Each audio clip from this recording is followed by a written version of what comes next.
Hello, this is a guy who likes fanfiction and is too lazy to read, so here is An Eagle Among Lions in audio form. Check the description for the links to the author. Chapter 46, The Calm Before the Storm. Now that she was the size of a normal human and finding clothes wasn't as much of a chore, it seemed Happy enjoyed her time at the boutique.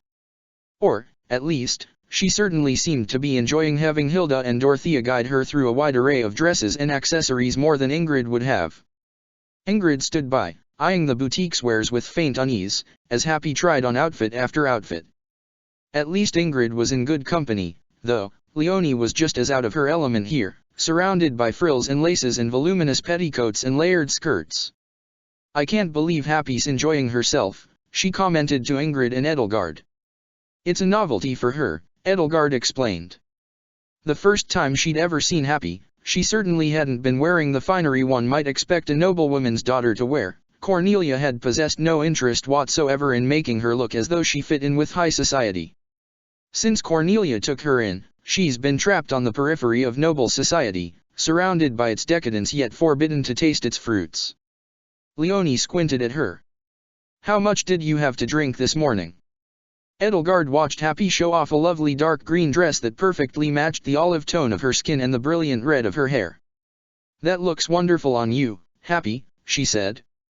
Happy's cheeks flushed just a bit. I guess it's all right," she said modestly, picking at the shoulders a bit. Hey, Brain. Can you and Pinky give me some, dress advice?" Back in the fitting room. "Certainly," Edelgard said. She could tell that Happy had something entirely different to talk about with her. She followed Hilda into the room. "You're still planning on going to Garreg Mach, right?" Happy asked them once the three of them were alone. Hilda rolled her eyes. "She is. You know, Edelgard, maybe I'll stay behind. Here in Fort Mercers we can use Byleth's power to keep in touch." "That's a wonderful idea," Edelgard said. "Marianne will be alone with Dimitri, of course." "Ugh." Hilda rolled her eyes and hissed through gritted teeth. "It's like you want me to come with you." "Oh, I don't," Edelgard said, finding Hilda's anguish oddly amusing. "I just want to make sure you know exactly what." "I'm coming with you," Happy interjected. "What?" Edelgard asked. "What?" Hilda asked. Happy put her hands on her hips. "You're doing this for Chatterbox, right? Well, I owe you and Uncle Gerald one, so I want to help you both." "But you can't go," Edelgard said. "You're supposed to be dead. For me alone to show up in front of them, possibly in front of Thales, even is dangerous enough. If I bring you, the last remaining shred of my cover will be blown, and we'll both die." Vipar at least had a slim chance of being alive, and could perhaps still be allowed to live. Happy was supposed to be very dead, and for her to follow Edelgard would be an utter disaster. "I really think I'm gonna stay here at Fort Mercers," Hilda said. "Noted. Dimitri will be very happy." "Stop doing that. I just want to make sure you know the consequences, Hilda." "I always made sure I was fully aware of the consequences of whatever I did." "Sure you did." Happy rolled her eyes. "You know, Brain, saying it's dangerous just makes me want to go with you more. You know that, right? Besides, if Cornelia's friends are up there, I gotta get even with them. Just because I'm fixed doesn't mean they don't deserve to pay." "What about Burkhart?" Hilda asked. "He can take care of himself." "Can you?" "I think Hilda means, how will he feel if you follow us and something happens to you?" Edelgard asked Happy. "You're the only good thing to come out of his relationship with Cornelia." "Yeah, and you're his baby sister," Happy pointed out. "Anyway, I'm coming with you. I'm just making sure you know that." "Already talked about it with Uncle Gerald." "And he's okay with it?" Hilda gasped. "That's Gerald for you," Edelgard sighed. "Very well, Happy, but if you're coming with us, you'll need a very good disguise." Happy nodded. "How about a poor Almiran girl and silk merchant's daughter named Nasreen who got roped into the Blade Breakers?" "That's a very specific cover identity," Edelgard said, "but I suppose it'll do." The three of them left the dressing room. "Hilda," Edelgard said as they rejoined the others, "do you think it might be fun for Happy to dye her hair?" "Dye her hair?" Dorothea interjected, nonplussed. That lovely shade of red. What color do you have in mind? Hilda asked Happy. Black, Happy said. Oh, and can I get it cut really short? Like Leonie's. Leonie grinned. You won't regret it. Honestly, all the rest of you girls, I don't know why any of you keep your hair so long. If you're in battle, the last thing you want is someone grabbing it. And it's so much easier to take care of wastes a lot less soap. I'm sure they have some black hair dye here, Dorothea said, her misgivings ringing clear in her voice. What about something more colorful? You'd have to lighten her hair first, Hilda explained, if you wanted to go for a different color. It's a lot of hard work. I know that. Honestly, in the opera, we just used wigs. There are wigs here, aren't there? Edelgard? Is that you? An unfamiliar voice met Edelgard's ears. She turned to face it and saw a young woman in her mid-twenties sauntering toward her from the boutique's entrance. She wore spectacles of smoked glass, tinted a dark gray, and had a silk scarf tied over her head. The shop owner came to greet her. Good day, miss. Is there anything I can help you with? Oh, I was just window shopping, she said as she approached Edelgard, removing the glasses and taking off the scarf. She had a lovely voice, but a rather sickly appearance. She was thin, gangling, with a bit of an ashen complexion, but her hooded eyes were bright beyond the shadows and gray skin ringing them, and her smile had all the warmth her complexion lacked. Light brown hair, lustrous Hresvelg brown, framed her face in a neat bob. Edelgard, I saw your face from the street and couldn't believe my eyes. Edelgard just stared. Who was this person? There was a note of irritation on the woman's face. She said sternly. Why, Edelgard thought, would a stranger call her Unless she was Dagmar, she said. Her elder sister, Dagmar. One of the only two of her siblings she had yet to meet. There we go, Dagmar said. Why do you look so surprised? Dagmar, Edelgard repeated, nonplussed, as the intruder wrapped her arms around her and pulled her in close. Yes, it's me, Dagmar. You can say hello, can't you, Dagmar stepped away. You're supposed to be Archbishop Ria's prisoner. Or dead. The news has been a bit inconsistent. Dagmar, what are you doing here? Edelgard asked, regaining her senses. I live here, Dagmar said. Aren't you going to introduce me to your friends? You Dagmar, Edelgard replied, everyone else said you'd just vanished, no one knew where you were. I'm on vacation, Dagmar explained, reapplying her scarf and tinted glasses. A vacation from my problems. Who are your friends? Ingrid crossed her arms. Edelgard could almost feel her disdain radiating off of her. These, Edelgard said, gesturing to her and to the others in turn, are a few former classmates of mine, Ingrid Brandel Galatea, Hilda Valentine Goneril, Mary Ann von Edmund, Leonie Pinelli, Dorothea Arnott, and Happy von Russ von Hresvelg. Dagmar peered over her glasses at Happy. Happy von whom? You've missed quite a lot, Dagmar, Edelgard told her, feeling more than a little irritated. All right, then tell me about it. We can talk on the way to my place. There's an excellent sweet shop on the way that sells the most incredible candies. Dagmar's place was a modest for the upper class, at least villa in the southernmost part of Fort Mercers. Compared to where a princess of the empire was expected to live, it was cozy, quaint, even. Well, that's quite an adventure, she said as she invited Edelgard and her friends inside. And meanwhile, you've just been here? Doing nothing? Leonie asked. She's taking a vacation from her problems, Hilda informed her. Honestly, Dagmar went on, seemingly reacting to Leonie's obvious distaste but pretending not to be, more people should just walk away from whatever they're dealing with and come back to it with a refreshed mind. Take this whole succession crisis, for example. As soon as Burke and Ansi decided to squabble over the crown, I just decided to set everything aside and deal with it later. So, Buck's the emperor now, is he? I guess I can come back. Yes, Edelgard said. It seems you've waited long enough that the entire sordid affair will be over by the time you come back to deal with it with a refreshed mind. She was beginning to wonder if Ellie had gotten her lazy habits not just from her adolescent depression but also from this particular older sister. "Excellent," Dagmar said. She turned to one of her attendants who met her in the foyer. "Good afternoon, Jarvis. See to it Emmanuel knows we're back." "Is Emmanuel on a vacation from his problems, too?" Hilda asked. "You know, some other people might balk at it," she added, looking at Leonie and Ingrid, "but I think more people should be like you, Your Highness." "Finally, someone gets it," Dagmar said. "Yes, Emmanuel and I are on vacation together.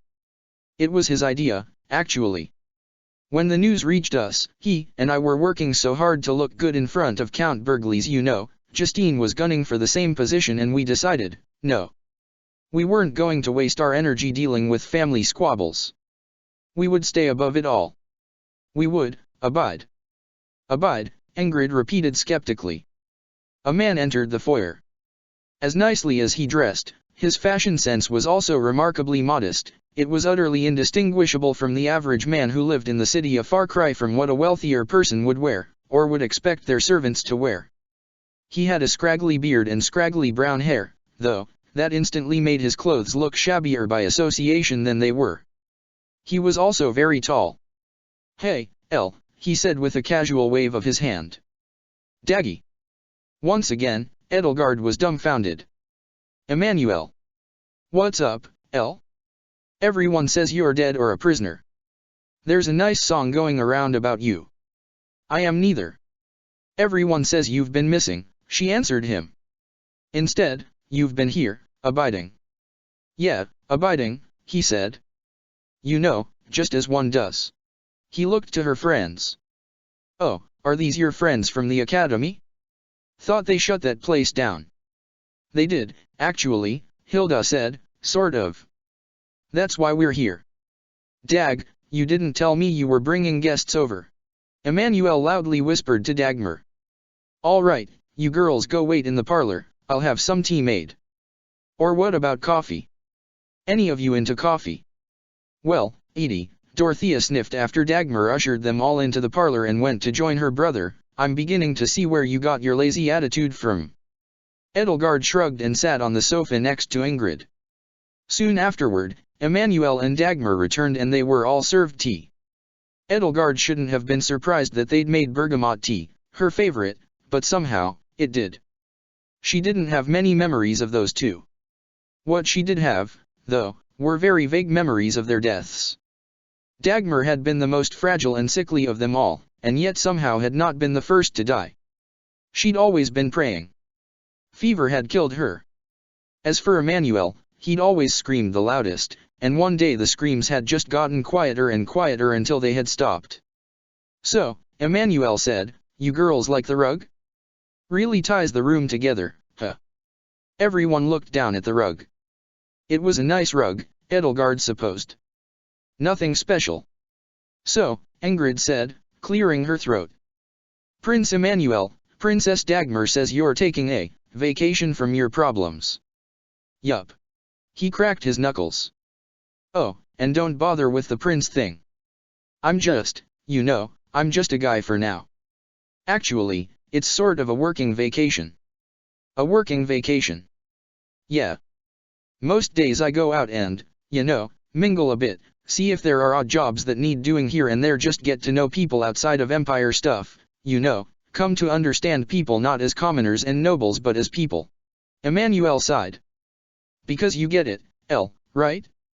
People just need less drama in their lives. And more beer. And more of those herbs that one Almiran trader sells in the alley behind the market. You wanna try some medicinal herbs?" Edelgard asked. "I think I'm in good health, but thank you for offering. You seem more uptight than usual." Emmanuel looked over to Ingrid. "Your friend there's rubbing off on you, huh?" Edelgard and Ingrid shared an uncomfortable glance. "It's all right to work hard," Emmanuel added, "but you've got to take some time to hardly work. Dag and I worked our tails off at the academy and here under Count Bergliez, got our master class certifications and we're gonna be generals, and until a few months ago we were so high-strung you could take a bow and play us like violin strings. But you're part of the Hresvelg royal family, Ingrid suddenly spoke up. And the Empire is going to war. Aren't you supposed to be leading your people? How can you just abandon your due? She came to a stop as suddenly as she'd started, and the stricken look on her face made it clear she'd realized her own hypocrisy, as someone who had abandoned her own house and country, in chastising him and Dagmar. I'm sorry, she added, slowly sitting back down and folding her hands in her lap. Well, that's just your opinion, Emmanuel replied. Emmanuel, Dagmar said, gesturing to Happy, this is Happy.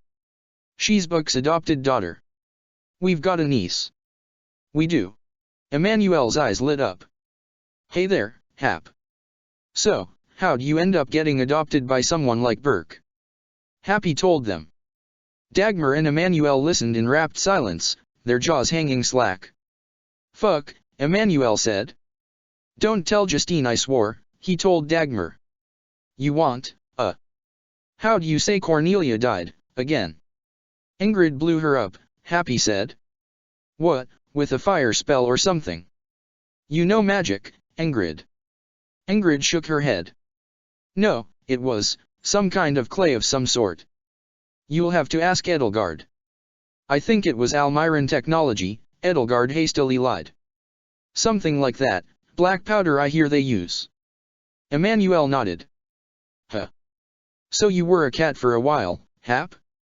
That sounds fun. Cats are always just chilling out, you know?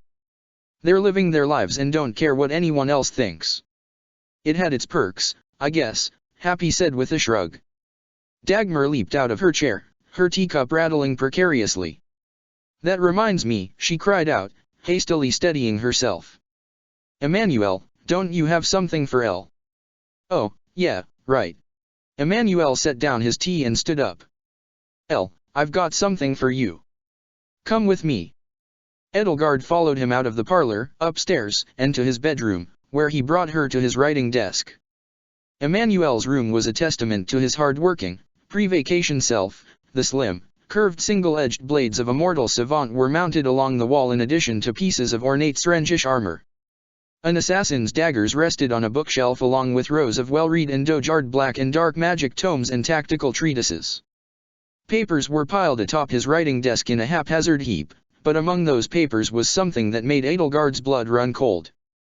It was a cage, and in that cage were two fat, well-fed, and pampered rats, one pure white and the other with marbled brown and cream-colored fur. As they scampered about their cage, hooking their naked paws into its walls, their pink tails slithered across the floor and their whiskery noses twitched. Edelgard stared at the rats, unable to avert her gaze as her heart pounded in her chest and her tongue cleaved to the roof of her mouth, phantoms slithering over her feet and up her spine. The dragon inside her coiled and squirmed in fear.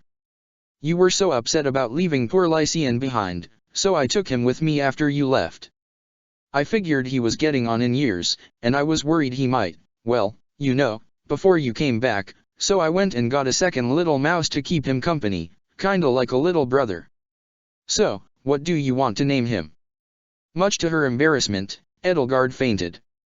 She awoke what felt like only a moment later, feeling her wings pinned down uncomfortably against her back as she lay atop Emmanuel's bed, and knew immediately that what she was feeling was not phantom pain.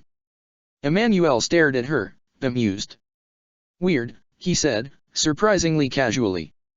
Could have sworn I hadn't had any of those mushrooms yet today. You're not hallucinating, Manny, Edelgard said, rather mortified, as she sat up and wrapped herself in her wings. I'm sorry, I ought to have told you and Dagmar. Archbishop Rhea tried to turn me into a dragon. Heh, Emmanuel said. It's kinda cute. So you can change back, right? Edelgard nodded and gathered her wits about her, once again willing her wings and tail back into her body, realizing only then that she'd ruined another blouse. I mostly have it under control, but they just slip out, on occasion. I'm sorry you just surprised me with those rats. She tried not to glance at the cage. It's a very thoughtful gift. Emmanuel shrugged and took a coat off the back of his desk chair for her to wrap herself in. Yeah. I remember how sad you were when Wilhelm croaked, and figured the last thing you'd want to come back to from Gareg Mach was another empty cage. You're awfully sweet, Edelgard told him. That means a lot to me. So, where are you staying? Castle Burgleys. We came here with Burke to see him off. You know, he and Count Burgleys are striking out with the army tomorrow morning. Good for him. And he's the emperor now. You should see him off, she said. Perhaps even go with him. I appreciate that you're putting your mental health first and taking a well-deserved break after all your hard work, but this all seems a bit extreme. None of us knew where you or Dagmar were. Yeah, I mean, if you all knew where we were, you'd drag us into your messes, Emmanuel told her. Look, Buck's a decent guy and all, but a bit dumb, Ansi's sharp as a tack and really devout, but a bit full of himself. We like Ansi, we've always liked Ansi, but how the hell do you pick a side there? And who gives a crap anyway? He rifled through his desk drawer and removed a small, half-burnt roll of paper, lit one end with a snap of his fingers, and put it in his mouth, eventually exhaling a puff of slightly foul-smelling smoke. So, did you guys have a funeral for Dad yet, or what? Edelgard nodded. The morning after Burke was crowned, we had the ceremony and interred him. Good. Poor guy. Yes, it's a shame the whole family couldn't be there. I don't blame you and Dagmar for wanting to divest yourselves of all this drama, but you can't abdicate responsibility forever. Emmanuel shrugged. Maybe. So, you want to take those rats back to Castle Burgleys or what? And how about a name for the little guy? I'll pick them up when it's time to go back home. How about Ionius? After father. Good idea. Anyway, if you're feeling better, let's go back downstairs. Don't wanna make your friends worry. He extinguished the roll, placed it back into his desk drawer, and led her out of the room. On the way out, something caught Edelgard's attention out of the corner of her eye, a flash of movement from the rat's cage, and when she looked at it, instinctively lowering her gaze so as not to linger on those vermin, she saw a hinged wooden box lying on the floor underneath the writing desk. It looked exactly like Claude's Enigma machine. Edelgard looked up at Emmanuel. Was the slacker persona all an act? Was Emmanuel part of Dida's mysterious underground network? Or was he actually an agent of those who slither in the dark? Or both?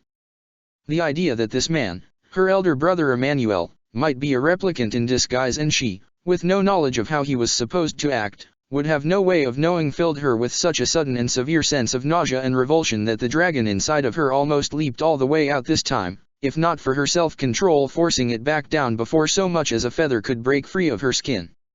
What's in that box under your desk? She forced herself to ask. Huh? Just some old keepsakes and knickknacks.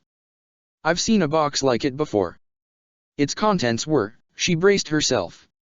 Quite an enigma. There was a flicker of recognition in Emmanuel's eyes. Huh? I've been with the Blue Lions for 6 months, Manny, Edelgard said. I know all about Destinova. Emmanuel repeated.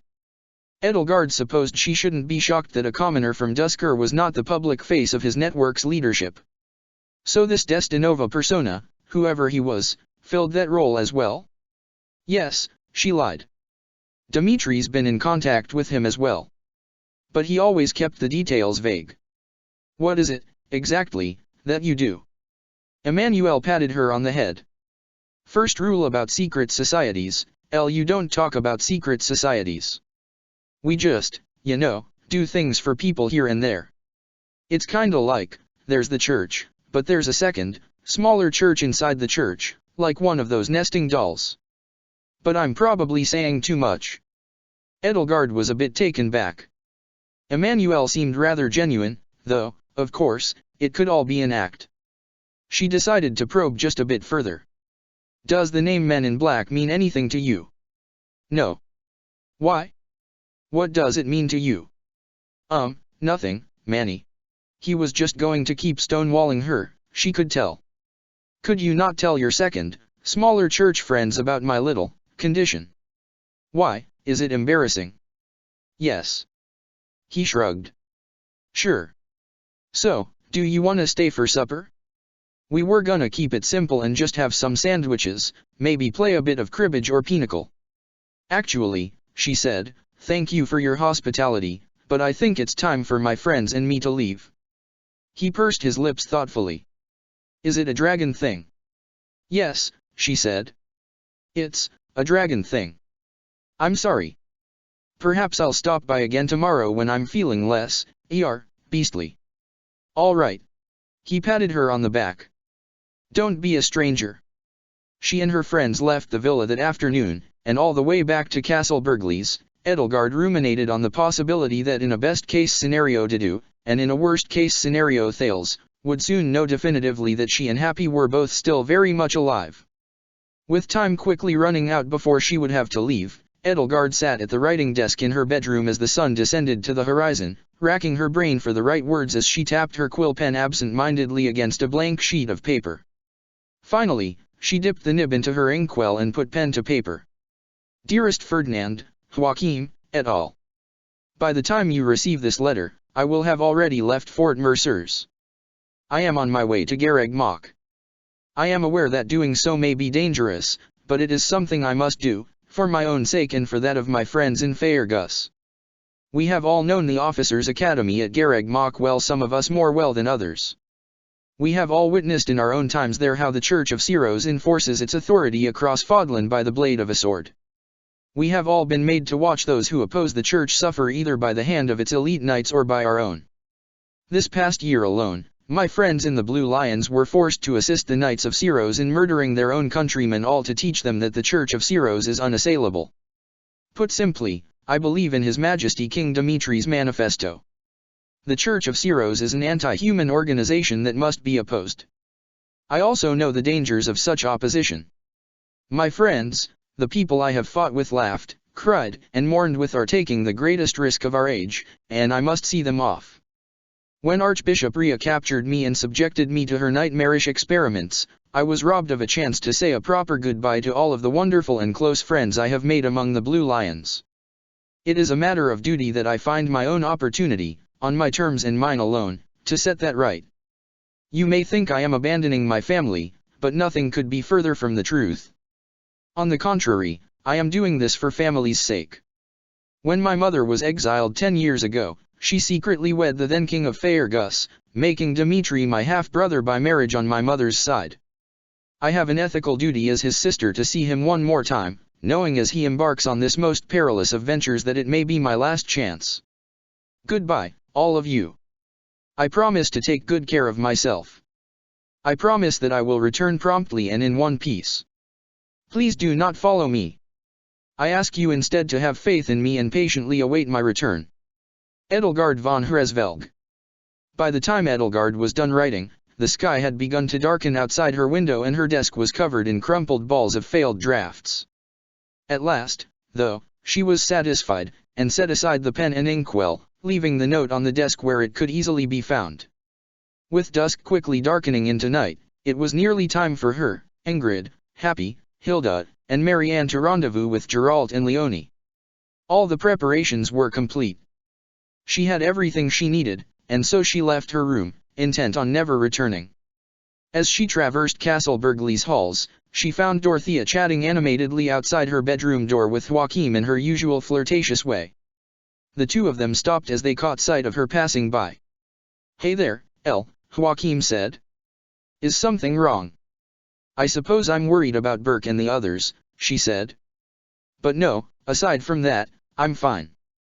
I'm just going for a walk, some fresh air will do me good. Have you two been?" She could see Joachim's face turn a bit red. "Just getting to know one of your old classmates," he said. "I thought I'd heard all of the crazy stories about the opera business, but... Oh, I haven't even told you about the time our impresario commissioned Johann Bizet. You know, the Johann Bizet to write a new opera in 3 weeks, Dorothea said, grinning, and poor Johann had to be locked in the attic the day before the premiere so he could finish the overture on time. Johann Bizet, didn't he do? Yes, Maria and Draco. You met him? Oh, I have so many scandalous stories. Well, I'd love to hear them. Anyway, Edie, Dorothea said, don't let us keep you from your walk. Actually, Joachim, I mean, Your Highness, would you mind giving Edie and me a little privacy for a few minutes? I'd like to ask her something. Sure, Joachim said, flustered, and Dorothea took Edelgard by the wrist and guided her into the room, closing the door behind her. Oh, and don't worry about the whole Your Highness bullsh. You're still planning on leaving, aren't you? Dorothea asked Edelgard once the two of them were alone. You can read me like a book, Edelgard said. I don't suppose you'll try to stop me or talk me out of it. Dorothea smirked. Trying to talk you out of something is like talking to a brick wall, Edie. No, of course I'm not going to try and talk you out of it. I just hope you and Ingrid and whoever else is going with you keep an eye out for each other. How are you so certain Ingrid is coming with me? Oh, please, Edie. Anyway, you're not planning on fighting with your friends from Faerghus, are you? If it comes to that, Edelgard said, rather noncommittally. Well, if you end up in the thick of it, make sure Petra's alright, will you? She nodded. Of course. If something happened to her, I don't think Hetty would ever forgive me. Dorothea hugged her. You're not so bad, Edie, she said, and planting a kiss on her cheek added, that's for luck. Edelgard left the room. She left the hall. She left Castle Burgleys, then Fort Mercers, and set out toward Garreg Mach. It was a sign that Count Varley had yet to formally declare his allegiance to either Emperor Burkhard or his upstart brother Anselm that the fortress up the mountain from Varley Manor was still not in use. He likely still had faith that Anselm might recapture his wayward daughter and inflict upon her marital bliss, even if he might have personally liked Burkhard more. In order to keep his alliance with his would-be son-in-law intact, he had refused Burkhard the use of the garrison and kept it unmanned, which made it an excellent place for a group of travelers who had left Fort Mercers against the explicit orders of the Emperor himself with the legendary mercenary Geralt and his blade breakers to spend a dreary, rainy night. The first day of spring had come and gone, the equinox of the lone moon, the prelude to the new year, and even the Okama Mountains felt the coming warmth.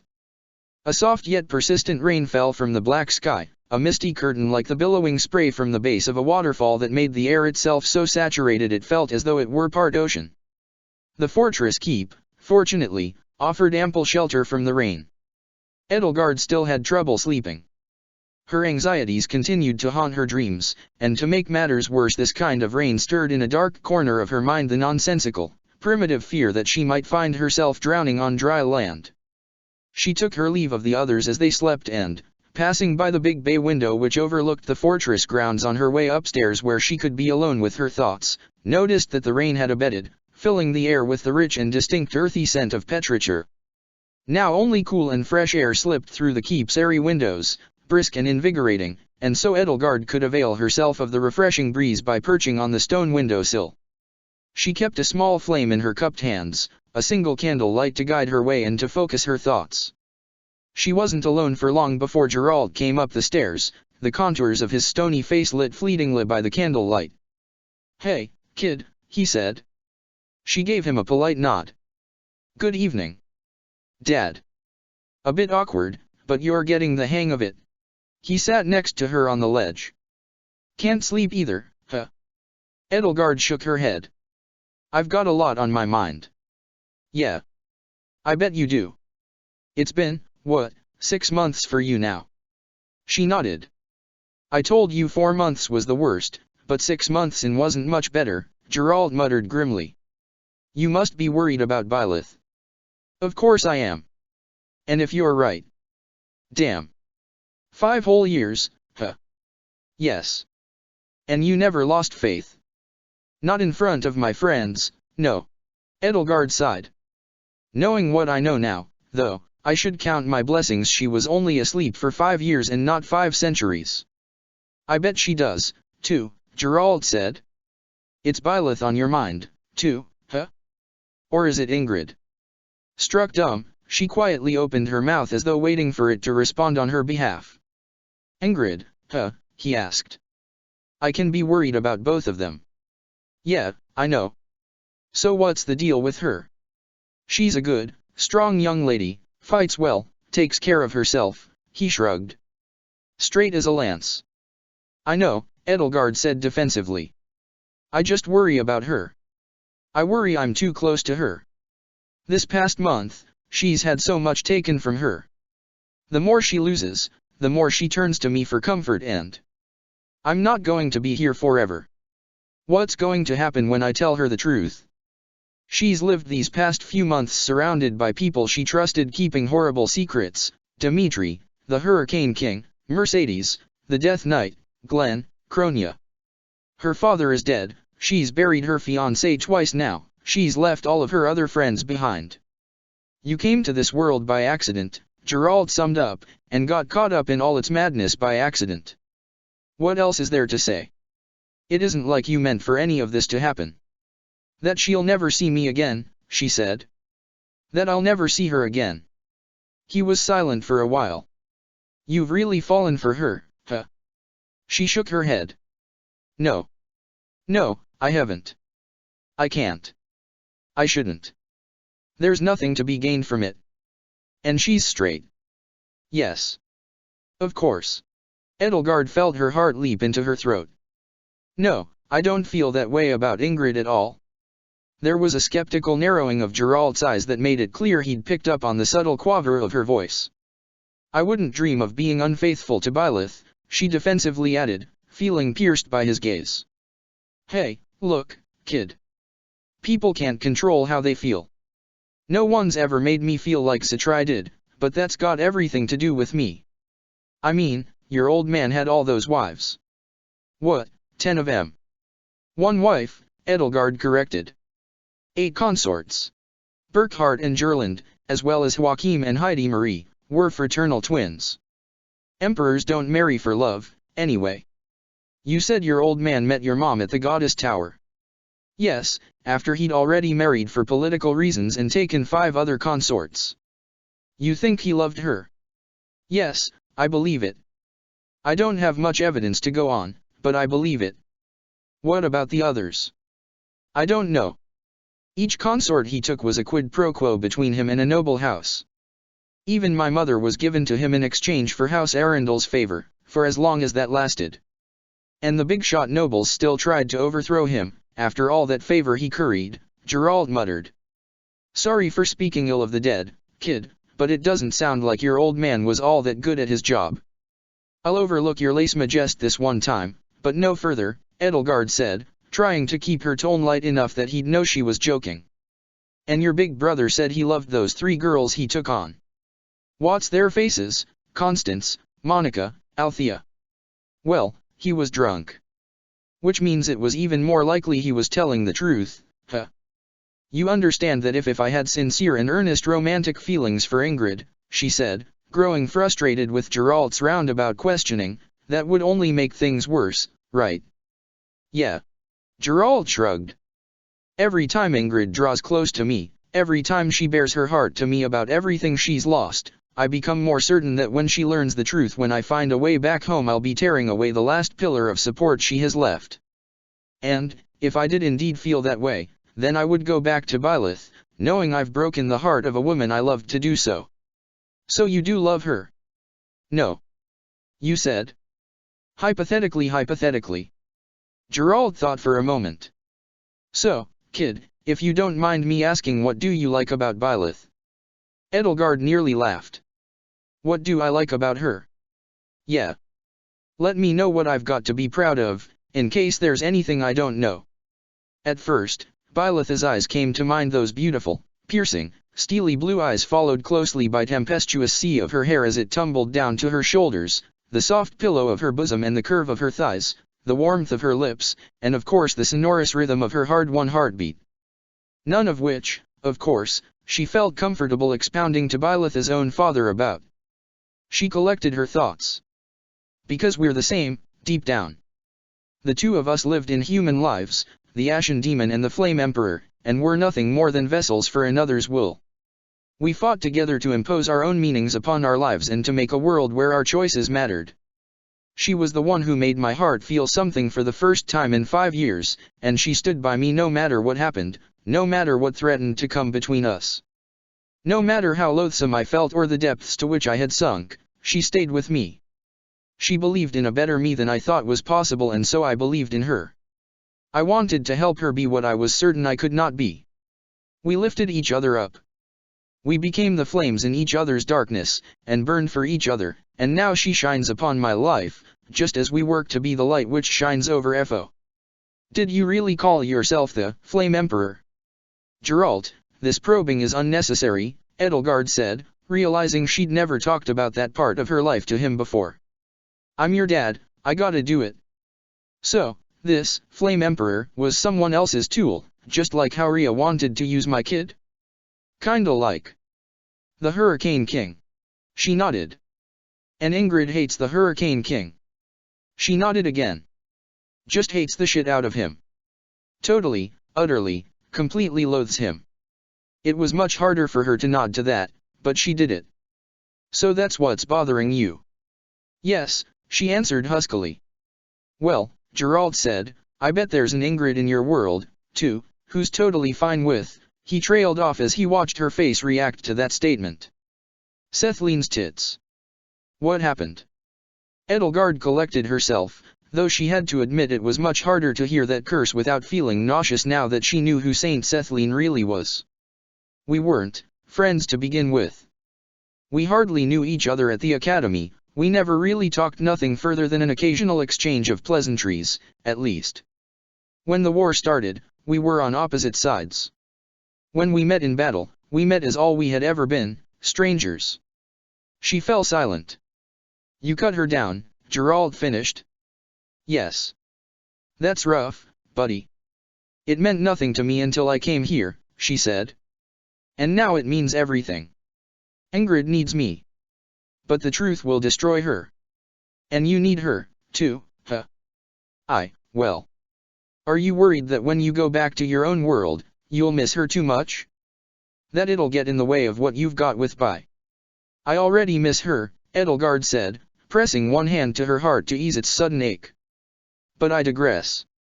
It's not my feelings I'm concerned with. Geralt put a hand on her shoulder. Just fucking tell her, kid. Be honest with her. Look, maybe she'll get along with the Edelgard you replaced.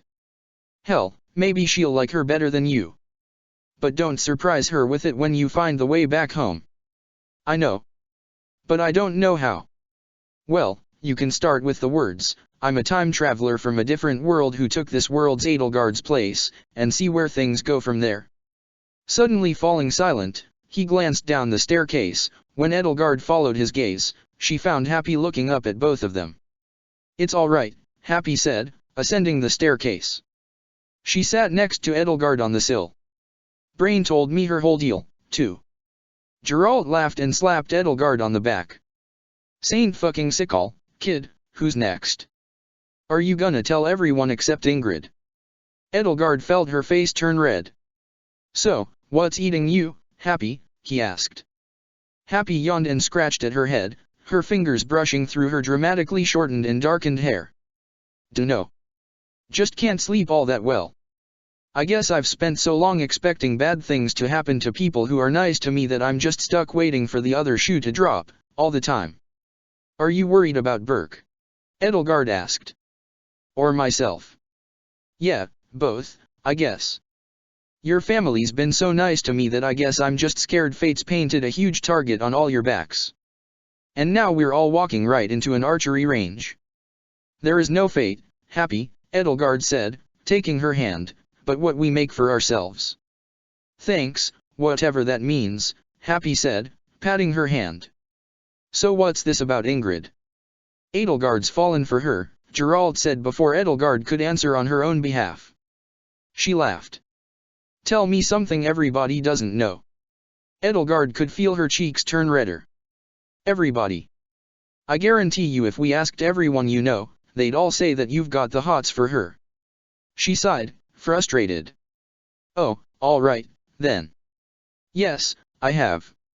I am also a married woman, and I gave my heart to my beloved in my world, so you can see the sort of predicament I'm in. Happy thought for a moment. Who says you can't give your heart to two people? She asked with a shrug. When all that is done, it will be just the two of us. Those were the very words I said to my Byleth. You married Chatterbox. As you can see, that does not leave room for a young straight woman from another world whom I happen to have developed strong feelings for, Edelgard said. Besides, and I cannot belabor this point enough, Ingrid is straight. Okay, sounds like you've got it figured out, Happy said. So, what's the big deal? Well, though her feelings for me are decidedly not romantic, Edelgard said, I fear they are strong. And she doesn't have much else in her life besides our friendship, as uneven as our feelings are. The more she talked, the more it hurt to talk. Goddess, she really was lovesick, wasn't she? How disgusting. If she finds out the truth about me, she'll be devastated. And she'll have to find out, Happy reasoned, because you'll have to go back to your own world sooner or later. Well, yes, that's part of it. So she can just hang out with me. Edelgard forgot what she was going to say next and simply stared at Happy. What? Happy asked, furrowing her brow. She's not the only person you're leaving behind. After everything you've done for me, you think I'm not gonna miss you? And hell, Byleth, too, and Uncle Geralt, and probably Dimitri, I dunno, I never really met the guy. We're all gonna be stuck with a big hole in our hearts when you leave, so at least she'll be in good company. Edelgard bowed her head, humbled. Perhaps I should have just kept my distance. What, from everyone? For 6 months? As if you aren't nuts enough already, Geralt scoffed. Making connections with people is human. Breaking 'em is, too. You have any idea how many old friends I've outlived, kiddo? Sure, I'll miss you. And you're one of my kids' best little brats, students, so, yeah. We'll help Ingrid get over you, and everyone else, too. So just, tell her that part, and don't bother with the whole Flame Emperor thing. What's a Flame Emperor? Happy asked. Her lip curled. That's almost as dumb a name as Hurricane King. Never mind, Happy. Edelgard stood up, feeling even more self-conscious than usual. Well, I've had enough fresh air. I'm going back to sleep. She left Geralt and Happy and descended the spiral staircase down to the Great Hall, where everyone had laid out their bedrolls for the night, and returned to her own. But Ingrid caught her eye, and she found herself wandering to her side instead. By conjured candlelight Edelgard watched a loose, feathery lock of golden hair that had fallen across Ingrid's face flutter over her lips in time with her breath and wondered what it was she saw in Ingrid to begin with. She was indeed beautiful, even after days of hard travel had rendered her an utter mess. Her blonde hair was like gold, her skin was smooth and her complexion rosy, her eyes were the color of green apples. Beneath that, she was stern to a fault, strong, hard-working, principled, and serious. She'd been forced to grow up earlier than anybody else and now lacked the adolescence she had never had the chance to enjoy. Loss scarred her heart, injustice bound her limbs in chains. A sick and wrong world had forced its vision of the role she would play upon her by the misfortune of her birth, by her misfortune of being a woman with a crest in a world where crests were everything, with not a thought given to her own dreams and ambitions. Edelgard felt a hollow form in her chest where her heart ought to be. Why had she and Ingrid never become friends in her world? Why had they never found the thread that linked them, the fabled red string which connected one's destiny to another? Why, she wondered, kneeling before Ingrid, had their paths never crossed until it was far too late? There was no point in self-pity or wallowing in angst. Ingrid couldn't reciprocate her feelings anyway. There was only one person in either world who could feel for Edelgard the way she herself felt for her in return, and that person was still waiting for her. But for the first time, the thought of returning to her world and finding a void in the shape of Ingrid Brandel Galatea, a name carved into a monument to the dead at what was left of Arianrod, an empty grave plot on the grounds of Count Galatea's estate, a single room at Garreg Mach which had been just across the hall from Edelgard's the whole time that had once belonged to her, filled her with such sorrow that she feared even the panacea of her wife's lips against her own might not soothe it. Edelgard thought of all the times in her world where she and Ingrid had brushed elbows in the dining hall, or had found themselves in the training hall or the library at the same time, or had been in their bedrooms after a long day of training and study just a few feet away from each other, living separate lives so close to each other's and yet worlds apart. So many chances for their lives to intersect which had never been seized, until the first, last, and only time their paths and their blades had crossed. Ingrid stirred and her eyelids slowly parted. Behind a cage of eyelashes her green eyes caught the light of the candle flame Edelgard had conjured. Edelgard, she mumbled. She blinked, then lifted her head and pursed her lips. Were you watching me sleep? You looked distressed, Edelgard quickly replied, trying not to look too guilty. I'd worried you were having that dream again. Ingrid's brow furrowed. Which one? The mercenary one. No, that one hasn't bothered me these past few days. She sat up and brushed her hair out of her eyes. Did I really look distressed? She asked, self-conscious. I like to think I know what uneasy sleep looks like, Edelgard said. It was sort of a silly dream, actually. We were all back at Garreg Mach, all students again. Professor Byleth had us doing formation drills in the field, except the whole class just kept acting like I didn't even exist. I kept trying to organize everyone but they wouldn't react to me, even if I shouted at them. Ingrid yawned. I've been wondering, Edelgard said, how long we'll have dreams about being students again. She still had occasional dreams about coming unprepared to exams she'd never signed up for 7 years after her first time through the Officers' Academy. Gerland tells me they never go away. Ingrid chuckled. My brothers say that, too. I'd thought they were just trying to tease me. Speaking of Garreg Mach, there's a good chance we'll arrive by sundown tomorrow, Edelgard said. We'll have to go around the western walls to rendezvous with Dimitri's army on the north side. Ingrid shuddered. You're still nervous. Of course I am, she said. I'm sure they're all going to be excited to see you. And you're going to be excited to see them. I don't know why you're so quick to forgive Dimitri, but I guess I'm not so sentimental. I still don't know if I want to see any of them. And I don't know if they want to see me, either. She curled up and tucked her knees against her chest.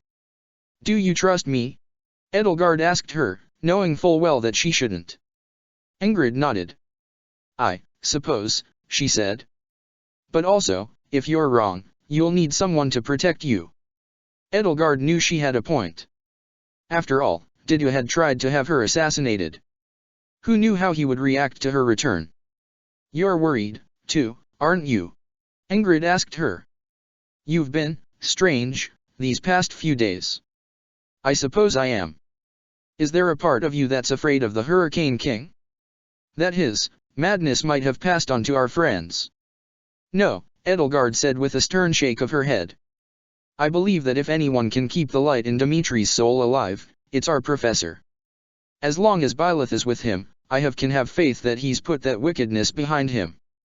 Because I'd trust her to guide all of us to the ends of the earth. You talk about our professor like she's a saint, Ingrid scoffed. Well, I suppose she is, in a sense. She took a deep breath. Then what's bothering you? She asked. Edelgard was silent for a moment. She couldn't bring herself to say what was truly on her mind. I won't lie to you, Ingrid, she lied. I still have feelings for you. The harder I try to quell them, the stronger they become. Every single thing that draws us closer exacerbates the guilt I feel about these feelings. I feel as though I'm manipulating you by pretending I've moved past it and accepted that all you can ever be is a friend. That's enough, Ingrid said, sternly taking hold of her hand. Edelgard, a few lapses aside, you're one of the most self-controlled people I know. If that's how you feel about me, then go ahead and feel that way as long as you can keep it to yourself, she hastily added. I have feelings for you as well, platonic feelings, and I don't want you to distance yourself from me just because our feelings don't match. Anyway, I could have sworn we've had this very conversation before. Well, Edelgard said, it's been bothering me again. Well, I hope it stops soon. Ingrid smiled. I like you. I know. Garreg Mach beckoned. As Edelgard's traveling party grew closer to the center of Fodlan, the walls of that ancient monastery rose up from the mountains to meet them.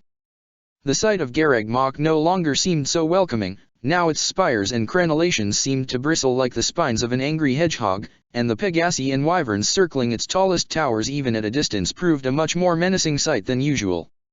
Obvious signs in the surrounding terrain of moving soldiers became even clearer the closer they came. Soldiers under the Church of Ciro's banner from all across Fodlan had left their posts, those who were able to, at least to rally under Archbishop Ria and fight a battle for their very existence. Fortunately, Edelgard saw no signs on the western side of Garreg Mach of any Imperial soldiers. If reinforcements from Hevering and Girth were still coming, they hadn't arrived yet.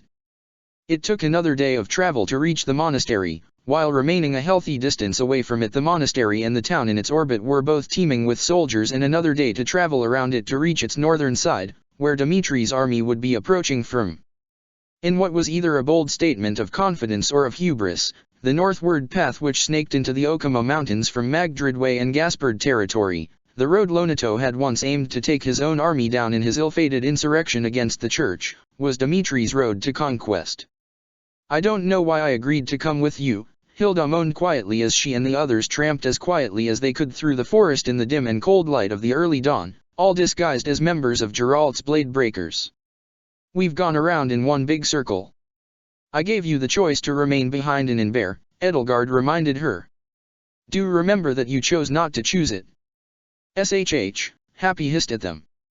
Using her crest, she'd brought out parts of her bestial form. Her ears flicked and swiveled forward and her nose twitched, sensing sounds and scents beyond human capacity. "There are soldiers patrolling the forest," Geralt muttered. "I can feel it." "I wonder," Marianne said, "if the road will be blocked." They ducked into the underbrush as a pair of cavaliers and a grey-cloaked warlock came by on horseback, quietly surveilling the area. Evidently they were making sure nobody could sneak into the monastery or out through the sealed forest. Ingrid gripped her sword tightly enough that the color bled from her knuckles. Hiding behind the trunk of a gnarled old tree, Leonie silently nocked an arrow to her bow as she peered furtively at the passing soldiers. "Thought for sure I'd heard something," one of the soldiers said. "Probably just a pheasant or a badger or something," the other said. "Well, there's no one here. Let's keep going, plenty of ground left to cover before breakfast." A twig snapped. As Edelgard looked to the others to see if anyone was wearing a guilty face, the soldiers drew their weapons. Flares of magic sparked around the warlock's hands. Leonie sprang out from behind the tree and fired off one arrow, catching the warlock in the throat. At the same time, two arrows shot out from the opposite side of the trail, singing through the air and coming to a stop in one horse's neck, between two plates of armor. As the horse reeled and screeched, its rider struggling and reaching for his weapon, a green blur dashed out from the underbrush, from the same direction the arrows had come from. Metal rang against metal and the hind leg of one of the other horses crumpled. The soldier lashed out as his steed collapsed, his spear cutting a steely arc through the air, but the assailant dodged it and buried a short sword in his leather armor up to the hilt. As the one remaining soldier turned on the assailant, Edelgard leaped out from the underbrush and struck him down with a blow of her axe just as he raised his sword over his foe's head. Edelgard. Edelgard looked at the assassin she'd rescued as he struggled to wrench his sword free of the first soldier's corpse. As his cowl fell from his face, revealing short locks of green hair that fell over his brow, the morning sunlight danced off of his glasses. "Ignatz," she gasped in return. The others emerged from their hiding place behind her. Ignatz's gaze traveled from one to another, but kept coming back to Edelgard, until they landed on Ingrid. "Ingrid? Is that you?" Another familiar face emerged from the woods, clad in the light leather armor of a sniper to match the leather and steel assassin's armor Ignatz wore. A nervous smile crossed her face as she lowered her bow and returned the arrow she'd hastily drawn to its quiver. She brushed a messy lock of her dark violet hair from her eyes, then rubbed her eyes for good measure. Ignatz. You're seeing what Bernie's seeing, right?"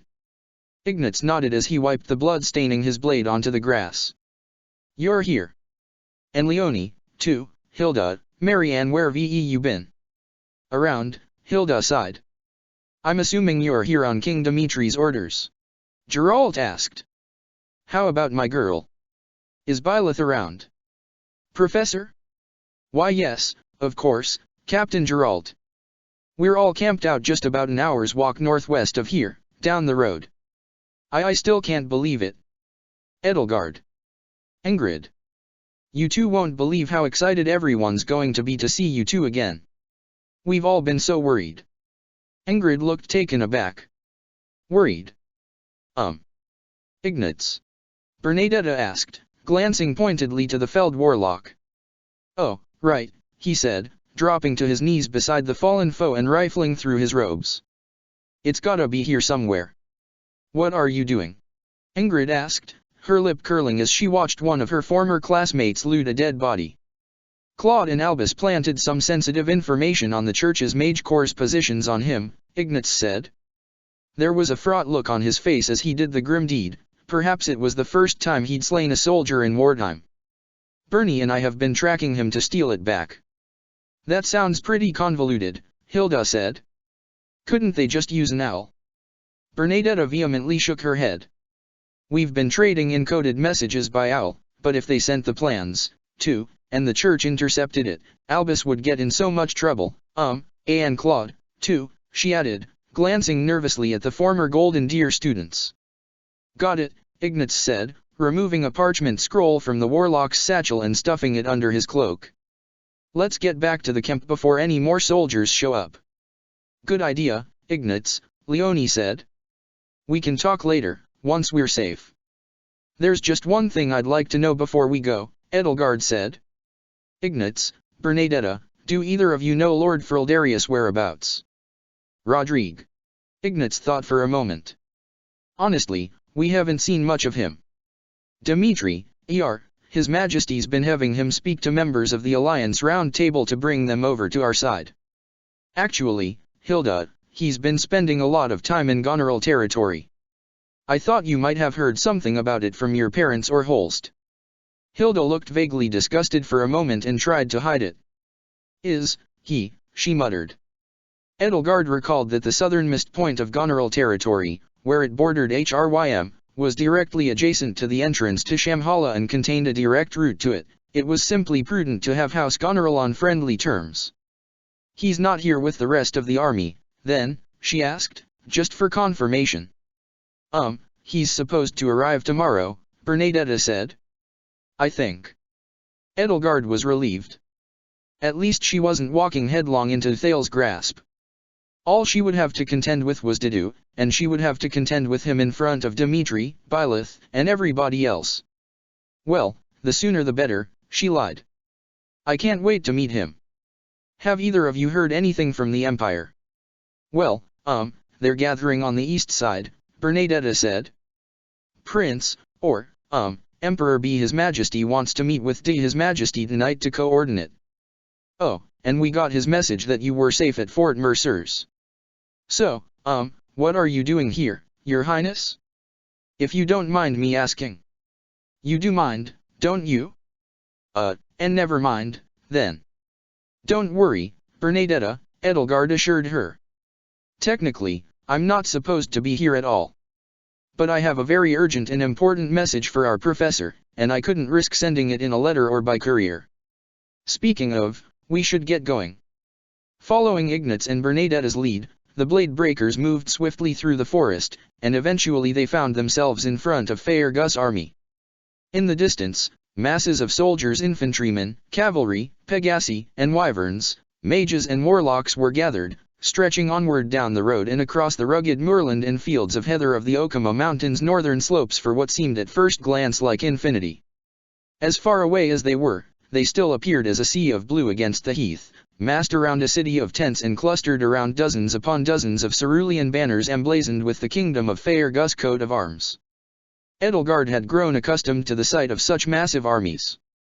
It was awe-inspiring, even humbling, to be one person and see the sea of humanity stretched before them, but unlike everyone else she was with, she was quite used to the sight.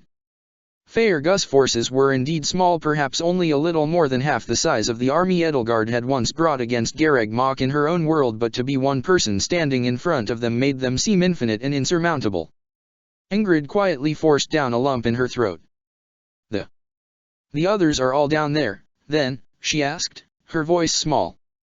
Edelgard took her hand and gave it a comforting squeeze. You're ready, Ingrid, she whispered. Let's go. She turned to Happy. Remember, she whispered. You're Nasreen for now. Happy winked and nodded as Gerald set a hand on her shoulder. They descended the slopes to the camp at the front of the army, the large tent from which its supreme commander, the king of Faerghus, would speak with his generals and organize his forces. Two men emerged from the tent. Dmitri Alexander Bladdid, king of Faerghus, and his omnipresent retainer, Didu Molinaro. Edelgard could tell even from a glance that the style of Didu's armor and the insignia upon his shoulder marked him as a general. A scarf embroidered with patterns from his lost homeland was wrapped around his neck. Dmitri stood next to him in spiked black and gold armor, his pale chest bare to show off his scars, and wore a fur-lined blue cloak spilling over his back. No longer was he wearing a wolf's pelt, now it was the skinned hide of a lion, tawny and gold, that hung over his shoulders, its limp paws falling over his chest.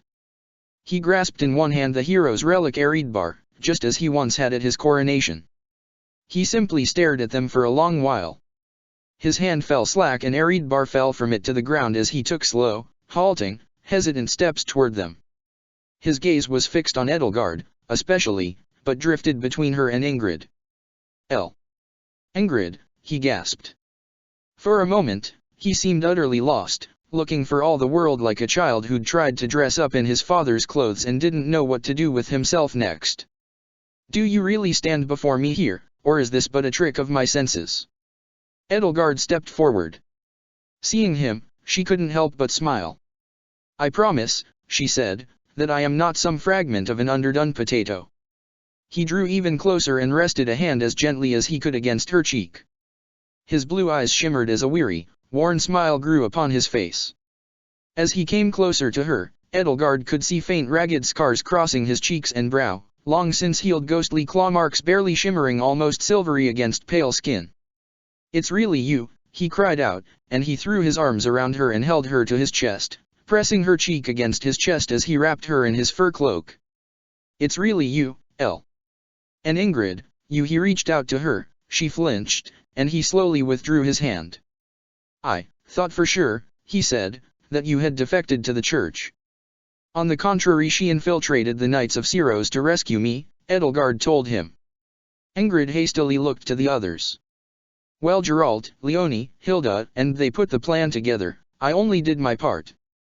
Edelgard looked to Didu and studied his face as his stony gaze roved across Geralt's blade breakers, passing by Leonie and happy on its way. His face betrayed no emotion whatsoever. If there was any indication that his senses could penetrate her disguise as easily as Cornelia's could, he made no sign of it. He seemed just as unfazed to see Edelgard herself. I cannot thank you enough, Dimitri said. After everything I did to you, Ingrid, all I can do is apologize. There was a commotion from within the tent, and one by one the former Blue Lions hurried out, led by Byleth Eisner. Dad! Byleth gasped, catching sight of Geralt before anybody else. Dad! What are you doing here? Said I'd come back for you at the end of the term, he said. Sorry I'm a little late. Princess and I had to take a little detour. Good to see you alive and well, kiddo. Try to stay that way. Before Edelgard could react, all of her former classmates had gathered around her and Dimitri. Edelgard. Ingrid. You're back. Raphael called out, slapping Ingrid heartily on the back. Aren't you two a sight for sore eyes? We've all missed you so much, Annette said, a wide smile brimming from ear to ear on her soft, round face. She wore a war cleric's armored dress now, and looked a bit tired then again, everyone did but otherwise looked unchanged from a month ago. What have you been up to all this time? And I love your new hairdo, Edelgard. I think I prefer it down, Sylvain said, now clad in the spiny black armor of a dark knight. It makes you look awfully stern, princess. At his side, dressed in a mortal savant's ornamental armor and furs and carrying at his hips 4 sheathed Srengish blades just like the ones mounted on Emmanuel's bedroom walls, Felix rolled his eyes. Thank the goddess you're back, Ingrid. Someone needs to put a muzzle on this dog. Ingrid was completely nonplussed, evidently still utterly bewildered that any of the former Blue Lions would be happy to see her. Dimitri then caught sight of Marianne, and that was when he finally let go of Edelgard and allowed her to be released to the others. Mari. Marianne, you. What are you doing here? Marianne looked up at him. She wrung her hands. I came here to see you, she said, reaching into her cloak and producing a small ornamental dagger. You kept it, he gasped, and he reached into his collar and withdrew from the lion's fur a necklace of twine tied to a crystal bottle which contained a preserved flower and sprig of herb. You kept it, she gasped, while Hilda tried very hard not to gag. Edelgard got out of the way and allowed the two of them to embrace. Or rather, she did not so much get out of the way of her own volition as she was wrenched away by half a dozen pairs of arms, all of which wanted to hug the living daylights out of her. Ugh. If I'd known she'd wanted to give it to him, Hilda grumbled to her out of the corner of her mouth as they watched Dimitri sweep Marianne up in his arms, I never would have made that for her. Just when she had managed to ease her way out of her friend's embraces, Edelgard felt a familiar hand on her shoulder and looked up to find herself staring into Byleth's emerald eyes, her line of sight filled by a face nearly identical, Suthi's eyes and Ria's hair excepted, to that of her beloved. Her professor stood over her, draped in a long black jacket and a fur-lined shawl over light armor. The sword of the Creator rested at her hip. "It's good to see you again," Byleth told her, and as flat as her intonation was, there was a wealth of emotion brimming underneath it. A mere second later the hand resting on her shoulder became arms wrapped around her waist. "We've all worried so much. This calls for a feast, right, Your Majesty?" Raphael asked Dimitri, cheerful as ever. "We will save the feast for our victory, once we have seized Gareg Mach," Dida told him. "Lady Edelgard. Professor Byleth. I must speak to you both in private. Come with me to the commander's tent." Edelgard and Byleth shared a glance. Byleth's grip on Edelgard's shoulders tightened protectively for a moment, and then they followed Didu inside. When Didu entered, he motioned for the several attendants waiting inside to leave, then drew the tent flap closed. He, Byleth, and Edelgard met at the table in the center of the tent, on which was a large map of Gareg Mach and the surrounding area. Metal and wooden tokens were scattered across the map representing the positions of the Kingdom Army's forces, allies, and enemies. "Lady Edelgard," Dida said, offering her a subtle, curt bow. "I received word that Lady Cornelia is dead. I take it you were responsible." Edelgard tried to unravel the cipher that was his mind. Did he know she wasn't Vipar, or was he putting up an ignorant front in Byleth's presence? "Does that bother you?" she asked. And actually, it was Ingrid who struck the killing blow. "I see." Dida nodded. "Between the three of us, Cornelia was more a hindrance than an ally. She has never been of any use to us. We would have had to dispose of her later." "What of the Death Knight?" "We've seen neither hide nor hair of her," Edelgard said. "Unfortunate. I suspect authority over her has passed to Lord Rodrigue. By the way, he has attempted to have Professor Byleth assassinated roughly 1.5 dozen times now." Edelgard looked to Byleth, shocked and concerned. Byleth nodded. "Don't worry, I'm all right," she said. "Ostensibly, the assassination plots were devised and carried out by the Church of Syros or by sympathetic parties within the kingdom. However, I traced the guilty parties to Rodrigue. I had no choice, then, but to let our professor in on my plot against him." "Against Thales," Edelgard said, confirming that Didu had informed Byleth of that, as though she didn't already know. "Yes," Didu said. "Thales is on his way here, expected to arrive tomorrow to lead the battalions from Frildarius. We attack on the eve of the Great Tree Moon." He looked to the map. "Our planned positions are a carefully disguised noose around Thales' neck. Upon victory, it will tighten, we will expose him to His Majesty and kill him." Edelgard studied the map with him. "You're wasting no time getting rid of him, I see." Even she hadn't been so hasty, but then again, this world's unique situation did call for haste. "Once we defeat the Church of Syros," he said, "he will no longer be necessary. His plots, too, hasten his removal. Byleth and Vul told you about Operation Antediluvium, then?" He nodded, then led them through the plot to ensnare Thales as depicted on the map, explaining which tokens on the table represented whom. Many of the units involved contained at least one of Didu's own agents, there to counteract any undercover agents of the Men in Black who might try to disrupt the plan if they learned of its existence, reminding Edelgard once again that he had men all across Fodlan, including within the Imperial Army, who answered not to Thales but directly to him, and to Destinova, whoever he was. She noted on the map a squadron of Wyvern riders unaffiliated with either the kingdom, the empire, or the Church. Nader and his friends, who'd been lying in wait under Claude's orders for so long, waiting for a chance to prove themselves in battle. Ostensibly, they were here as a trump card against the Knights of Syros, a hidden faction waiting to strike. Their true purpose, though, was to capture Thales. When Didu had finished, he turned to Byleth. "Professor. A moment alone with Lady Edelgard, please." Byleth gave Edelgard an uneasy glance but smiled and winked as though to remind her that she could turn back time if something went wrong, then left the tent. Didu waited until she was gone. He stared Edelgard in the eyes, his cold aquamarine gaze piercing and accusing. From the beginning, I had my suspicions, he said. About what? Edelgard asked innocently. Vipar never replaced you. I suppose the time for charades is over, she said. So, all those times you told me how perfect my disguise was. Didu tapped his finger on the side of his nose. I could never be sure. But you were a very suspicious impostor, Lady Edelgard. No hard feelings, I hope. My intention was never to make a fool out of you, merely to survive. And survive you did.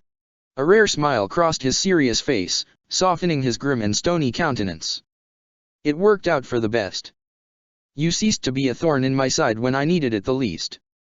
And now there is one fewer uncomfortable truth His Majesty will have to learn. As the people of Fodlan say, it is water under the bridge. Edelgard returned his smile, though hers was bitter. I did feel guilty about lying to you, she said. Perhaps I'll apologize, if you can apologize for trying to assassinate me. If I had been trying to assassinate you, I would not have sent Kronia. Kronia may have failed to kill me, but she nearly killed Hubert. He's been taken prisoner by the Church of Ceros, tortured, and maimed because of your machinations. Didu paused for a moment, as though taking time for the news to percolate through his mind. That is truly regrettable. However, for Thales's sake, I had to make a good faith effort to kill you. He led her out of the tent. Destinova told you to hide yourself. Perhaps you should have listened. I did. There is quite a large gap between listening and obeying. He nodded.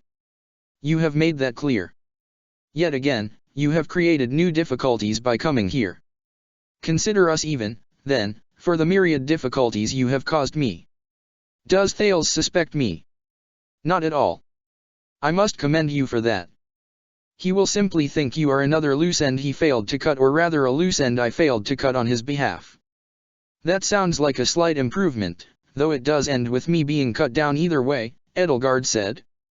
Perhaps if we meet, you can persuade him to find further use for me. It would be best if that is not necessary. I also want to ask you about the journal you promised to His Majesty.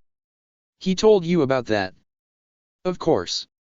I am his confidant. Didu's eyes narrowed. What is in it? The truth. About what? Everything.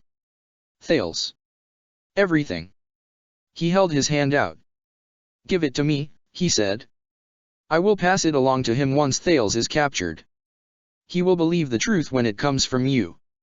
I'd rather give it to him myself, Edelgard said, knowing better than to entrust her journal to anybody else. You will not be here when the time is right, he insisted. You must make your reunion quick. I doubt you truly wish to be here when Thales arrives tomorrow.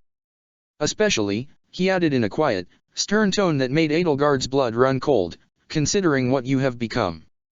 Edelgard was speechless. You know. Did Emmanuel tell you? No, Didu said. But Destinova and Kronia report everything they see to me, he said. And they saw you with horns, a tail, and wings. I know what Rhea has done to you. No one else here does. Then Emmanuel isn't. No. He is only part of my network. It may surprise you that many nobles, especially those lacking substantial inheritances, are intrigued by the promise of a more equal society. Edelgard held back a relieved sigh. A more equal society? Through spycraft and sabotage? He shook his head. It is not so simple. The roots of a fungal network stretch beneath the soil for miles, mycelium hidden beneath the forest floor. Let the world decay and the fungus will burst to the surface and feast on the rot. That sounds intriguing. Thank you. I also want to address your new niece. I hope you have left her behind where it is safe. I have. Good. Now, give me the journal. If Thales learns the truth, you will meet a fate worse than death, and so will it. I wouldn't give you the journal if I had it, Edelgard said. There's more there than just Thales' identity. There are personal things meant for Dimitri's eyes only. Not even you can see them, Didu. But it's a moot point. I left the journal in the care of a very good friend. When we're done here, I'll take it back, and Dimitri can have it. Didu's lips pursed, but he relented. There was no use trying to squeeze blood out of a stone. After Edelgard had been thoroughly hugged by just about everyone in the Blue Lions, minus, of course, Felix, they all had lunch together, military rations consisting of hard bread, salted meat, and a sparse lentil soup that Dido had somehow managed to make taste good, but lunch nonetheless for the first time since the night before the incident in the Holy Tomb. Edelgard was impressed that Dimitri, king of Faerghus, ate just as well as his soldiers did. She'd done so as well out of principle and out of respect for her men, even if some of the high-born officers under her command balked at the idea, or rather, especially if they balked at it, and had wondered if in her world Dimitri had ever done the same thing. Edelgard found herself wedged between Dimitri and Byleth as she ate, with the rest of her former classmates clustered around her. Their chatter washed over her like soothing waves on the shore, and she found herself feeling content. Dimitri leaned against her, and his pale and scarred hand often landed atop hers at random intervals as though he had to make sure she was really there and not a phantom or a figment of his imagination. No matter what topic the conversation turned to, whenever one of her classmates looked her way, she could see for a moment a warm and relieved smile on their face. Even Felix seemed in higher spirits than usual. It felt surreal, and above all humbling, to feel in the air the same energy Edelgard had felt on the morning Byleth had returned to the Black Eagles after her 5-year slumber, except now all of it was focused on herself and Ingrid. Now it was Byleth who was looking at the two of them the way Edelgard had once looked at her. Speaking of Ingrid, she seemed to be handling the attention much less ably than Edelgard. For once, she seemed as much a wallflower as Bernadetta, quietly withdrawing herself from the others. There was a wall between her and her old friends built from both the judgment she passed on others and on herself. It was obvious from the way her gaze hurriedly slid away from Dimitri and Dido whenever it chanced upon them that what they had done, Dimitri's barbaric acts and Dido's conspiracies, still rankled her, but the way she closed herself off even to good friends like Ignatz and Raphael, as cheerful as they were, made it clear as well that there was as much loathing directed inward as there was directed outward. "So, Your Highness," Sylvain said, grinning, "I know it's not exactly the dining hall, but the food's not half bad, isn't it?" "Not half bad? It's great, isn't it, Edelgard?" Raphael answered for her. "Dido, you could probably make a bowl of rocks taste good. And you could probably eat it," Felix muttered. "We've all been so worried about you," Annette said to Edelgard, leaning toward her. "Where have you been? How did Ingrid help you escape?" "We heard rumors," Bernadetta said, "that, And never mind. Forget Bernie said anything. You look perfectly normal now, anyway."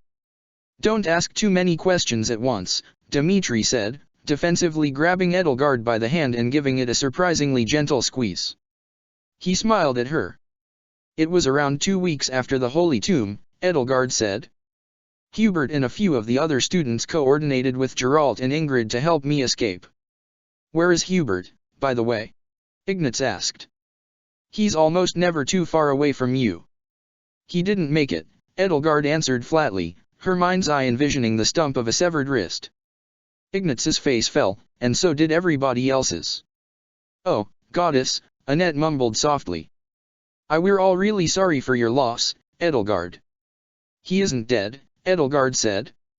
She told them what Ferdinand and Dorothea had relayed to her at Fort Mercers. "Oh. I'm sorry, Edelgard. I didn't mean to upset you." Ignatz's eyes refused to rise to meet hers, he just stared glumly into his soup. "You haven't, I'm just glad he's still alive." "Rhea," Dimitri growled. "Is she capable of doing anything other than making humans suffer?" Edelgard saw a glint of light out of the corner of her eye. Red and gold against the sun. At the front of the army, just past the commander's tent, a familiar wyvern dressed in splendid armor emblazoned with the Hresvelg coat of arms glided to the ground and came to a halt on the heather with a mighty, yet lazy flap of its wings. In the distance, Burkhart and his retainer Victor dismounted. Edelgard set her bowl down and stood up.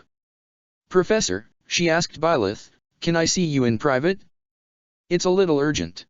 She wouldn't be surprised if Burkhart dragged her off as soon as he saw her. Byleth nodded and quietly excused herself, and the two of them quickly relocated to one of the nearby tents just as one of Dimitri's men ran from the front lines down to where the Blue Lions had gathered to eat to inform him of the sudden, surprise arrival. Edelgard and Byleth ducked inside, hiding themselves at least for the time being. "What is it?" Byleth asked her. Edelgard told her what had happened to her during this very same battle in her world. She bared her soul about the 5 years of misery. Byleth took it all in. I know that history need not repeat itself, Edelgard concluded, but in order to keep it from doing so, we must first know it. That's something I learned while I was Ria's prisoner. 5 years, she murmured, dazed. I cannot ask you not to fight by your students' sides in this battle, Professor, Edelgard said to her, but I can ask you to be cautious, and I can ask you to protect yourself as best you can, because I know you well enough to know that you would never want to subject your students to. Byleth laid a hand on her cheek, silencing her. Edelgard realized that her tone had started to waver just as the sight of her professor's face before her had started to shimmer through a thin veil of tears. Recalling the loss of her beloved professor had dredged up all of that pain and grief and made it feel as real and immediate as though it had happened yesterday. Edelgard, she said. I understand. You're right, I could never hurt Dimitri like that. It's been hard enough on him, having lost you this past month. He still needs guidance. I'll take care of myself. And with Dad here, I'll be safe. I promise. Thank you, Professor, Edelgard said, resting a hand atop hers.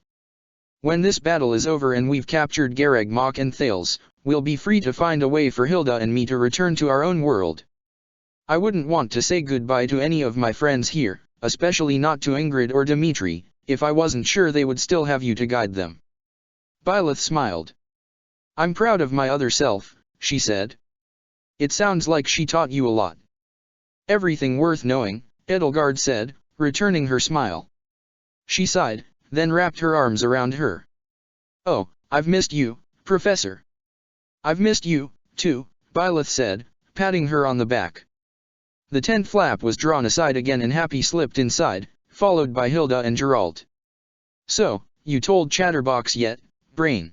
Happy asked. Blondie's here and I bet he won't be very excited to see us, so we'd better scram. Byleth furrowed her brow, studying her. Happy? You're human again, she gasped, her eyes widening. Okay, first, I'm going by Nasreen right now. Second, yup. Uncle Gerald can fill you in on all the details. I like what you did with your hair. Thanks, Happy said, self-consciously running her fingers through her short black hair. Anyway, yes, I've told Byleth, Edelgard said to her and the others. Okay, good, Hilda said. We're done here, then. Let's leave. As crowded as the tent was becoming, its flap was brushed aside one more time as Emperor Burkhart stepped inside. Ellie, he said curtly, his blue eyes icy and his lips pulled into a severe frown, what are you doing here? Happy quietly shrank into Geralt's side, as though hiding near him might render her invisible. Burke, Edelgard said. I came here to see my teacher. I told you to stay behind. Fort Mercer's is safe. There were things I had to say to her that I couldn't say in a letter. And Dimitri. There is going to be a war here, Burkhart said. All the more reason for me to say what must be said.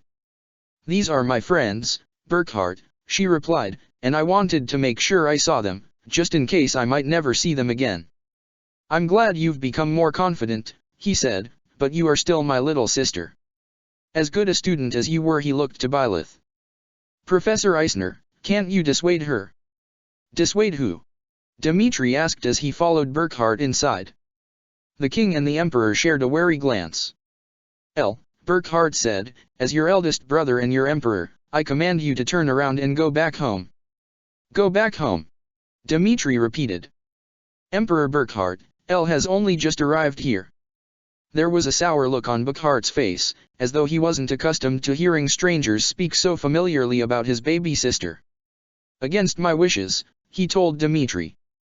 If you had any idea what Edelgard has gone through in this past month, you would understand how foolish she is being. Dimitri stiffened. Elle was the brightest student in our house, he said. Her tactical input is indispensable. I have asked her to serve in an official capacity as a field advisor to our generals, he lied. I ask you not to interfere with Faerghus affairs. If you wish to conscript my subjects, my family, without my consent, then you ask for me to interfere. Burckhardt crossed his arms over his chest. I know that Ellie is very smart and very strong, and I'm proud of that. She and Ingrid even saved my life when Cornelia tried to murder me. But that is not the same as fighting a war against the Church of Syros, and you would know how dangerous it is for her to be here if you knew what Rhea has done to her. What? Dmitri snarled, the bestial rage he kept hidden under his skin bursting to the surface as he clenched his fists. He looked to Edelgard. There was more than fury in his face, but a deep well of concern and fear. What has Rhea done to you? Edelgard put her hands to her brow. Burke. I'm sorry. You're right, it is dangerous here. I just wanted to see my friends again. Dmitri is my brother, too, and I worry about him. I won't have any further part in this war. In fact, now that I've arrived and said hello, if I could ask for His Majesty to part with just a few of his trusted soldiers, perhaps they can escort me to a safer place, perhaps a certain town in Gaspard. She looked plaintively to Dmitri. But you've only just arrived, he said. He turned to Burckhardt. Edelgard's perspective is invaluable. Our former professor here, and even my master tactician, General Molinaro, will agree. Edelgard wanted to smack herself in the face. Dmitri had no idea what her angle was. I think Edelgard can at least stay the night and leave in the morning, Byleth said. Can't she, Emperor? Burckhardt sighed. I suppose. But she will have to leave early in the morning. I sent a letter to Archbishop Rhea inviting her to parley here tomorrow at 11 o'clock. You what? Dmitri snarled. Edelgard was just as shocked. Burckhardt wanted to invite Rhea here just when Thales was supposed to return. It was impossible for this to end well by any stretch of the imagination. Why did Burckhardt have to be so naive? With 2 armies breathing down her neck, Burckhardt explained, we could persuade her to surrender and acquiesce to our terms. Isn't that right, El? My terms, Dmitri spat back, still seething, are nothing less than Archbishop Rhea's head on a pike. There is no point in parleying. Why are you here, then, Emperor Burckhardt? To see to it that the Church understands that it cannot capture and conscript the children of noble families as it sees fit without endangering itself. A show of force on 2 fronts. If you aren't here to raise the Church to its foundations, then begone. Byleth stepped in between the 2 of them. Excuse me, she said. Neither of us are likely to force a surrender from Rhea on our own. We need to work together. I doubt Rhea would even deign to attend a parley, anyway, Edelgard said. Nevertheless, I understand. I shall leave at dawn, Burckhardt, if that would put you at ease. Dmitri gave Burckhardt a distrustful, hurt look, then resignedly offered him his hand. The 2 of them shook hands hesitantly, formalizing an alliance between the Adrestian Empire and the Kingdom of Faerghus. Dmitri and Burckhardt were busy for the rest of the day coordinating their strategies, just in case Rhea did not decide during their parley to surrender and acquiesce to all their demands, which gave Edelgard the rest of the day to catch up with her fellow Blue Lions, or rather, former Blue Lions, as Dmitri was now calling them, the White Fang Assault Team, or White Fang for short, which Hilda thought was much cleverer than Black Eagle Strike Force, and sought to subtly remind Edelgard of that whenever the opportunity arose. As it turned out, Edelgard's former classmates had little to say about the past month, because aside from a few glimmers of intrigue here and there, preparations for war tended to be as stressful as they were boring. One could spend an entire day working one to the bone and have nothing to say for it except that the war machine had inched on just a little farther. Of note, of course, though, were the 18 attempted assassinations of Byleth Eisner, all of which had been foiled, which, Edelgard noted morbidly, explained the infrequent usages of Suthi's power when an attempt had come particularly close to succeeding. Looking at Byleth as she regaled her and her friends with stories of harrowing close calls, Edelgard realized with a sinking feeling in her stomach that Thales was growing more desperate, as though he had an inkling that soon Dida would no longer consider him as valuable an asset as Byleth, which did not bode well for his scheduled return to the front lines. Also of note was that while many nobles in the kingdom of Faerghus had swiftly and eagerly acquiesced to Dimitri's rather heretical rule, there had been a few holdouts among some houses. Those holdouts had quickly been snuffed out, some by sudden illnesses or accidents, quiet assassinations which led to conveniently amicable heirs ascending to the heads of the houses. Others had been either swayed or eliminated through more communal efforts. Apparently, Duke Rufus Bladdid of Itha had been quickly forced to lend his enthusiastic support to the war effort when a mob had set his mansion ablaze, and House Clyman had lost all of its heirs save for the Viscount's youngest daughter's 3-year-old child in a freak outbreak of plague. Didu had been busy, though of course he took no credit for anything. Edelgard almost felt nostalgic. Hubert had done the same thing in her world. He'd spent the month before her war declaration strategically removing whichever of the 6 great lords still presented an obstacle to her absolute authority, killing enough that the rest could easily be placed under arrest with little fuss. It was dirty and unpleasant work, but Edelgard never quite found herself able to muster much sympathy for greedy and short-sighted nobles who found themselves on the wrong side of her ideals. While the others hadn't had much to say, Edelgard had found herself with plenty to say about her escape from Garreg Mach and flight across Adrestia to Inver and then to Fort Mercers, though she left the elephant in the room, or rather the dragon, unaddressed. Dimitri wasn't free until much later in the evening, when he found Edelgard packing provisions for tomorrow's journey to Gaspard. He laid his hands atop hers, warming their cold flesh against hers. Edelgard's eyes traced his scars, knowing better than anybody else the story they told. I cannot believe you have returned," he whispered. "If something is real, it doesn't matter if you believe in it or not." She looked up into his eyes. The last time she had seen him, truly seen him, had been the night before the Holy Tomb, when she had comforted him at his lowest point, a low point she had known all too well. He had been as miserable as she had ever seen him, buckling under the weight of his own sins, but now he seemed taller, stronger, more eager to bear his burdens if only a little. "You look good, Dee," she said. A fraught smile spread across Dimitri's face, one that all too easily might crumble under a stream of tears. "This past month has been so hard, Elle. For all of us. For me." He looked away, as though embarrassed. "I tried so hard to have faith that you were still alive. When I received that letter from Burkhardt the other day, I could hardly believe it. I thought it must have been a trick. I've been seeing your ghost for this past month, screaming at me for bloody revenge."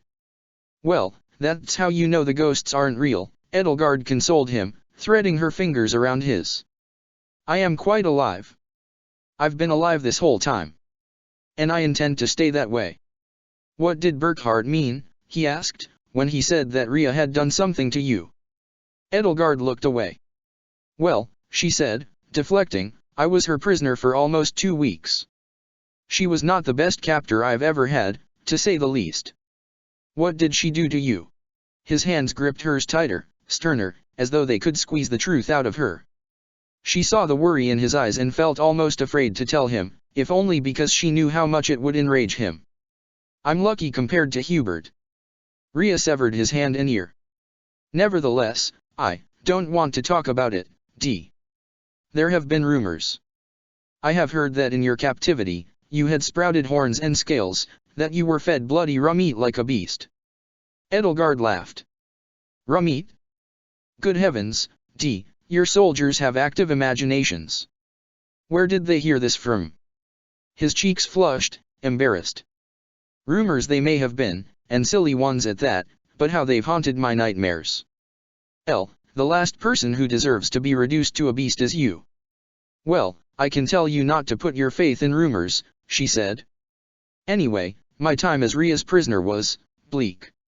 I don't want to dwell on it right now. You have enough on your mind. I'd rather talk about good things with you. For example, Cornelia is dead. Ingrid and I killed her ourselves." He sighed. "Rodrigue will be pleased. One less traitor to our cause. Do you know what that means for Mercedes, then? Surely she cannot be under that woman's thrall anymore. If she could come back to us. I've no clue where she is. Her appearance at Castle Gaspard while Cornelia was in Inver, at least, suggests that she operates independently. She could be anywhere in Fodlan." Dimitri couldn't help but look disappointed. "Our paths will cross again, I am sure. And I understand why you do not want to talk about Rhea. It was quite a long time before I could tell others what had been done to me. A small part of me, the part of me that remembered how I had been before, the people I had known, was afraid, or maybe embarrassed, to reveal to them how much I had suffered. But those monsters used my silence. They used it to hide the truth. If you can tell anybody, then can you not tell me? I'm here now, Edelgard said, I'm safe, and I'm healthy, and that's all that currently matters. He stepped away and watched her pack. They all stayed with me because of you, he said after a long and silent moment between them. What do you mean? The rest of the Blue Lion's White Fang saw me for the beast I was. They were all disgusted. We're going to help you save Edelgard. That is what they all kept saying. That is why they stayed, because of you, and because of our professor. Now that you are safe, I wonder, how much further will their loyalty stretch? I don't think any of our friends plan on leaving. Except you. Edelgard looked down at the bag she was packing. Dimitri, she asked, you wouldn't happen to have a spare Hurricane King costume, would you? Dimitri suddenly looked embarrassed. I do have my old costume, he said. Why? I'd like to borrow some parts from it, she said. And a few other things, if your soldiers can spare them. Tell me, he said, nonplussed, and I will see what I can do. She told him, and he saw what he could do. While Dimitri procured what she needed, Edelgard left her tent and found Ingrid orbiting the bonfire the rest of her former classmates were sitting at, her arms crossed as though she meant to take up as little space as possible, as she spoke with Sylvain and Felix. Nobody blames you for leaving, Sylvain was saying to her.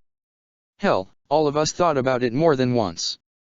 Felix and Annette were this close to jumping ship. Right, Felix. But why?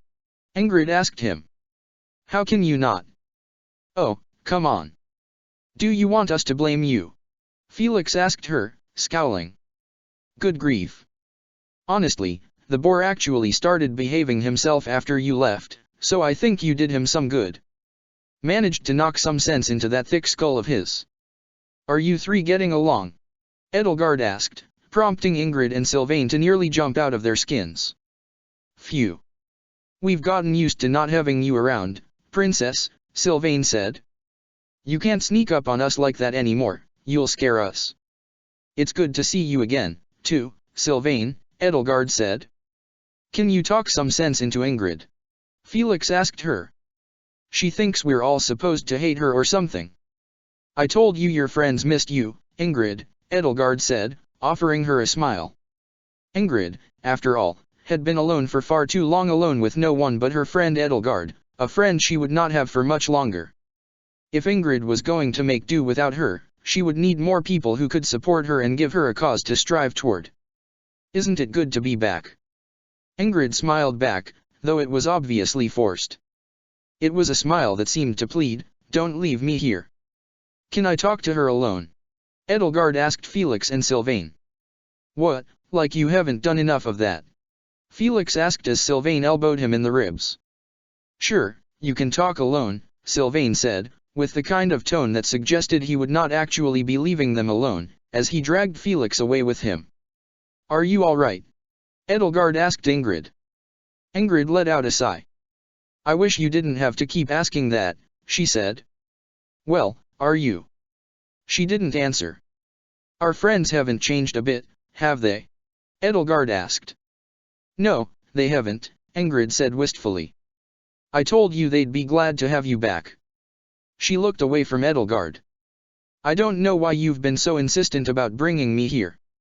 Because you deserve to have more friends than a woman who's hopelessly smitten with you. Ingrid's jaw dropped, her cheeks reddening. You're being ridiculous, Edelgard, she said. Tell me you aren't really leaving tomorrow. Tell me you aren't leaving me behind with them. I'm not really leaving tomorrow. Edelgard smiled. After all, somebody needs to help Geralt watch over Professor Byleth. But won't Burkhart? What he doesn't know won't hurt him, she said. The next morning, at daybreak, a carriage, an armed escort was prepared for Edelgard. When she'd gotten far enough away, though, she put together her disguise and traded spots with one of Dimitri's soldiers, riding his horse back to the army.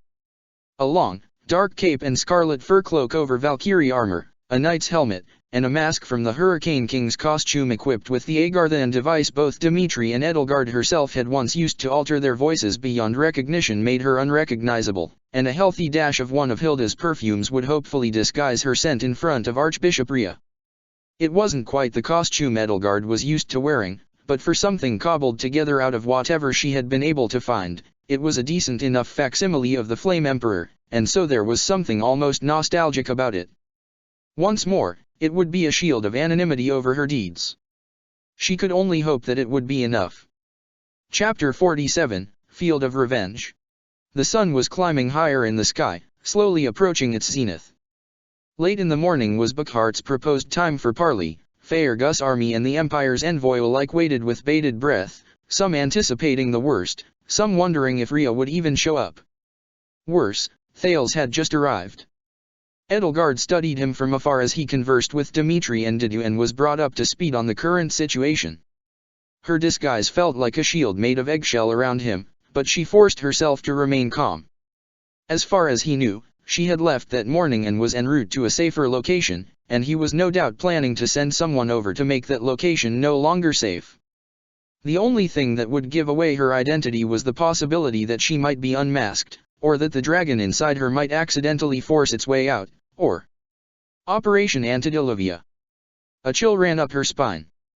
She hadn't given it much thought before, but if testing on Operation Antediluvian continued, the tidal surges would affect her. If Thales saw her afflicted by a crippling headache at the same time he himself suffered the same thing, he would put two and two together immediately. The question she had to ask herself was, would testing on Operation Antediluvian continue? Since Thales experienced the same negative effects from the Dirac tidal surges, it would be prudent to halt the project given current events after all. Exposing oneself to random crippling migraines in the heat of battle was hardly prudent, especially if Thales suspected that his allies were planning to double-cross him. She wondered if he had any contingency plans for Byleth's powers. If Byleth turned back time, he would be as unconscious as any other time traveler, just as the other Thales had been in the other world when Byleth's forces had seized Shamhala's citadel. Even if only for a moment, Byleth had the power to make him completely and utterly vulnerable. Edelgard doubted Didu knew about Byleth's command over the flow of time, but she wouldn't have been surprised if Byleth was planning on making use of it to assist in his plan. As Thales went off to see to his own men, Dimitri and Didu approached Edelgard. "I see the mercenary we hired has arrived," Didu said, giving a wry look to Dimitri. Dimitri nodded. "Right. It is good to have you here. It would have been a horrible injustice for you to leave us so soon, Er. Remind me again what it is you call yourself." A part of Edelgard had been prepared to call herself the Flame Emperor, though thankfully it was a very small part. "The Wandering Flame," she said. When she spoke, her voice came from the mask distorted by the strange Agarthan device placed within it, just as it had been by her Flame Emperor disguise, just as Juritz's and Mercedes' voices had been by their Death Knight armor, just as Dimitri's voice had been by his Hurricane King outfit. Low, sonorous overtones and undertones swirled around the altered sounds, making her voice alien and unrecognizable. No matter what one's voice sounded like, whether one was a man or a woman or had a low or high-pitched voice, it was all flattened to a single distinctive monotone by some strange oral feat of advanced technology. "Ah, yes, right," Dimitri said. "You came to us highly recommended by Captain Geralt and his Blade Breakers," Didu said. Edelgard nodded. "I hear he will be augmenting your forces," she added. "If you will place me with the Blade Breakers, it would be an honor." "It is an honor I gladly grant," Dimitri said. "White Fang, along with the Blade Breakers, will be acting as a vanguard for the Kingdom Army. This way, we can draw the attention of Ria's most elite soldiers and allow our forces free rein." It was the exact same strategy Edelgard and Byleth had devised in her world. There were some things that never changed. Still, that had Edelgard worried. It had been that strategy that had torn Byleth away from her. Was it prudent to use it again? "Is that wise, Your Majesty?" she asked. "White Fang seems to be comprised of close friends of yours. All the more reason to keep you all close by my side." "I don't want to ever lose my friends again," he answered soberly. "I'm nothing without them. And please, there's no need to call me Your Majesty. What do we have here? Thales hissed as he briskly approached the three of them. "Oh, Rodrigue." Dimitri smiled, being the only one of the four of them who did not know who he was really speaking to. "I thought you were going to see to your men." "I was, then this interesting specimen caught my eye." Thales stared Edelgard straight in the eyes. Edelgard found herself struck by the possibility he might recognize her on sight, even through her disguise, as though his heinous deeds had placed some indelible mark on her very soul, deeper than anything that could be seen or heard or even smelled, that only he could discern. "I am Lord Rodrigue Akil of House Frildarius, Lord Regent, former Lord Regent of the Kingdom of Faerghus." "And you are?" Edelgard gave him a deferential bow. "The Wandering Flame," she replied. "It is nice to make your acquaintance." Wandering Flame. He seemed to roll the name around in his mouth as though he were tasting a fine vintage wine. "A soldier of fortune," Didu explained, "whom I hired to bolster our forces." Dimitri looked uncomfortable. For all he knew, the only reason he had to keep Edelgard's identity a secret from Rodrigue was because Burkhart might catch wind of it if he didn't. It was clear the thought of keeping secrets from his beloved Rodrigue didn't sit well with him. "This one, ER, came highly recommended from my intelligence network," Didu filled in. "This one's reputation among the underworld is favorable." "Well, I've never heard of such a distinctive mercenary, especially one so diminutive," Thales said, his brow furrowing. He sniffed the air, catching the perfume Edelgard had liberally applied under her armor. "Or so, fragrant." "The perfume is a gift to those I defeat in battle," Edelgard said. "The pleasant scent eases their passing as they return to the goddess." "You may speak with Geralt of the Blade Breakers to learn more," Didu told him. "The two of them have a history." While Thales pondered that, Edelgard offhandedly wondered what strange stories Geralt might concoct about her alter ego's mercenary career if asked. "Every masked sellsword needs a gimmick, I suppose," Thales sighed. He looked to the sky, shielding his eyes from the sun with a hand to his brow. "I wonder if Archbishop Rhea will indeed appear for parley this morning." Edelgard could tell that Burkhart's presence and his med plan had perturbed Thales on some level. He'd been counting on having his half of the Adrestian Empire as an ally. The entire point of Cornelia's actions had been to establish a subtle vassalage out of a sizable fragment of the empire by seizing the reins of power for herself behind the scenes, but he hadn't counted on Burkhart having a mind of his own. "If she does," Dimitri said, "I want you by my side, Rodrigue." Thales chuckled and patted him on the back. "As flattered as I am, dear boy, even Emperor Burkhart has the good sense not to bring the second most powerful person in Adrestia with him to meet with his enemy. I shall remain here. Now that I have met your new friend, I shall return to my own forces. Take care not to wander into danger, Wandering Flame." He left them. Edelgard held back the sigh of relief she wanted to let out until he was well out of earshot, and even then she only allowed it to slip slowly and gently from her mouth. "Your former regent is interesting," she told Dimitri. "I wonder if he misses being the most powerful person in Faerghus." "Him? No," he said. "Rodrigue is as noble as they come, though he does lose his temper easily. Do not tell him I said that." "My lips are sealed, Your Majesty," she said. "If I cannot have Rodrigue by my side," he added, offering her a smile, "I hope you will take his place at the parley, Wandering Flame." "Does a recommendation from Geralt mean that much to the King of Faerghus?" she responded. "It would be an honor, Your Majesty." The sun stood nearly at its zenith at an hour before noon. In disguise, Edelgard watched Burkhart pace nervously outside his tent, looking to the monastery's bristling walls for any sign that an envoy from Rhea might be arriving as his boots wore a distressed furrow into the ground. At last, 24 men bearing the banners of the Church of Syros came into sight, marching down the mountain. They came to a stop about 200 paces from the army's front lines. Wearing both elation and incredible anxiety on his face, Burkhart took his retainer Victor and a dozen of his personal guard to rendezvous with them there. Dimitri did the same, bringing with him Didu, Edelgard, and a dozen of his own soldiers. Two equal forces met on the moor, standing amid the scrubby heath and heather that grew from the stony slopes. The Church of Syros soldiers parted ways, revealing Archbishop Rhea within their ranks. Rhea no longer wore the layered and ostentatious finery of a woman of the church. Now, burnished brass armor and a simple white robe adorned her frame. showing off for the first time the body underneath her usual attire, curvy, voluptuous even, but firm and with a toned musculature none would expect. She gleamed when the sunlight struck her. A gold diadem adorned with bat-like dragon's wings lay upon her brow. One hand held by leather straps the shield of Syros, and the other hand clutched by the hilt the sword of Syros, weapons blessed by the saints, which like heroes' relics bestowed their true power upon those with matching crests, but unlike heroes' relics were otherwise normal weapons, not ones forged of bone. The shield was a deceptively simple round buckler, yet its front was gilded and carved with ornate etchings. The sword had a long blade with rippled edges. Both were surrounded by a shimmering blue aura. Dimitri's lip curled at the sight of her. He took a deep breath through his nose, nostrils flaring, as he struggled to keep himself calm, every once in a while glancing to Edelgard as though afraid she might be swept away at any moment.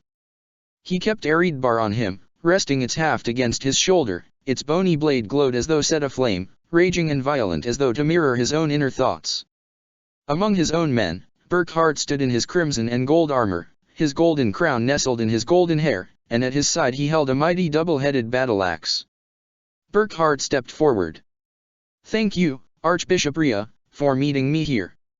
I thought it prudent to exhaust all possible avenues for peace before we decide whether to commit to this course of action. As you have no doubt gathered, my forces have massed on the eastern front. You are beset on two sides by the might of two great armies." Rhea stared impassively at him as he spoke. "I am prepared to lend my aid to King Dimitri," he continued, "as long as my terms are unmet. Our combined forces are sufficient to defeat yours. You must know this. It is a simple, game of numbers. Surrender to us now and acquiesce to my demands." Edelgard could tell that he'd had to fight not to say please at the end. His hands were trembling like leaves in the autumn wind. Edelgard could feel the fear that filled him. She knew his fear, she understood it, but she could have hidden it much better than he was right now. Rhea mustered a smile. "Burkhard, I remember you. Ionia's golden child. I have seen so many of your brothers and sisters come through this monastery on their lives' journeys, and you were the best among them all," she said, forcing a placid and gentle demeanor. "If I agree to your terms, do you promise to remove your soldiers?" "Of course," Burkhard said, smiling uneasily. "My empire's quarrel is not the kingdom's." "What?" Dimitri hissed at him. "Well, then, here are my demands," he continued. "First, concerning my young sister, Edelgard."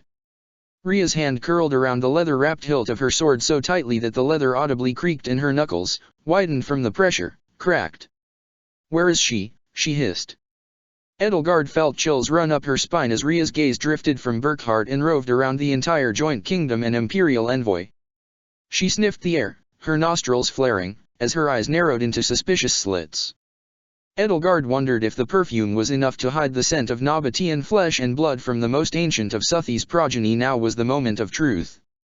"Princess Edelgard is very far away from here and quite safe, Your Holiness," Burkhard said sternly, though there was fear in his eyes. "Archbishop, concerning her, my demands are simple. The Church is no longer to pursue her for any reason." Edelgard could tell from the look on Rhea's face that she was trying very hard not to hiss at him like some kind of enraged serpent. Perhaps it was a trick of the light, but she swore that if she could step just a little closer to Rhea, if she dared, she would be able to see her pupils contracting into reptilian slits. She felt the dragon within her squirm and writhe, struggling against the confines of her flesh. For a moment she reflected on Suthi's brief awakening in the Holy Tomb and how it had triggered Sitha's and Flane's transformations despite how long their dragon forms had lain dormant, and wondered Rhea possessed the power to draw the dragon out of her against her will even now, even after Edelgard had gained mastery over it. The thought that Rhea might still be able to force it out of her on a whim, reshaping and molding her body like wet clay to fit her twisted desires, left Edelgard rattled and only made the dragon fight harder against its prison. "Second, you must release the Adrestian subjects currently being held within the monastery," Burkhard added.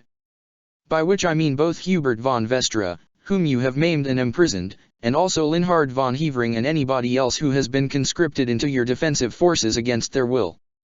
An apology for similarly attempting to conscript Ferdinand von Aegir and Caspar von Berglis would be prudent as well.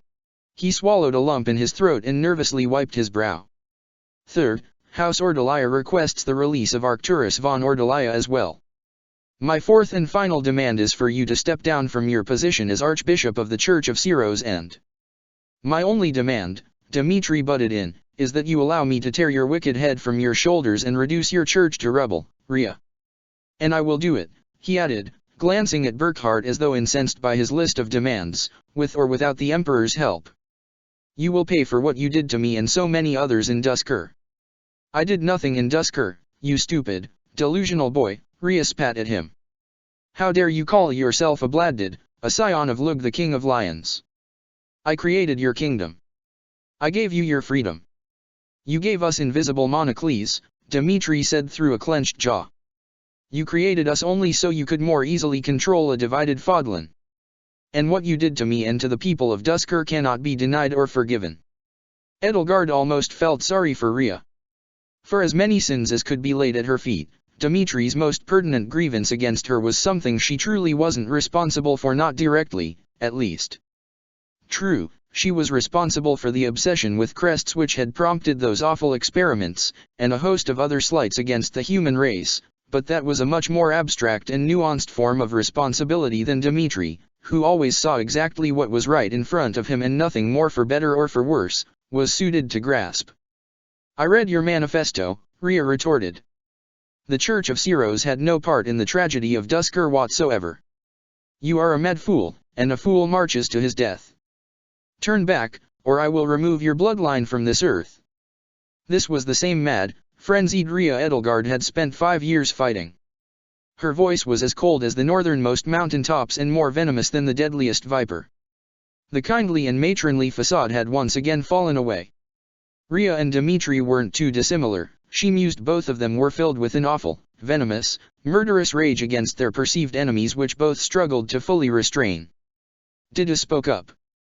Many priests and cardinals profited from the genocide, Archbishop, he said, his voice stony, under your eye and auspices.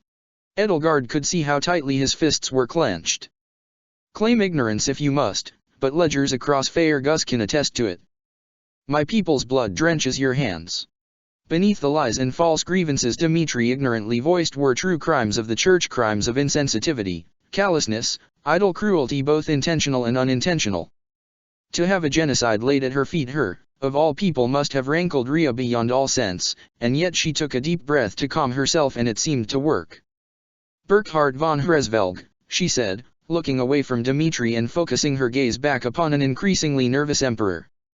Are these blasphemers truly the company you keep now? For the sake of your very soul and those of your men, I beseech you to turn back. I may not agree with everything my allies do, Burckhardt stammered, but Lady Rhea, your conduct is beyond the pale, and I, he said, injecting a heavy dose of bravado into his voice, Emperor Burckhardt von Hresvelg, son of Ionius IX, must hold you to the consequences of your heinous deeds. I beseech you to remit yourself to my custody and submit to a fair trial for your crimes against Adrestia. Catherine stepped forward from among the soldiers. You impudent heretics! You dare stand here spouting lies and making insane demands of the instrument of the goddess Wool. Rhea placed a gentle hand over her chest and held her back. Lady Catherine, that is enough, she told her. I can speak for myself. Of course, Catherine said. But Archbishop, their slander is. Rhea waved her aside. Dmitri, she said, returning her focus to the King of Faerghus, your misguided rage is truly painful to see. Even more painful is the way it seems to infect those who ought to know better, like a virulent disease. You are yet another in a long line of plagues birthed from the blighted bowels of Thrdyad, like Nemesis before you. I doubt you will heed my words, but listen well. Turn back your army and let us preserve the status quo ante bellum before you force me to do something I will regret. You would not regret it in the least, Dmitri spat at her. Human life means nothing to you. Doesn't it, Rhea, or should I call you the Immaculate One? Burckhardt's jaw dropped. He glanced at Dmitri, then at Rhea, then at Dmitri again. It was clear from the look on his face that he had no idea what he had gotten himself into. I love all of the goddess children, Rhea said, which Edelgard supposed was entirely accurate. Dmitri glanced toward Edelgard, who stood silently by and hoped he wouldn't do anything reckless and stupid that would blow her cover. Rhea, he said, I will not stop until you have paid for every single one of your crimes. I swear it on my father's grave. Surrender now, Burkhart said, and your life, and those of the men who serve under you, will be spared.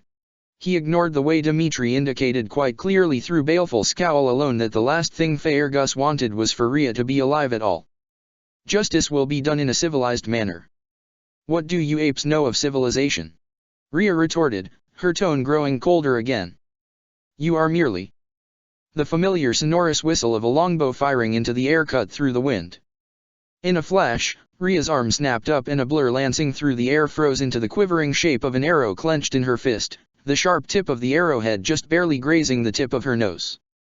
Her lips peeled away from gritted teeth as everybody stared, wide-eyed, at the projectile as her grip on it tightened and splintered the wooden shaft so that both halves of the arrow fell impotently to her feet. Her head slowly and deliberately turned in the direction the arrow had flown from. Edelgard followed her gaze over her shoulder to the amassed army in particular, a cluster of banners flying the colors of the Adrestian Empire. Everybody stood before Rhea, eyes wide, jaws slack, faces pale. Where just a moment ago their voices had rang out clear and confident, there was now only silence. Edelgard clenched her fists, bit her tongue, and swallowed bile in the back of her mouth as fury radiated off of Rhea's body like a baleful aura and twisted her stomach into knots. All this for a crown, Rhea hissed. Burkhart glanced over his shoulder to the direction the arrow had come from. His face had turned the color of milk. Archbishop, wait, I never meant to, that was not under my, he sputtered to her. Burkhart von Hresvelg, she seethed, baring her teeth, you a gutless abomination, an affront to your bloodline, and an insult to the memory of Wilhelm I. I will see to it that you impostor emperor, you usurper, you heretic, and those who bend their knee to you shall die screaming, and your bones will be strewn about the burning fields of Alel. She nodded curtly to a mage at her side, and with a wave of his hands, a pillar of light enveloped her envoys and a warp spell carried them all away. I expected no less, Dimitri muttered grimly, scuffing the ground with the toe of his boot, as Burkhart continued to stare, aghast, eye bulging so dramatically they seemed poised to tumble right out of their sockets, at the empty place where Rhea had once stood only a few seconds ago. Dida turned to Burkhart. Emperor Burkhart, he said. There is an old Adrestian saying. Si vis pacem, para bellum. We have work to do. He and Dimitri walked away, and as much as Edelgard wished she could give some comfort to her eldest brother, she followed them instead, leaving Burkhart with Victor and his personal guard. As soon as they had rejoined the army, Edelgard rushed to Byleth's tent and, relieved beyond words to find nobody else save for Byleth herself and Geralt in it, tore off her mask, threw down her helmet, shrugged off her fur cloak and cape, and quickly began to remove her armor. The feeling crawling under her flesh was akin to needing to vomit, but worse by an order of magnitude. She'd been holding back the dragon ever since Rhea had first glanced at her, and now it was fighting against her human body harder and more fiercely than ever before. Kid, Geralt said, rushing to her side and trying to stop her from undressing herself in front of his daughter, the hell's gotten into you? I need to get my armor off, she hissed. Quickly she could feel her shoulder blades pressing against the back of the cuirass, prickling with pin feathers, as a pair of horns sprouted from her skull. She'd never been more thankful to find some privacy. Oh, shit, he said, letting go and helping her. Byleth was close behind him, confusion and concern playing in equal proportions subtly on her stony face. No sooner had the cuirass fallen in two pieces to the ground at Edelgard's feet than the wings burst from her back, their tips just grazing the sides of the tent. She fell to her hands and knees, encumbered once more by talons, horns, wings, and tail. This time, she even felt a scaly muzzle push itself out from her face, her tongue hanging from a mouth bristling with fangs as she panted for breath. Byleth stared at her, her jaw agape. Even as slight and muted as her expressions were, she looked frightened, even. Edelgard, she gasped. I'm sorry, my teacher, Edelgard said to her. I ought to have told you of all people, but, this is what Rhea. Oh, I know. Dad told me all about it last night. But I wasn't expecting to see it myself, Byleth said, resting her hands warm, wonderfully calloused as only hers could be on her scaly flesh. But are you all right? Edelgard nodded. Truth be told, the idea of Byleth's hands caressing these alien deformities appealed to her enough that she would have blushed. "It's quite all right, it doesn't hurt. I just couldn't hold it in any longer." Byleth frowned. "So, the parley didn't go very well, huh?" "Not at all," Edelgard said, forcing herself back into human form. Scales melted into seamless skin, feathers furled and retracted, claws and horns and wings shrank away to nothing, leaving her rattled but unmarred. "About as well as I'd expected. We're all officially at war now. Is this," Byleth asked her, "going to be a problem for you? In battle?" "I just have to control myself," Edelgard said. Byleth pursed her lips, almost disapprovingly. "What?" "Edelgard," she said, "you're a paragon of self-control." "Why, thank you, my teacher." Gerald cleared his throat. "What by means, kid, is that if even you have accidents," he said, phrasing it as though it were a matter of insufficient toilet training, "then, that doesn't really bode well, does it?" "Can you fly?" Byleth asked her, scratching her chin thoughtfully. No, I must admit I haven't jumped off of any roofs recently, or ever. I can glide, though, if I jump and then flap my wings a bit." Byleth looked to Edelgard's discarded cuirass. "I think you should switch to just a breastplate," she said, "and cut some slits in the back of your clothes so they can come out when you need them. Dunno what to do about the tail, though I'll try to think of something. Maybe something like one of those one-piece pajamas with the flap." "Thank you, Professor," Edelgard said as she reapplied her armor. "I won't be using this form in battle, though. I'm certain Rhea and Anselm will be able to feel it if I call upon my crest, disguise or no disguise." "And if you have another accident?" Geralt asked her. "Please stop calling it that. Those incidents are far and few in between and I know what triggers them," she said. "If we keep our distance from Rhea, which you should, Professor, if you don't want to suffer a 5-year coma, it won't be a problem." Byleth thought for a moment. "But if she comes after us herself, we can draw her away from the battlefield and everyone else as long as we stay far enough ahead of her." Edelgard had only just put her helmet back on when an Imperial soldier poked her head into the tent from outside. "Lady Eisner?" she asked. "His Majesty King Dimitri and His Majesty Emperor Burkhard request your presence for an urgent meeting." Thankful she'd had her back to the entrance, Edelgard reapplied her mask. "Well, Lady Eisner," she said, her voice once more rendered alien and terrible, "do not let me keep you." Byleth left with the soldier, leaving Edelgard behind with Geralt. "You know, kid," Geralt said, crossing his arms, "that mask makes you sound pretty intimidating, Miss Wandering Flame. Also, if anyone asks about the cupola incident, tell them it's none of their damn business." With her armor reapplied, Edelgard prepared herself for battle. The preparations for war were a drudgery she could never fully forget, especially since peace had only reigned for a few months in her world before she'd been thrown into this one, just like last time she was as bored in the thick of it, preparing Whitefang and the Blade Breakers for battle, as she was during her scant moments of rest. While she rested, she watched Burkhard and Dimitri coordinate their forces with Byleth and Didu. Surprisingly, misgivings aside, the two of them did not make a bad team. Burkhard, ever the perfectionist, was overly cautious and particularly neurotic, especially in light of the false flag sniper who'd dragged him headlong into opposition against Rhea. Dimitri was overly reckless and concerned entirely with applying overwhelming force wherever it could be applied. They got along like a house on fire, of course, and yet somehow their worst tendencies kept each other in check. Happy sidled up to her. With her hair cut short and dyed raven's wing black and a dark cloak over the light armor Geralt's mercenary company wore, she was utterly unrecognizable, and as long as she remained quiet, which was quite easy for her, since she had disguised herself as an Almiran woman who spoke little Fodlanish, no one would be able to discern her true identity. "Damn," she whispered, observing the king and the emperor at work from afar. "Blondie's a mess." "You've never seen him any other way," Edelgard answered in a low voice. "Yeah, you got me there. Kinda wish there was something I could do, though.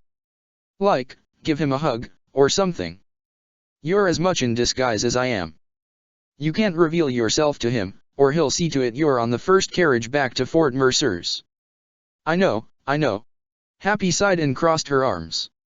"Still, he's my dad, I guess." And my brother. I understand you perfectly. Did they catch that sniper who was hiding among his soldiers? Edelgard shook her head. She wondered, had the sniper been one of Did's men, or Thal's men? Both had good reason to want to ruin the parley, although it had hardly needed their help. She couldn't imagine Rhea would have acquiesced to Buckhart's demands under any circumstances, as the kingdom of Faerghus would need any allies it could get, especially if the war dragged on after this battle. If it had been Thal's doing, though, she would have wondered all the more what sinister plans he intended her brother and his soldiers for. Well, at least we'll have an easier time looking after Chatterbox if the church is more evenly matched. Happy glanced toward the monastery as the setting sun cast its dying ember rays upon its walls and towers. Wonder how that one knight with the terrible jokes is doing. You think he'll surrender if he comes up against Geralt? For his sake, I hope so, Edelgard said. Wasn't so lucky the first time around, huh? I wouldn't say so. Must be kinda nice to do things differently this time. It is, Edelgard admitted, as her gaze settled on a woman with blonde hair whom she could tell even from a distance was Ingrid. She was speaking with a tall, handsome soldier whose helmet rested in the crook of his elbow, leaving flax golden hair uncovered. Spellbound by Ingrid once again, I see, Happy muttered, distracting Edelgard. She shushed her and drifted closer, realizing that Ingrid's conversation partner looked familiar. When she came close enough, she recognized that he was Kenneth, one of Ingrid's two elder brothers. Kenneth, Ingrid was stammering, nervously kneading her hands. I didn't think I would see you here. Neither did I, he replied. Agner and I were so worried when you never came back from. When he reached out to take her by the arm, she flinched and backed away. I'm sorry about everything, she said. I didn't mean to. I assume you've had the funeral for Father by now. I'm sorry I missed it. It's all right. We're just glad you're safe. Why does everyone keep saying that? Because we are. Ingrid, we were just as worried as King Dimitri or your old classmates that you were captured or dead or worse. I wasn't. Kenneth, I ran. Hearing the emotion choking Ingrid's voice and knowing she was a second away from shoving her foot in her mouth, Edelgard stepped forward. Excuse me. I hope I am not interrupting, she interrupted. Kenneth took notice of her. Oh, you're that mercenary. The flame something. The flame the wandering flame, Edelgard said. And you're Kenneth of House Galatea, I presume. That's right, Kenneth looked down at her, taken aback by her diminutive height, and squinted. Sir. And this must be your sister Ingrid, she added, looking over at Ingrid. Ingrid flinched at the sound of her voice. Edelgard couldn't be the least bit surprised, the sound of that voice had only ever brought her trouble. You know, hearing about you from Geralt, I thought you'd be taller, Kenneth said. I get that a lot, Edelgard said. So I'm curious, one of the Blade Breakers mentioned some work in Cupola and... That's none of your business. I heard from His Majesty that your young sister rescued Princess Edelgard from the Archbishop, she told him. He smiled at Ingrid. Is that what you were doing? What? She gasped, taken aback. I get it. He put a hand on her shoulder. Ingrid, there's nothing to be sheepish about. King Dimitri sent you on a secret mission to rescue her, eh? That's just about the bravest thing I can think of. Exactly, Edelgard said. While Ingrid stared on, stupefied, her brother wrapped his arms around her and patted her on the back. Edelgard could see by the waning daylight and the firelight that kept the Kemplit shimmering tears glistening in her eyes. Who'd have thought those childish dreams of yours would ever come true, huh? It's too bad you missed the funeral, yes, but... His Majesty could have told me, though if I'd known you were going to be here, I'd have brought Lewin. Ingrid cried into his embrace. Wandering flame, Kenneth said, patting Ingrid on the back, can you, give us a moment? Edelgard nodded and backed away, giving the two of them a moment. Later that night, while most of the soldiers were returning to their bivouacs and makeshift barracks for the last truly restful sleep any of them would have for a long while, Edelgard found Ingrid approaching her. You didn't have to do that, Ingrid told her. Tears still glittered on her cheeks by firelight. I disagree, Edelgard said, and no matter what tone of voice she used, it came from her mask harsh and brusque, and its sound stung Ingrid's ears. I don't want people thinking I'm some great hero when I'm not. But you are. Where would Princess Edelgard be without you? Ingrid shook her head. That's enough flattery. I don't need it right now. Can't my own family know the truth? Isn't it the truth? From a certain point of view. A certain point of view, she scoffed.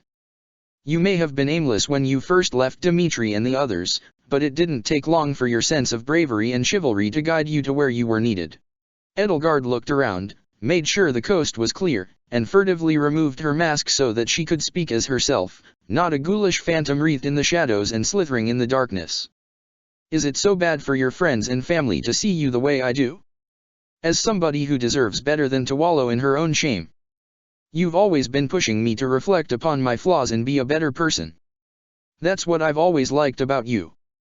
So why stop now? Why tell me not to confess to all of them, my own family? Why not tell me to confess my sins to them? Because you haven't committed any, Ingrid. I know you've lost so much, but if there's one thing you deserve to keep, it's your pride. I ran away from my family. You ran toward someone who needed you. You might not think you made the right choice, but there is no doubt in my mind that you did. Edelgard rested a gloved hand against Ingrid's cheek. For a moment, Ingrid looked smaller than her. You rescued me from Rhea, helped me restore my very humanity, and saved my family from Cornelia. The things people do aren't always so black and white. I don't want you to ruin your own hero's welcome with some self-effacing facsimile of the truth just because you can't accept that you made a good decision with some negative consequences, Ingrid. The truth. Ingrid looked her in the eyes, then looked away. How many truths are we hiding now? Everyone here still thinks Rhea caused the tragedy of Duscur. No one here except for the rest of us and did know the truth about Glenn and Rodrigue, or the truth about Rhea, or the truth about Crests. We can worry about those truths when we're done here, Edelgard said. We can't risk disrupting things before the battle. When the army has done its job and we've apprehended the true culprit, then we can reveal everything. Noticing somebody approaching out of the corner of her eye, she put her mask back on. Once again, her voice became a cruel, sonorous monotone stripped of anything that could identify it as hers. I know it's dishonest, but it's prudent, too. Contrary to popular belief, honesty is not always the best policy. Back in her world, when Thales had used the javelins of light to flatten Arianrhod, Edelgard had lied to even her closest friends, saying the javelins had been a weapon of the church. She had only confided the truth to Byleth and had asked her for her silence, knowing that in the final push against the Church of Ceros she could not afford to split the Black Eagle strike force's attention between two enemies. She'd told them the whole truth later, of course, after Fhirdiad. She was doing the same thing here, setting one enemy aside so that she and her allies could focus entirely on the other. She hadn't intended history to repeat itself, but it had a funny way of doing so regardless of what one intended, she found. Ingrid shuddered at the sound of her altered voice and brushed her hand from her cheek. I wish you didn't have to wear that horrible thing, she muttered, staring down at her boots. Edelgard held a finger to her lips, or rather where her mask's lips would be if it had any, as the approaching soldier drew closer. Except it wasn't a soldier but rather Dimitri, followed closely, as always, by Didu. Hello, Ingrid, he said as she slowly backed away from him. I have been speaking to Emperor Burkhard. The topic of your deeds came up, and, well, he sheepishly kneaded his scarred, pale hands against the skinned lion's paws that hung over his chest. So. I hear His Majesty has offered you knighthood. Ingrid opened her mouth as though to respond, then closed her mouth as though she had thought better of it. I understand your revulsion toward me, Dimitri continued. You have earned it. I am fully aware of my repulsive deeds. I owe you a debt of gratitude but I do not expect your forgiveness. Nor should you, Ingrid said curtly. Edelgard might see good in you, but I don't, Your Majesty. If you truly understand that you've done wrong, then why doesn't Felix know the truth about Glenn yet? Why haven't you told him what Rodrigue and his cronies did to his own brother? Why did you try to kill Seath and Flayn? Why didn't you tell us about Mercedes or Ro? That is enough, Didu spoke up in a gravely tone. Edelgard couldn't help but be taken aback.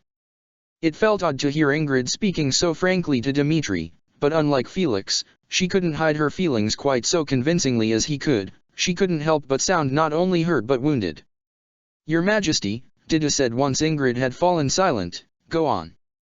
"When you left, I begged you to be my knight," Dmitri said. "You had every right to refuse me. Burkhard may be weak," he added after a long pause, "but he deserves a good knight at his side far more than I do.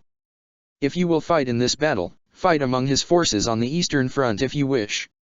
As much as we are all happy to see you again, I will not ask you again to be a part of White Fang." Ingrid looked to Edelgard, as if trying to force herself to look past the Hurricane King's borrowed mask to see the face which lay underneath it. "I'm going to fight by her side, not yours," she said. "I've come this far to make sure she's safe. I can go farther if I have to." Anxiety twisted Edelgard's stomach into knots. Ingrid's devotion to her in spite of her ignorance of her true nature, paired with how deeply she loathed Dmitri for his deeds, felt truly obscene. And yet she could say nothing. Just like the true culprits behind Arianrod's destruction, her own dark past had to be hidden until this crucial operation had concluded. Dmitri nodded. "Stay close to her, then." He looked to Edelgard. You have a good friend at your side." There was a call for his assistance from deeper in the camp. He sighed. "It never ceases. We will have to talk in the morning," he said. "Go on," Dida said. "I will be behind you."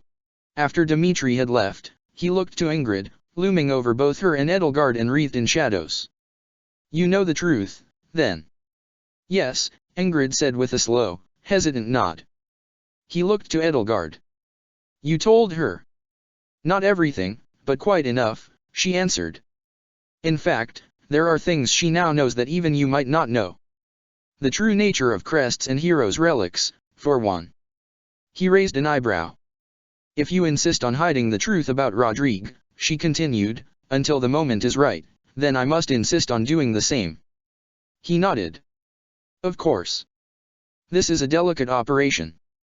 Potentially destabilizing information should be suppressed until the situation is less sensitive." Once again, she and him were on the same wavelengths, which only made the way Ingrid glared so icily at him even harder to stomach. "I made the decision not to have you killed," he told Ingrid.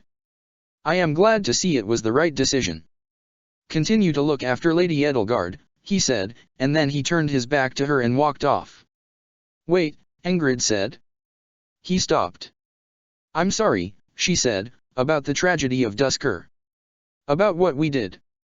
About how I treated your people. It was wrong." He looked over his shoulder at her. The way the firelight danced on his cold eyes made it hard, if not impossible, to discern his feelings, even if his stoic nature didn't already keep them buried. "But that's all I have to say to you," she concluded. "Thank you for your apology," he said. There was a hint of a sardonic tone in his voice so faint it might have just been imaginary. "It is a relief to be disliked for legitimate reasons for once." Without another word he returned to Dmitri's side. "You and him sound too alike sometimes," Ingrid muttered to Edelgard once he had left. "I understand what made him that kind of person now, but you, Edelgard, where did you learn to think like that?" "Here at Garreg Mach," Edelgard replied. "I suppose I'm a quick study." Having only done it once about 7 years ago, Edelgard had almost forgotten how much of a miserable slog invading Garreg Mach was. The monastery truly was in the perfect spot to be as easily defensible as possible. Any invading force had to march uphill no matter which direction it approached from, and its fortifications, though they hadn't been used in centuries, as few were foolish enough to attack the monastery, and those who were, like Lonato, never got much farther than their own backyards, were mighty. Garreg Mach was no Fort Mercers or Arianrod, frankly, but with the terrain, it almost didn't have to be. Almost. White Fang formed the Kingdom Army's spearhead, pressing forward against the weakest point in Garreg Mach's defenses. They knew it was the weakest point, of course, because Didu had 3 agents within the monastery who could make it so. Probing that point and drawing the attention of the monastery's defenses would ease the pressure on the rest of the kingdom and empire's forces, especially considering who was drawing the attention. Considering what Rhea intended to do to Byleth, it was indeed a risky gambit to use her as bait, but it would certainly bring the battle to a swifter conclusion if Rhea and her most elite knights were too busy chasing their turncoat professor to crush the swarms of gnats nipping at their sides. Fortunately, Byleth was going into battle well protected. Geralt and his blade breakers, including Happy, were at her side. Edelgard and Hilda, much to her chagrin, were with her as well, although not just to protect her. They needed to be well in her line of sight at all times so that she could turn back time without fearing for the negative consequences. Edelgard remembered this day well, though her circumstances were novel. Her troops had attacked from the south, not the north. The air was clear, the sky was blue, the sun was shining. There was little wind and the temperature was fair. Beneath the clear and uniform periwinkle sea stretching from horizon to horizon, though, was nothing less than hell itself. The sharp and hollow whistling of arrows filled the air, spewing from the monastery's ramparts like flecks of noxious bile from a venomous beast. Fire burned like second suns falling to the earth and arcing up the walls. Forks of lightning split the air even though there wasn't so much as a cloud in the sky. Steel rang against iron, steel against steel. As Rhea's soldiers outside the monastery's walls clashed with the superior forces of the kingdom and empire, shouts and screams rang out from men, horses, wyverns, and Pegasi alike, from combat high roars to terrified outcries to death rattles and more. By the end of the day, corpses would lie on the churned and muddy ground like seeds scattered by a farmer on his freshly plowed fields, and blood would water them, but nothing would grow. As the chaos of battle filled the air like the indomitable winds of a tempest, the White Fang assault team focused its attention not only on the church's soldiers who came to meet them, but on the monastery's walls itself. There were few entrances to the monastery, and the few that existed were, of course, heavily guarded and nearly as impenetrable as solid stone itself, so the former students would make a new entrance. Such a plan hadn't occurred to Edelgard, but then again, Faerghus had something which the Empire lacked. The noble houses of Adrestia had inherited their crests from boons consensually given, Edelgard presumed, unlike the crests of the noble houses of Faerghus and Leicester granted by the Four Saints, who had allied with Ceros against Nemesis and the Ten Elites, and so the Empire had no heroes' relics to call its own, only weapons blessed by their respective saints. But Faerghus was a kingdom which had always relied primarily on the overwhelming might of its crest-bearing bloodlines and heroes' relics to defend itself, so Edelgard had heard from Sylvain. With every passing generation the armies from Sreng in the north returned to the border with new and stronger weapons which the Church of Ceros forbade the people of Fodlan from duplicating, making the heroes' relics the only way the gap between both sides' military might could be kept wide enough to consistently defend the border from outsiders. It was the same in Leicester because Fodlan was stagnant, only its crests could adequately defend its borders. Adrestia had learned that the hard way when the Brigid Dada fleet, though small, had run circles around the Empire's own navy and reached its shores. Seeing so many heroes' relics in such a limited section of the battlefield unleashed in unison made that overwhelming strength abundantly clear.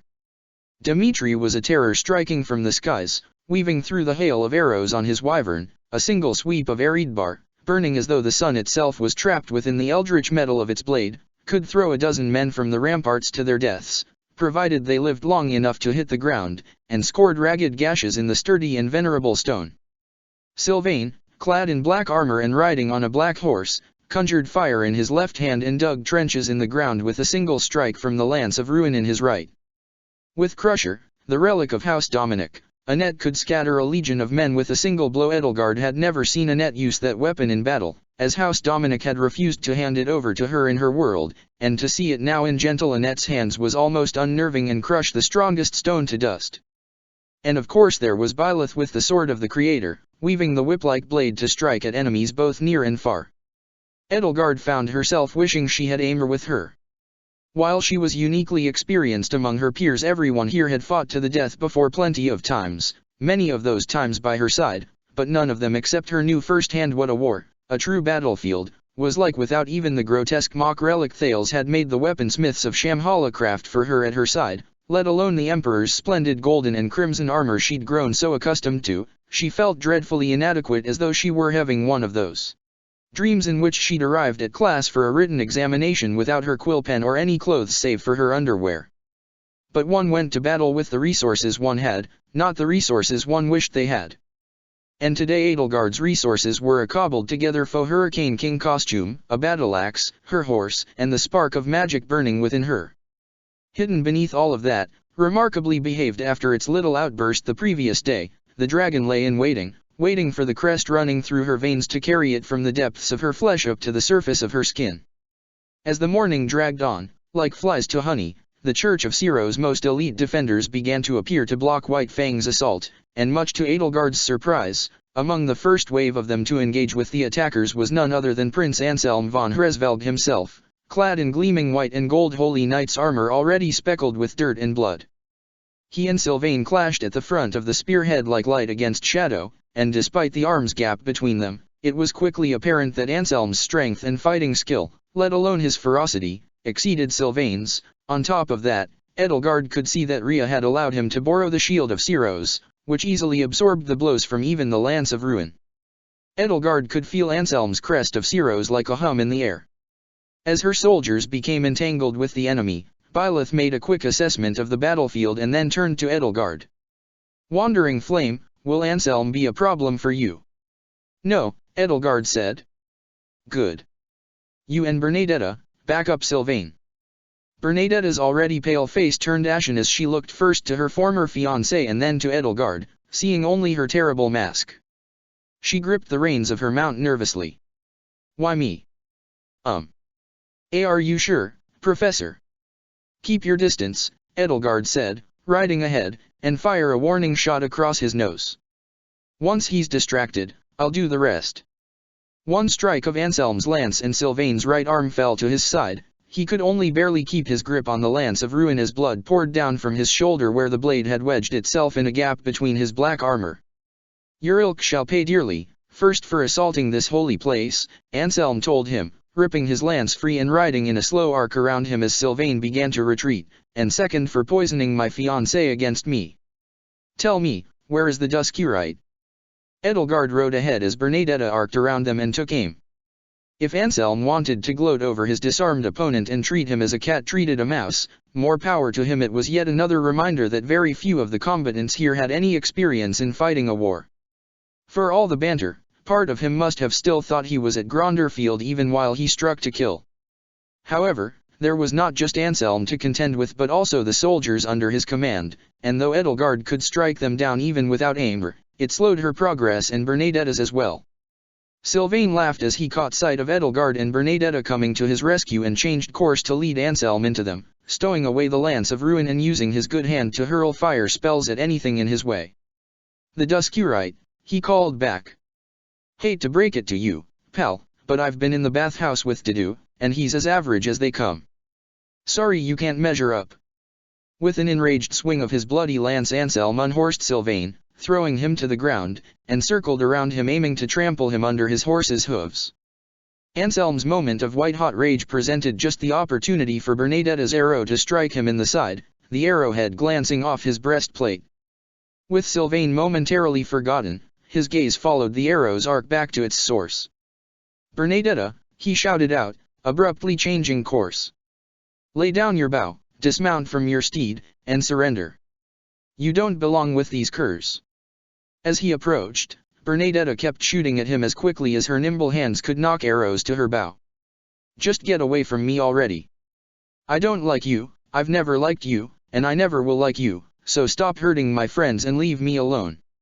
Edelgard's battle axe rang against Anselm's shield. He'd barely managed to raise it in time, noticing her only out of the corner of his eye. "Out of my way, you discount Hurricane King," he spat, striking at her with his lance. "I've got far bigger fish to fry than the likes of you." "Discount? Oh, you'll get your money's worth from me, I promise," Edelgard said, conjuring intertwining wisps of moonlight and shadow in her free hand, "Your Highness." "That's your majesty to you, villain," Anselm roared. "Oh? I'd heard news of Prince Buckhart's coronation." "Bah! A farcical ceremony. Only I have been blessed by the Archbishop herself." Edelgard looked to the sky. "And speak of the devil." Anselm fell for it, his head jerking to follow her gaze. "Burka." The Luna spell cut through his horse's armor like a knife through warm butter and the steed crumpled beneath him, throwing him from its saddle to the ground. Nevertheless, Anselm leaped to his feet, lance in hand, and attacked her on foot along with his remaining soldiers. "You masked monsters," he growled, dark and light magic alike swirling around his blade as Edelgard weaved between his furious strikes. Hide your loathsome visages if you must, but you cannot slither in the dark forever. All the while, Bernadetta kept shooting at him. Though some of the arrows struck the holy knight's armor and harmlessly pinged off, many found the gaps in his armor and burrowed themselves into flesh courtesy of Bernadetta's excellent aim. Enraged, Anselm hurled white magic at her, but her horse, as flighty and nimble as she herself was, leaped out of the way. "Stop this, Bernadetta," he shouted out at her. "This is your last chance. You could still be Empress of Adrestia. Imagine having everything you could ever want and nobody to bother you, all because you chose me instead of these heretics and blasphemers." Taking advantage of his distraction, Edelgard struck him in the arm with her axe before he could bring up the shield of Siros to defend himself, and while the blade couldn't penetrate his armor, there was nevertheless a sickening crunch as his forearm fractured. He let out a roar of pain and with his crest surging through his blood buried the lance's bloody blade one-handed in her horse's flank, puncturing the armor as though it were paper. Then Sylvain's horse ran into him. "Thanks for your help, Mr. Wandering Flame," Sylvain said as Anselm flew through the air and crumpled to the ground. "I would have been a goner back there. Need a ride?" Edelgard picked up the shield Anselm had dropped and hoisted herself onto the black-clad horse's saddle behind Sylvain as her grievously wounded horse, Anselm's blade still lodged deeply in its side, collapsed to the ground and hemorrhaged blood from its wound. "It seems you've already repaid your debt." Though covered in blood and in bruises almost indistinguishable from dirt and grime, Sylvain grinned rakishly. "You're no fun." Anselm was thrown clear by the impact, but it was clear by the way he staggered to his feet that he'd broken at least a few ribs and perhaps fractured his leg in at least one place as well. Whatever the extent of the damages, he was no longer capable of fighting. "You slime," he coughed, flecks of blood flying from his mouth as his retainer rode to his side on horseback and helped him into the saddle. "You will never take this monastery." "Watch us," Edelgard replied as he and his retainer beat a hasty retreat. "You know," Sylvain said, nursing his arm, "you're awfully short for a masked weirdo." He sniffed the air. "Nice perfume, too. And the way you fight. I'd wager you're a beautiful woman under all that armor, aren't you, sir?" "I'm not taking wagers," Edelgard said as she, Sylvain, and Bernadetta withdrew and led Sylvain to the back of the formation where they could hand him over to Marianne in her healing hands. Bernadetta covered their escape, felling the remainder of Anselm's now leaderless forces with dead-eye precision. Edelgard tossed the shield of Siros to Geralt. "Spoils of war," she told him as he took it, bemused. "It's useless to me." Since she couldn't use her crest of Siros without transforming into a monster, the blessed shield's true power was beyond her grasp for now. Geralt, though, was unimpeded in using his crest, and even though he handled the ancient shield with more than a little trepidation, he strapped it to his arm and watched a rippling blue aura spread across its face. Overhead, the indifferent sun climbed higher, no less bright in spite of the carnage beneath its lidless eye. It kept shining even as a dozen archers rained dozens of arrows down on the attacking forces from the ramparts and guard towers. As the arrows rang down, Byleth extended the blade of the sword of the Creator, ramming its tip firmly into the wall. "Everybody, shields up. Wandering Flame, Hilda, grab onto me. Dimitri, Ingrid, fly to the ramparts.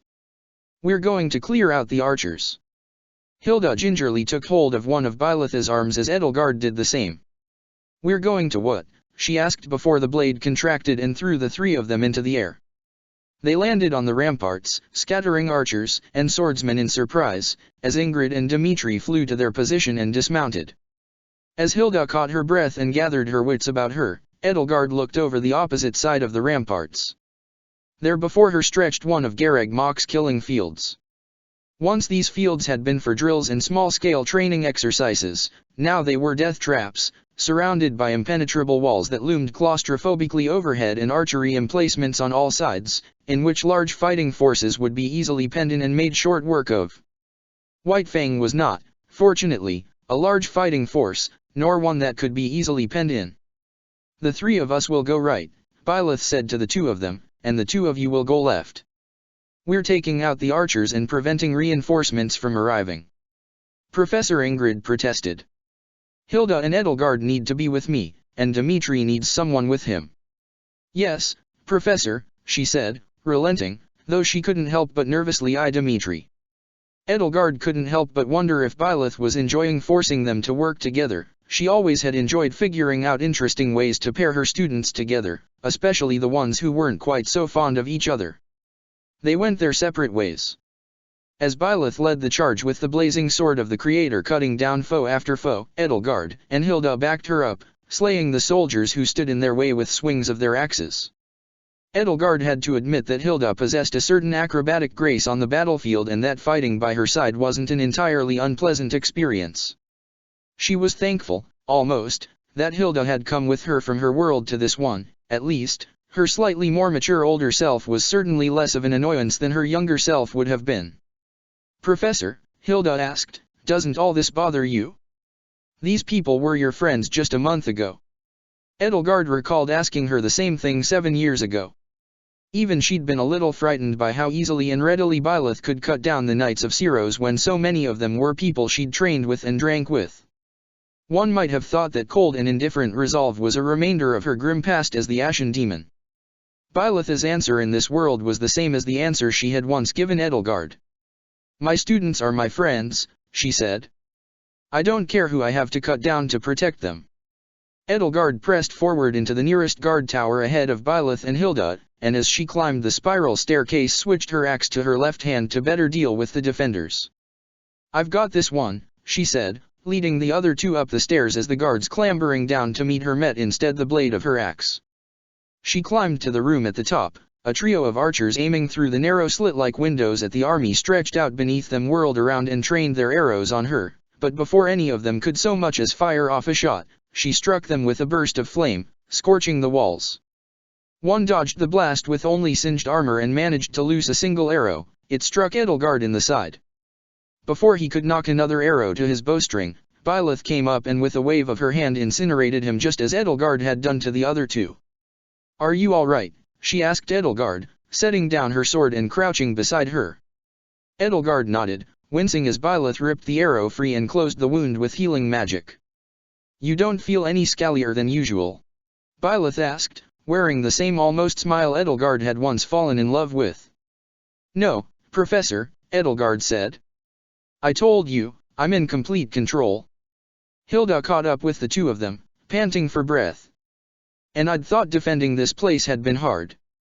There was a muffled explosion and the terrible thunderous noise of stone grinding against stone outside. Edelgard leaned out one of the narrow windows and peered out to see the next guard tower over, or rather what little remained of it, slough off of the ramparts and fall to the ground in an avalanche of debris. Atop the mound of rubble cresting the wall stood Dimitri, his lance burning and his snowy hair waving in the wind. That was one way to neutralize a guard tower, Edelgard decided, albeit a bit messy. It was long and hard work to weave through the ramparts and clear out the archers, but when the work was done, the three of them met back up with Dimitri and Ingrid outside. "Good work," Byleth told them. "Dimitri, go ahead and take care of the inner wall." Dimitri nodded and returned to his wyvern, soaring over the killing fields and weaving between hails of arrows before landing on the ramparts and setting to his grisly work. "You taught him well," Byleth told Ingrid as she watched Eridbar's fiery blade cut through the king's foes with the ease of a knife through butter. Ingrid bit her lip. Her eyes made it clear that she still held on to her distaste for him. "I know he's done terrible things," Byleth told her, "but he isn't the only one." "I know you've done terrible things," Ingrid said. "I'd heard the rumors of the Ashen Demon. But you were." "I was what?" "Different. So I can't be blamed for it." Byleth looked away. "I didn't feel human at all until I met the Blue Lions. I wouldn't say I had no soul, but I'd certainly felt like it until I came to Garreg Mach." "But Dimitri is a man who has been abused and misused for years," Edelgard interjected. "Like our professor, it wasn't until he came to Garreg Mach that he began to remember what it truly felt like to be human. By all means, hold him responsible for what he's done, but understand that he is a beast struggling to become a man." "You don't have to forgive him," Byleth told Ingrid, "but if you can't believe in him, believe in me instead. Now go back him up. He's strong, but he's only got eyes in the front of his head." Ingrid nodded. "Yes, Professor," she said, and with a loud whistle brought her Pegasus back to her side. With a flap of its wings it carried her aloft over to the inner walls. With that, Ingrid, Edelgard, and Hilda descended from the ramparts and made their way down to the ground on the other side of the wall, the killing field, and to their collective surprise found two familiar faces waiting for them around a scattered cluster of dead bodies. Rather, two people with the same face. The two Hurricane Kings, Destinova and Kronia, met them in the field, distinguishable only by the sword the former wielded and the daggers the latter wielded. Hilda flinched and brandished her axe, prepared to strike them down. "You," she snarled at Kronia. "Oh, hi there, Hilda," Kronia said to her. "It's been a few weeks. How've you been?" "Alive," she grumbled, "no thanks to you." Destinova stepped between the two of them. Now, Hilda, Kronia. We're all on the same side, though I'd rather you don't let Rodrigue know about that. I'd advise you all to get away from the wall. Claude placed a special present from his Almiran friends at the bottom of the guard tower your majesty just smashed. Claude's still here. Hilda gasped as she, possibly knowing what present Nader and his cohorts might have brought with them, hurried away faster than the others. Of course he is, Destinova said. Why wouldn't he be? Somebody has to keep Lawrence and Arcturus from killing each other. Edelgard studied him carefully. The mysteries surrounding this faux Hurricane King only ever seemed to multiply. Emmanuel had mentioned Destinova as the leader of Didi's spy ring. Was it an alias this man and Didi shared? Were they co-conspirators, equal in their plots and secret works? Who was this stranger, this man with the crest of flames whom Didi worked so closely with, closer even, perhaps, than Dmitri himself? And, for that matter, what exactly was Emmanuel, her older brother, doing as part of that network? Kronia pulled off her wolf's head helmet and mask. Underneath was her true self, pale-skinned, with a shock of red hair and sunken eyes gleaming like rubies in the dark. Ugh, I hate wearing this thing. How do you stand it, Desi? I don't, Destinova said. Put your helmet back on, Kronia. Hi, Kronia, Byleth said, completely and utterly unfazed by the sight of her. Kronia looked equal parts taken aback and disgusted. Felstar, she spat. I suppose you're happy to see me alive. Of course. You're one of my students, even if you have no redeeming qualities whatsoever. You don't make any sense, she scoffed. I make perfect sense, Byleth countered. I'm supposed to look after my students. You're my student. It's basic math. There was an earth-quaking, ear-shattering explosion from the base of the ruined guard tower and a cloud of dust billowed forth, followed by a rain of debris. Livid flames and black smoke belched from the windows all the way up to the top of the ramparts. The wall had been battered and bruised enough by even glancing strikes from Eridbar, the Lance of Ruin and Crusher, and the explosion, though Edelgard couldn't say it compared much pound for pound to Semtex, was the last thing it needed. Byleth shouted something to her students, though it was impossible to hear her through the ringing in Edelgard's ears, but as she used her sword to shatter the largest pieces of debris as they fell, Edelgard and Hilda both got the point and took shelter under their shields. As the cloud of dust subsided, Hilda coughed as daintily as possible into her hand. The dust had turned her skin and even her hair as pallid and grey as Kronia's. Oh. Almiran black powder. Great. Thanks, Claude. Destinova, if you see Claude again, tell him Hilda said thanks. You'll be able to tell him yourself soon enough, Destinova said, as with a mighty groan the foundations of the wall gave way and it sloughed in on the destroyed guard tower, turning the mighty wall into a ragged hill of debris and detritus. By the way, who's this discount Hurricane King? He asked, gesturing to Edelgard. The Wandering Flame, Edelgard said. A simple mercenary, nothing more. Interesting, he said. Well, he added as the White Fang assault team crested over the top of the hill from one end of the field before them and more archers took aim from the ramparts of the monastery's inner wall, I hope you didn't think it would be easy from here on out.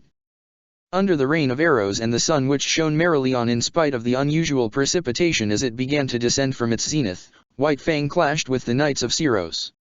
In tighter quarters, with less room to maneuver, the battlefield became even more chaotic than before. Now that there was a breach, the Church's forces began to show their desperation, but even they could do little to stem the tide when reinforcements from the main body of the army surged in behind Byleth's forces. Those of the knights who did not die or surrender at the sight of their former captain a surprisingly large amount, though in Edelgard's mind any number larger than 0 would be surprisingly large, were beaten back, and when Dmitri was finished on the ramparts and all the nearest guard towers fell silent, the killing field was merely a field once more. Once the battle had come to an end and the knights had been repelled at least for now, the kingdom of Faerghus swiftly took advantage of the momentary lull to fortify their position, erecting ladders to scale the walls and place their own archers and infantrymen where the church's men had been stationed, fortifying the field into a parcel of conquered land encroaching on the church's domain. Somehow, the day had gone on and the sun had begun its journey back down to the horizon, and as the shadows of the walls stretched across the fields and enveloped them, the sounds of combat in the distance began to fade away. No one on either side could fight on without food in their bellies or rest for their weary bodies, after all. Whether one was aligned with the Church of Syros, the Kingdom of Faerghus, or the Adrestian Empire, one was, after all excepting a few specific people, only human. Soon the sun would set, and so the men and women here would set as well. As the setting sun brought the eye of the hurricane over Garreg Mach and replaced the chaos of battle with the oddly and discordantly serene sound of insects buzzing in the woods, the White Fang assault team withdrew from the front lines, nestling itself for Byleth and Edelgard's continued safety amid the main forces of the Kingdom Army in case the Church launched a sudden attack in the middle of the night.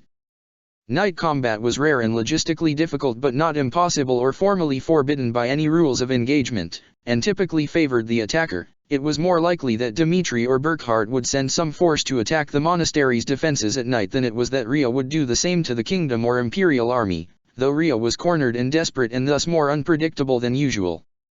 The calm was broken when a Pegasus bearing the colors of the Empire lighted on the ground, expelling its rider marked by her banner as a courier from Burkhard himself. King Dmitri! King Dmitri, the rider cried out, rushing to Dmitri's side. An update from the Eastern Front.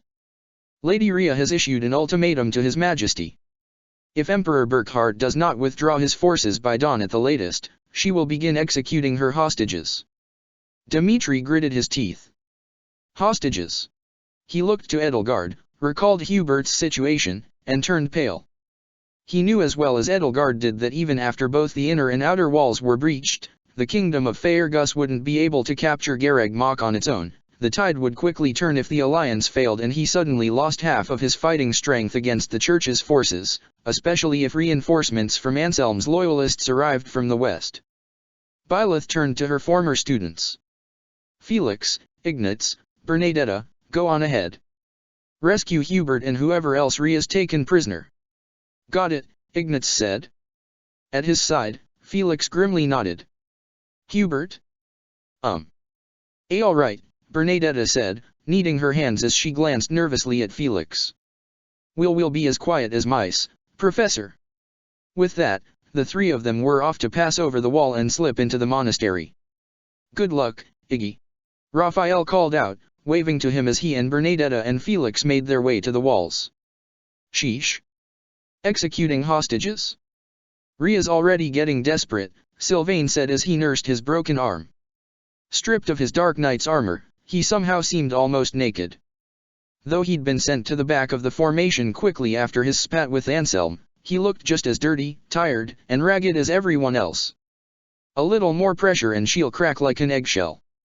If we get rid of that leverage she has on the Empire, maybe she'll even surrender tomorrow. He sounded hopeful in a very obviously forced way. We can only hope, Byleth said, watching as two of her former students left her sight. Edelgard could tell that she was worried. Leaving her students well out of her sight meant that if the worst befell them, she might not be able to turn time back far enough to set them on a different course. Are you sure about this? She asked, Pro Lady Eisner. Go ahead and call her Professor. Raphael said. We all do it. Ignatz and Bernadetta are perfect for reconnaissance, Byleth explained, and Felix is strong enough to back them up if they get into trouble and swift enough not to compromise them. The act of rationalizing her decision, as always, seemed to put her more at ease with it. You know your students best, Edelgard assured her. I would have done the same. That, too, seemed to put Byleth even more at ease. Thank you for your input, Wandering Flame. Think nothing of it. The sun crawled to the horizon, and as its brilliant light died to amber and the clouds drifting across the darkening sky turned bruised and bloody, it finally seemed to make some sign that it had noticed the carnage that had happened under its gaze. As the sky darkened, Edelgard found Annette returning to the camp from the front lines far later than her peers. Annette in particular looked exhausted in a way no one else did, and her haggard looks and grim demeanor, so uncharacteristic to her cherubic face, made Edelgard worry. Crusher rested across her shoulder, but its broad, flat head and its clusters of spines, stained with blood and dust, no longer glowed with fiery inner light but instead were as dull and inert as ordinary stone. "You've been out for a while," Edelgard told her as she approached. "Is something the matter?" Annette let out a yelp and nearly jumped up into the air, fumbling with Crusher's haft to keep from dropping it. "Ah. Wandering Flame, sir, I didn't see you there. I've been out healing some of the wounded in the field we captured, but there must be so many of them." She nodded morosely. "Yes, but, oh, of course, it's nothing I can't handle," she said as she rested Crusher's head against the ground and leaned wearily against it, indicating it was clearly more than she could handle. Edelgard realized that in her disguise, Annette had no reason to open up to her, and so with a furtive look around her to make sure nobody was watching, she lifted her mask. Edelgard put a finger to her lips, then put the mask back on. "Nobody can know," she said. "If word reaches Burkhart." "I understand. It's good to have you back, though. Or, well, I wish it was in happier circumstances." "So do I. Battlefields are hardly ideal places for a reunion," Edelgard said, recalling how all too often she had met former fellow classmates in battle and had felled them. "Ingrid, Sylvain, Felix, Leonie, Laurence. What, may I ask, is on your mind?" Annette's lower lip trembled and her hand fell to the iron frame of her battle dress, fingertips worrying along the edges of the metal lattice skirting. "Well, I thought the sealed forest was bad," she said as her eyes flitted over to the bloody head of her hammer and just as quickly fixed themselves elsewhere. "But I've never seen so much death before. I understand. Healers always do have it worst in wartime." Edelgard knew that from Manuela and from all her peers who'd learned healing magic and thus had been pressed time and time again into triage situations. In a way, those who could only deal death and were freed of the obligation of saving lives had it easier. Sometimes Mercedes had returned from the battlefield looking just as hollow inside as Jarrett saw. "I can't imagine how hard it must be." "I'm spent," Annette sighed, rubbing her eyes. "I gave everything I had and there were still people out there who died while I was healing them. I feel so filthy." "I know. This is entirely different from anything we've done before." The scale, the magnitude, Edelgard studied Annette's face, young but no longer innocent. Twice over now she regretted that her friends, when they had only barely been adults, had been forced into the greatest and bloodiest war Fodlan had known in centuries. She had been forced by Thales and the nobility's obsession with crests to grow up faster than anybody else, and she'd dragged all of her friends with her. "I'm sorry. I know we're on the right side," Annette said. "It just doesn't make it any easier. I wish Mercy were here with us." Her voice cracked.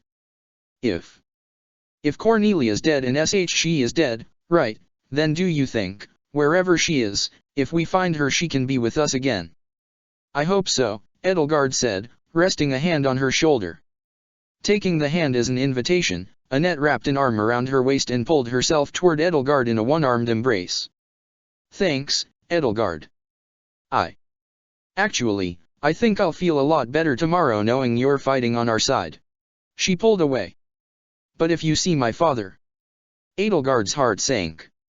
She recalled how, in her world, Gilbert had stayed at Ria's side to the end, just like Catherine and Cyril. He and Annette had done battle in the flaming ruins of Ferdiad, choked by ash and smoke as they fought a frenzied duel for survival against not only the fire but each other. Annette hadn't been able to strike her father down herself in the end. An arrow from ash had found his neck and brought him a swift death, and for days after the fires had been extinguished, she'd hardly spoken to anyone, even Mercedes. "If you see my father," Annette said, "try to get him to surrender." "I can try," Edelgard told her, "but that's the most I can promise. I doubt he'd surrender. His loyalty to the church is strong, but he can be incapacitated and taken prisoner."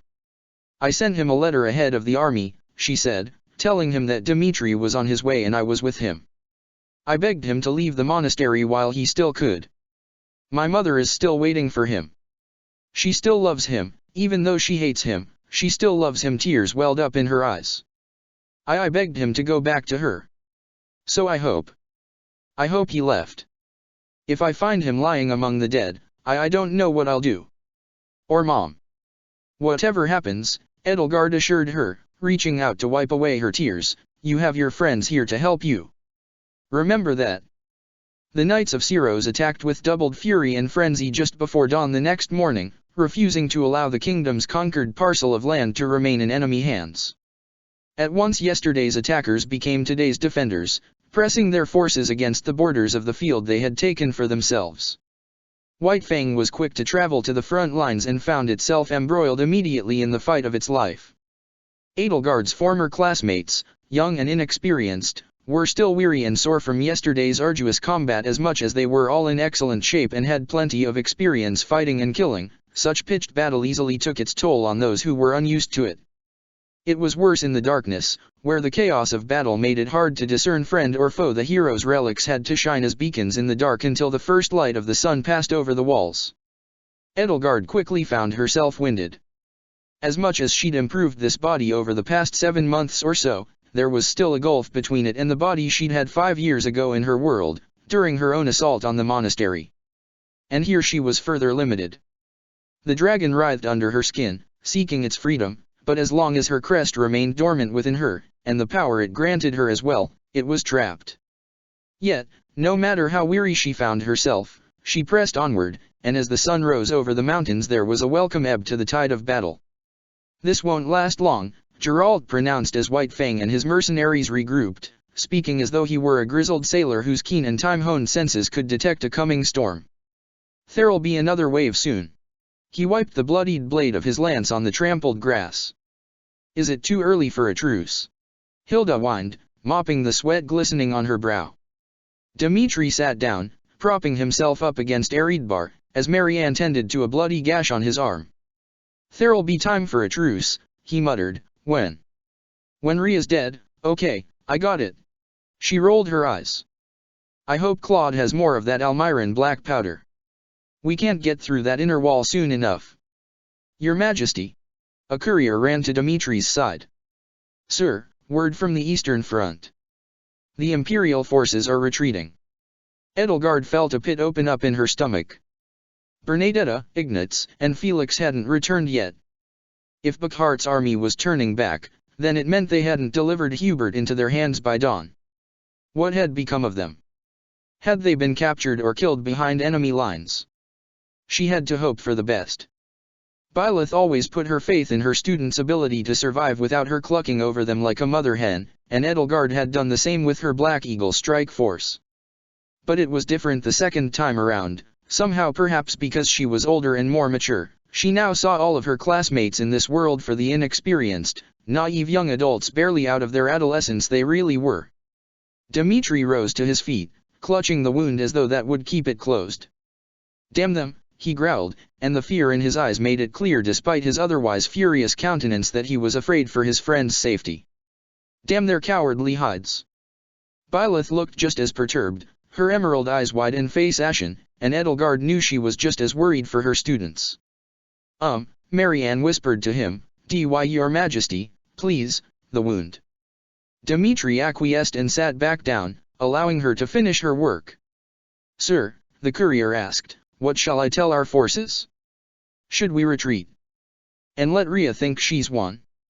No, we will fight on. We will never give an inch until this monastery belongs to us, every last acre. Dmitri snarled. He looked to Byleth and Edelgard. Professor, Wandering Flame, do you have any suggestions? With the pressure eased up on the east, the church will have more resources to divert toward us, Edelgard mused. So the next wave will be even worse, Sylvain groaned, gingerly rubbing the shoulder Anselm had injured yesterday. We'll have to do something to keep their attention divided. Maybe it would help, Byleth said, if I were someplace else. But we need you here. Annette said. Annette is right, Dmitri told Byleth. You are far too important to. I'm sure Rhea knows I'm here. The sword of the Creator is unmistakable, she continued. I don't like where you're going with this, kiddo, Gerald said as Ingrid shook her head disapprovingly. Sylvain's eyes lit up. Oh, I get it. If you separate from us, she'll send her most powerful knights after you instead of sending them here. It's risky, Professor, Edelgard cautioned Byleth, as though to remind her that the whole reason she and Geralt were here was to prevent her from being lost to them. She loved her professor dearly, but sometimes she was just too daring for her own good. After all, this was the same woman who'd jumped in front of a girl she'd only just met or, well, a boy in this world to protect her from an angry axe-wielding bandit. That's why you, Dad, and Hilda are coming with me, Byleth told her. Get the horses and the blade breakers. We're leaving. I'll provide air support, Ingrid volunteered, a stony gleam in her weary green eyes. Even now, this early in the morning, her hair and armor were stained red. Battle-worn and battle-hardened, grim and tired and pushed to her limit, with her first real taste of true war hanging on her lips, she looked almost exactly as she had when Edelgard had cut her down. Wait, Dimitri said. Professor, what if Rhea goes after you herself? Kid, didn't I tell you what Rhea wants to do to you? Geralt asked, putting stern hands on Byleth's shoulders and shaking her so roughly that her sword nearly fell from her hand. Rhea is loath to set foot on the battlefield, Edelgard assured them all. Everyone who was not privy to the Wandering Flame's secret identity stared quizzically at her. I could see it from her body language when we met the other day, she said coldly. She will not let her blade taste blood unless she feels she has no other choice. And she will only reveal her true form as the Immaculate One so publicly under extreme duress and as a last resort. I doubt even the Knights of Syros, with all their devotion, would react so rationally to the sight of their leader transforming into an inhuman beast. Sylvain nodded. I guess that makes sense. Right now, without the Empire's support, we are on the back foot unworthy of dirtying Rhea's hands. The next time we gain the upper hand, perhaps, but not now. She knew she was making quite a big assumption, but what could she do but assume that her Rhea and this world's Rhea were still more or less the same person? We need to give my students a fighting chance, Byleth said, firmly grasping one of his wrists and lifting her hand from her shoulder. The other hand withdrew almost reflexively. Dimitri, look after the others. We'll be back. Dimitri nodded. I trust you more than anyone, my teacher, he said. His eyes met Edelgard's, the piercing and icy blue cutting through her disguise. Just so long as you're still there for El. Byleth nodded in return. Be prudent. I know it's hard for you, but if things look really bad, fall back, she told him. Dad, she said to Geralt, let's make a big mess. As they retreated, the next wave hit.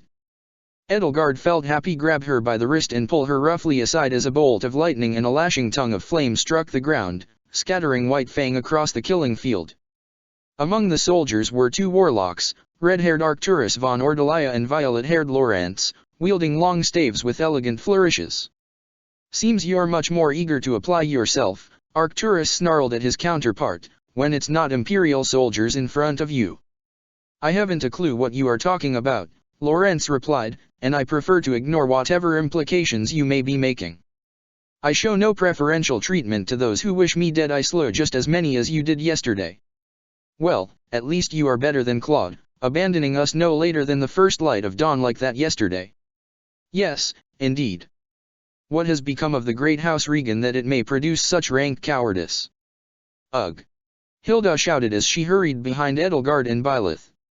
Lorentz, Arcturus, just surrender already and save us the trouble. Both warlocks' lips curled. Good heavens, Arcturus! Lorentz exclaimed. Do my eyes spy Hilda Valentine Goneril? Hilda let out a yelp and quickly picked up her lagging pace as a bolt of lightning struck her heels. No, it must be another annoying pink-haired brat, Arcturus told him quite calmly. Hilda isn't that stupid. Arcturus, you ass, she shouted out after him as she ran. Lysithea was always my favorite. How in blazes do you know my baby sister? As chaos unfolded around the two warlocks, Raphael popped up behind them and grabbed both of them firmly by the heads, knocking them together with a satisfyingly hollow clunk. "Sorry, guys," he said as his two former classmates slumped to the ground. "Gotta get you two back to your folks in the Alliance. Your moms and dads really miss you." A split second later, a soldier who must have been over 6.5 feet tall struck Raphael so hard that he spun on his heel like a ballet dancer. "No one," Balthus snarled, "hits an Ordelia and gets away with it on my watch, pal." As she and the others mounted their horses and took off, Byleth looked back at the chaos enveloping her students, and Edelgard had no choice but to follow her gaze. Already the young soldiers were being split apart and corralled.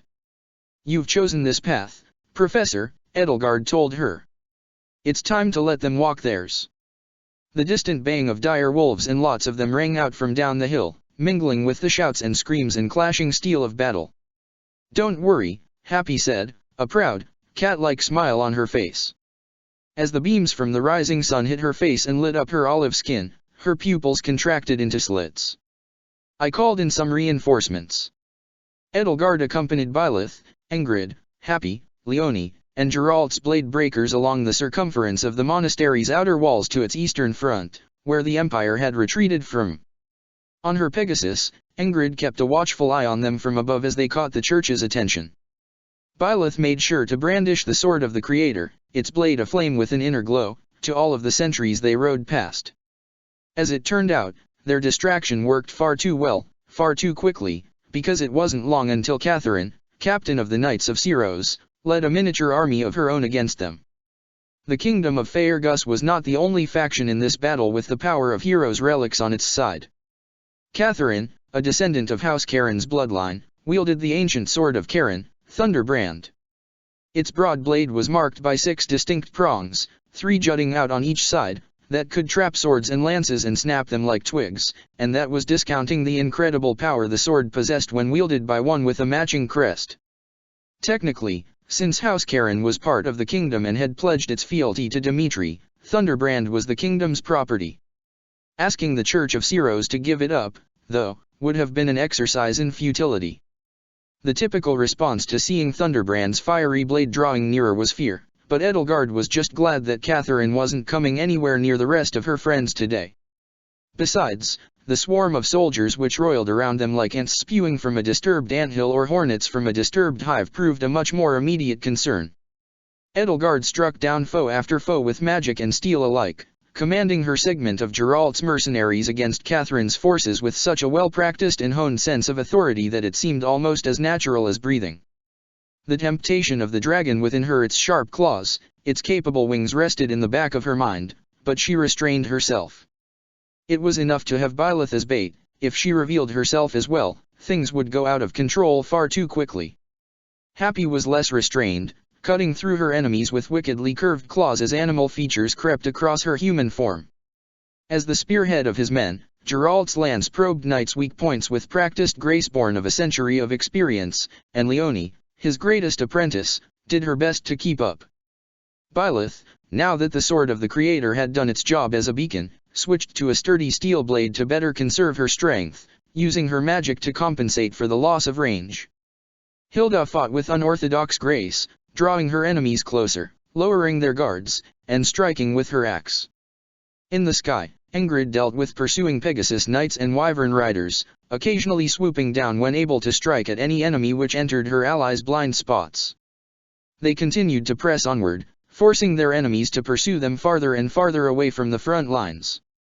For every soldier of Rhea's who fell without capturing the prize of Byleth Eisner and the creststone in her heart, Rhea would have to send more. For every part of Catherine's elite battalion who fell, Dimitri and the rest of White Fang had one less they would have to contend with. But as the pursuing forces grew more desperate, the battle grew more difficult. Edelgard found herself unhorsed and forced to fight on foot as Catherine's soldiers began to divide and conquer. First Happy and Hilda were cordoned off, then Leonie and half of Geralt's blade breakers, then Geralt, and finally Byleth herself. Meanwhile Ingrid found herself having to give her full attention to flying soldiers so swift and graceful on their mounts that it was as though they shared a single mind between them. As Catherine closed in on Byleth, Geralt closed in on her, and Edelgard closed in on him, using her mercenaries as wedges to drive into the knight's flanks, but she couldn't catch up to him before he crossed Catherine's path. There was a flash of fiery steel, and the neck of Geralt's horse, armor and all, was suddenly separated from its shoulders in a spray of blood and gore as Thunderbrand's bloodied blade ended its swing in the dirt. The headless horse collapsed, and Geralt leaped clear just before his legs could be crushed under its lifeless flank, fluidly kicking Catherine's feet out from under her. She staggered and stumbled backward, but barely lost a step. She swung the sword again at Geralt, who raised the shield of Siros to block it.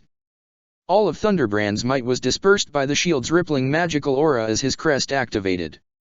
"Your dirty tricks won't work on me," Catherine chided him. "You taught me everything you knew." "That's pretty presumptuous of you," he said, raising his shield again to block another furious strike from Thunderbrand. "That shield belongs to Lady Rhea," she seethed. "Yeah, well, I think it's a pretty good fit for me," he said, pushing her sword arm back with his shield arm. "Come on. Eloise and Shamir have already surrendered. Don't throw your life away for Rhea's sake." "I'd gladly throw away a dozen lives for Lady Rhea. How dare you stand against her, after everything she's done for you?" "After everything she's done to me, I wouldn't spit on her if she were on fire. She saved your daughter's life. Byleth would have been stillborn if not for her." "Yeah, she saved her life, and so what? You think that means she owns it?"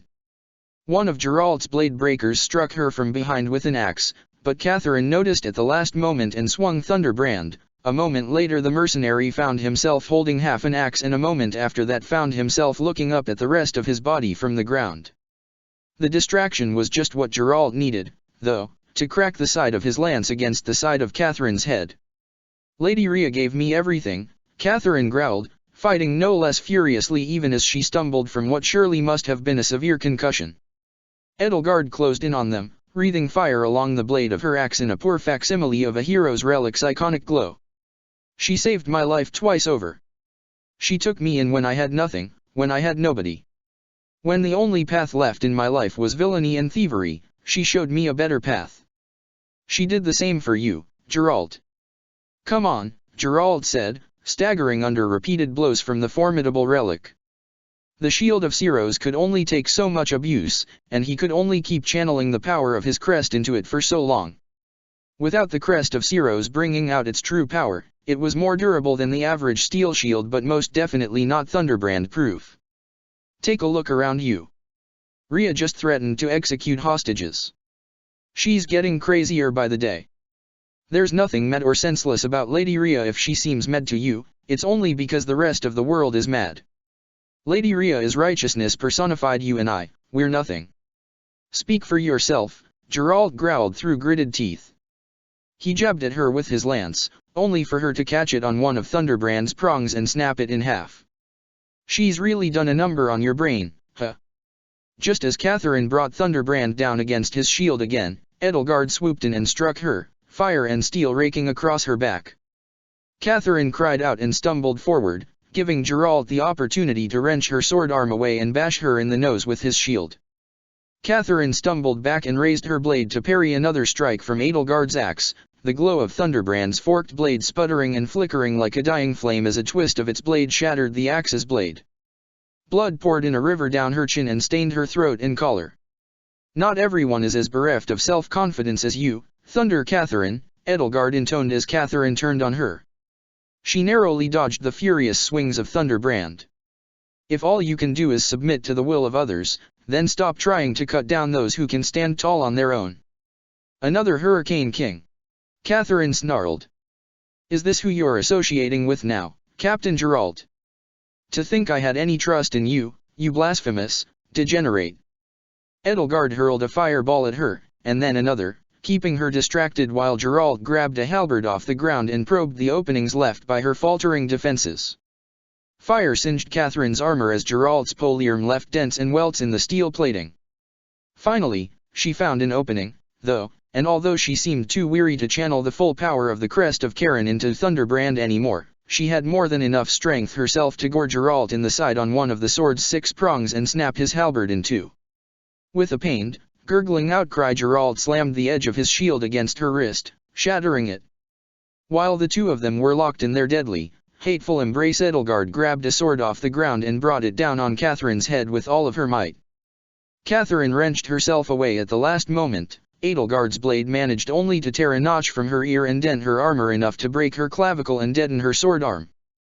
The flames wreathing the blade charred her skin and singed her hair. With a scream of pain, Catherine tore herself free, Thunderbrand clattering lifelessly to the ground as her sword arm dangled limply at her side. She clutched at her shattered collarbone. "You," she growled, sounding close to tears, "have brought the judgment of the goddess down upon you."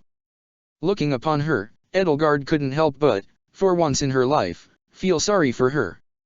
Catherine was a woman who had lost everything and who had been given a new life and new purpose by the one person who had been there for her when no one else had been. She had grown far too dependent on Rhea to the point at which the two of them could no longer exist as an independent organism, and yet to Rhea, who was everything to her, she was a parasite, a tick fattening itself on her blood, so small and insignificant that the host hardly cared she was there. She had nothing but Rhea had far, far more than just her. Catherine would never surrender. Not out of pride but out of single-minded, mad, suicidal devotion. She was the end result of someone losing everything save for a single person. Despite what she had said, Rhea had not forged a new path for her life to take. No matter what happened here, she was still on the same solitary march toward a lonely death. She was the same as Gilbert and Cyril. Rhea collected people who had nothing and gave them herself and nothing but herself, barely anything to her but everything to them. She lifted people up at their lowest points and made herself their only pedestals so that they could never truly leave her. "Give up, Catherine," Geralt said, tossing aside the useless half of his weapon and drawing a short sword from its sheath at his hip. He winced and clenched his jaw through the pain as the blood stain on his side grew. "You know when you're licked, and you're damn well licked now. Look, we treat prisoners good, okay? No chopping off hands or ears or well, forget that last part, I guess." She let out an anguished outcry and drew a dagger from her side, lunging forward to make a new perforation in her old captain's body. Edelgard tackled Geralt to the ground as Catherine sailed past them, feeling the blade draw a shallow yet stinging gash across her back, and whirled around to hurl a fireball at her. The fireball hit Catherine in the throat and erupted in a blossom of flames. One of the most awful screeches Edelgard had heard in months tore itself from the knight's mouth. She reeled back, her voice falling to an anguished and rattling croak. "Lady Catherine." A bishop rushed to her side as she fell. "I'm taking you to the infirmary." "I can still fight," she hissed before both of them disappeared in a pillar of light. Without her, the soldiers that had been under her command broke ranks and began to scatter. "Are you all right, Geralt?" Edelgard asked, helping him up as she pushed herself back to her feet. "I'll live," he said. "Are you all right, Dad?" Byleth shouted out as she sprinted past the corpses of the soldiers she'd dispatched and hurried to his side. Yeah. Just a flesh wound." She put her hand to the wound and began channeling healing magic through the torn flesh. "An inch to the right," she said, and... "Yeah, I know. I've gotten plenty of hits that were just an inch to the left away. You remember the time when?" "I remember everything, Dad," Byleth said, mustering one of her delightfully subtle smiles, and in that moment Edelgard was more grateful than ever that Geralt had remained alive in this world. Edelgard picked Thunderbrand up off the ground.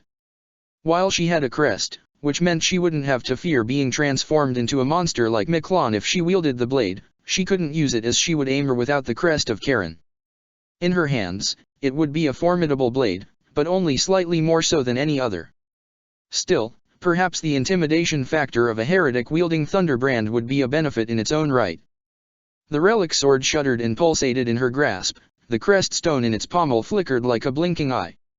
Edelgard felt an electric tingle run so swiftly and strongly through her flesh, rippling through her muscles, that her entire arm spasmed violently enough that the sword fell to the ground. She let out an involuntary gasp as for a moment an image flooded her mind's eye of wings spreading over towering thunderclouds, of arcs of lightning splaying between the membranous skin stretched between their phalanges and the mountains of clouds stretching before them. "Something wrong, kid?" Geralt asked her, snapping her out of her reverie. It was gone as suddenly as it had came, like the fleeting waking memory of a dream. There had been something there, but now it was nothing but blurry impressions fading from her mind. Edelgard shook her head. It must have been some sort of reaction between the crest stone and her Nabatean flesh. Nothing. You're not gonna turn into a monster if you keep holding that, are you? Edelgard smiled underneath her mask, though of course he couldn't tell, and picked Thunderbrand up again. I'm already a monster, Geralt. Geralt crouched down beside the severed head of the mercenary who'd died distracting Catherine. Sorry, Frey, he said to the bloodied head as its eyes stared, sightless and wide, up at the sky. You did good, kid. That was real stupid of you, but you did good. Thanks for everything. He reached out with his bloodied hands and gently drew the dead boy's eyelids down like curtains over broken windows, leaving bloody smears on his skin. A near-splitting, enraged cry tore through the air. Geralt! You damn traitor! How could you do this to your own men? A knight charged at them, wielding a heavy double-headed battle-axe, screaming so rapidly that flecks of foam spilled from his gaping mouth. As she conjured another flame and prepared to hurl the fireball at him, Edelgard watched Byleth size up the area. She swore she could feel time slow down, as though both of their minds were racing faster than the rest of the world could keep up, with or without Suthi's power. The night was closing in fast. Byleth was reaching for the sword of the Creator, but the night was already upon them. Ingrid was still in the sky, weaving around a pair of wyvern riders and a falcon knight as they closed in on her. Hilda and Happy were dealing with their own enemies. Happy had several arrows protruding from her right shoulder and left leg, and if Hilda were to fall unconscious right now, both of them would. I'll kill you. I'll kill you to death. As Edelgard's fireball hit the knight on the shoulder, scorching his armor, 3 arrows in rapid succession struck the knight in both eyes and in his throat and silenced his cries permanently. He spun from the force of the 4 rapid impacts and fell back with a weak gurgle, the axe falling from his hands. Shocked, Edelgard and Byleth both glanced behind them to see a horse bearing imperial colors riding up the slope toward Garreg Mach, and upon that horse's saddle were none other than Bernadetta von Varley and Ignatz Victor. While Bernadetta rode forward, Ignatz took aim and felled one of Ingrid's pursuers, though one wyvern and Pegasus remained aloft and continued their attack. A thunderclap and a flash of lightning split the air, though there wasn't a single thundercloud in the sky. An arc of lightning streaked through the cluster of soldiers closing in on Hilda and Happy, and in a flash Felix appeared among them. As he sheathed 2 of his swords, every soldier standing around them collapsed in a bloody heap. Hilda stared at the corpses that had a second ago been trying to kill her, then looked up at Felix. The delicate flower still can't take care of herself, huh, he grumbled as he grabbed her by the arm and yanked her up onto her feet. Bernadetta hastily slowed her horse to a trot, fumbling nervously with the reins as she approached. Sorry. Watch out. I've never ridden this one before. I hope we're not too late, Professor, Ignatz said, dismounting and rushing to Byleth's side. It took us a while to catch up with Emperor Burkhard after we rescued Hubert. I'm so sorry. Hubert was in safe hands. Edelgard could have let out a sigh of relief. Out of the corner of her eye, she spied the distant shape of Burkhardt's retreating army down the side of the mountain. Except, it wasn't retreating anymore. The banners were coming closer. And a squadron of wyverns and Pegasi were coming closer, too, much faster than the rest of the army. And ahead of them, cutting through the wind at nearly 3 times the speed of the others, was a wyvern draped in gleaming crimson and gold steel armor. The red wyvern intruded on Ingrid's aerial battle almost too swiftly for eyes to follow it. With a flourish of lightning-quick swoops and hairpin turns, both of the remaining enemies dropped from the sky as heavy and as lifeless as stones. The red blur sped on, cutting improbably sharp turns and zigzagging angles through the air as it circled the monastery's towers, and in quick succession Pegasus knights and wyvern riders across the sky tumbled to the ground one by one. Ingrid brought her Pegasus down to the ground and dismounted, staring up in slack-jawed amazement at the red comet streaking across the sky.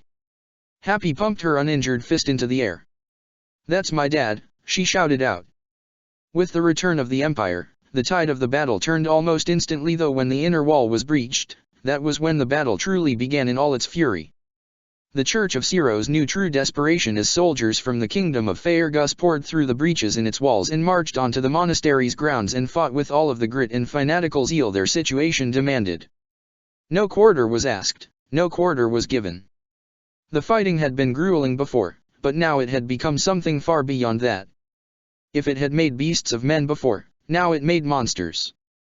and even as the sun passed its zenith and began its descent, it became clear that even nightfall would not stop either attacker from pushing forward or defender from pressing back. The fighting would end when there was a victor and not a moment sooner. The familiar haunts of the officers' academy, the dormitories, the classrooms, the courtyard, the bridge overlooking the ravine and the cathedral became blood-stained battlefields as the dead, church, empire, and kingdom alike, littered the grounds, indistinguishable from each other save for a ragged banner here, a splash of color there. Overhead, Buckhart's Wyvern Corps cut through every aerial defense the monastery could muster, aided by a dozen more bearing the saffron and amber colors of Nader the Undefeated and his immortal corps. Little did he know, this was only a momentary distraction from the Almiran army's true purpose here. It was then that Rhea began to fight, with her sword with her bare fists, her knuckles crumpling steel like paper. This must have been the Rhea who had fought in the War of Heroes, the Rhea who had fought against Nemesis, not Rhea the quiet manipulator, the serene archbishop, but rather Siros the vengeful warrior, the blood-stained prophet. Her snarls could be heard even over the roar and din of battle. Where is she? Where is Byleth Eisner? As she kept her distance from Rhea, a very, very healthy distance, Byleth looked to the sky and saw a colorful plume explode in the air from the northwestern side of the monastery, coinciding with one of many demonic beasts, the Agarthan's favorite creations, climbing over the walls. Did's men are in position, she told Edelgard, and Thales has just done his last useful act. The noose is tightening around his neck. Edelgard nodded.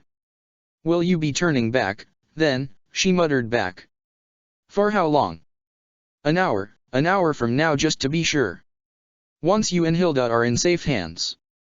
Then let's get us to safe hands.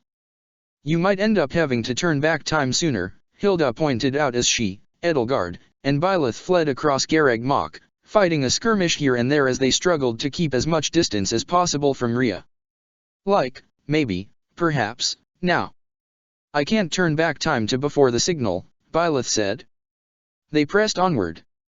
Byleth had stolen a cloak to disguise herself, but every once in a while some soldier somewhere would glimpse past the chaos of battle and spy the slightest glimmer of mint, and a rousing cry would rise into the air. Exfiltration from the battlefield proved much more difficult than expected. Across the monastery grounds, the eastern and northern front had bled together, and soldiers in Adrestian red and Faerghus blue were mingled among each other, clashing in a two-toned tide against the ebbing waves of church white. And so, even though Edelgard was leading her professor and Hilda to the north, they ran into Count Berglis, general of Fort Mercer's forces. Count Berglis was much like his second son in battle, reckless, impulsive, and loud. His roars and bellows as he cut down his foes could put the Immaculate One to shame. This man was everything Caspar tried so hard to measure up to, and Edelgard knew that the Caspar she knew would certainly grow to surpass him in his prime, even when he himself wasn't so certain. Edelgard flagged him down. Count Berglis. He took notice of her. Ah. You're that mercenary King Dimitri hired. Traveling Flame, was it? Wandering Flame, she corrected. Lady Eisner and I are retreating from the battlefield. Can you cover our escape? Retreating? Ha. You. He squinted at her. You know, you're about as tall as my second son, Caspar. He's an overeager boy. I had him stay behind at Fort Mercer's for his own safety. If you would happen to be him in disguise, having defied my wishes. Perish the thought. He let out a guffaw. You're right. You aren't nearly as loud as him. Still, to think you two are giving up already. It's a tactical retreat, Byleth said, tapping on the side of her nose. All part of the plan. Well, then, I suppose His Majesty approved it. Go ahead. He swung his heavy battle axe into an oncoming soldier, cleaving him in twain. I'll cover why. An arrow whistling from above buried itself in his thigh.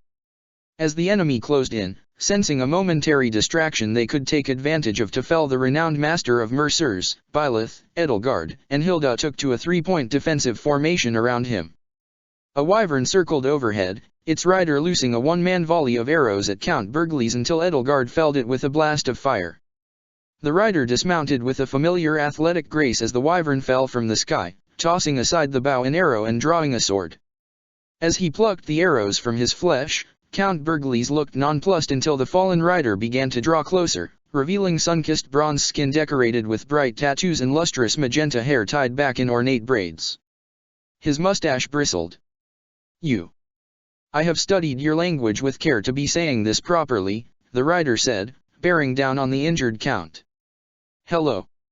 My name is Petra McNeary. You killed my father. Prepare to die. Byleth stepped forward to engage with Petra in combat, sword in hand, with a cold look in her eyes. Petra's blade struck and ground against hers. Professor, she said, I am having no quarrel with you. But you are getting in the way of my revenge. Byleth brushed her blade aside with a flick of her wrist in a riposte, then struck Petra on the arm, immobilizing it. Petra hurriedly distanced herself, drawing a short sword from her hip and narrowly blocking what Edelgard realized too late was a killing blow. Edelgard cursed herself. In the chaos of battle she'd forgotten if only for a moment that in this world, Petra was not one of Byleth's students. Byleth had no compunctions whatsoever about cutting her down. But she couldn't allow her teacher to strike her down even if she hadn't made up with Dorothea and promised her that she would see to it Petra would be safe. She wouldn't have allowed such a thing. My teacher, wait, she shouted out, drawing her sword and rushing into the fray. She only barely managed to force her blade between them to block Byleth's strike. Both combatants were shocked by her sudden appearance. Professor, see to Count Bergliez. Leave this one to me. Byleth could feel the resolve in Edelgard's voice and understood, retreating as Edelgard took her place. Petra was no less furious or challenging an opponent. She was swift as wind, nimble and relentless as water rushing through rapids, and fought with the skilled and methodical analytical mindset of someone who had been raised as a hunter. In other words, despite being less 5 years of experience, this was the same Petra that Edelgard knew backwards and forwards in battle. Out of my way. Petra snarled. Whoever you are being, I will remove you. Edelgard parried her blows with ease. Petra never held back when sparring, and that meant Edelgard had 5 years of experience fighting her at her best. To what end? Why do you fight? For my father. For revenge? Tell me, will killing Count Bergliez bring him back? Petra managed to catch her off guard for but a second with a clever riposte, then drove her boot into her stomach. Enough taunts, masked man. I will be having my revenge. Is it so important to you? Edelgard asked, regaining her footing just in time to parry another strike of Petra's flashing sword. Will it lay his spirit to rest if you remove another from this world? Is this why you chose to fight for Prince Anselm of Adrestia instead of fleeing this place with Dorothea? There was a look of shock on Petra's face. For a moment, she looked exactly as young as Lysithea. The distraction was all Edelgard needed to disarm her and drive an elbow into her gut, winding her. Just as Petra doubled over, Edelgard felt a dagger bury itself in her ribs. I am fighting, Petra grunted, gritting her teeth, for Brigid. Duke Girth is demanding I fight for Anselm, for the safety of my people. Edelgard coughed into her mask. It came out of her as a wicked, evil sound. And if Anselm should lose and Burkhard retains his crown, what good will it do your people to die here? Who are you? I'm like you far away from home. Petra's eyes rolled up and she passed out, crumpling to the ground. Byleth rushed to Edelgard's side. Wandering flame. You're hurt. It's but a flesh wound, Edelgard said, gasping and wheezing as Byleth ripped the dagger out of her side and immediately set to healing the wound. Count Bergliez stepped up to Petra's unconscious body and raised his axe. There was no look of disgust or thrill on his face, just the dispassionate work of a man doing his job. Wait, Edelgard said to him. Petra McNeary is a hostage of the Empire. Yes, and she just tried to kill me, he retorted. Whichever faction of Adrestia has her in its possession, she explained, Brigid will recognize as the Empire's legitimate ruler. You should take her prisoner and bring her to Castle Bergliez. He raised his axe higher. Perhaps, Edelgard thought, sweat beading her brow under her mask as she watched Petra lie at her feet, she'd spoken too presumptuously, given her disguise. Then again, Count Bergliez would probably be just as likely to take advice from the lazy, rebellious Princess Edelgard as he was from the mysterious wandering flame. Count Bergliez. I hope I'm not speaking impudently. You are. Just because you're wearing a mask doesn't mean you can just say whatever you're like to anybody. I just want you to make the right decision here. Burkhard von Hresvelg is the legitimate emperor of Adrestia, is he not? So what sense is there in alienating our vassal states?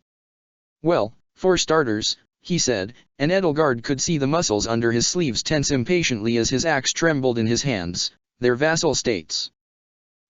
Hilda spoke up, I don't mean to interrupt, your countship, but don't vassal states, give things to the empire?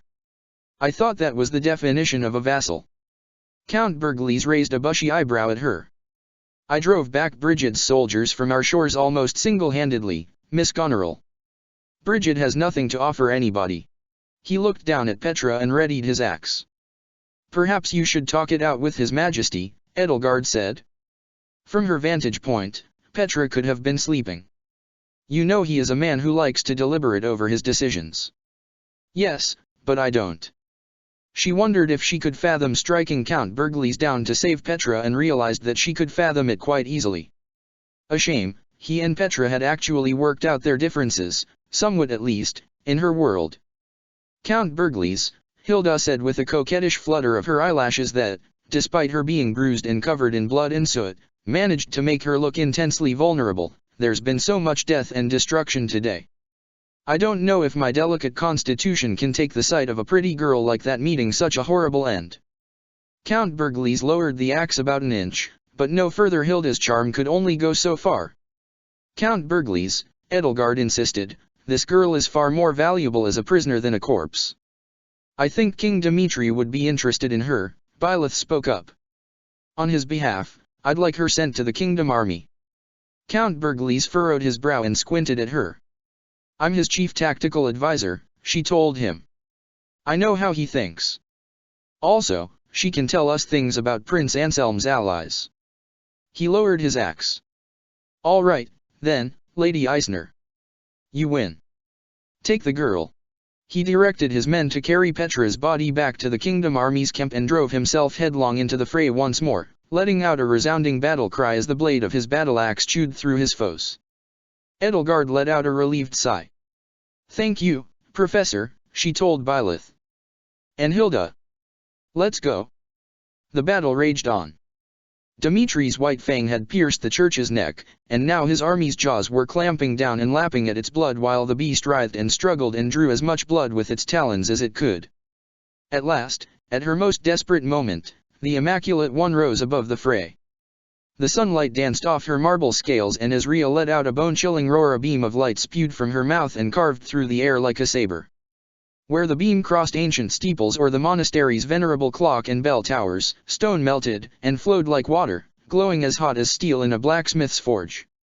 1 by 1, then 2 by 2, then 3 by 3, wyverns began to fall from the sky, many in pieces, some set aflame from the searing heat.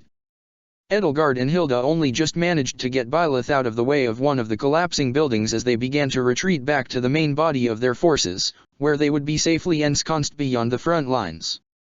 Golems burst from the ground, freed from their underground vaults to defend Gareg Mach, bearing lances of light in their stone and metal hands. Smoke filled the air as fire found what few places it was offered to sprout roots in the ancient monastery. Visions of Fhirdiad, of the Immaculate One towering over the burning skyline, filled Edelgard's mind as the smoke stung her eyes and nose. The golems began to converge on Edelgard, Hilda, and Byleth. Edelgard didn't doubt they had orders to find and seize Byleth at any cost. If Rhea had instructed them to do so, then the sight of a cluster of them near the dormitories would certainly pique her interest. While she'd foregone its use upon breaching the monastery to avoid alerting Rhea to her location so easily, now Byleth had no choice but to use the sword of the Creator, lashing out with its extended blade at one of the golems and severing its head from its shoulders.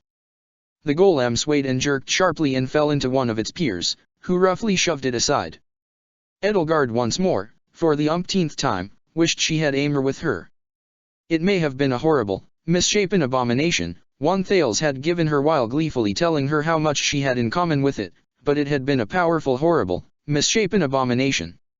Hilda looked toward the dormitories. Hey, I think that's my room there, she said. She let out a sigh. How I'd love to just take a nap there right now. Byleth cut another golem in half, and one half of it sloughed away from the rest and crashed into the dormitories, shattering the wall and crushing Hilda's bedroom. "You did that on purpose," Hilda said to her.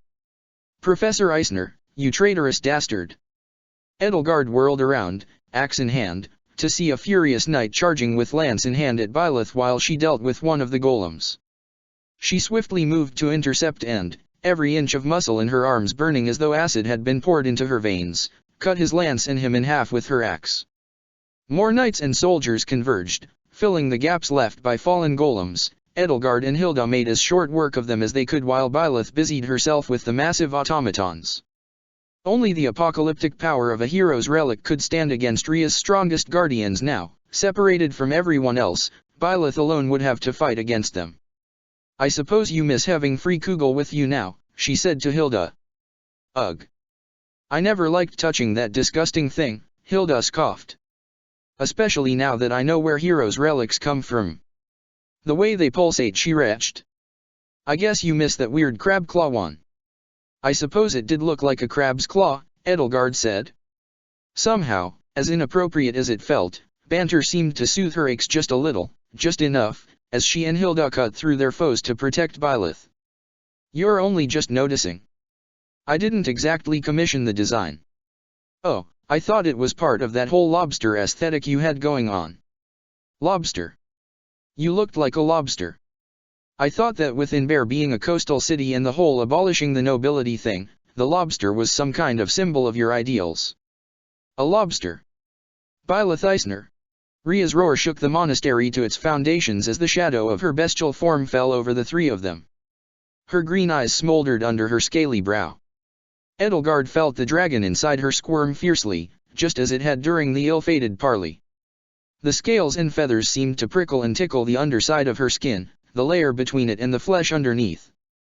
"Give Mother back to me, or your death will be slow and agonizing." A beam of violet and black light shot across the monastery and struck her in the eye, and with a scream and a flap of her wings she reared back, her hind legs stomping and tail lashing against the ground, shattering whatever roofs, walls, anything was in their path. At the same moment one of the Agarthan's demonic beasts tackled her, then another, then another, then another, four of them, their sickly and misshapen bodies writhing atop hers as they pinned her down. Edelgard felt another, smaller shadow fall over her. As one of the remaining golems raised its fist in the air, dragging the extended blade of the sword of the Creator, which had wrapped itself around the golem's wrist, along with it, a Pegasus swooped in front of it. Strengthened by the momentum of her steed, Ingrid severed the golem's arm at the shoulder with a strike of the inert thunderbrand. Smoke and sparks poured like blood from the wound as the stone and metal arm fell to the ground. "Professor!" Ingrid called out. "You've got to get out of here. Get on, I'll fly you out." "Ada Wandering Flame, Hilda, head to the northwest." The golem's remaining arm crushed her Pegasus head into a fine paste and threw her off the beast, her heart pounding. Edelgard rushed to catch her and the two of them fell to the ground together. "Tell me," Edelgard said, struggling to catch her breath as her crumpled breastplate dug into her chest, "I at least broke your fall." "Everything hurts," Ingrid said, gingerly picking herself up and watching Byleth make short work of the offending golem, "but that's hardly new." She laughed. So did Edelgard. "I'm sorry, Hilda," Edelgard said as Ingrid helped her back onto her feet, "but it looks like we're all walking." A spear of light crashed into the dormitory next to where the severed half of one of the golems had fallen, destroying Edelgard's old bedroom. "No," Byleth shouted out, running past the three of them, "we're not walking." The golems continued to converge on them. As one raised both of its fists into the air like hammers, its body creaking and groaning, a javelin struck it in the head so forcefully that while the haft shattered into splinters, the golem's mask crumpled like paper and its head exploded into rubble. Standing on the roof of the dormitories, his blue-black cloak and silvery wolf's pelt fluttering in the ash-choked air, Destinova picked up an 8-foot longbow. "Keep going," he shouted to Edelgard and the others, knocking what looked like a ballista bolt to the oversized bow. Edelgard could feel the resonance from the crest of flames radiating off of him. "I'll hold them off." The four of them ran. Rhea's screams and snarls as she wrestled with Thale's pets echoed through the air, growing more and more distant as Byleth and her students pressed onward. Behind them, the golems fell one by one, but the last of them broke through Destinova's one-man blockade and gave chase. "Ingrid," Byleth said, glancing at her over her shoulder, "You need to take Edelgard and Hilda and go ahead. I'm the only one the golem is chasing, I can make short work of it on my own." Edelgard noted that Byleth's face looked almost as pale as a corpse's under her mint green hair, her eyes were almost as dull as a doll's, the sword of the creator was no longer glowing, and seemed to hang heavily in her hand as though it were cast from solid lead. She'd used her crest and the power of the relic far too much today, from the first fleeting rays of dawn to now, when the sun was beginning to fall below the monastery's high walls. She had to question whether Byleth even still had the energy to turn back time anymore. "Somehow, I doubt that, Professor," Edelgard said. "We're not leaving your side. If we head to the cathedral, lead it onto the bridge, perhaps we can push it into the ravine." They made their way to the cathedral, and for once, Edelgard had never been so happy to see a church. Hilda collapsed. "Ugh. Of all the times to sprain an ankle. Just get out of the golem's path." Byleth shouted at her. "It doesn't care about you. You sure know how to make a beautiful young lady feel wanted, Professor." Hilda shot back, limping away. "Fine. It's not like anything here is going to have happened, anyway," she grumbled just loudly enough for Edelgard to hear her. Edelgard looked back over her shoulder at the approaching golem. Even with its impassive metal face, so much like the mask she herself was wearing right now, it looked utterly furious. She'd stopped hearing Rhea not too long ago, and wondered if Thale's monsters had actually somehow managed to subdue her. This was going so well, she might have been dreaming. Perhaps Byleth wouldn't even need to turn back time the full hour, just a few minutes, for it is meant to take Thales into their custody. After all, Byleth's little ace in the hole was something Dida didn't know anything about, so his plan definitely wasn't hinging on Thales being unconscious for any length of time. Maybe Byleth wouldn't need to turn back time at all, it would surely be a shame to erase a victory like that in hope that whatever happened in its place would be so fortunate. At last, they reached the gated portcullis which closed off the cathedral at night. Beyond the thick wrought iron gate, the cavernous room within was airy and pristine, a true sanctuary from the chaos of war beyond its walls. "Now how do we get it off the bridge?" Ingrid asked Edelgard and Byleth as the golem bore down on them. She stepped forward, brandishing Thunderbrand. "If I had the right crest, I could do it myself. Maybe if the both of us strike from the left, Professor, we can topple it over off the side." Now that she had come to a stop, Edelgard could feel her strength fading, but with the last of it, she conjured a Luna spell. "Allow me to soften it up for you too," she said, hurling a lance of moonlight and shadow at the golem. It lodged itself in the golem's chest. The golem slowed, but continued on its course as the black and silvery miasma evaporated from the entrance and exit wound. Black oil, thick and viscous, dripped from the perforation. Edelgard could swear that the golem looked directly at her. At her, as though it had a mind of its own, and as though it could see easily through her flimsy disguise. And she swore she could have heard a voice like an old, rusty gate desperately in need of oil whisper, "Hriz, Felg." It closed in and swung its remaining arm as Byleth readied her blade and rushed forward, and Ingrid followed her lead. Edelgard heard footsteps, loud, heavy, desperate footsteps, and looked to her side to find a burned, battered, bruised, and disheveled woman swathed in bloody bandages charging at her with the madness and frenzy of a spooked horse and raising a gleaming two-handed greatsword against her. A cry tore itself from the woman's throat, a hoarse rasp nearly as quiet as dried leaves skittering across stone by a cold autumn breeze as she swung the 6-foot blade through the air. "Edelgard!" Ingrid shouted out, turning on her heel and lunging back toward her as the golem's hand flattened Byleth against the ground as though it were swatting a fly.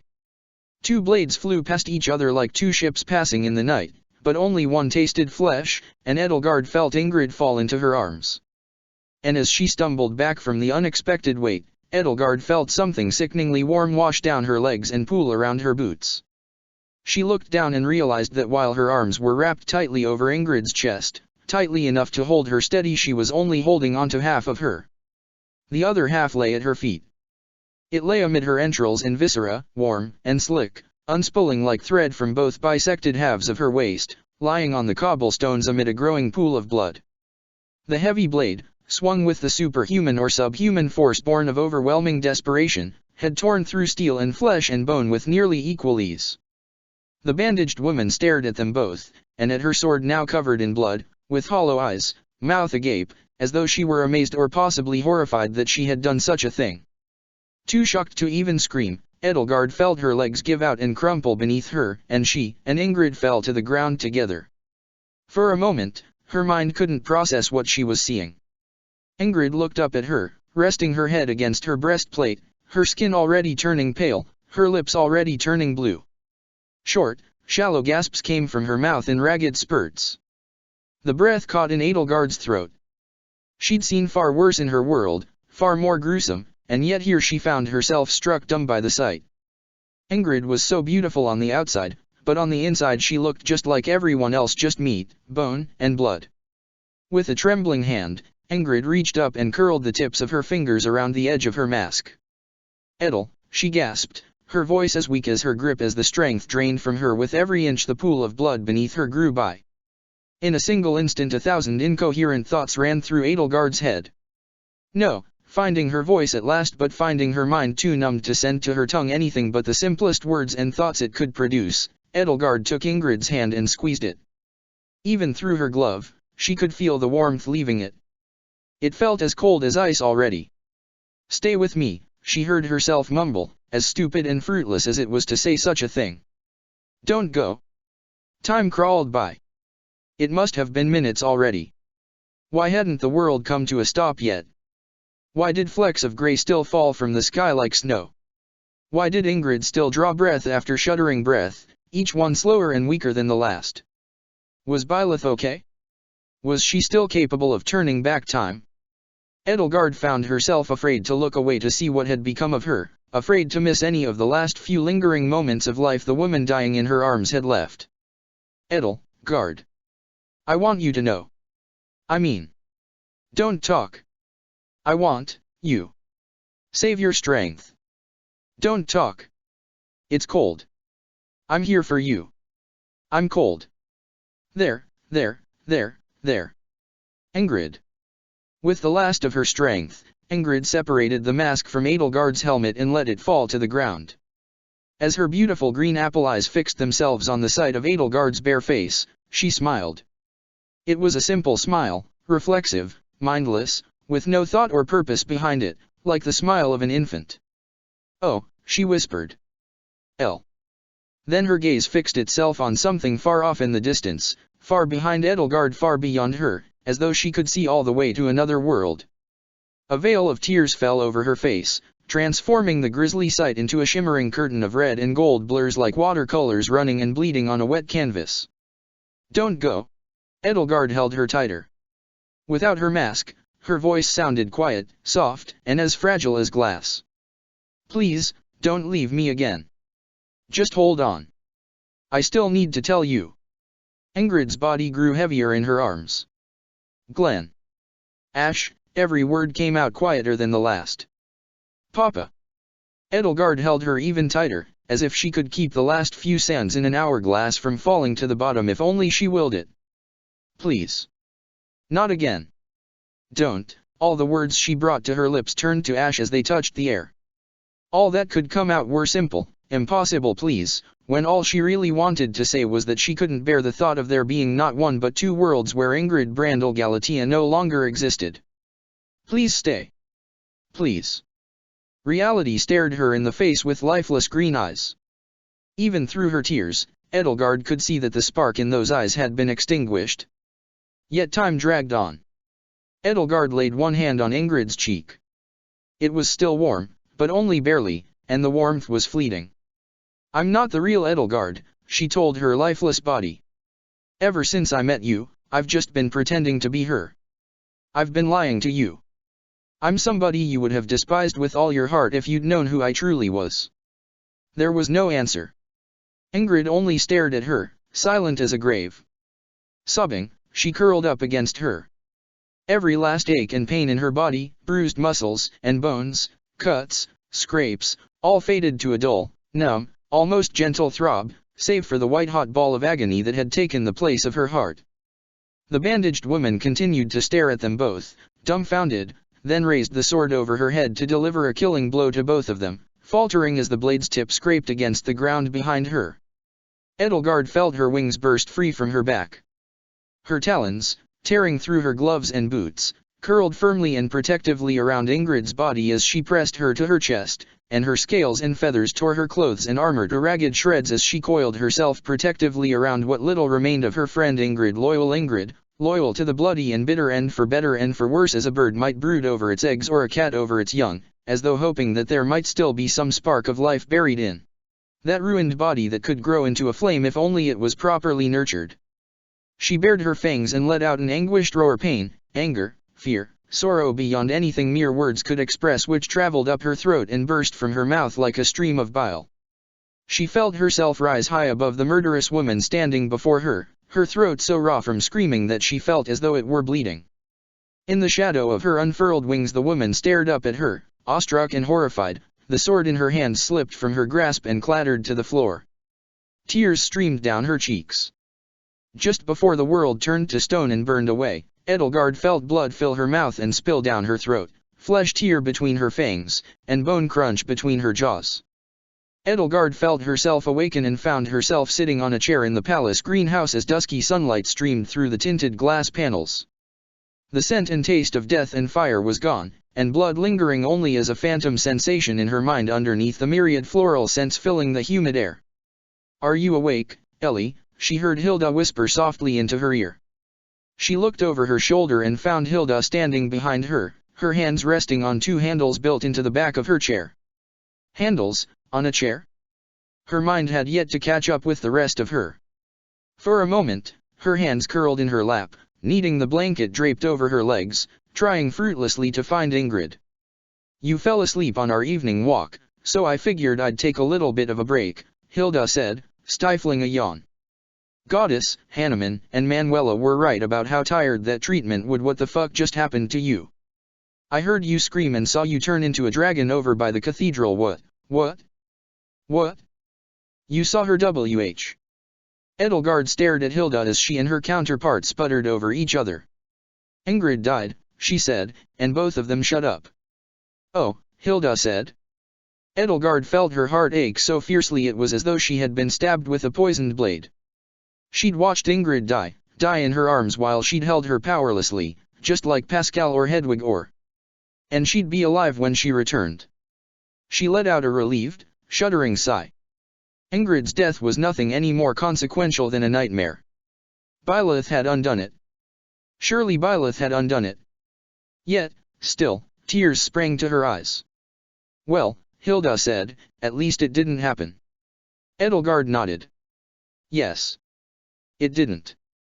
I think if Ellie doesn't mind, I'd like to see my wife."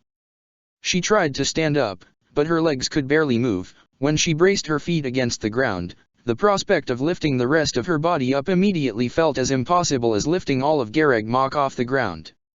It was then that she realized there were wheels on her chair. "Why am I in a wheelchair?" she asked Hilda. Ellie timidly spoke up. "You, told me I could get rid of those two crests whenever I wanted, and since Hanuman and Manuela were here, you removed my crests." "Yeah, just a few days ago." "Is now a bad time?" No, honestly, I'd been putting it off for far too long. Left to my own devices, I probably would have just kept making excuses not to do it." "That doesn't sound like the Edelgard I know," Hilda said. "Well, then, you don't know me?" Edelgard took a deep breath. "May we visit my wife?" "Quickly, I don't know how much time I have here." Hilda, or possibly the other Hilda, rolled her eyes. "Oh, fine," she said, turning the chair toward the door and pushing it outside.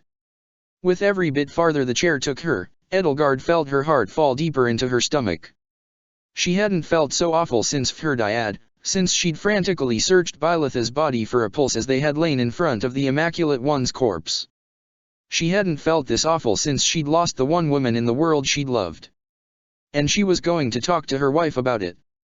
Fortunately, Byleth was close by. It seemed she kept her distance from Ellie in an impressive feat of self-control, or just to let her and Hilda have their privacy, but like Hubert still made sure to keep an eye on her, if only for her safety. "Hi, Ellie," Byleth said, greeting her at the door to the palace's northern wing. "Did you and Hilda have a nice?" "It's me, my love," Edelgard told her. "And we need to talk." Byleth's steely azure eyes brightened. "Of course, Elle," she said. We can talk. Hilda, can I take the chair? Whatever you want, Your Majesty, Hilda said, letting go and stepping away. Byleth moved behind Edelgard and pushed her deeper into the palace to a room where they could talk privately. It's been too long, she said, a wistful crack in her otherwise even voice. Your counterpart has to use Suthi's powers sparingly, Edelgard said. I know. I do, too. Still, it's been too long since. Byleth reached down, taking her gently by the chin, and lifted it, turning her head, so that she could lean in and plant a warm, long kiss on her lips. Edelgard laid both hands on Byleth's cheeks, feeling their warmth against her palms, and could only think about how awful it had felt to rest her hands against Ingrid's cooling skin. Byleth pulled away. What's wrong? Edelgard felt her tongue cleave to the roof of her mouth. I just watched a good FA someone I do. You remember Ingrid? Byleth nodded. A bit. She just died in my arms. I'm so sorry. Edelgard choked back a sob, prompting Byleth to step forward and kneel in front of her and clasp her hands tightly around hers. The next sob wasn't restrained so easily, and Edelgard found herself weeping into her wife's arms. There, Byleth said. There. It's okay. I'm sure the other me won't let it happen again. Edelgard took deep breaths until she'd regained some of her composure, pulling herself away from Byleth. I think No, I'm in love with her. There was a pregnant pause. The air was quiet and still, as though any moment it might erupt into a tempest. She told her about everything between her and Ingrid, feeling the grief in her heart mingle with a growing sense of shame. But you still love me, Byleth said, and she didn't ask it, she said it, as though it were as factual a statement as the sun rising in the east or water being wet. Edelgard opened her mouth but said nothing. It's obvious, she added, because when you look at me, you still get that little smile on your face, the one you always try so hard to hide, that tells me you're not thinking with your head anymore. Her hand grazed Edelgard's chest, then rested itself firmly over her heart. See? There it is. But, Edelgard said, finding herself unable to understand Byleth's attitude, I promised you my whole heart, and that just means it's bigger than you expected. Byleth smiled, caressed Edelgard's cheek, and wiped the tears from her eyes. I always knew you had a big enough heart for more than just me, Edelgard searched for the right words. Losing her, it hurts like losing you. And I've lost you too many times already. I know. Losing you hurt, too. I'm afraid, she said, that when I come back here, when I leave her, when I lose her, she'll be hurt, and so will I, and you'll be forced to put up with my grief. Of course I'll have to put up with your grief, but you won't have to force me to. Byleth kissed her again. No matter how much it hurts, I'll be right here. I won't ever let you be alone again. Edelgard buried her hands in Byleth's hair, raking her fingertips softly across her scalp. So, what should I do? About Ingrid? Yes. Well, you two are very good friends, right? Yes. Well, tell her the truth first. You kinda keep coming up with excuses to put off telling people the truth. Like with the Flame Emperor, and the Death Knight, and the Agarthance, and Arian Rod, and... Yes, I know, I'm sorry. And then make every moment you have left with her until you come home count. Edelgard was silent. That's what I regret the most about Dad. There were a lot of things neither of us said to each other before, Byleth sighed. Just make sure you leave her without any regrets. I did tell you she's straight. Then be the best friend you can be to her while you still can. There was a wistful look in Byleth's eyes. I think that's what Dad would say. I think that's what he would say, too. She and Edelgard kissed again. The next time you fall in love with someone, Byleth said once they had separated again, tell me about it before she dies in your arms. Then I can be happy about it with you. I'll try to fall in love with someone who lives in the same world with me, Edelgard said, and for the first time in what felt like an eternity she could feel herself smile again. And someone who's... Well, that goes without saying. She swallowed a lump in her throat. But my love, do you truly not care if I offer my hand to someone else? Byleth patted her hands. Well, you've got 2 of them. And you're ambidextrous.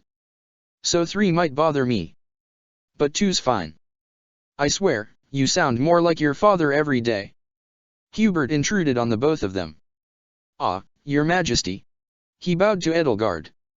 I was just about to make certain Miss Goneril remembered to bring you in from the cold. One would hate for you to catch pneumonia in your compromised state, he said. I take it from your intimacy with the professor that our Edelgard has returned for the time being.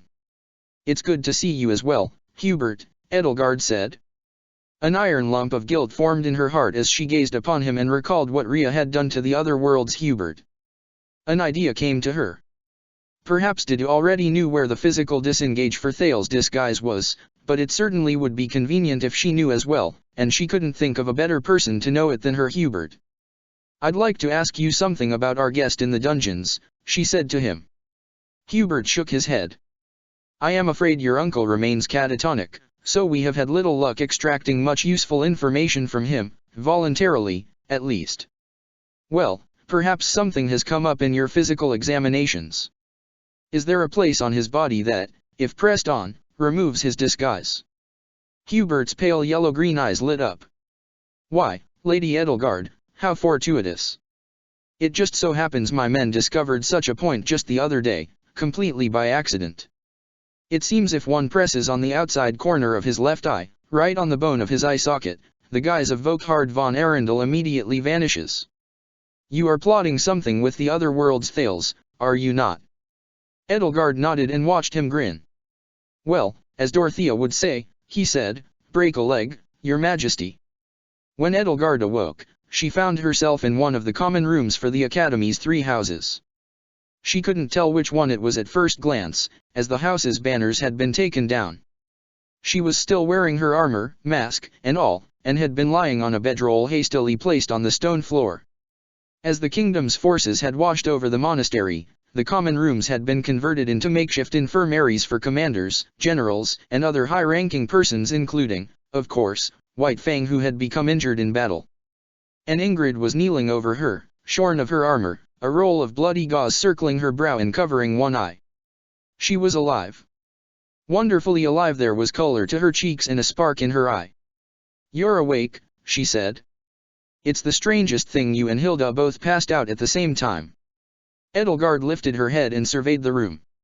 She and Ingrid weren't alone. Nearby, Hilda was stirring as well, and 2 physicians were in one corner of the room tending to Sylvain and Annette. Happy and Leonie were in another corner. Leonie had one arm in a sling and Happy was lying unconscious beside her. It seemed this room was being used for those of White Fang who'd been wounded in battle. For some reason, Linhard was there, tending to the less wounded people.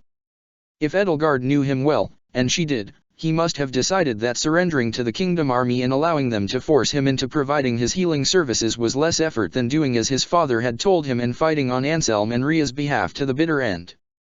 Give it to me straight, Sylvain was saying to the healers tending to him in a weak voice, coughing. Can you save my face?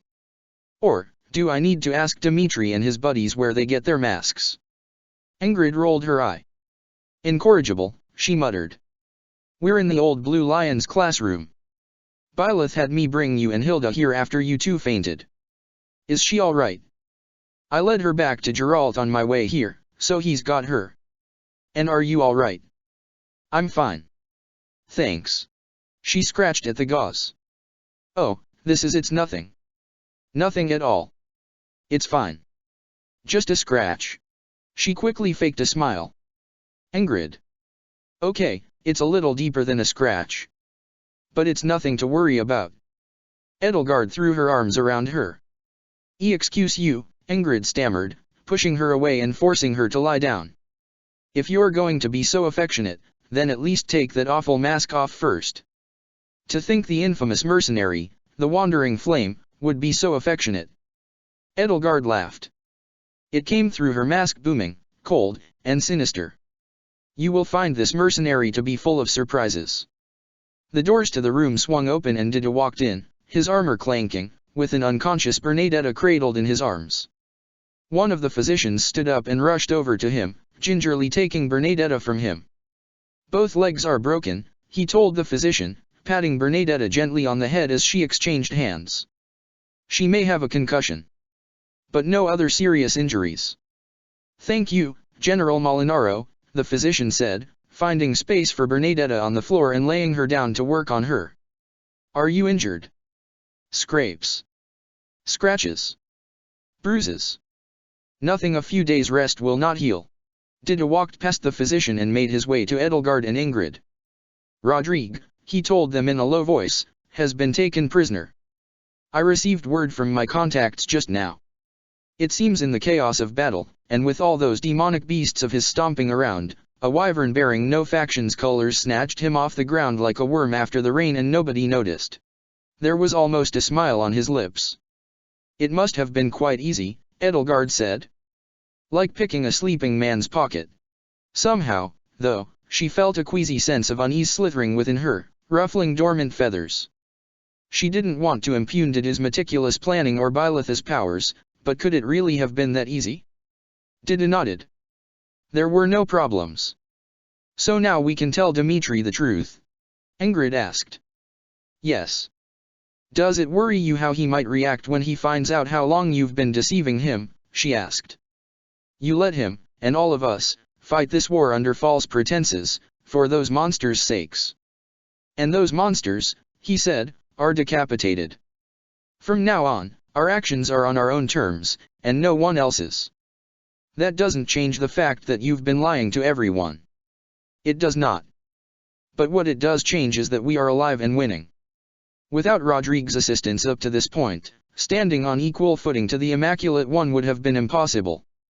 Not impossible, Edelgard had wanted to say she had made certain Thales hadn't used his precious beasts in battle at Garreg Mach and had still managed to drive Rhea from the monastery, but while it hadn't been impossible, she had done it at a high cost. That's the nature of war, I suppose, Ingrid mumbled begrudgingly. Dido, do you remember that one tactics essay we studied once? The one with the thought experiment about routing an army through your hometown. I recall having a much easier time with it than anybody else, Dido told her coldly. I must see to His Majesty, he said, and he turned around and left the room. Something seems to be on your mind, Lady Galatea, Edelgard said to Ingrid, resting her gloved hand on her shoulder as she stared down at the floor. I'm just a little embarrassed, that's all, Ingrid replied. There was an adorable tinge of peachy pink to her cheeks. I ought to have known. That essay kept me up all night, but for him, it was a moot point altogether.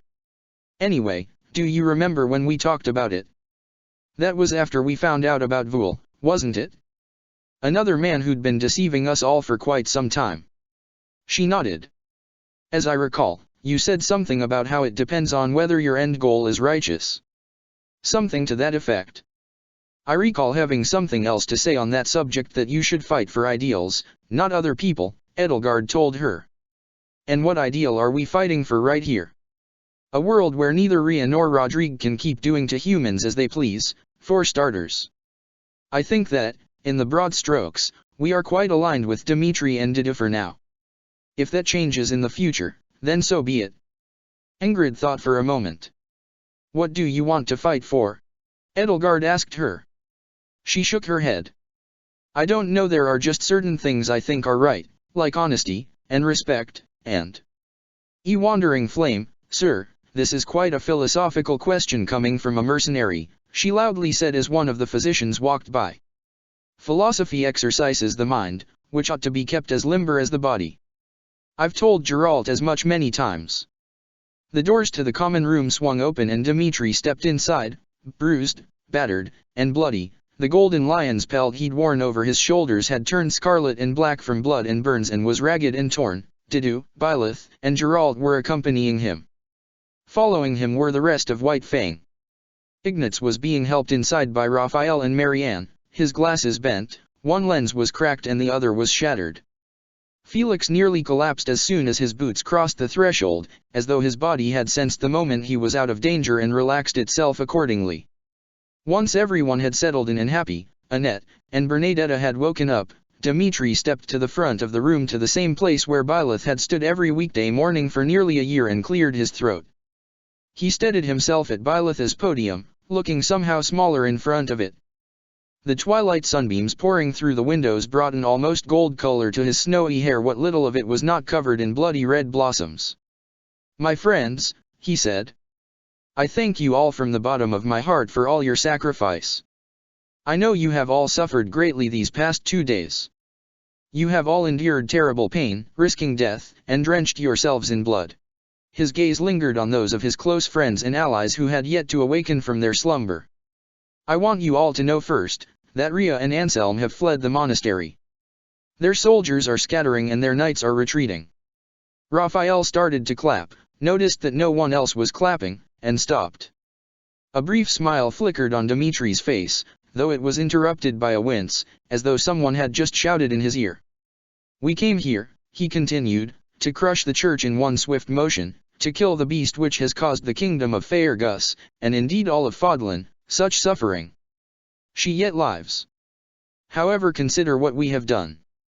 We have forced the so-called embodiment of the goddess off of her throne. We have humbled the greatest power in all of Fodlan. Right now, Rhea and her lackeys run from us in shame, humiliated and afraid, and I have all of you to thank for it. When I revealed myself to you in my dark deeds, I did not expect a single one of you to remain by my side." His eyes met Ingrid's, and Ingrid looked away. "Not even our professor. I thought for certain that Dido, Rodrigue, and I would walk this path alone, that, in the pursuit of justice, I would be forced to live the lonely life of a beast. But..." The doors swung open again and a man stepped through, as beaten and bloody and singed as everybody else who had endured the past 2 days of grueling battle. Beneath the grime and blood, he would have been handsome. He had long, wavy indigo hair that fell just to his shoulders and a neatly trimmed mustache and sideburns which framed a sharp and heroic jawline. But his eyes were cold and there was a subtle cruelty to them. "Rodrigue!" Dimitri gasped, his smile returning. Have you heard the news? We have won the day, Rodrigue. Rhea and the Knights of Syros are retreating." "Is that so?" "That is wonderful," Thales said with a smile as he stepped into the room and closed the door behind himself. Edelgard looked to Byleth and then to Dido as surreptitiously as possible, which her mask made much easier.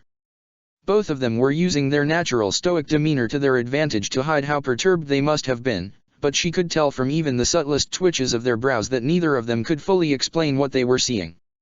Thales' forces had still been outside the monastery's inner wall when the noose had closed around his neck. He must have only just woken up, just like Edelgard and Hilda. How could he have gotten here so quickly, let alone escaped from whichever of Dido's allies had been holding him prisoner? She wasn't that far away from him. Did she have an opening? If she or someone else could immobilize him or catch him by surprise, she might be able to reach the physical disengage for his disguise. "You've done well, Dimitri," Thales said. "I'm so proud of you, my boy. The day is yours. The Church of Syros has been struck down by your spear of justice.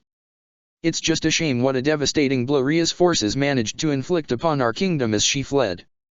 Dimitri's brow furrowed with worry. He wasn't the only one. What do you mean, Rodrigue? What has she done?"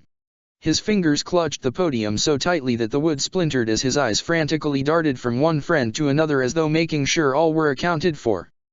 "Something terrible," Thales said, full concern written all over his face. "Something the people of Faerghus will never, ever forgive her for. Something that will stoke the flames of hatred for years, generations to come." "What has she done?" Dimitri barked, growing increasingly distressed. "Answer me, Rodrigue, please. What could that witch have possibly done?"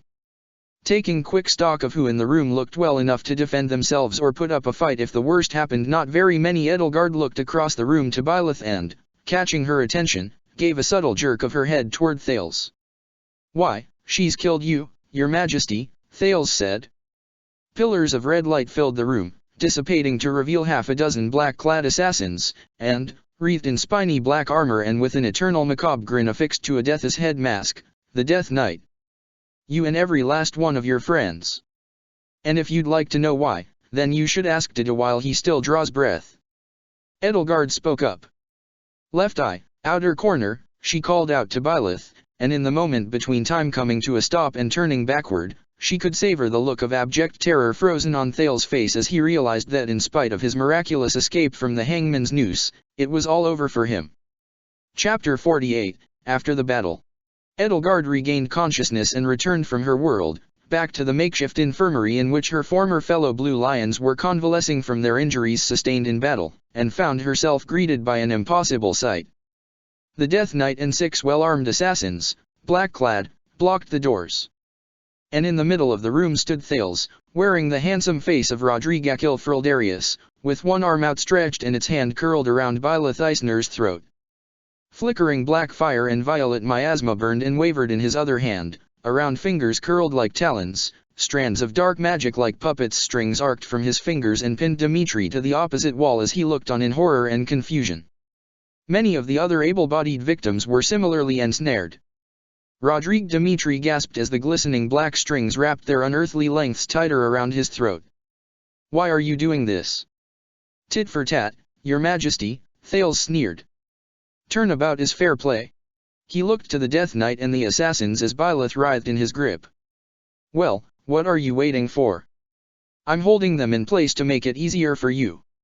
Slaughter these pigs." As she processed the impossible sight somehow, Thales had regained consciousness during Byleth's reversal of time. Edelgard took note that neither she nor Hilda had been ensnared in Thales' sinister web. And so, unimpeded, she hurled herself at Thales and grabbed him by the face, her fingers probing as her palm struck his nose for the contour of his left eye. "What the?" Rodrigue vanished, and in an instant he was replaced. His true form was that of a sharp, owlish phantasm. Thales' skin was as pale as milk, and his hair as well, save for a few feathery streaks of black which raced from his hairline like a second pair of furious eyebrows. His eyes were a pure snowy white, without even pupils, and every feature of his face was as sharp and cruel as a knife's edge. In the shock of his sudden reveal, the spiderweb that spread out from his body to the others burst into black sparks and violet gossamer wisps, and yet as he stumbled backward, his face revealed in all its hideous glory, Dmitri stared at him still as paralyzed as he had been a second ago, eyes wide, frozen in fear, trembling like a leaf, struck by the sight of a nightmare made flesh. "The charade is over," Edelgard growled. "Thales." At the same moment, an enormous scarlet-furred cat slammed into the Death Knight and tackled her to the floor, and the room erupted into chaos. There were few people in White Fang who were still able to fight, and none of them had brought weapons with them into this room, but few of them needed weapons. Lightning arced from Felix's fingertips, spears of bitter cold ice flew from Marianne's outstretched hand, fire erupted from Byleth's and Sylvain's palms, blades of wind as sharp as any sword formed around Annette's clenched fists. As soon as one of the assassins had fallen, Ingrid grabbed the short sword he'd dropped and buried it into another's chest, and Hilda made do with, much to her displeasure, her bare fists. One of the assassins, seeing his chance, lunged for Dmitri as he stood catatonic with his eyes fixed on Thales, only for Marianne to bury a spear of ice in the assassin's chest as she rushed to Dmitri's side. Black and velvet light crackled around the Death Knight's forearm as the buckler attached to it unfolded into a wicked crossbow. Happy lunged at her and grabbed her by the wrists, jerking her arms upward just as a lance of black and violet light spewed from the crossbow affixed to her forearm. The ceiling burst open, showering the room with debris as the beam tore through wood and stone with equal ease. "Hey, merci. Dunno if Uncle Thales told you, but Cornelia's dead," she snarled as she pressed the Death Knight against one of the room's stone support columns. Flames licked across charred fur, the crossbow's firing had burned her paw. "No more mommy to tell you what to do, so stop trying to kill your friends." "Happy," the Death Knight gasped, her voice a low and sonorous rumble. Her struggles slowly weakened. "Useless, useless, useless." Thales snarled, dark flames flowing over his pale, spindly fingers. "You useless, base animals. Fine, I'll do it myself." Felix buried one of the fallen assassin's short swords in his side. "The only thing you're doing is dying." Black blood trickled from Thales' mouth, rolling down his chin and staining his pointed white beard. "Felix, your own father." Spikes of black and violet miasma burst from the floor, shattering the stone tiles. Edelgard and Felix were both fortunate enough to leap out of their path just in time to avoid being skewered. Though Felix was slightly less fortunate, he clutched at his thigh where one of the spikes had torn through his flesh, bleeding profusely. Thales waved his hands again, but nothing happened save for a few wisps of miasma curling around his fingertips. He looked to the Death Knight. "You," he hissed. The Death Knight took aim, arcs of black lightning crackling around her crossbow, and as she fired Thales bolted for the doors. The shot went wide, pulverizing the doors just as Thales barreled through them. "After him," Dida said. "Whichever of you can still run and fight. He cannot go far on foot." Dimitri simply stared, jaw slack, mouth agape, nearly catatonic. "Marianne, take care of His Majesty," Dida said. "Professor." Byleth nodded, gingerly rubbing her throat, and then grabbed Hilda despite her protests and set out. "Ingrid, Edelgard, with me?" Everyone looked to Edelgard. "I called it," Sylvain said. He weakly pumped his fist in the air. "I called it. I'm 2 for 3. She, Ingrid, Byleth, and Dida rushed out after Thales. Though a trail of blood marked his path, it was all too quickly mingled with the myriad dead created by the battlefield and strewn across the monastery's grounds, and besides, the sun was setting. They would have to hope that the wound Thales had sustained thanks to Felix's swift blade could slow him enough. They hurried along, looting weapons from the dead when they could. An eerie quiet had descended on the monastery now that the fighting had come to an end, and there was a deathly chill to the air as the last remnants of a winter breeze swept over the battered walls. "Rodrigue Thales must have known you were planning on betraying him," Ingrid said to Dida in the moralizing tone she often took when chastising someone. "It is likely. Or he may have been planning to get rid of us as soon as we had outlived our usefulness," he said. "As far as alliances go," Edelgard said, "one based on mutual loathing, in which each side plots to eliminate the other as soon as their mutual goal is achieved, is really boneheaded on both sides," Hilda said. "But sometimes, it's the only way for two bitter enemies to come to an agreement," Edelgard answered. At any rate, Thales must have figured that with the monastery under the kingdom's control, he no longer needed his new nemesis. That perturbed her. In her world, Thales had known better than to eliminate her while Rhea still drew breath.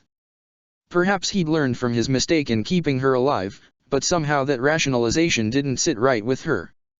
Perhaps he had decided that whatever secrets Garreg Mach held in its depths, the contents of the Holy Tomb were useful enough on their own to aid the war effort that his tailor-made weapon would prove unnecessary. Perhaps the bountiful fruits of Operation Antediluvian promised to make Dimitri and his friends obsolete as well. Neither of those answers were pleasant to consider. She looked to Hilda, and then to Byleth, and the three of them shared a disquieted look. None of them understood why Thales had remained conscious. Could it be that he wasn't the real Thales? That was the only answer that made sense. As troubling as it was, the alternative that his body could somehow remain awake and active even when his consciousness ought to have been sent back to his home world with Edelgard's and Hilda's was in its own way far more troubling. And Thales' seeming immunity in this world would raise questions as to how Byleth's powers had facilitated Thales' capture at Shamhala in the other world. At last, they found Thales, but in the worst possible place. What they found was Rodrigue seeking medical treatment amid the Frildarius infantry battalion. While the physician laid hands on the wound Felix had inflicted, he caught sight of Byleth and the others approaching and let out a shout. "It's her. That's her. Lady Eisner. She's gone mad. She tried to have me murdered." The Frildarius battalion had been decimated by the day's battle, but there were many men who were still able and willing to fight, and with not even a moment's hesitation they drew their swords. "He tried to kill me, actually," Byleth said, her voice low and tone flat. "And King Dimitri?" Thales shook his head, eyes wide with fear.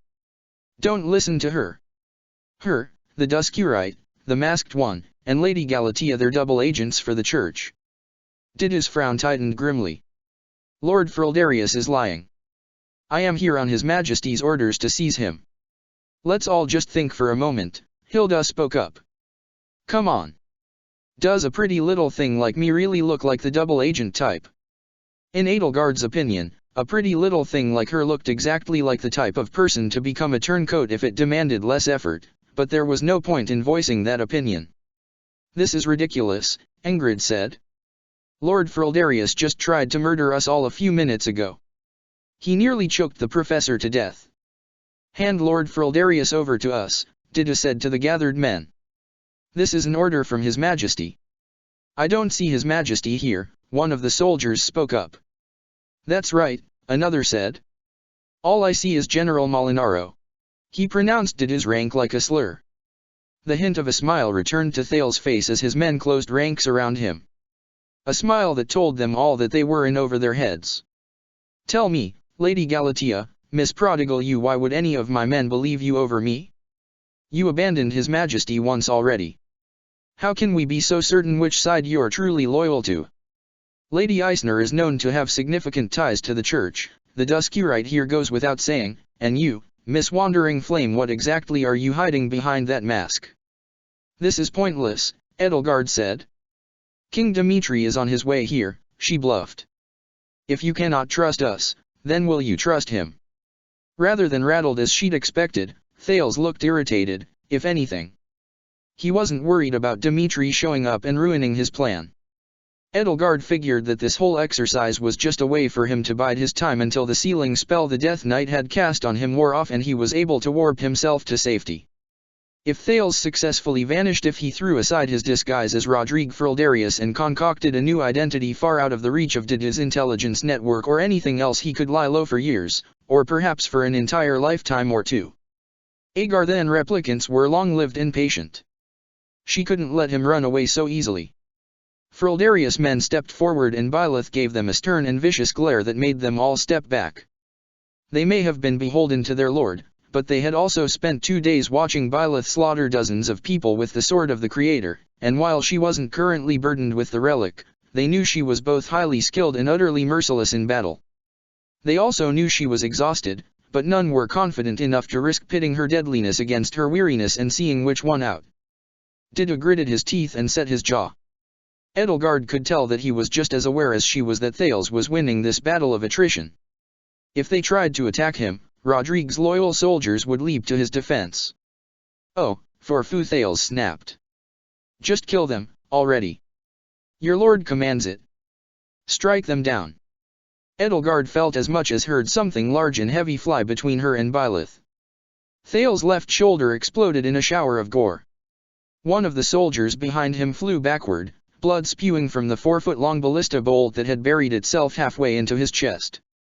All eyes turned back to follow the trajectory of the bolt and settled upon the sight of the Hurricane King's fearsome wolf's head helmet and fur mantle as Destinova emerged from the twilight shadows bathing the ruins of Gareg Mach. He held in one gloved hand the same 8-foot longbow he'd wielded earlier against the golems.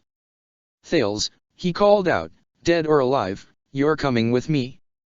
Knowing that the original Hurricane King was Dimitri Alexander Bladdid himself and that those who wore his mask were his will made manifest, many of the Frildarius battalion, those that could, scattered, leaving Thales with only a scant handful of men. Clutching his ruined shoulder as blood seeped through his ashen fingers and his arm hung from exposed and shattered bone by mere threads of tendon, Thales shakily forced himself to his feet. "Neither option sounds palatable," he sneered as sparks of red light began to arc across his body. "I choose to go by myself. Goodbye, you impotent fools, you shan't ever see this face again." There was a flash of steel. One of the remaining soldiers behind him buried a dagger in his thigh. The sparks dispersed before they could coalesce into a column of red light and carry him away, leaving him tethered to the earth. Thales glanced at the soldier over his ruined shoulder. "UWHY?" The soldier lifted the visor of their helmet to reveal the stolen face of Glenn Frildarius. "Because, Kronia purred, isn't it every son's dream to murder his father, Roddy?" Didu watched Destinova approach. "Thank you for your assistance," he said to him. "As we agreed, he is yours to do with as you will." "Thank you, my friend," Destinova said, walking between him and Byleth. Ingrid and Hilda both glared at him. "Now, Thales, I told you dead or alive, but honestly, I'd prefer alive, so let's get going." "Wait," Ingrid said. "You Destinova, where are you taking him? What are you doing with him?" She looked to Didu when no answer was immediately forthcoming. "Didu, what did you promise this man? What's going on? How can you just stand there and keep all these secrets from us with that look on your face?" Byleth spoke up. "I think we should keep Thales here as a prisoner. We all have questions for him." "Duly noted," Destinova said as he grabbed Thales by the collar and lifted him off his feet. "But I have more important questions for him, so I get first dibs. You can have him back when I'm done with him." "Wait just a minute," Hilda said, picking up her axe. Who says your questions are more important? Edelgard and I have plenty of important questions for him, too. Thales looked to Edelgard and a smile crossed his bloody face. Scarlet stained his lips and teeth. Ah. I ought to have known you had outsmarted Vipar. No wonder you knew where my physical disengage was. It was hubris on your part not to change it, Edelgard told him. Although I'd expect no less of a folly from the king of the replicants. Now, Didu, explain.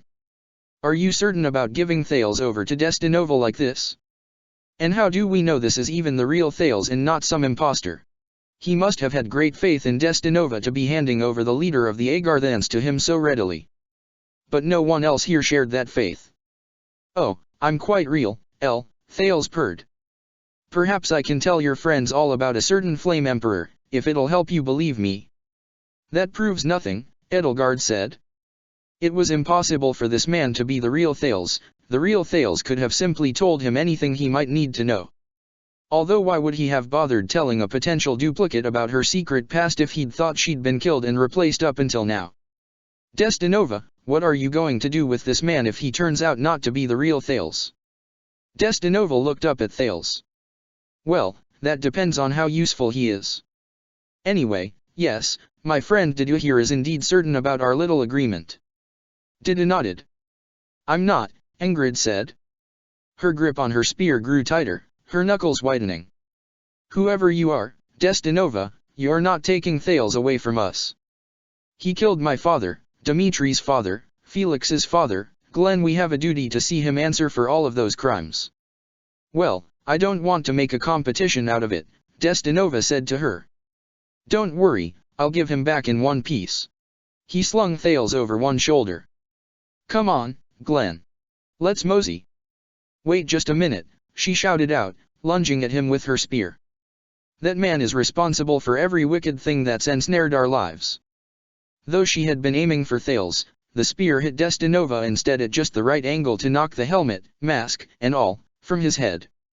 He stumbled forward as the helmet fell to the ground and rolled across the trampled and blood-drenched lawn. The man under Destinova's helmet had a tousled mop of hair as white as snow, hair that gleamed in the setting sun's last light and tossed back the amber overtones that bathed it. In the twilight rays, his bronzed olive complexion stood in stark contrast to the cold silvery white. The colorless hair fell over his brow in tousled arcs and a neatly trimmed white beard clung tightly to the arc of his jawline like a layer of rime on wood. As he turned around to face Ingrid and the others, he looked down at her with cold jade eyes and a smile that came nowhere close to reaching them. The spear's sharp blade had drawn blood across his brow, and it oozed in slow rivulets from a shallow cut down his nose. The axe fell from Hilda's hands. Is this some kind of sick joke?" she mumbled, dumbstruck, as she and everyone else looked on. Edelgard's eyes studied the face that had laughed at her at Deirdre, the face of the man who was currently residing indefinitely in the Imperial Palace in her world. It was colder, harder, and more careworn and battle-weary than the face anyone in this world would have known as Claude von Regens, but Edelgard and Hilda both came from a place where it was instantly recognizable. It was Claude, but 5 years older and one more experienced. But this was not, however, exactly the same Claude Edelgard and Hilda both knew so well. The look in his eyes was different for Edelgard. It was like looking into a mirror. There was a coldness there, a cruelty jade eyes that led to a heart of ice. "Who are you?" Ingrid asked, bewildered at the sight of Destinova's true face. "I won't bother explaining," he said. "We've all had a long day, so why don't you and all your friends go to bed? And that means you, too, Teach. I know you can hardly stand on your own 2 feet right now." Bylitha's emerald eyes met his jade. Her brow was furrowed in confusion. "Future Claude." "Claude," Ingrid repeated, even further bewildered. "But you're not." "Well, a future, I guess," Claude said. "One I'd rather not repeat. Don't worry, I'll give you your precious Thales back, once I'm done with him." "What?" Hilda gasped. "You're the person who's been working with our Claude behind the scenes. You're the one who left all those notes in my handwriting? What the fuck?" "Sometimes the future makes demands of the present," he said, a cryptic smile curling his lips. Thales let out a gurgling little laugh as blood dripped across his face. So, you understand as well, Destinova, your future is nothing more than somebody else's past. Everything you do here, even this, draws you toward a single point. He weakly lifted his head, looking Edelgard in the eyes, and she felt her blood run cold and the dragon within her spasm and seize. It took every last bit of strength she had to keep it from bursting free of her flesh. Isn't that right, my dear El? Didn't I tell you that once before? Gravity pulls everything in one direction. His sinister smile made the dirt and grime and blood that had worked its way underneath her armor over the past 2 days crawl like a swarm of ants across her skin. I may not know the path's shape, but I know where it ends. Do with me as you please, I do not fear fate. Do with you as you please. Edelgard repeated, brandishing her axe. Then what if we killed you right here? Do you fear that fate, Thales, or have you truly gone mad? Mad? No, my darling niece. I've gone sane. Destinova elbowed him in the nose, breaking it. Blood gushed from Thales' nostrils and ran down his brow and dripped off of his hair to the muddy ground. That's enough. Edelgard, I've got no interest in laying a finger on you. But if you try to take this wretched little guy away from me right now, we'll fight, and I'm sure you're plenty strong, but I won't lose. Claude, Byleth said to him sternly, what are you going to do with him? He put a finger to his lips. Don't worry, Teach, I'll tell you all about it once I've done it. She looked to Didu. Didu, what is he going to do with him? Where is he taking him? Compartmentalization, he answered, is good operational security. One of the Frildarius battalion's soldiers suddenly found the courage that had left him, perhaps in the bottom of a bottle, and charged at Claude with a dagger in his hands. Before anyone could react, the dagger cut a deep gash in his cheek. Blood poured down sun-kissed skin as Claude ripped the dagger free and with one swift jerk of his hand broke the soldier's arm. Edelgard could feel a tingle creep up the back of her neck as the resonance of 2 crests, the crest of Regan and the crest of Flames, activated at once, and the gash that marred Claude's cheek like a second mouth grew slimmer until it had closed completely, leaving not even a scar behind. The small wound Ingrid had inflicted across his brow vanished along with it, leaving nothing but smeared blood around perfectly unmarred skin. A plume of smoke burst up from the ground at his feet, enveloping him and Kronia both, and when a cold gust of wind swept the roiling column away, both of them had vanished, and Thales along with them. Hilda stared at the empty space Claude had left in his wake, her jaw slack and eyes boggling. But he isn't, but that can't be, she turned to Didu. Did you know? Didu held a finger to his lips. Oh, no, you don't, Ingrid snarled. Can't you tell us anything? What I can tell you, he told her coolly, is that the man you knew as Rodrigue slaughtered my people and turned me into a weapon. I will decide how he is punished for that. This is the decision I have made. He turned his back on the others and walked away. The former Blue Lions had their pick of the dormitories, what was left of them, anyway, and while exhaustion made sleep come easy, the previous 2 days' events and the troubled thoughts, waking and sleeping, they brought with them took sleep away just as easily.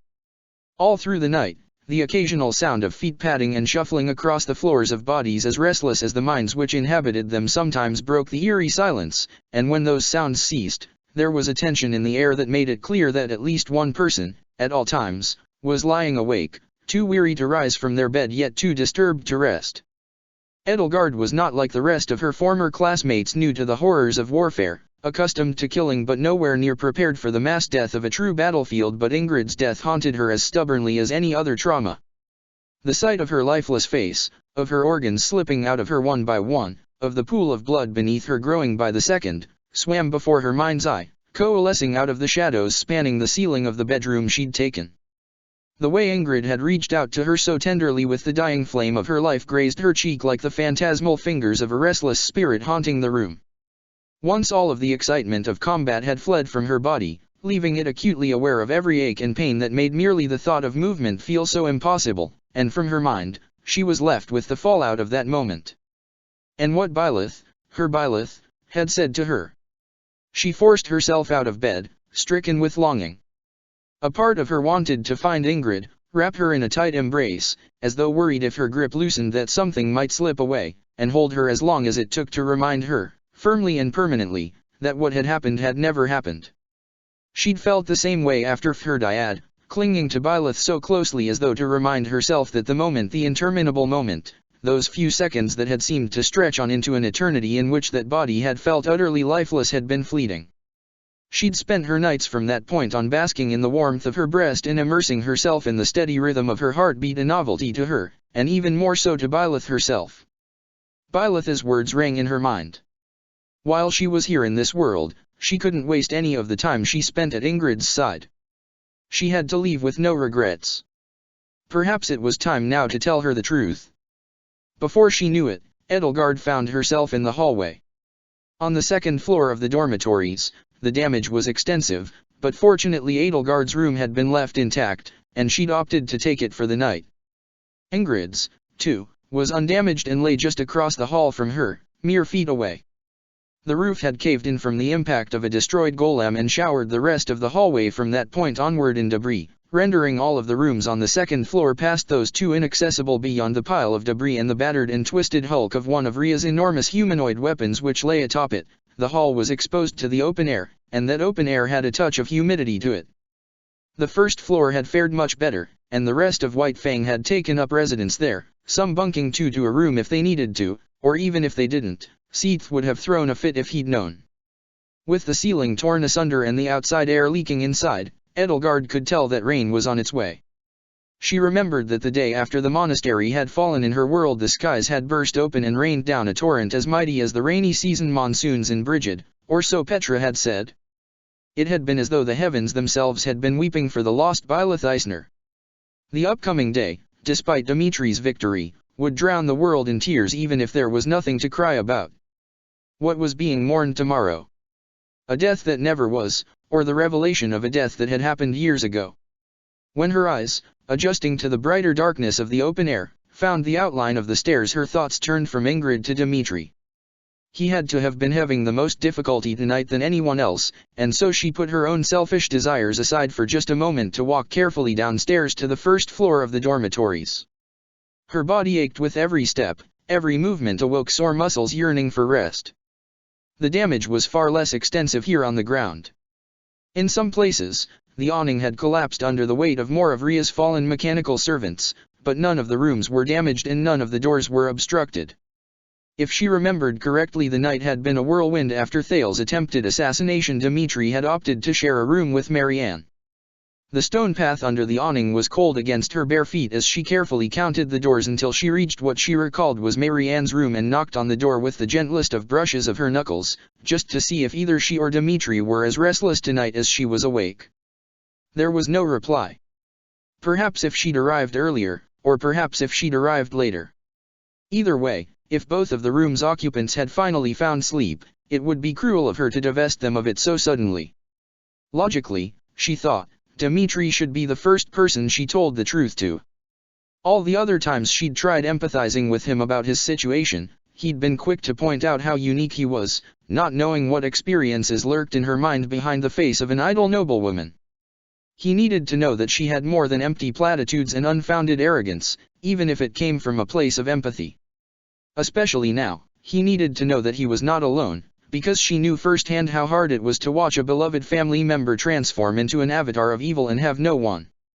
Her hand brushed against the door. But he didn't have no one, did he? Like her, he'd left his lonely days behind. A door creaked open down the way and Edelgard caught sight of Byleth emerging from her room at the far end of the dormitories, a faint silvery light clasped in her hand to light her way. Slowly yet surely, Byleth approached Dimitri's room, converging with Edelgard. You can't sleep, either, Professor. Byleth shook her head. Well, in case you were wondering, Dimitri seems to be managing it just fine. Perhaps we shouldn't disturb him. Good. I suppose it would be silly to ask if something was on your mind, Edelgard said. Is it Thales? Or Claude? Or both? It sounds like it's you who has those on her mind, Byleth pointed out. I do, too. Thales didn't faint when I turned back time. I noticed. But how can that be possible, unless he's an imposter and the real Thales avoided our trap altogether? I don't know. But there was something strange about him after I used Suthi's powers. He didn't come into the room as soon, and his behavior was completely different. The way he moved, it was like, I don't know, one of Ria's golems, maybe. And he didn't speak a word until after time caught up. Strange, so it was as though he were possessed? Edelgard inquired. She wasn't a believer in people being possessed and controlled by evil spirits, or even evil spirits in general, though she'd heard enough tall tales and superstitions about it to be familiar with the idea. I suppose. But by what? Perhaps Vul would know. Do you think he and Seath and Flayn retreated with the rest of the church? I don't know yet, Byleth said. There's going to be a debriefing tomorrow once the dust has settled. We'll know what became of them then, I suppose. Edelgard thought about Flayn. In her world, she and Seath had both staunchly defended the monastery, fighting the Black Eagles from atop Pegasus and Wyvern. But this time, she hadn't seen them unless they had been among the flying soldiers cut down by Burkhart and Nader. She doubted Seath would have allowed Flayn to go out and fight this time, and he himself still had a bad leg from Balthus' good faith yet incompetent attempt to fix it, which made him more of a liability in combat. Surely Ria had not been so mad as to put one of her own out into the thick of it with such a handicap? A part of me hopes they retreated safely. Seath and Flayn, anyway. I hope Vul remained here for our sake, she said. Byleth nodded. And there's something weird about future Claude. Indeed. I'm not sure either of us knows where to begin with that. Do you remember that whole thing with the dagger? Edelgard laughed. I can't forget the way Suthies chastised me for that. I wonder, how can Claude's future self be here with his past self? If they ever met, they'd destroy each other and cause a paradox. Perhaps that's why he'd used those notes to communicate with our Claude. You're right, according to everything we know about time travel, the two Claudes shouldn't be able to coexist. Then again, according to everything we know about time travel, what Thales did tonight shouldn't have happened, either. Byleth let out an exhausted sigh. The silvery light she'd conjured flickered in her upturned palm and the shadows framing her face ebbed and flowed like waves on the shore. She was beautiful. I wish Suthies were here, she said, holding a hand to her heart. I mean, she's in here. But I don't know everything she knows. She knew a lot more about time than any of us. Edelgard could feel the air grow heavier as the clouds above, black against the black sky, threatened to empty themselves upon the earth. Here and there were a few distant and isolated patters of rain, dull and faint against shattered stone and splintered wood and bright and ringing against twisted metal. In the darkness, the hulking wrecks of golems studded throughout the officers' academy's grounds loomed, silent, like the wrecks of ancient colossi that had failed the test of time and had been worn down by the elements, and their faint and obscured outlines suggested that there was far more to them, vanishing into the darkness, than what the eye could feebly detect. I saw what happened to Ingrid, Byleth added after allowing Edelgard's silence to continue for too long. I'm sorry it took so long to turn back time. For a moment, Edelgard said, her voice coming out huskier than she'd expected, I'd thought I'd lost you both. I feared I'd have to go on without either of you. Byleth patted her on the cheek. There was a slim, slight, sad smile on her face. How many times have you watched us die, Byleth? She asked her. Once was too many. I suppose mine would answer the same. Now that I truly know how it feels. I understand you, both of you, so much better. Byleth put a hand on Edelgard's shoulder. Don't worry for her. I'll protect you all as long as I can. The first drops of rain began to fall more frequently, the gentle tapping of rainfall against the monastery's shattered roofs growing in intensity. The two of them parted ways before the downfall worsened, Byleth returning to her room and Edelgard making her way slowly, achingly, to the stairs and climbing them with slow and deliberate steps. Edelgard could feel the air grow heavier and heavier, and when she ventured up the stairs again to the ruined hallway she could feel tomorrow's rain roll down her cheeks like tears. She very quietly and gently brushed her knuckles against the door to Ingrid's room, making the faintest of sounds only to see whether or not she was awake. Interminable seconds passed as the rain began to patter harder on the roof and, where the roof had collapsed, the floor. The rainfall would continue to strengthen and strengthen quickly. If Edelgard waited too long out here, she'd be drenched. Just before she decided to turn back, she heard the shuffling of bare feet against the floor beyond the door. The door creaked open just a sliver. Ingrid, it's me, she whispered into the room. Edelgard, Ingrid whispered back, letting her in and softly closing the door behind her. You can't sleep, either. Edelgard shook her head. No, she said. Her eyes had long since adjusted to the dark, but there was still so little light that she still had to fumble her way into the room. She was so exhausted that the mere thought of conjuring a simple fleeting spark of fire to light a candle made her knees wobble. No, not well, anyway. This may sound silly, but part of me just wanted to make certain you were safe. That's meant to be my job, isn't it? Ingrid chided her, taking her by the arm and leading her carefully to the bed. Honestly, I've thought a lot about you, too. In the heat of battle, I'd forgotten about those fainting spells you sometimes had, and I hadn't thought one would have struck when it did. I know it's a moot point now, but I'm starting to wonder, she added as the two of them sat side by side on the bed, if maybe Burkhard was right. Edelgard squinted to better discern shapes in the darkness and took note of the heavy gauze that still covered one of Ingrid's eyes. She reached out to feel its rough texture across the smooth contour of Ingrid's face. This happened while I was unconscious. Ingrid flinched and brushed her hand aside. Yes. It's nothing, an arrow came a bit too close and grazed my eye. It's healing, so there's no need to paw at it like that. She felt her own eye twinge with the sympathetic memory of its encounter with an assassin's arrow, another thing Byleth had erased from history but that still remained in her memory as indelibly and permanently as any other event. Well, I can speak from experience when I say that you'd look good in an eye patch. The rain pattered hollowly on the roof, the gentle tapping resonating through the ceiling, and Ingrid shivered. It certainly is cold tonight. It is. The dormitories had long since been cleaned out, rather aggressively so when it came to the former Blue Lion's rooms, down to even the rugs on the floors. The mattresses were bare, and despite the coming of the vernal equinox and the new year, it was rather cold. The last dying gasps of winter, persistent as always, were pushing their way through the warm air coming from the southern seas in one futile last stand against spring and the new year. You wouldn't mind, Edelgard asked, if... Ingrid rested her head against her shoulder. This is better. Just, no funny business. From me? Perish the thought, Ingrid. Don't you know who you're talking to? She was merely a silhouette in the darkness, but Edelgard could have sworn she might have smiled. The two of them huddled together on the bed, sharing each other's warmth. Slowly but surely, Edelgard felt her mind stop racing.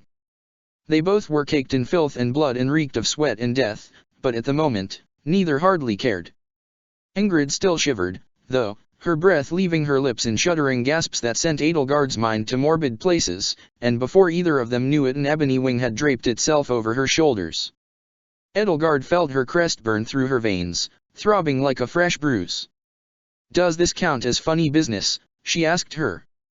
I'll allow it, Ingrid muttered, a little laugh escaping her lips as she leaned into the feathery cloak and nestled herself in its warm embrace.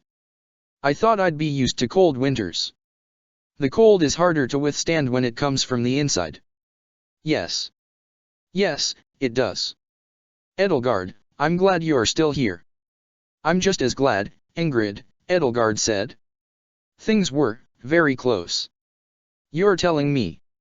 At least I never crossed blades with Catherine. That whole time you and Geralt were fighting her, I'd been too busy surviving against my own enemies to lend any aid to you. I'd felt so guilty the whole time, knowing that I wouldn't be at your side if you needed me. Well, Geralt was more than enough to keep me safe.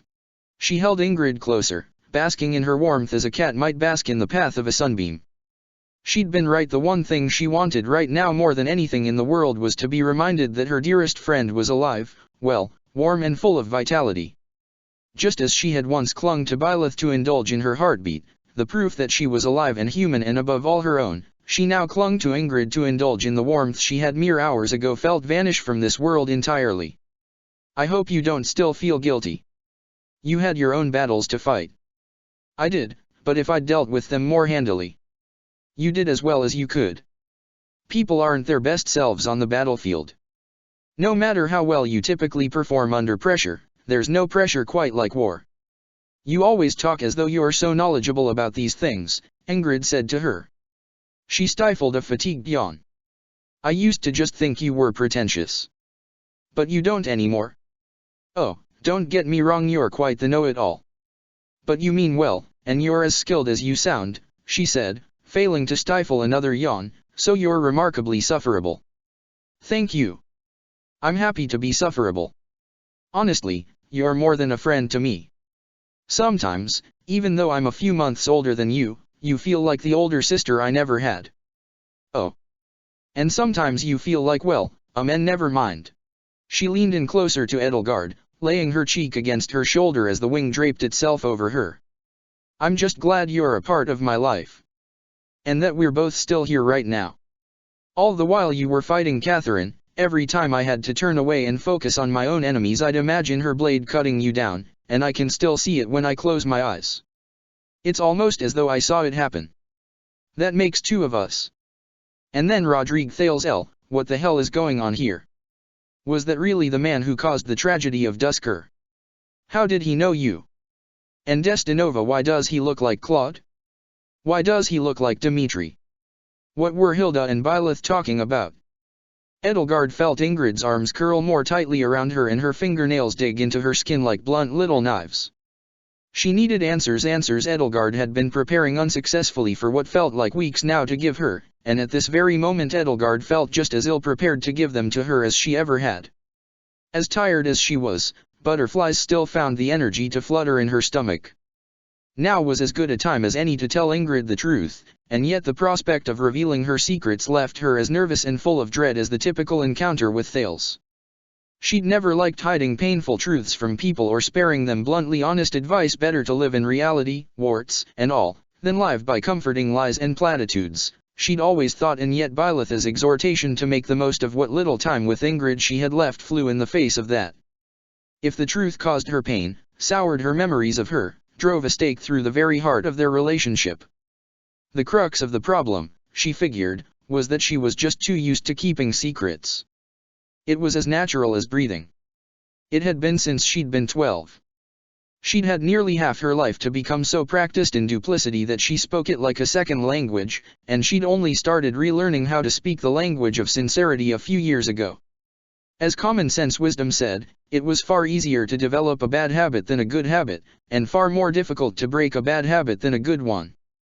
Most common sense was flat out wrong, but there were grains of truth here and there. But whatever language she spoke most fluently, who was she to wallow in self-pity and learned helplessness? Ingrid, she said, taking a deep breath. I'm sorry, Ingrid said to her, noticing her hesitance. Never mind. It's late, we're tired, this is too much for us to talk about right now. As though to punctuate her sentence, she yawned again. It's funny. I couldn't sleep, but now that you're here I can hardly keep my eyes open. We can talk in the morning. Edelgard yawned, her own eyes burning and eyelids leaden, as Ingrid rested her head against the slope of her neck and began to snore.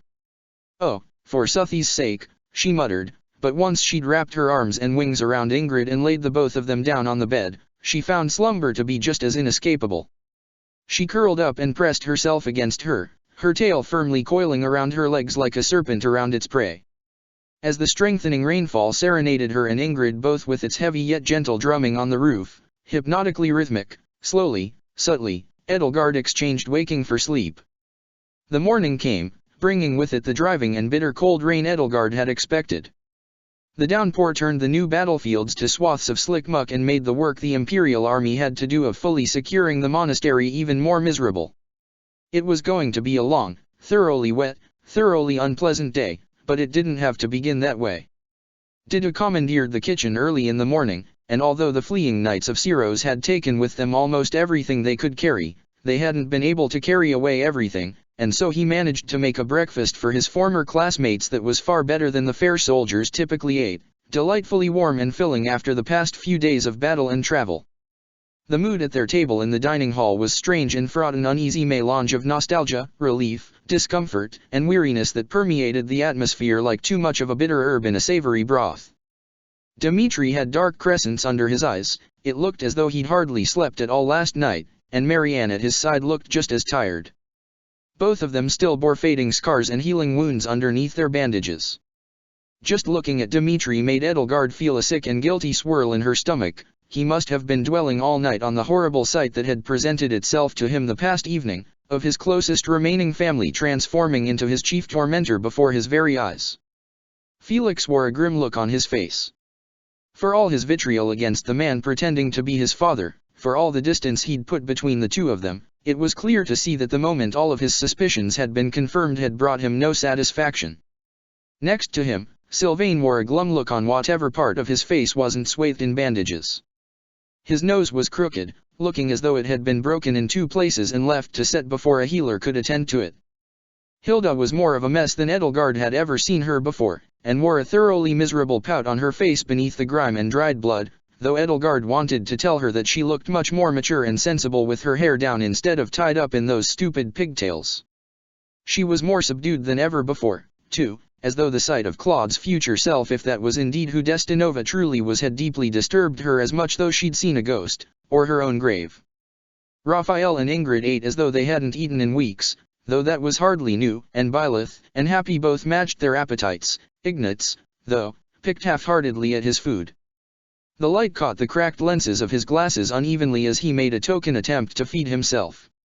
Bernadetta was as quiet as ever, nibbling at her food with all the timidness of a field mouse as she minimized herself between Raphael and Didu's collective bulk. Geralt, Happy, and Byleth ate with gusto, at least Byleth in particular, as there was no state of mind for her that could get in the way of a hot meal, or even a lukewarm or cold meal, but Dimitri did not. "Your Majesty," Didu said to Dimitri in a low voice, "you must eat." Dimitri shook his head. "I am sorry, Didu. I have no appetite."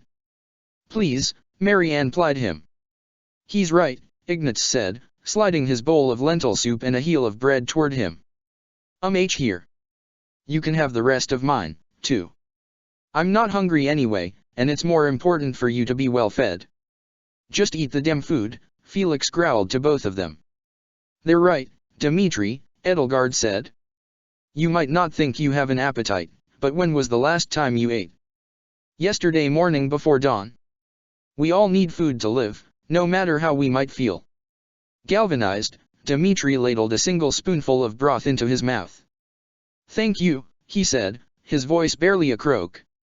"It is very good, Didu." "Thank you, Your Majesty," Didu said, accepting the compliment even though he knew just as well as anyone else that Dimitri couldn't honestly speak highly of any food he made due to his lack of taste. "Sorry I'm late," Annette called out as she rushed to the side of the table, looking as worn out and battered as everybody else but somehow no less chipper. Her dash toward her former classmates was impeded somewhat by the girl being all but dragged behind her. Both of them were sopping wet. "We're all eating together? Just like old times." "Annie, please," Mercedes said as she stumbled along, "you'll take my whole arm with me if you aren't careful." She'd been stripped of the spiny black armor the Death Knight has worn as a skin, making her seem quite small when bereft of her outer shell. A thick woolen cloak and shawl were draped over her shoulders, barely concealing a layer of slim armor covering her from her toes up to her neck in what seemed to be a dull gray metal with a crystalline texture. Affixed to the armor's breastplate was the Raphael gem, a hero's relic comprised of some long-dead Nabatean's heart set in an amulet of bone, gold, and sapphire like a jeweled brooch. It gleamed and glittered under the hem of her shawl.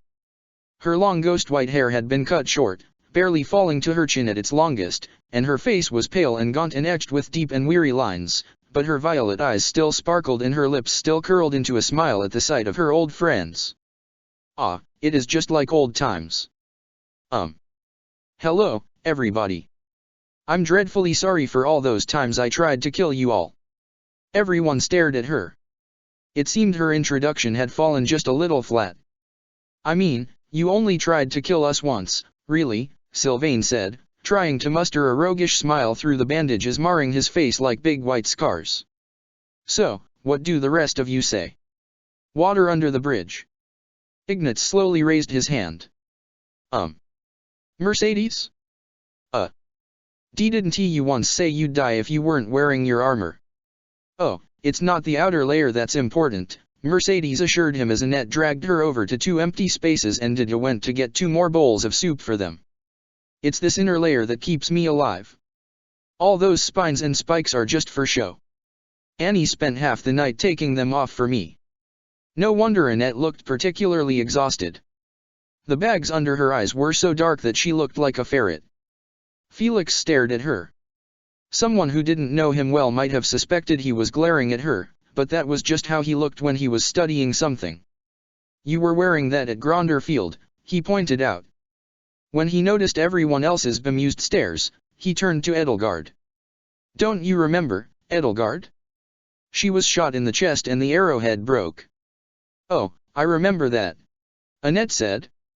You had me so worried back there, merci, and I'd spent the rest of the day wondering what kind of armor you could have been wearing that could do that without weighing you down. Oh, yes, I did have this on that day, Mercedes said. That was before I needed it all the time. Ah, that was fun. I remember having the rest of the armor hidden away and oh. Ignatz, Marianne. Do you remember when you saw the Death Knight in the forest? That was me all along. Why yeah, Ignatz stammered, we figured as much. You gave us the fright of our lives there, well, our lives up until then. I suppose I'm going to have to try harder to scare you too now, Mercedes giggled. I don't know how I can go on knowing I'm not the scariest thing you've encountered. That's not necessary, Marianne mumbled. Mercedes' violet gaze turned on Bernadetta. Oh, but as I recall, wasn't there one other student in the Blue Lions who could tell a scarier story than me? Gerald stroked his beard thoughtfully. Oh, yeah, that's right. You remember winning that bet when we all went fishing, right, kiddo? Bernadetta tried to look even smaller, huddling between Raphael and her crutches. No, oh of course not. No one's scarier than you, Mercedes. I didn't mean to offend you. No offense at all. Actually, I was going to ask you if you would like to be the new Death Knight. An awkward silence descended on the table. I'll pass, Bernadetta squeaked. Raphael raised his hand. Mercedes?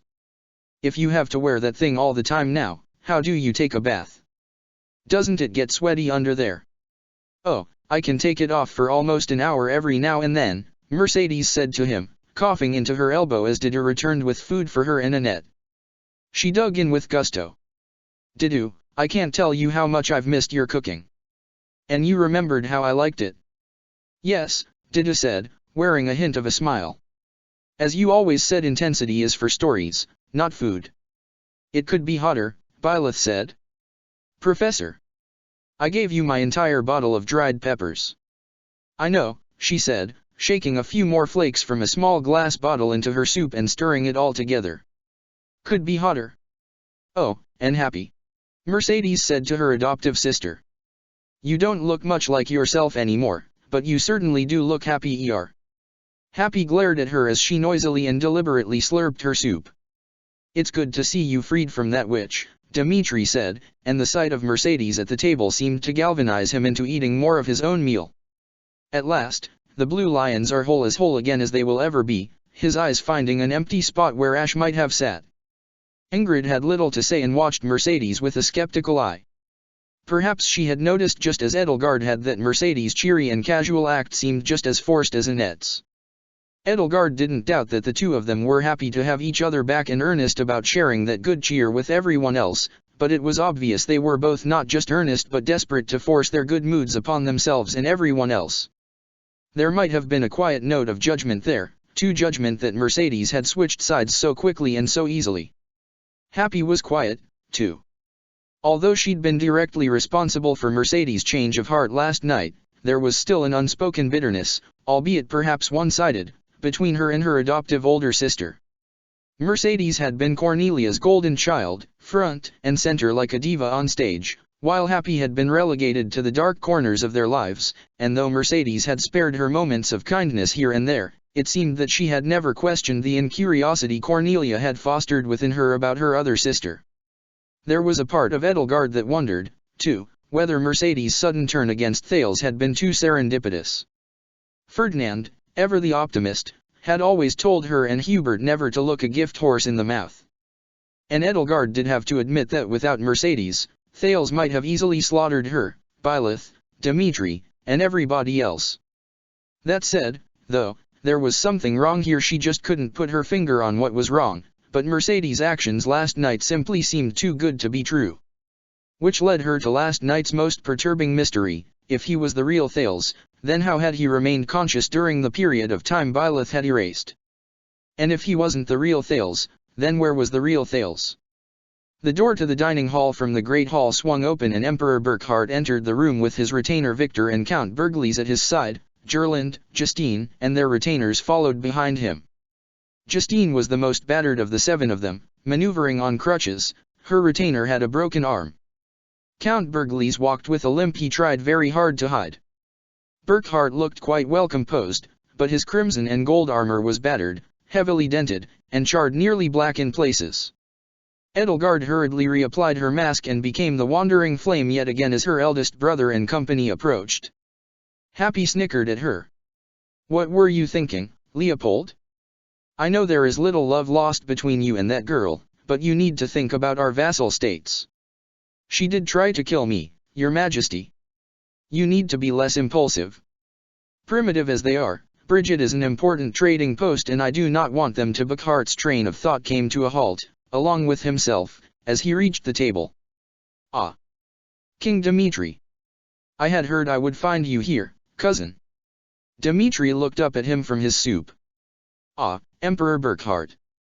A pleasure to see you this morning." "The pleasure is all mine." To witness the White Lion himself in battle was quite an experience. It was just as much an experience to see the Red Comet. Burkhard sniffed the air.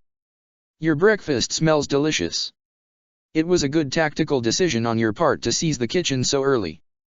"You can thank General Molinaro for all my good tactical decisions," Dmitri told himself effacingly. "And for breakfast?" Gerland spoke up. "I don't suppose whoever you've placed in the kitchen has made enough for us." Dida studied the group. "I can spare a bowl for each of you if Raphael, Professor Byleth, and Nasreen forego their customary second, third, and fourth helpings." Justine's eyes narrowed. "You made this soup?" "Of course," Raphael said, his voice muffled by a mouthful of bread. "Did is the best cook in all of Fodlan." "Oops, sorry, I mean General Molinaro is the best cook in all of Fodlan." Count Berglis looked aghast for a moment. "You are this General Molinaro I've heard so much about?" he asked Didu, shocked. Didu gave him a subtle death stare. "Is that a problem?" "Of course not. Your deeds in battle speak for themselves. I was merely expecting you to be, not so tall," Gerland diplomatically interjected. "And, well built." "I understand," he said. "It is rare for the son of a blacksmith to find himself playing such a role."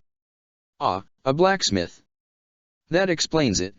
Burkhard sat down at an adjacent table, disconcertingly close to Edelgard, as Dida went out to have more soup brought out for them. "And you, His Majesty's favorite mercenary," he said to her. "I must admit I am somewhat surprised to see you dining with the rest of his inner circle."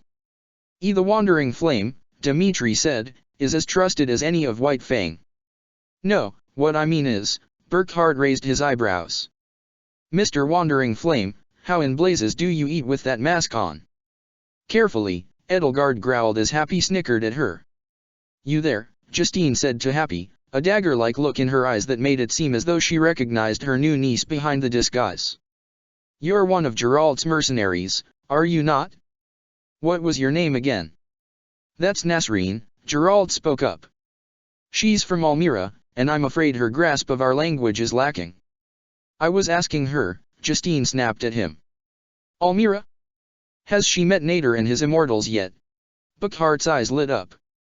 "I'll be damned if I know how you managed to get him and his men across Fodlan's throat, but it certainly was exhilarating to fly alongside them. Now, King Dmitri, I do have business to discuss with you." "The business, of course, of prisoners. I'm told you have taken a few who are of interest to me, namely, the conscripted students in our forces have taken a few whom I think will be of interest to you."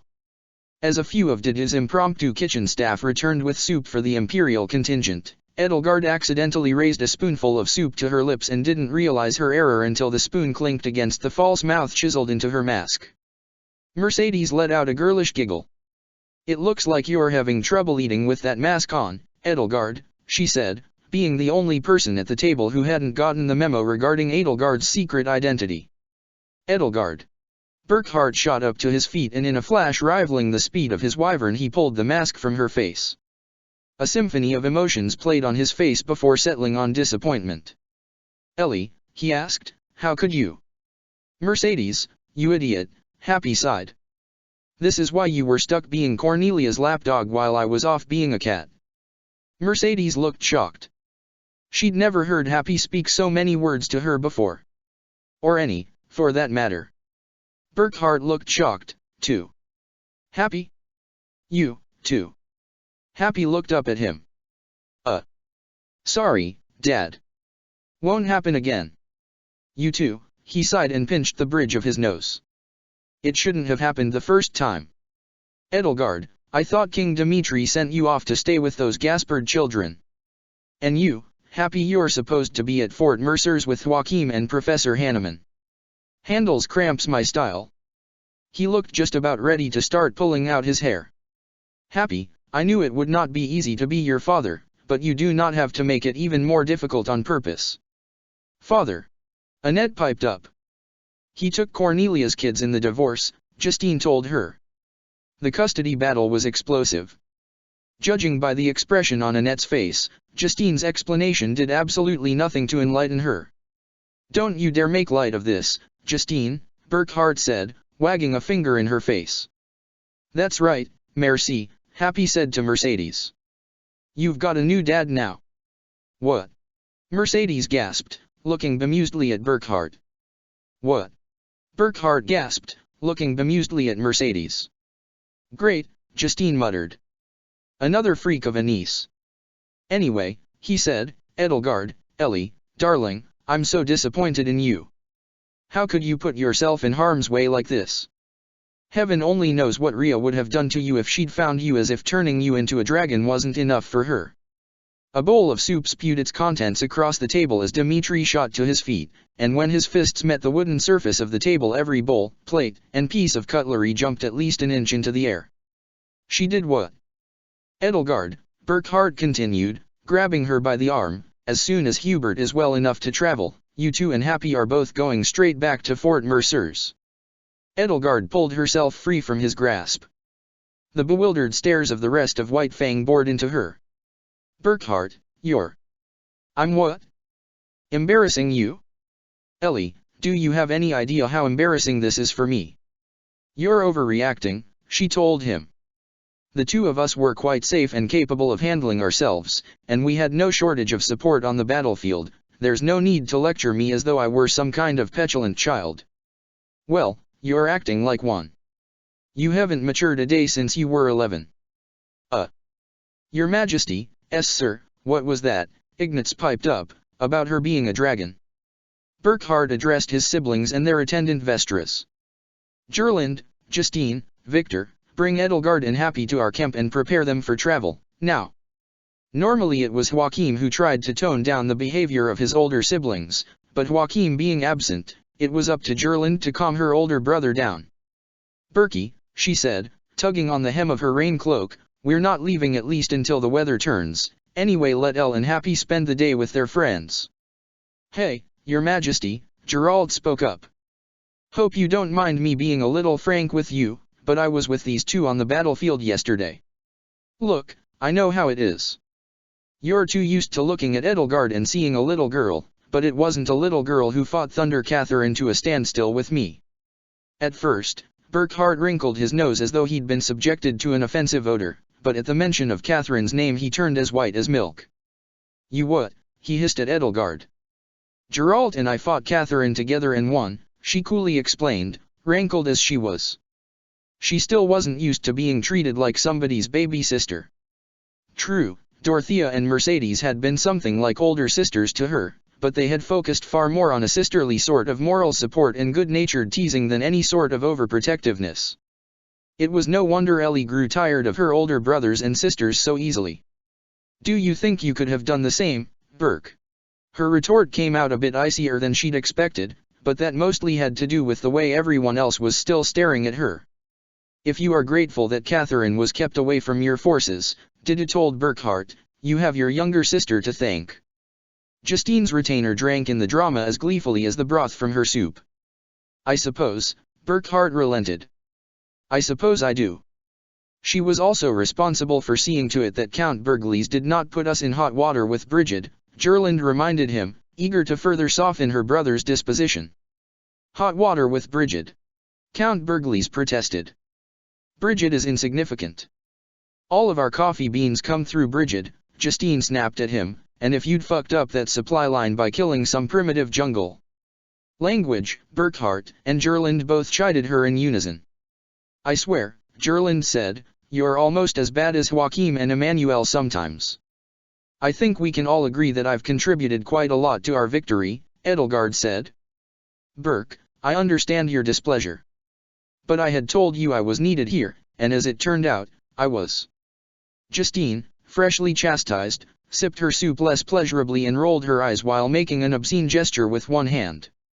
Your soup is getting cold, Dida told Burckhardt. Your soup is getting cold, Your Majesty, Victor agreed as he sipped a surreptitious spoonful of soup to make sure it was not poisoned. Burckhardt relented and sat down. Was it a victory, though, he asked, still not touching his soup. Anselm and Rhea have fled to goddess knows where Havering County, I presume. They are still out there, and I am certain Anselm has Rhea's explicit support now, which means a sizable fraction of the Empire will see him as the true emperor, which means, oh, no. Edelgard recalled Hanneman's words.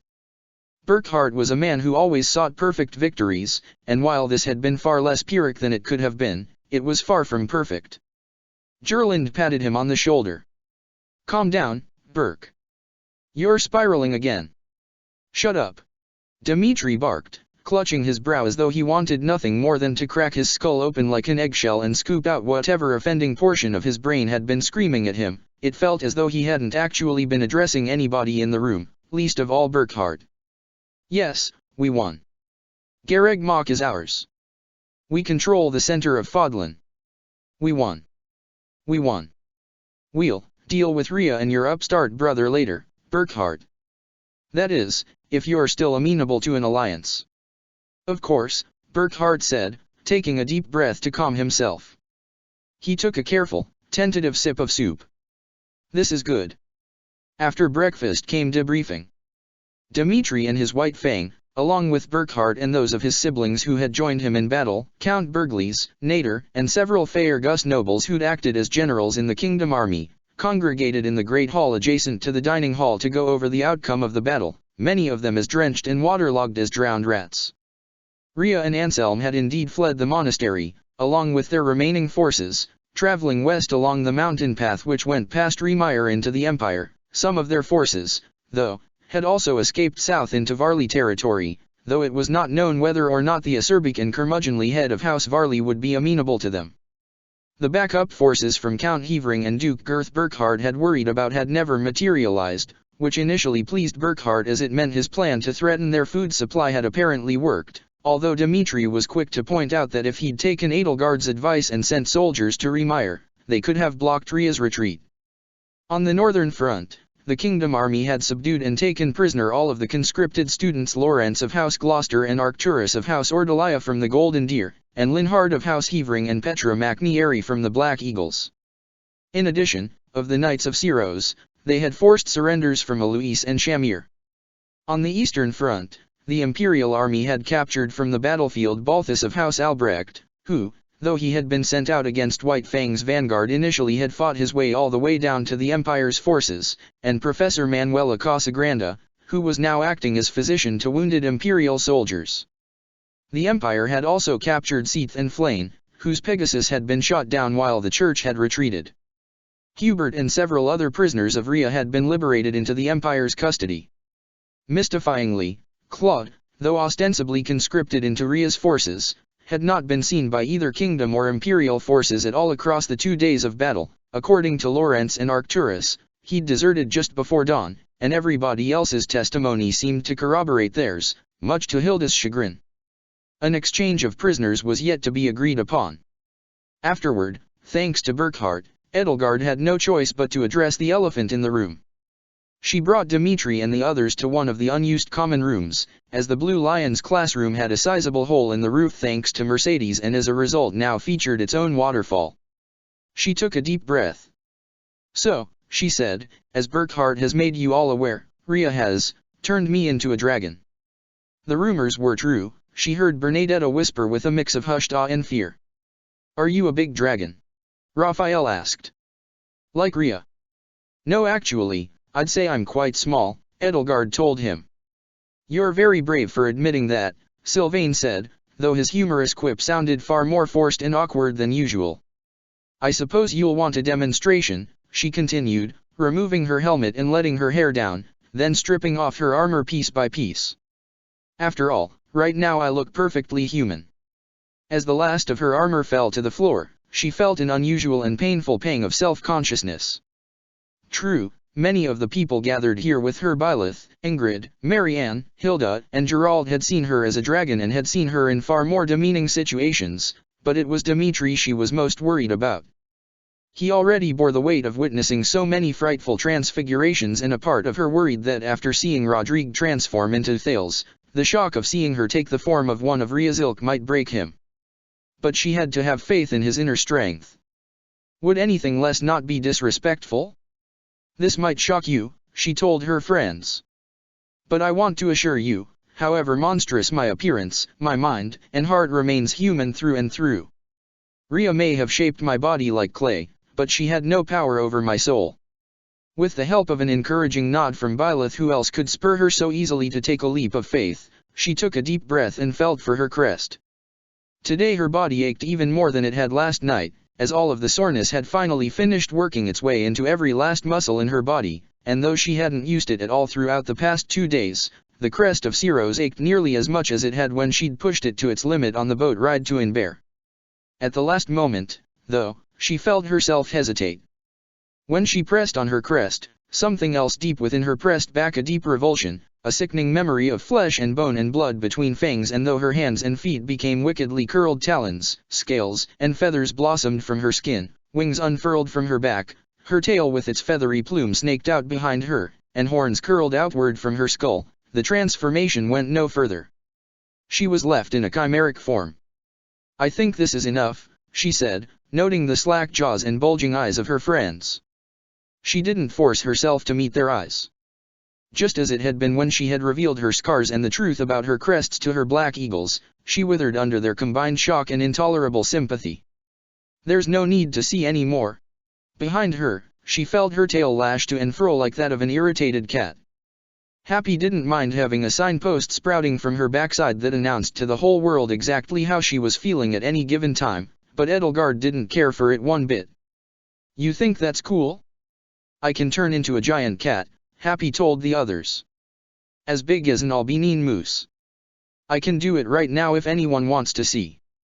Edelgard looked to Dmitri.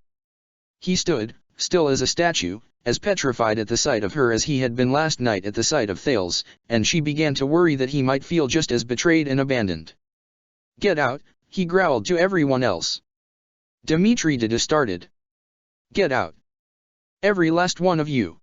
Dmitri's teeth were clenched and his lips pulled back from his teeth, his eyes were wide and wild, like those of a desperate beast fleeing the hunt. "Except you, Edelgard," his voice quivered, quavered, shook, and cracked. You stay." The others put a healthy distance between the two of them, filtering out the door. Byleth was last to leave, as though worried something terrible might happen while her back was turned. And something terrible did happen. Dmitri took a few stumbling, shuddering, shambling steps toward Edelgard, but by the time he reached her, he had crumpled like paper. He gasped, choking back sobs, his breath ragged, his shoulders quaking, tears rolling down his cheeks, as he clasped her scaly hands in his and fell to his knees. He wailed, and he held fast to her and wept. "I'm so sorry. I'm so sorry." Edelgard knelt before him, letting her wings envelop them both in a warm shroud of shadow. "I'm sorry," he said to her. "I should never have let Ria take you. I should have gone after you as soon as I could." "It's all right," she assured him. "It is not all right. My foolishness and recklessness has taken from you your very humanity. I have turned you into a monster as terrible as myself. My failures have taken from you the innocence you never ought to have lost. Edelgard recognized the same sentiments she'd expressed to her counterpart not too long ago. Neither of us are monsters, Dimitri. You don't understand. He shook his head. The last thing you should ever be is like me, a beast.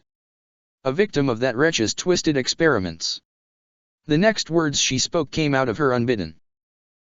She asked, you remember the girl in Fhirdiad who taught you to dance? Not enough. I only know that it was you. He shook his head. I'm sorry. I hated living in Fhirdiad until I met you. I don't mean to offend you by speaking ill of your home, but I did hate it. I hadn't chosen to live there, I didn't know anyone, and I wasn't allowed to see my mother. But I had you, and you were so kind, such a good friend, that sometimes I didn't even feel homesick anymore. The time I'd spent with you ended up being the last time in a long time I'd really enjoyed my life. When I came here to Gareg Mach and found you, I could hardly believe my eyes. I'd hardly recognized you at first, and I was crushed to find out you didn't recognize me, either. You didn't remember me at all. It was like I hadn't existed.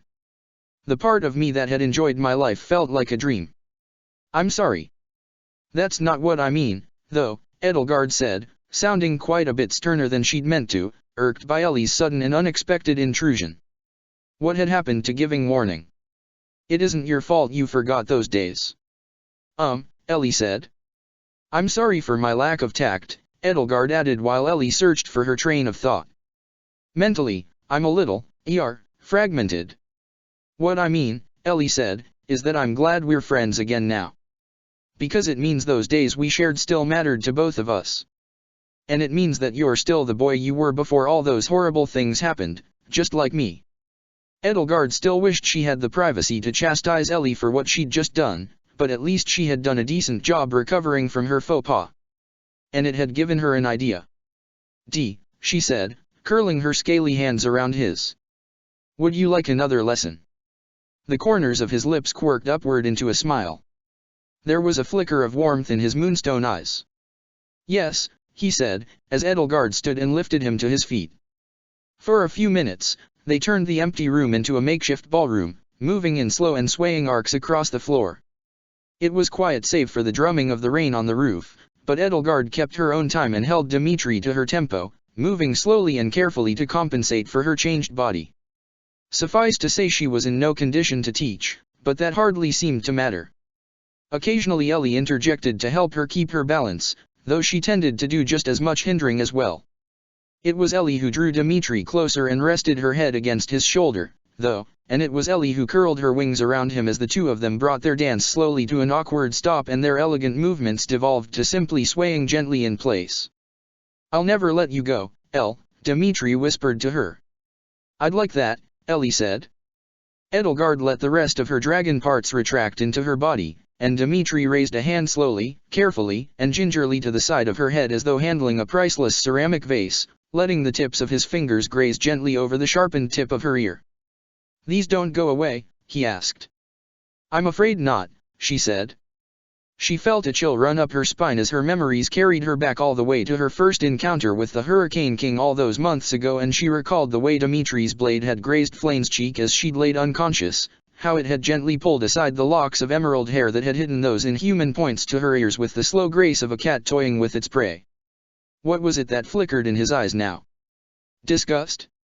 Guilt? Dimitri, she said, you need to know the truth about Rhea and Thales. She watched Dimitri's brow slowly furrow, his silver eyebrows curling over his cold blue eyes. Tell me, he hissed, a low urgent tone to his voice as his hands fell to her shoulders. That man. What has he done to Rodrigue? What has he done? Rodrigue has been dead for quite some time, I'm afraid, Edelgard told him. Just as Solon took Dimash Place and Cronia took Glenn's, Thales usurped Rodrigue's life. I'm sorry it isn't easy to tell you, but you need to know. Why? It was Thales who masterminded the tragedy of Dusker and the Crest experiments which took the lives of Glenn, Yuri, Emil, and so many others. He framed the Church of Ceros for them so that you, his tailor-made weapon, would destroy them for his sake and allow him to rule all of Fodlan himself. No, Dmitri pulled away from her, shaking his head. No, you must be lying. Edelgard, please, this is a sick joke, isn't it? Rodriguez, he is here somewhere, isn't he? Or perhaps he's been imprisoned somewhere. I know for a fact, Edelgard told him sternly, that Rodriguez dead. Thales would not be as careless or kind-hearted as Vul. Listen to me. He wanted you to be the instrument of his will, but I know you are more than that. How do you know? He snapped. How do you know anything, Edelgard? You act like you understand everything, Edelgard. You always act as though you understand everything I say, no matter how far beyond the experiences of a sheltered noble girl my own experiences are. His voice cracked and shattered like glass. And now you tell me that Rodriguez is dead and this war is a lie? How do you know? How do you know? How dare you presume you know? Because I've lived it, Edelgard snapped back. Dmitri, the truth is, slowly, she reached into the bag at her side and produced her journal. It's all in here, she said, holding out to him. The truth. About Thales, about me, every last word of it. You deserve to know. He slapped it out of her hand. The book hit the wall with a loud, muffled crack as its spine snapped on impact, and a few loosened pages slid out from under it as it slumped face down on the floor. Suddenly, her throat ceased to make noise. Her lips and tongue moved, but nothing came out, and she realized that she was withering under the heat of his glare like a flower in the desert sun. Dmitri was shuddering with rage as he glared at her. Is this a joke to you? Is this all a game? Are you saying these awful and impossible things for your amusement? Spit flew from his mouth. The truth is, she felt safe for her, I'm not from this world, and in the world I'm from, I'm just like you, D. What? It's some sort of time travel. There's another world just like this one, except I went through those experiments instead of you. I went around causing trouble and calling myself the Flame Emperor, and then I met Professor Byleth and all my classmates and learned to be my own person again. But you have no scars, and your hair. Edelgard was thankful that Ellie's explanation, simplistic as it was, had given her time to gather her wits about her. I and this world's Edelgard have traded only our minds, not our bodies. She occupies my body in my world, I occupy hers in this world. It's been this way for over 6 months now. It happened shortly before the Blue Lion's first encounter with the Hurricane King. But that's why I can speak with such authority and experience. Thales took the life of my uncle Vokhard von Arundel, and his face. He imprisoned me and all of my siblings underneath the Imperial Palace and conducted crest implantation experiments on us. I was the only survivor. He raised me up to be his weapon, but I resisted him, and with my professors and my fellow classmates' help, we were able to crush the Church of Ceros on our own terms, and Thales soon after. When I came here, I knew I had to make sure you would walk the same path I did, that you would fight your own battles for your own reasons instead of being that monster's puppet. Dmitri still stared at her, but his gaze had softened. He was now too bewildered to be angry. He looked down at his hands. Then, all this time, what have I been fighting for? All the blood I've shed, the people I've killed by sword, by spear, by hand alone. Why did I do it? The tragedy of Duskur aside, the Church of Ceros has still spent 1,000 years stifling the people of Fodlan. You're doing the right thing by standing against Rhea. I don't have a single doubt in my mind about that. But it's a matter of fighting for your own ideals, not Thales' wicked dreams of conquest. He curled his hands into fists and let them fall to his sides, and with his head bowed, stared with a piercing glare at Edelgard through the tangle of dirty white hair that fell over his brow. I'm sorry I had to lie to you, Edelgard said to him. I'm sorry I had to deceive you for so long. But I had to wait for the right window of opportunity to unmask Thales. And I couldn't risk.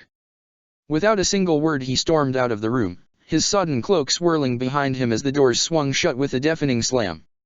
Feeling as though her heart had been torn from her chest, Edelgard collected her journal, stuffing the pages that had fallen from the binding back inside, and then followed Dmitri outside. The rain still poured, and he quickly vanished behind the curtains of the torrential downpour. Dmitri, she called out after him, but the rain swallowed up her voice. Byleth and the rest of her former students were clustered under the awning.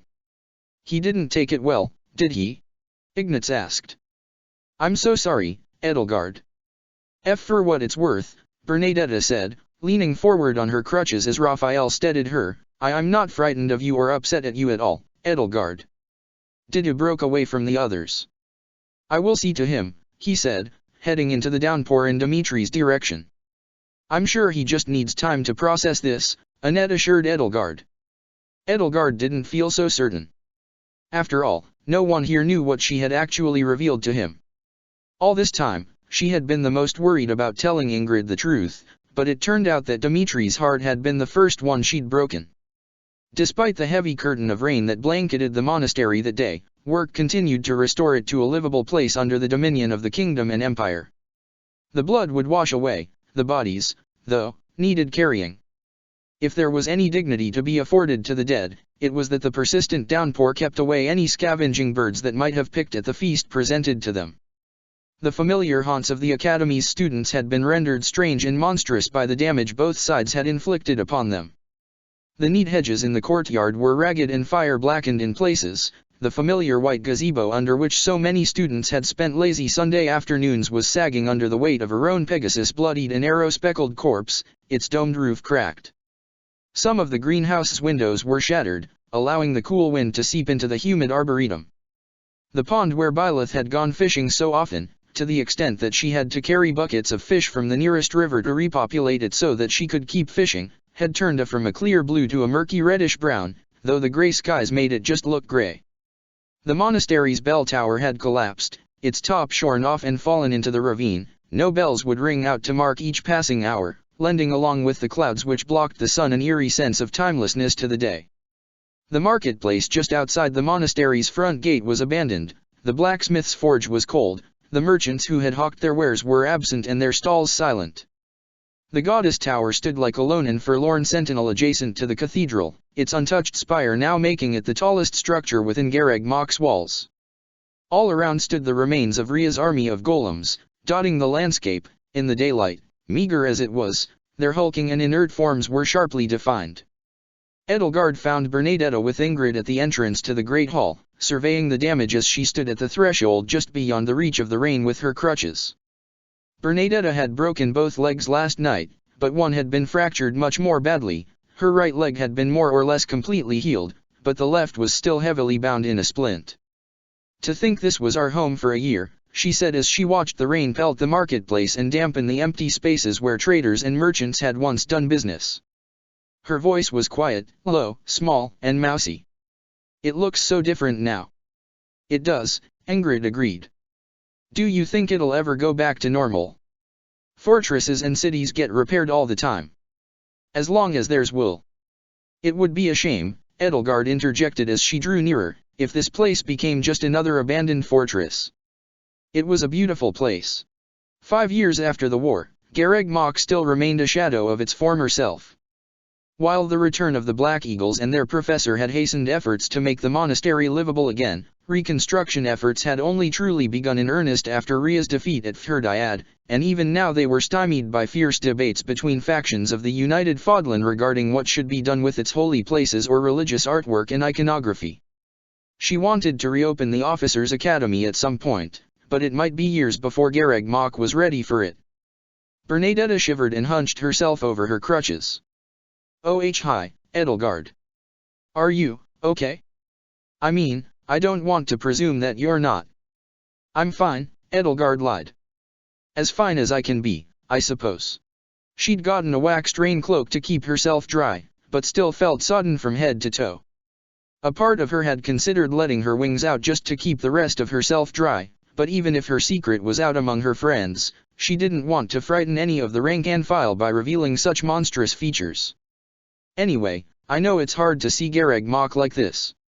But like you said, Ingrid, anything can be rebuilt if there is the will to rebuild it. And I do hope we find the will. Bernadetta nodded. It's funny. I was so afraid of this place and, just about everyone in it when I first came here. But, once I joined the Blue Lions, this place ended up becoming the best home I've ever lived in. Even if you have to share it with Sylvain? Ingrid asked, smiling faintly. I thought you'd stayed at the royal palace in Fhirdiad with Dimitri and the others for a while, though. And I liked it a lot. But I suppose the cold didn't bother you so much, Edelgard said. Bernadetta shook her head. Not at all. And all of our rooms had their own hearths, so Bernie could just hole up in there and stay warm and toasty all day, she sighed. We only stayed there for a little over 2 weeks, though, before we had to go. Last night was the first time I'd slept in a real bed since then. Even if it didn't have any sheets or blankets and I had to bunk with, her cheeks turned bright red. No one. Bernie was totally alone last night, and it was freezing. Somebody else might have teased her, but not Edelgard or Ingrid. Bernadetta shivered. It's a lot colder today than it should be for New Year's Eve, she muttered. That was right, the first day of the Great Tree Moon, the first month of the new year, was tomorrow. With the battle taking precedence and the days blurring into each other, Edelgard had completely forgotten, judging by the look on her face, so had Ingrid. Edelgard sloughed off her cloak and conjured her wings, thankful she'd cut slits in the back of her shirt like Byleth had suggested, then draped one wing over Bernadetta's shoulders. Does this help? Bernadetta's face only got redder. Oh, thank you, I mean, she stammered helplessly as she looked away. Never mind. Bernie definitely wasn't gonna ask you if it'd be okay to paint you with all your dragon bird bits. And Bernie definitely didn't say that to Ignatz, so please don't ask him about it either. I'll consider it, Edelgard said, offering her a weak smile. Speaking of that, Ingrid said, if you don't mind, Edelgard. I'm sorry Dimitri reacted like that. I suppose I expected it. I know the kind of animus he feels toward Rhea and her kind, Seath, Flane, so I knew he'd react poorly, but I knew you had faith in him. I'm sorry he let you down like that. The I told you so tone in her voice was unmistakable. It felt well-meaning. Ingrid hardly ever used that tone out of spite with her, but her ignorance over what had actually happened between Edelgard and Dimitri made it sting all the more. Do you know where he and Didu are now? Edelgard asked her. The thought had weighed heavily on her that Dimitri might tell Didu about her true origins, but she supposed that with Didu being so closely partnered with Claude and his mysterious future self, he might have known all along. I think Dimitri found his way to the training hall. Felix suspects he's having another tantrum, Ingrid said. Or maybe he's knitting, Bernadetta suggested. He still does that to calm down, you know. I know you're usually the one who tries to talk him down from those, Ingrid told Edelgard, but maybe it's best if you leave him alone today. Bernadetta nodded. Why yeah, Bernie thinks you should just give him some space. Just from, personal experience. Sometimes it's better to just be left alone. I understand, Edelgard said. Sometimes having too many people to dote on you and shower sympathy on you just felt more smothering than comforting. Even the concerted efforts of the Black Eagles to cheer her up when she was in a foul mood sometimes felt like too much if they did it all at once. As for Didu, Bernadetta said, looking to the greenhouse, I saw him go in there just before you came by here. I think he's seeing if any of his plants, or Ash's little herb garden, are still there. Or, Ingrid muttered, he might be having a clandestine meeting with some masked figure. Anyway, Edelgard said to them, I'd been told Hubert's been brought from the Imperial Army's bivouacs to the infirmary. I was just on my way. Would either of you two care to join me? Sure, Ingrid said. Okay, Bernadetta said, gingerly testing her weight on her less injured leg. The three of them headed to the infirmary, where they found several physicians assisting Manuela and Linhard with some of the more severely wounded. Edelgard scanned the room for Hubert's distinctively raven hair as she stepped inside. Excuse you. Manuela shouted at her from across the room. You can't just barge in on it's you, Edelgard. I'm glad you're well. Here for Hubert, I assume. How is he? Edelgard asked her as she weaved through the crowded infirmary toward her. Manuela looked as ragged and haggard as anyone else here, a far cry from her usual appearance. She'd traded makeup for dirt and grime and for once looked far older than she was. Her typical fine clothes had been traded in for battered leather armor and a dirty white cloak, though the sheath at her hip was empty. The sight of Manuela dressed not just for battle but for war was not an unusual sight to Edelgard, but it was to Ingrid and Bernadetta, who had only ever seen her fit for combat during the Academy's 2 mock battles. Oh, he's all right, Manuela said, but weak as a kitten. He's been asking about you, though when he's conscious, and I've been telling him you were safe in the Empire. What in the goddess name are you doing here? It's a long story, Edelgard said as Manuela led her to Hubert. The other Hresvelg's retainers Victor, Agnes, and Ein were already there at his side, watching over him. He was laid on one of the infirmary's cots, pale and gaunt, his eyes closed. It was only from the gentle and slow rise and fall of his chest beneath the thin white sheet draped over him that Edelgard knew from a glance that he was alive at all. His hair had grown longer over the past 2 weeks, the long forelock that fell over his brow and over one eye now reaching nearly to his chin. It was scraggly, snarled, matted, and dull. His high cheekbones, like his eyes, were sunken. A heavy growth of black stubble had taken his chin and jawline, peppering his pale skin and tinting it blue-gray. A thick wad of cotton was pressed against where his left ear had once been with a tightly bound length of gauze. His arms, thin and twig-like, rested atop the sheet drawn up to his shoulders, his right hand curled around the gauze-wrapped stump of his left wrist. The bandages were fresh, pristine, and bloodless. Maybe it's better that he's asleep, Bernadetta said, trembling. Victor looked up at Edelgard and nodded. I'm sure it is. I expect him to cuss you out within an inch of your life when he finds out you came back to Garreg Mach. I'm sure you're right, Vic, Agnes said, gently stroking Hubert's stubble-speckled cheek as she brushed aside the lock of hair that fell over his right eye. I don't think any of us took our duties as seriously as poor Hubert did. Remember when he left home to chase after Edelgard for 3 days? I nodded. Engelhart went after Anselm, too, but he didn't even last 1 day before Uncle Otto's men dragged him back. The 3 of them all conversed in low voices so as not to disturb Hubert. I remember that, Victor said. He'd nearly talked little Kasia into coming with him. She was about 5 years old. We were just kids back then. We'd really thought our lieges were in danger. Ein let out a little self-effacing laugh. Edelgard felt her stomach churn queasily. In her world, all of these Vestras had been right to worry, because after everyone had been spirited away by their various families from Enver during the throes of the insurrection of the Seven, none of them had ever seen their respective Hresvelg siblings again save for Hubert. Hubert really did take everything seriously, Agnes said. Father was so stern with him. He was stern with all of us, Victor said. But Hubert especially. Father just sensed weakness in him. Hubert's pale yellow-green eyes cracked open. His lips parted and his tongue moved, but no sound came out. I'll get him some water, Manuela told the others, if you'll help him sit up carefully, though. The other Vestras carefully maneuvered around the cot and helped him into a sitting position as he awoke.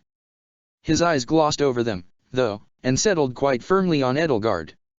Lady Edelgard, he rasped, his voice so quiet it was nearly inaudible over the gentle din of the rest of the infirmary. Hello, Hubert, Edelgard said, lowering herself to his side. I've been so worried for you. I'm glad you're safe. If you had said I was all right, he croaked, I would have killed you. Goodness, he's delirious, Ein commented. Manuela returned with a glass of water, and Agnes held it to his lips and helped him drink it. Hubert coughed once he'd finished and tried to raise his left hand to his mouth to mute it, only to find the bandaged stump meeting his lips. Ah. That's better. Lady Edelgard, I see no scales or feathers. Are you? I wouldn't say I'm back to normal, Edelgard told him. She just finds new and exciting ways to be abnormal, Ingrid added. A smile cracked his chapped lips. Ah, Lady Galatea. You and Shamir were able to help her escape.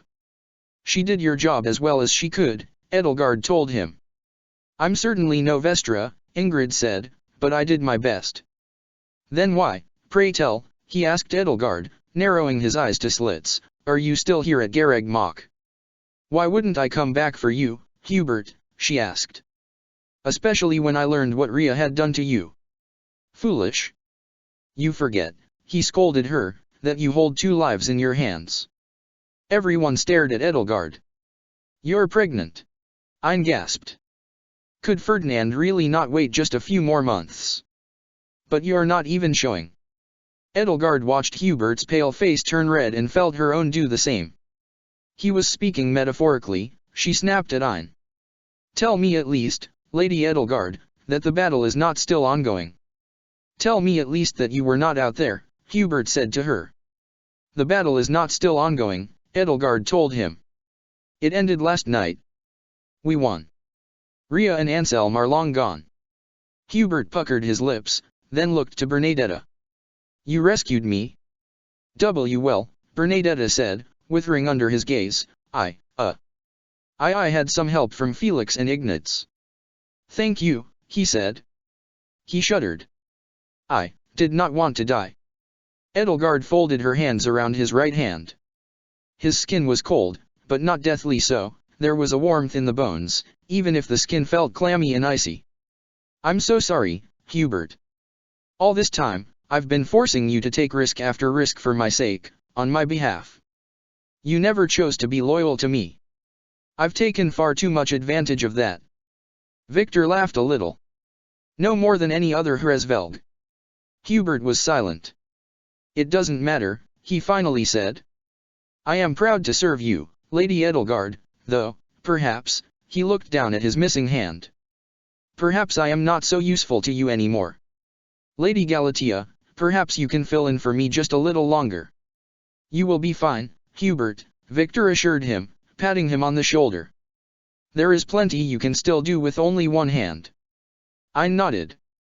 That's right. Now you finally know the sound of one hand clapping.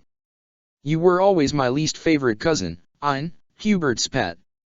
The doors to the infirmary opened again. Excuse you. Manuela shouted at whoever was coming in now. Just because you've just conquered this place doesn't mean you can go wherever you please. Her voice faltered as Ferdinand, Caspar, Joachim, Dorothea, and Professor Hanneman filed into the room. Manuela, you old sow. Hanneman called back at her. Finally, you look your age. The donkey calls the pig long ears, she fired back. I'm too tired to think of a better insult right now, but just you wait until tomorrow morning. Linhard.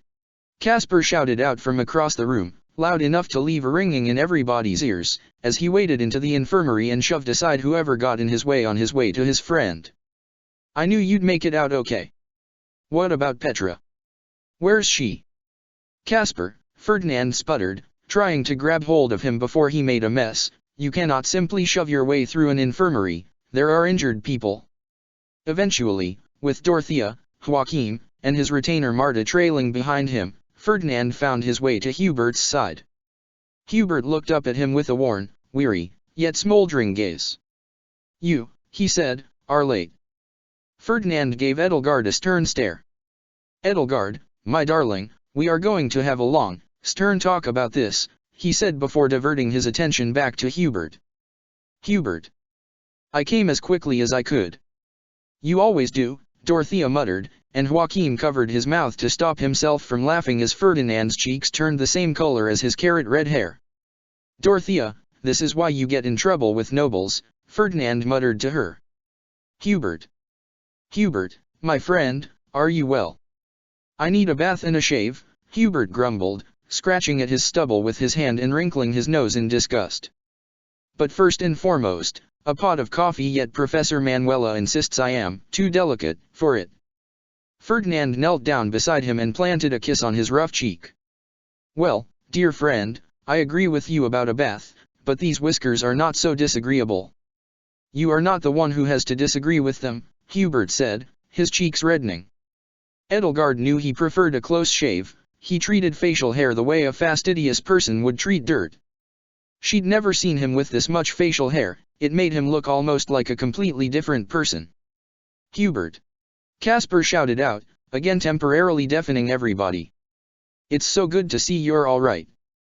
Hubert shoved Ferdinand aside, or at least tried to. Ferdinand didn't budge, and leaned forward, a rime of frost growing on his hand as wisps of ice orbited his spindly fingers. Caspar von Berglis, he hissed, I am going to kill you. Chapter 49, Owner of a Lonely Heart.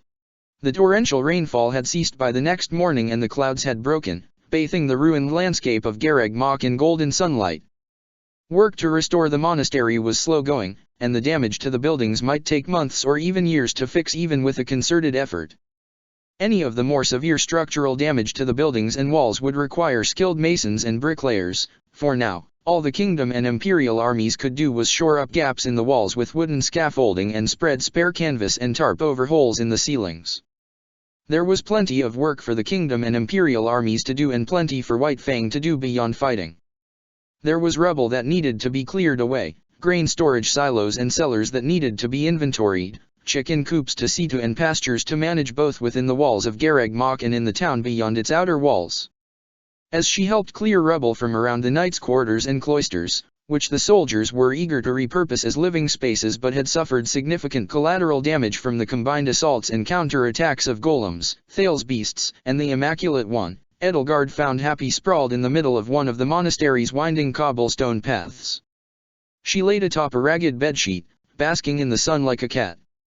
"Aren't you concerned about blocking the way?" Edelgard asked her, clearing her throat as the front wheel of her wheelbarrow came to a halt just an inch from Happy's side. Happy looked innocently up at her, giving her an owlish blink as the sunlight fell upon her face.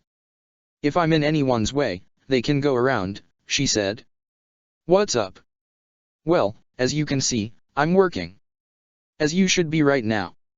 There's plenty to do around here." She lazily waved her hand. "I'm a princess." "So am I, Happy," Edelgard said. "So, besides work, what's up?" Happy asked, sitting up. "I hear Dimmy's still a little, touchy." "Is he?" "I haven't seen him all morning."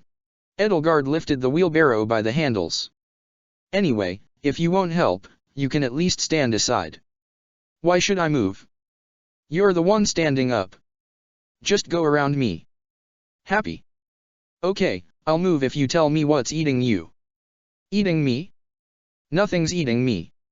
"Yeah, something's eating you. You're being snippy. This is no way to speak to your Auntie Edelgard. I'm older than you. You certainly don't act like it." "Hey, I'm trying to help you, Brain. What's the matter?"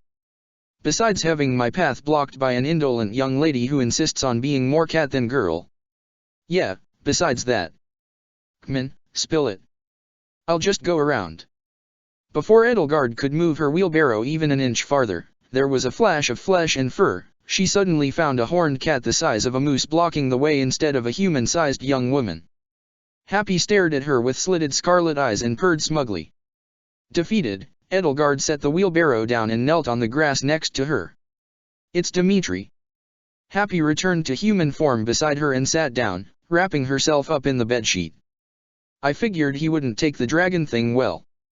Look, it's all right. That's just how it is. I got plenty of weird stares back when I was stuck as a half-cat thing. No, actually, he took that rather well.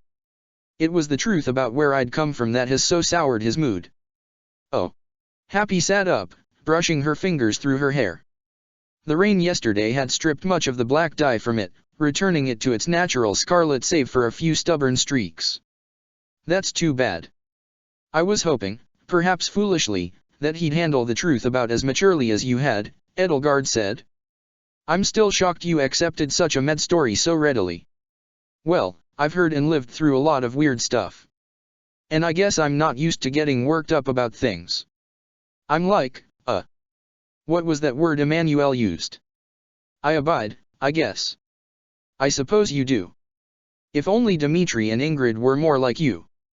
"Have you told her yet?" Happy asked. "No. Why not?" "I just never found the right moment. Before the battle, I was afraid it would ruin her morale. Afterward, we were too tired to speak about it.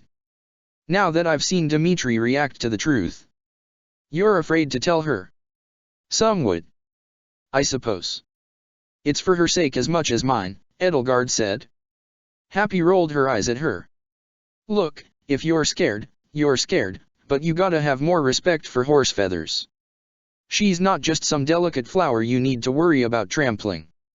"That's what I thought about Dimitri." "Was it?" "I suppose not," Edelgard admitted, retracting her glib statement. "He's always been quite delicate in his own way." Her attempt yesterday to tell him the truth returned to the forefront of her mind. She hardly could have been surprised by his reaction, but what, she now wondered, had been the most untenable thing he'd heard from her? Which of her statements had been more than he could bear? She had told him 3 things: that she was not the woman he knew to be his stepsister, that Thales had been pretending to be a surrogate father to him for years, and that he had started this war over a grand lie. Which of those 3 painful truths weighed the most heavily on his conscience? And, she added, there is far more I needed to reveal to him than I have to reveal to Ingrid. Right. She already knows about the Nabateans and all the crest stuff. See? Easy stuff. It certainly sounds easier when you put it like that. And yet I'm sure you've noticed how she feels about Dimitri. How will she feel to find out that all this time, I've been just like him? Perhaps once I've told her that, Edelgard said with a mirthlessly self-effacing little laugh, the fact that one day I'll leave this world to return to my own will come as a relief to her. Look, I know you're worried, Brain, Happy said, but you've got to give Horsefeathers more credit than that. Just calm down and tell her. She thought for a moment, holding her chin in her hands. Anything I can do to help? Maybe I can soften her up for you. Soften her up? Edelgard scoffed. And how exactly would you approach that? I could stick her and Dimmy in a room together and lock the door until they make up. That's ridiculous. Yeah, you're right. One of them would kill the other. No, not that. There's not a door you could put up that Dimitri couldn't break down if he wanted to. Oh, right. Well, if we got them talking, maybe Dimmy would tell Horsefeathers what you told him and save you the trouble of telling her yourself. Edelgard stroked her chin. It's manipulative, she decided, and ultimately cowardly. What would it say to Ingrid that I couldn't tell her myself? Okay, so it's a pride thing, Happy said. Yes. Yes, I suppose it is. Why don't you write a letter? Or how about you give her that journal? That's practically the same thing. I suppose. It feels so impersonal, though. Happy sighed. Okay, I get it. You're just shooting down my great ideas because you don't actually want my help. No, it's not that. It's just that your ideas, great as they are, aren't helpful in a helpful way. This is something I need to tell Ingrid myself. I can't pass on the responsibility to a proxy. I have far too much respect for her to do something like that. Happy thought for a moment. Well, how about you do it, she suggested, and if she doesn't take it well, oh, but come on, she's crazy for you, you know she'll take it just fine. I'll have a little chat with her about it. Excuse me? Crazy for me? You can't tell? Sure, it's not romantic love, but it's sure as hell something. Edelgard pondered her words. I suppose, if you want to speak to Dimitri and Ingrid about it. Happy held out her hands. Whoa, whoa, whoa. No. Just Horsefeathers. Dimmy doesn't need a new leopard fur scarf to accessorize with that lion pelt. I'll call upon your services, should you need them. Edelgard stood up and took the handles of her wheelbarrow. Now, lest some intrepid busybody find the 2 of us loafing around. With a groan, Happy stepped off the path and sat down on the grass. You're addicted to work, Auntie Edelgard. I am not. I'd much rather spend my time lounging around eating sweets and reading than working. Really? Because I never see you doing that. It's always one thing after another. Yes, well, unfortunately, life is always one thing after another. It gets in the way. Edelgard rolled the wheelbarrow past her. It rattled and shook as its wheel struck uneven cracks and faults in the cobblestones, sending reverberations like the tolling of bells through her aching arms as though she'd just parried a swordmaster's blow. The wheel became stuck in a small crevice just wide and deep enough to trap it, and she was forced to put her back into pushing the wheelbarrow. Much like this blasted wheelbarrow, she muttered as she forced it over the crevice. Happy rolled her eyes. Excuses, excuses. The harder you work, the more obvious it is that you're using it to avoid something. What is this nonsense? Have you been talking to Hilda? You know, the first step toward overcoming addiction is admitting you have a problem.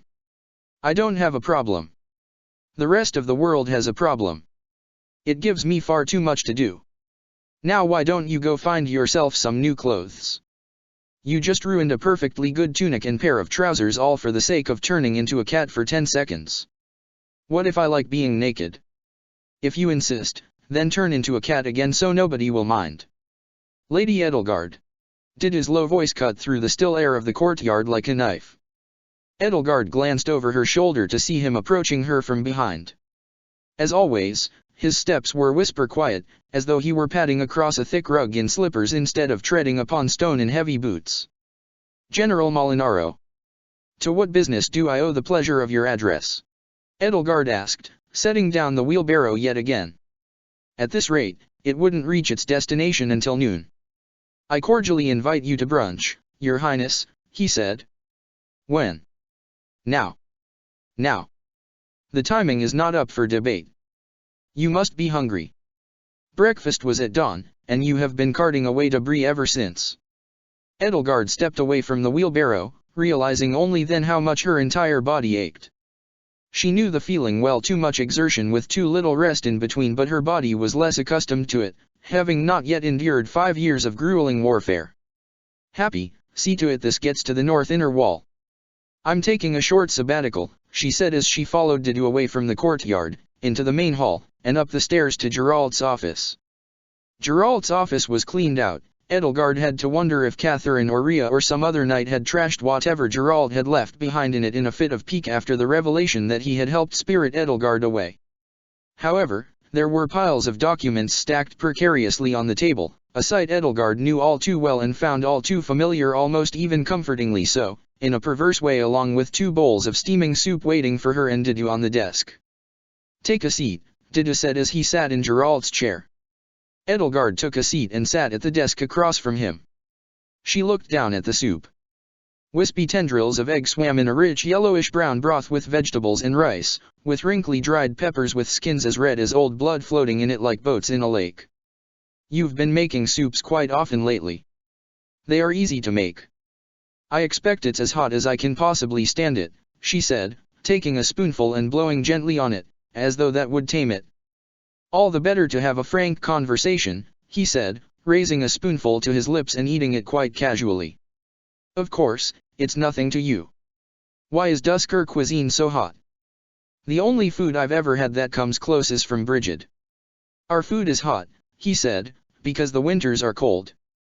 The winters are cold in the rest of Faerghus as well, she pointed out, and their food tends to be more bland.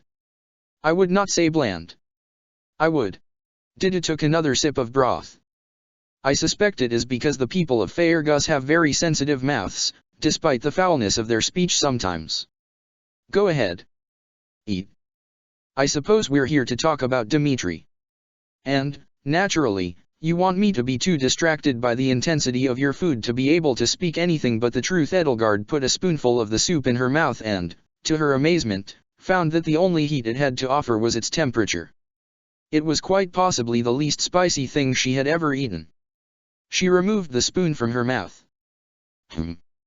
That's odd, she muttered. Didu's hottest dried peppers were right there, swimming in the broth, staring up at her, and plenty of little bits of dried pepper flakes and seeds stared up at her amid the rice and egg. Is something the matter? Didu asked her. I've never had egg in a soup like this before, she said. It's interesting. It is very simple. You pour a beaten raw egg into the soup. It cooks in the broth.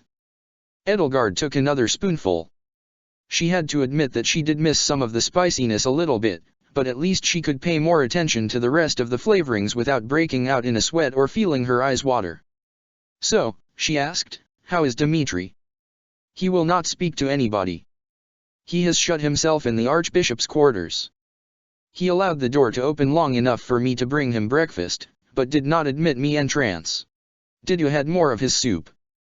I am seeing to it that everybody understands that he is mourning and in shock. As the rest of the world understands it, Lord Rodrigue Frildarius, his closest advisor and surrogate father, attempted to assassinate him in a battlefield coup and was killed in the process. Killed? Not, spirited away by Destinova. Thales will not be using the face of Rodrigue from here on out, he said. Now that we know where his physical disengage is. By the way, how did you know where it was? Cornelia or rather Nemtera told me, Edelgard lied. Is that so? She was plotting to betray Thales. By pretending to be Vipar, a disgruntled and cast-aside replicant with a similar axe to grind against him, I was able to gain her trust. I see. The Agarthans devour their own. It is the fate of all tyrants. Anyway, the world does not have to know that Rodrigue has been dead for 7 years. It only needs to know that he is dead. Felix will take his place, I presume. Yes. He is of age. It will be nice for the lordship of Frildarius to be ruled by a trusted friend for once. Until, Edelgard pointed out, you tear the entire system down. Yes, Dida said. Have more soup, he said, almost sounding as though he was irked that she still had the presence of mind to be glib. Gladly. It's delicious, Edelgard said, taking another spoonful and another, pausing in between them as though to pretend to let the heat fade from her mouth just enough that a second spoonful would be tolerable. I think you ought to cook more often for my eldest brother, if only so he has something to stick in his mouth other than his foot. I have inventoried the chicken coops, he said. That is where the eggs came from. I am excited to make chicken stock later. But I digress. Officially, His Majesty is taking a brief sabbatical, during which I am executing his will. How can you execute his will if he won't speak to you? She asked him. Carefully, he said. It is untenable. The army will not tolerate a man from Duskur, even if he is His Majesty's retainer and a general in the army, exercising the power of the crown for very long. Untenable is right. You seem to enjoy playing dangerous games, she said. What makes you think I enjoy them? Because you keep playing them. The slightest hint of a smirk appeared on his face. Then you must enjoy them as well. Well met, Edelgard said. We must understand why His Majesty has closed himself off like this. It may have been a bad time to reveal what Rhea had done to you, but I do not think that alone explains his current behavior. Even when he was at his lowest point, after you were lost to Rhea, he could still speak to me. Edelgard had a few more spoonfuls of soup. Perhaps he no longer trusts you. After all, your partnership with Destinova, or rather, with Claude, shows that you've been doing quite a lot of work over his head. That makes sense. He knows that I have hidden much from him for my own purposes, including Thul's true nature. His Majesty is an earnest man, after all, and a trusting man, and I will admit that for my ulterior purposes, I abused that trust. But, then, Lady Edelgard, why does he not trust you? I knew about Thales for a long time, she said, just as you did. And yet I hid that truth from him as well, she said. True. Perhaps he has lost his faith in us. Perhaps, Edelgard thought as she took another spoonful of soup into her mouth, she and Didya were not so different from Thales manipulating Dimitri for their own ends, forging him into a tool to suit their purposes. Didya wanted to destroy the aristocracy and create a new society spanning the continent from his network of mycelium. Edelgard herself wanted to imbue him with ideals which, of course, were aligned enough with her own that she would find them palatable.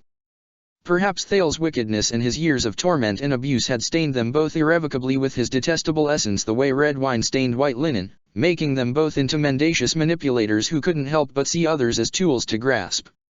She did not voice those thoughts, though, keeping them to herself as she ate. Didya watched her eat. He narrowed his eyes. Your Highness. I cannot help but notice you are not sweating. Your eyes are not watering. Your cheeks are not even red. Not even a little. Should they be? Edelgard prodded at one of the dried peppers with her spoon. Honestly, and I hope I give no offense, but this isn't spicy at all. It's as mild as the soup you made for Mercedes yesterday. Perhaps you used the wrong peppers. Is it? He raised his silver eyebrows, then produced a small glass jar of crushed dried peppers from his satchel and sprinkled a generous helping onto the rest of her soup. Try it now.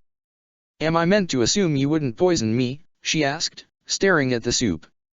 He took a spoonful of broth, flecked with new pepper flakes, from her bowl, blew on it, and sipped it. It is nearly as hot as I prefer it. Well, then, she tried it. There was no appreciable difference. The soup did taste a little sweeter, if anything, but that was all. It's the same. Take one of the peppers and bite into it, he said. Excuse me? Edelgard asked. She picked up the withered thing by its dried-up twig-like stem. Perhaps there is something wrong with it. Didya plucked one of the other peppers from the bowl, pinching it between forefinger and thumb, and bit into it. Almost at once he spat it out into his bowl after not even making an attempt to chew it, grimacing. Sweat beaded his brow, a baleful portent of just how hot the specimen was meant to be. Or perhaps, Lady Edelgard, something is wrong with you. She gave the pepper a nervous look and gingerly bit into it. The skin was tough and leathery and resisted every attempt to chew it as a result of the drying process, but the one thing it wasn't was hot. Her tongue tasted flavor from it, an oddly fruity flavor, but only flavor, no heat. None at all. She spat it out into her bowl as Didu had done. Absolutely nothing. Didu's brow furrowed. Somehow, you appear to be immune to spicy foods. Though he let little emotion seep into his voice, he sounded somewhat astonished. Perhaps it is due to what Rhea has done. You have bird-like features, and birds eat seeds from the hottest peppers with no complaints whatsoever. Really? I have never seen a bird hopping on its feet and shoveling dirt into its beak after pecking at one of these. And you've seen humans? Yes. Sylvain once did it on a dare. Then I suppose your explanation is plausible. Didu looked somberly into his soup. I cannot help but feel sorry for you. An entire facet of my people's cuisine has been lost to you. On the bright side, your interrogation methods now have no effect on me, Edelgard said. Well, fortunately, I have no reason to lie to you, so I suppose this is just brunch between friends. Yes, he said. I suppose it is. They finished their bowls in awkward silence. How do we regain His Majesty's trust? He asked her as his spoon clinked against the bottom of his bowl. When he is ready to hear us, Edelgard answered, we apologize and tell him the truth. She raised the rim of her bowl to her lips and drank the remaining broth. When will he be ready? She set the plate down. We'll have to give him as much time as we can afford, even if it isn't enough. Then again, there isn't anything urgent happening right now, is there? After all, Rhea is on the run and Thales is safely in Destinova's hands, and I'm certain you believe those to be the right hands. Didu nodded. By the way, speaking of urgency.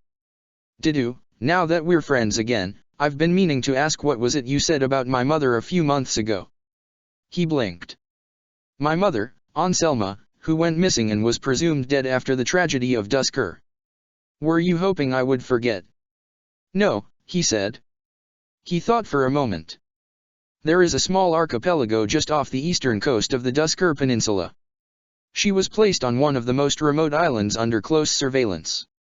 If His Majesty ever became unmanageable, she was to be used to ensure compliance. Edelgard felt a chill run up her spine. So she is a prisoner of your men in black. She wondered if it was the same in her world. If that was the case, was she still out there, with the dark and wicked blades of Thales' lackeys proverbially resting against her neck? What would have become of her after the fall of Shamhala, or even the prior destruction of Arianrod? If Thales had had such a bargaining chip, though, then why had he never threatened her with it? Is there a chance that she is still alive? Yes. The news of our treachery against the men in black cannot have reached that far north already. At any rate, I have top men on it. Who? Top men, Didu insisted. You know that my intelligence network includes your older brother. What other trades and talents do you think I have at my disposal? Enough to build a new society when the old one fails. He tapped the side of his nose and nodded. While we tightened the noose around Thales' neck here, my agents were already on their way to secure her. Edelgard sighed. Well, that is certainly a relief, she said. I hope your men had the best of luck. The next time she returned home, she would have to relay this information to her Hubert. Perhaps there was still a chance. Now, though, it seems you can use her to ensure compliance. Do you think I will need to? You've already used her once to try to keep me away. Yes. Look at how well that worked out. Didu tapped his spoon against the side of his bowl. Rest assured, I mean her no harm. I, too, know what it is like to lose a mother. Edelgard knew what it was like to lose brothers and sisters, but she had still through her words and deeds cost tens of thousands of people theirs. She would have to continue to tread carefully. Fortunately for everybody, the communal showers and the aqueducts and pipes which carried spring water from the mountains into it were both found to be intact and functional. After the past few days everybody was in dire need of a thorough shower, though of course the water would be ice cold. At last the weary conquerors of Garreg Mach could feel the accumulated filth of warfare slough off of her bodies, though Edelgard was certain that the rest of her peers all felt something, however subtle, linger on their skin. Something wretched, something permanent. The stain of true first blood, the first blood of warfare. Annette shivered as she finished toweling herself off and dressed herself in dry and clean clothes. "Hey, Sylvain. You remember those hot springs you were talking about, a little past town?" Sylvain didn't answer. His mood had soured since the bandages had come off. There were scars across his face that still hadn't fully healed, thick and discolored, one traveling from cheek to brow over the bridge of his nose and cutting a notch into his hairline. One eye needed a patch. He'd tried to laugh it off at first by commenting that he looked like a pirate, but it had been a very forced laugh and he'd been moody ever since. It had been many years since Edelgard had last caught sight of Sylvain's late older brother, and despite the memorably grisly fate he'd suffered, her recollection of his face was murky. Even so, though, that face crooked, craggy like a cliffside, pitted and pockmarked and scarred as the face of the moon was not quite unlike what Sylvain looked like now. The scars would fully heal with continued care, and perhaps there was still hope for the bent and notched arc of his nose. For now, however, his resemblance to his brother was unmistakable, and no one who knew him well enough had any doubt that was weighing heavily on his mind. Undeterred by Sylvain's silence, Annette turned to Edelgard. "Edelgard, you remember that, right? We were all going to go once we passed our exams. Well, conquering the monastery is, kind of a final exam." Her tone turned slower and quieter at her last statement, as though she had just whispered some sort of heresy. "The place is probably abandoned," Felix grumbled loudly. "Whole town's practically empty." "You've been there?" she asked. "Went out there with Ignatz this morning to see whatever resources we could scrounge up. It looks like everyone with an ounce of sense evacuated ahead of the battle, and most of the rest left with Rhea and the knights. At least Iggy found a spare pair of glasses at the glassmaker's shop. He rolled his eyes. Even left money on the counter for it. He might come back any day now," Ignatz hotly protested. "You don't know." Raphael slapped him heartily on the back. "You did good, Iggy. Don't listen to Felix. You know someone probably just swiped the money as soon as they stumbled upon it," Felix added. "It's the thought that counts," Ingrid said. "So what if the town's abandoned?" Annette asked. "That doesn't mean the hot springs aren't still physically there. We should go tomorrow when we're done with our work. It'll lift all our spirits." "Huh. Yeah, I guess I'd never thought about how hot water could fix finding out my father's been dead for goddess knows how long," Felix muttered sarcastically. "Edelgard, tell her how ridiculous she's being." Edelgard surmised that, as much as it hurt Annette, Felix was shooting down her idea so loudly so that she'd be less of a bother to Sylvain, whose oddly withdrawn demeanor hinted that he needed time to himself, not the cloying sympathy of a dozen of his peers shoved in his face. As cold as he was, he cared deeply about his friends in his own way. "To each their own," she said. "Ridiculous to you, perhaps, but whoever needs a moment's relaxation should seek it when and where they can." She finished toweling her hair dry. It had been a long, long day, just as yesterday had been, and the days before. "Well, I'm going, at least," Annette said, "as long as it's not just me and Merci. There's a nice inn there, and we can stay the night. What about the rest of you?" "Provided Ferdinand doesn't drag me back to Aegir Manor tomorrow morning so he can lock me in my bedroom until our wedding day," Edelgard said, "I don't have any objections." This world's Ferdinand meant well, Edelgard knew, but she found herself having to agree with her counterpart compared to the Ferdinand she knew. He was absolutely insufferable. Even though Ellie's outburst at him at Fort Mercer's had humbled him a bit, he still made certain to fret over her like there was no tomorrow. He was lucky to have a kinder and more well-adjusted Hubert to put up with him, because her own world's Hubert wouldn't have tolerated a single second of his overbearing attitude. "I'll have to think about it," Ingrid said.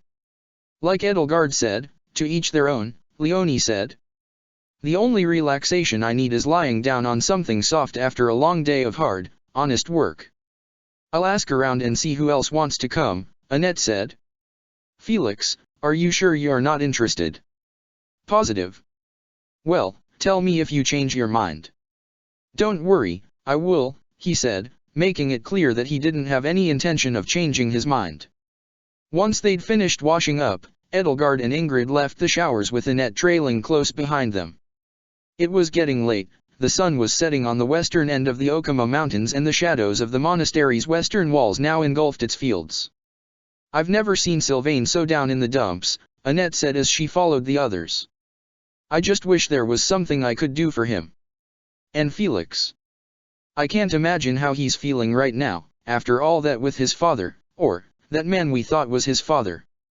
Not everyone looks to their friends to soothe their pains, Edelgard told her. And besides, you don't need to make yourself responsible for everybody's good mood, especially in a situation like this.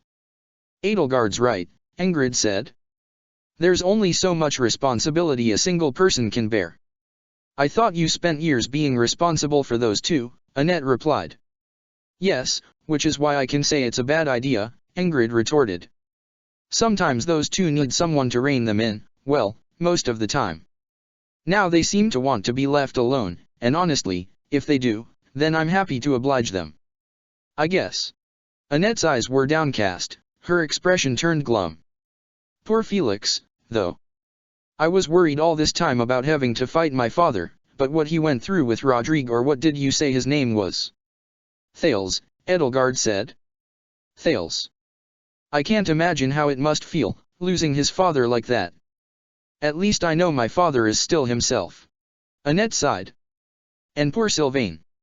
I know it hardly matters what someone looks like, but he cared an awful lot about how he looked. All the more reason not to be so vain, Ingrid said. I don't think it's as simple as vanity, Edelgard said. For someone who'd spent her childhood putting up with Sylvain, Ingrid didn't always understand him, perhaps because she'd spent her childhood putting up with him, while Edelgard was afforded an unbiased outsider's perspective. Sylvain had believed for quite a long time that deep down, in his soul, he was as ugly as his older brother, and now he had a face to match his. And beyond that, regardless of vanity, there are some scars, some deformities that can leave you spending the rest of your life feeling as though your soul has been twisted and misshapen to match. It's as though your very self has been irrevocably mutilated. She knew that well from personal experience. She felt Annette's hand, soft yet roughened first from a year of dedicated training and practice, and then from the past few days of pitched battle and hard labor, wrap around hers.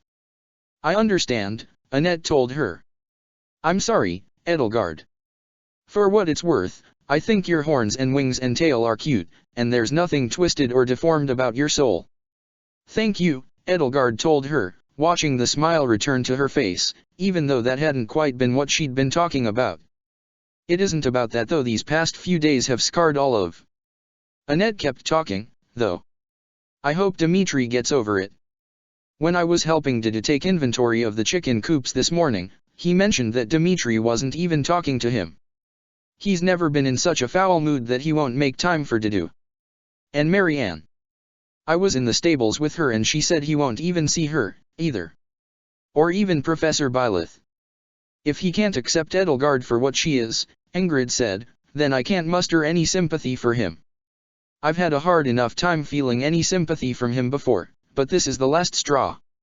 Edelgard, you've been nothing but kind to him, far kinder than he deserves, and if a matter of scales and feathers is enough for him to forget all that, then he's even worse than I feared. You're sounding a little like Felix, Annette said. It's funny, though, it's been weeks since he last called Dimitri a bore. Almost like you two have traded minds or something. Edelgard felt a pang of guilt stab at her heart. Ingrid meant well, of course, but she hadn't been privy to the conversation Edelgard and Dimitri had had.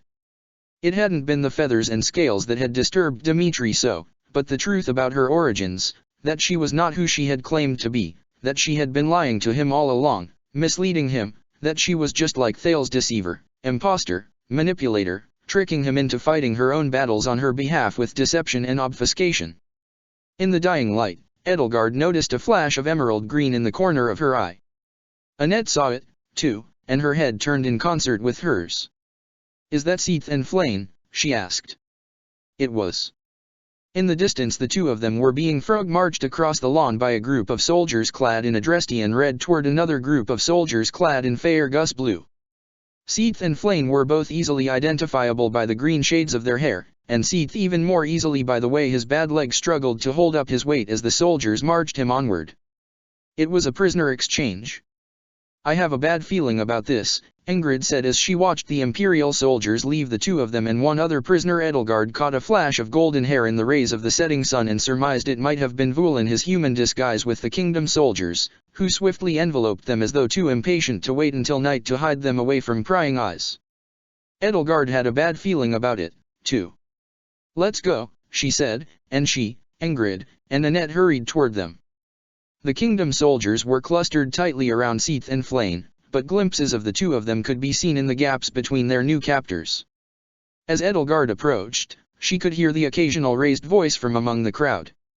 So, what are you two, Daria, huh? Son and daughter? Niece and nephew? The sound of a sharp crack echoed across the evening air, followed shortly by a dull and heavy thump as Seath's knee buckled and he fell to the ground. Didn't fucking ask you, asshole. You, girl, are you Ria's spawn? Edelgard reached the group of soldiers first and shoved one of them aside. What exactly is going on here? What was going on here, from the look of it, was that Seath had been struck across the cheek with the butt of a spear while one of the other kingdom soldiers, presumably the highest-ranking member of this small group, held the point of his sword under Flame's chin. Vul stood by, like the others, his hands were bound behind his back. All three of them were dirty, battered, and bruised. One of the soldiers looked to Edelgard. Lady Edelgard, huh? Why don't you mind your own business? These are Faerghus prisoners now. We know you're chummy with His Majesty, but you've got no authority over us. No authority? Ingrid asked, close behind her. Lady Edelgard and I are a part of White Fang. That caught the leader's attention. He looked at them. No, you're fucking not, he said quite matter-of-factly.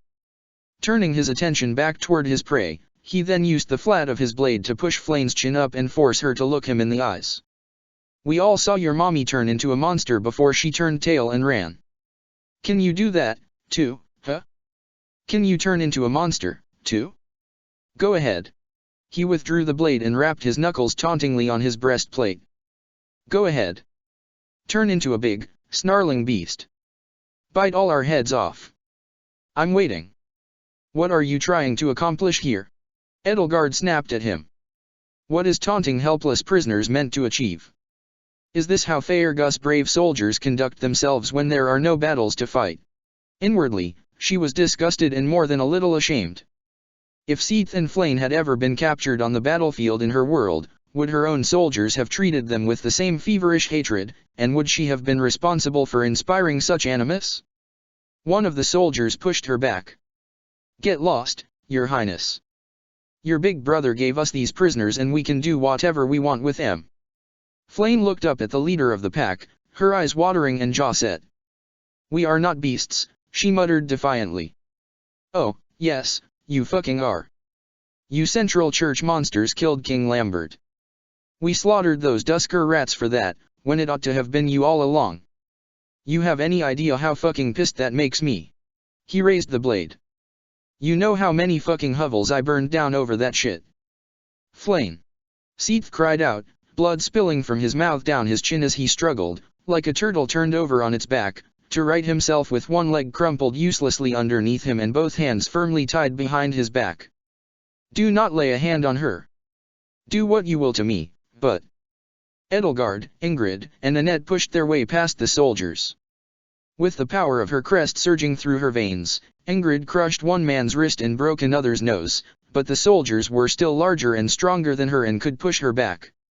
One of them grabbed Edelgard firmly by the wrist and tried to shove her away. She conjured a fireball and shoved it against his breastplate, the flames licking around her fingers as her palm flattened the roiling orb against the metal. The soldier screeched and fell back as his own armor began cooking his flesh. The leader's blade fell and tasted blood, chewing through flesh but not flames. Vul fell to the ground in front of her, the sword's blade buried in his side as fresh blossoms of blood sprang up on his ragged and filthy shirt. Forcing her way past the soldiers with Annette's help, Ingrid caught the leader's hand by the wrist before he could bring his blade down again.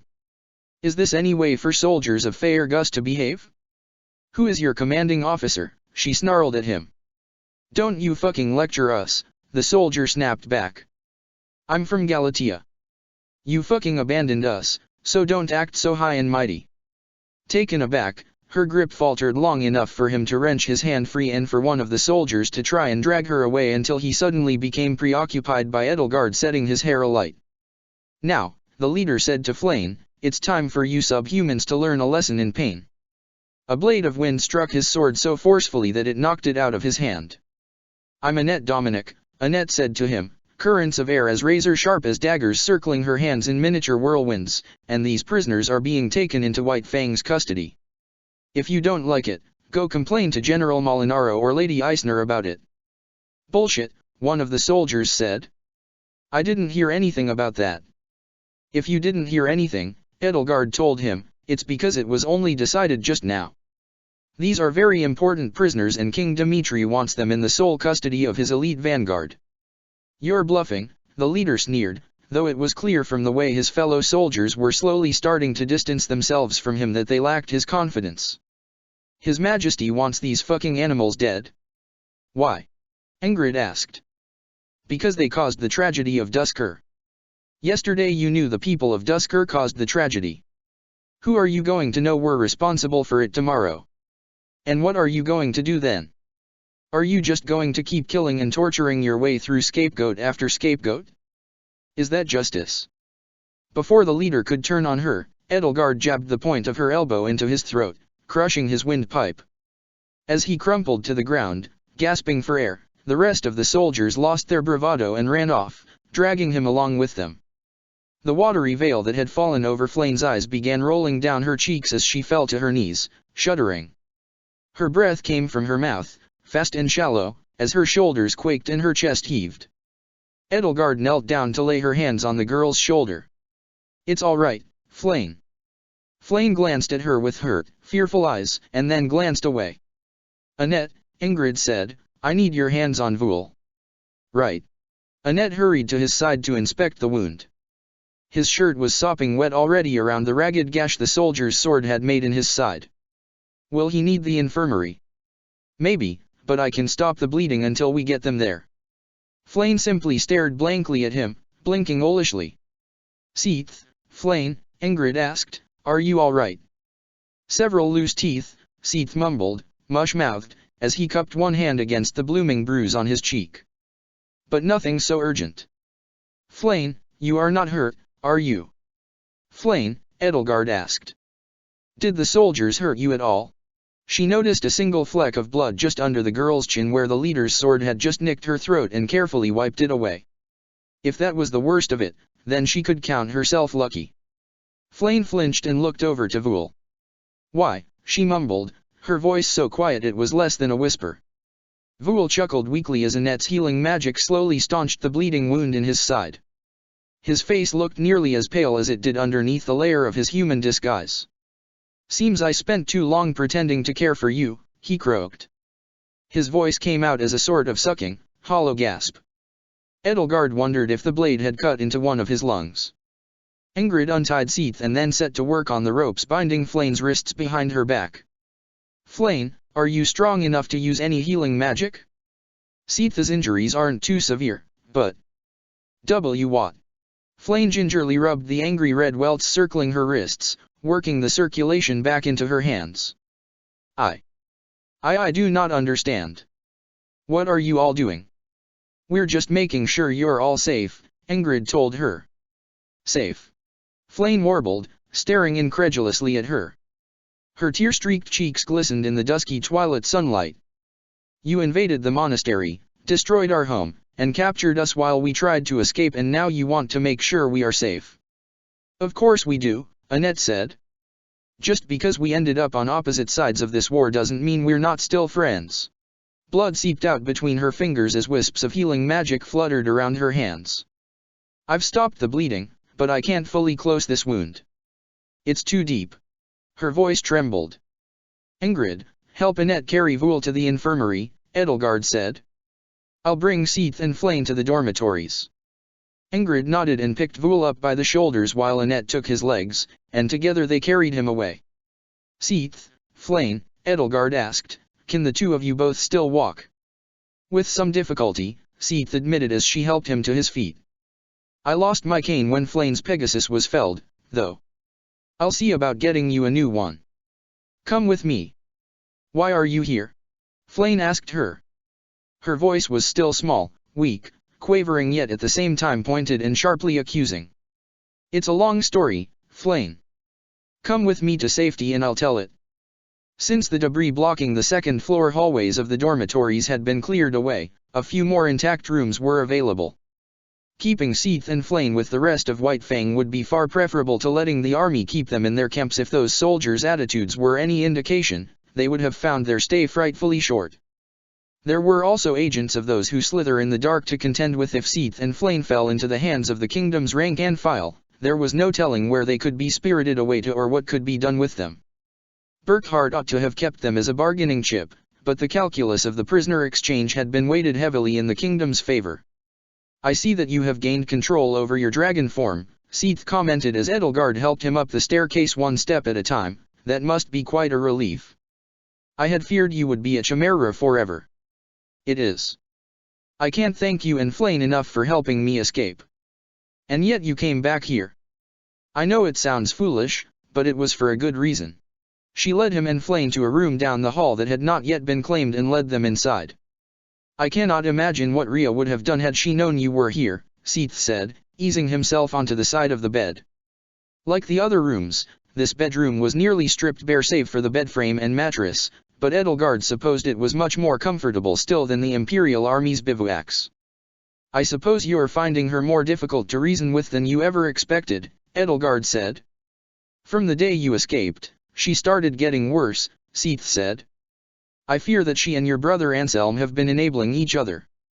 When she speaks with him, I sometimes hardly recognize her. He shook his head sadly. While Flayn took to healing Seath's bruised and swollen cheek and jaw where the spear haft had hit him, Edelgard briefly caught them up on her own exploits. So, Burkhardt is the Emperor now? It is no wonder Prince Anselm has been so disagreeable as of late, Seath said. As for Lady Cornelia, if she was truly one of them, then it is a good thing she is dead. That can't be understated. If she'd lived any longer, I'm certain she would have turned the Empire into a puppet of Faerghus.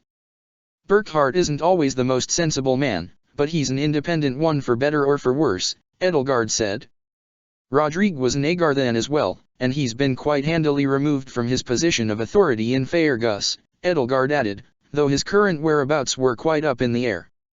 His poisonous influence will not be missed. Perhaps in time the damage he has done to Faerghus culture and to Fodlan itself can be healed. By which you mean what he has done to convince the people that we were responsible for the tragedy of Duscur. There was a hard look in Seath's eye yet a sad look on his face that settled into careworn creases and faint scars. Perhaps, he said, scratching at the edge of his eye patch, the Central Church ought to have done more to stop it. The people of Faerghus have always fought zealously, elevating their every action to a crusade, and the pogroms following King Lambert's death were no different. Had we said or done more to discourage such bloodshed, the people of Agartha may have had less success in turning it against us. The Church of Ciro's own insular nature was its undoing, Edelgard said. Didya once said that the people of Duscur would pray to Suthies when they wished prosperity or safety upon the people of Fodlan as though she were part of their own pantheon. But we, with our single goddess and disdain for others' beliefs, never extended the same courtesy or respect to our neighbors. It's all too easy to see those who are different from you as less than human, and from there, bloodshed inevitably follows. As she curled up at Seath's side and laid her head upon his chest, Flayn's fingers weaved absent-mindedly through the tangled curls of her long emerald hair as she fixed her gaze on the floor. Perhaps, you were right, father, she mumbled. Flayn, Seath said, tensing as he looked to Edelgard, not here. It's all right, Seath, Edelgard assured him. I know. Perhaps you were right, Flayn said, that we ought to have avoided other humans. Perhaps we ought to have stayed in hiding like Uncle Indek and Uncle McCule, her voice cracked. Humans always invent horrible things to blame us for. First Nemesis, now Dimitri. Perhaps we are not meant to live among them at all. In any other situation, Seath might have been pleased to hear his daughter finally agree with his overprotective ways, but the last thing he seemed to be at this moment was pleased. Perhaps, he said, and it sounded more like he was admitting that she was right than he was affirming that he had been right. For all his flaws, I know Dmitri by his kindness, as well, Edelgard said. If only he knew the truth, I am certain he wouldn't stand for what his soldiers tried to do to you today. It's simply the matter of telling him that is problematic. Then, all this time, what have I been fighting for? He had asked her.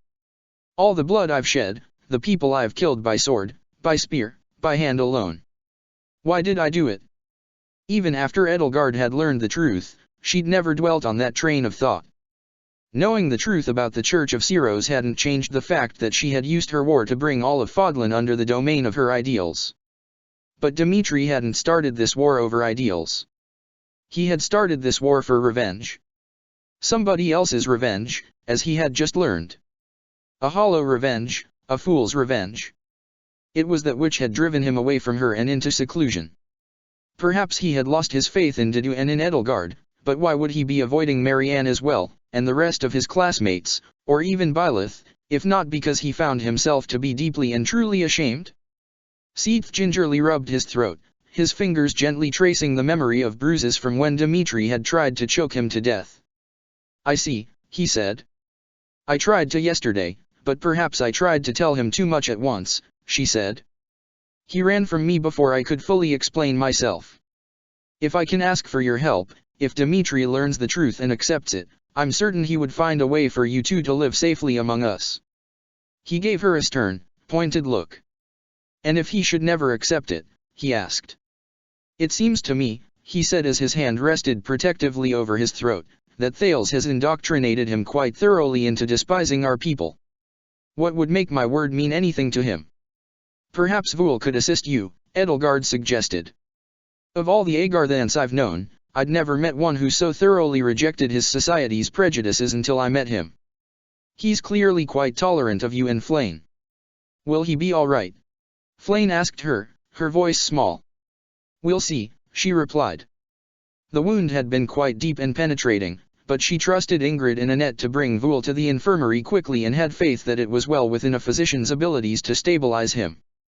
And on top of that, Cornelia's death had taught her that Agarthan replicants could be quite stubborn when it came to dying, as long as they truly wished to live. I doubt a wound like that will do him, and he's over 400 years old. I'm certain he's survived worse. Seath thought for a moment. Well, I do not know about thoroughly, but it is true that, at the very least, he now apologizes when he voices some casual or unconscious prejudice. Progress is progress, I suppose. The two of us may be able to talk some sense into His Majesty. Perhaps we can bring this senseless war to an end. He took a deep breath, glancing with trepidation out the darkening window as he rested his hand upon Flayn's head and combed his remaining fingers gently through her hair. I wish for Professor Eisner to mediate any such discussion. She seems to like all of the involved parties equally. I can do that, Edelgard said. Right now, though, Dmitri is like a turtle hiding in his shell, retreating from the world. Seath stroked his chin. I have some experience with turtles.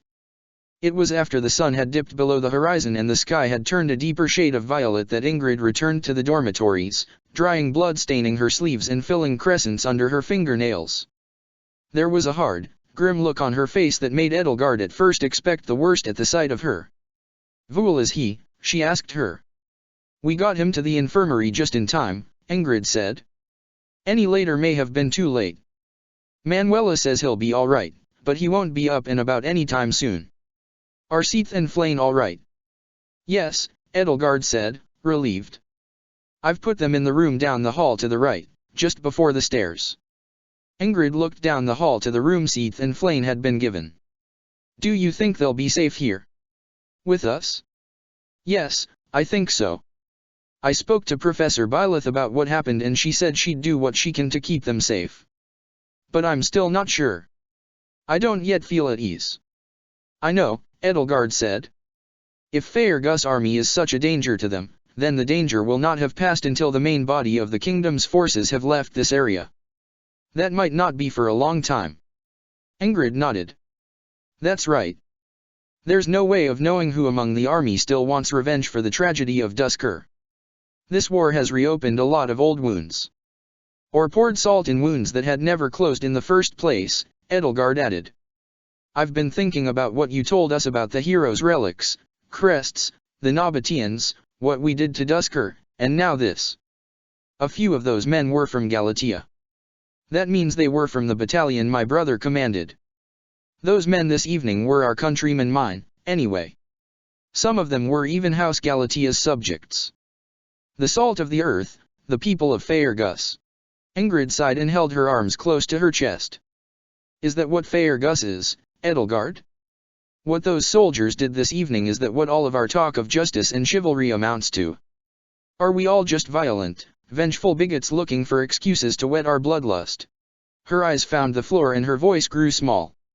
Is that what Faerghus has become? Or is that all we ever were? No, Edelgard said, taking her by the hand and easing it away from her chest. Ingrid, that's not all Faerghus is.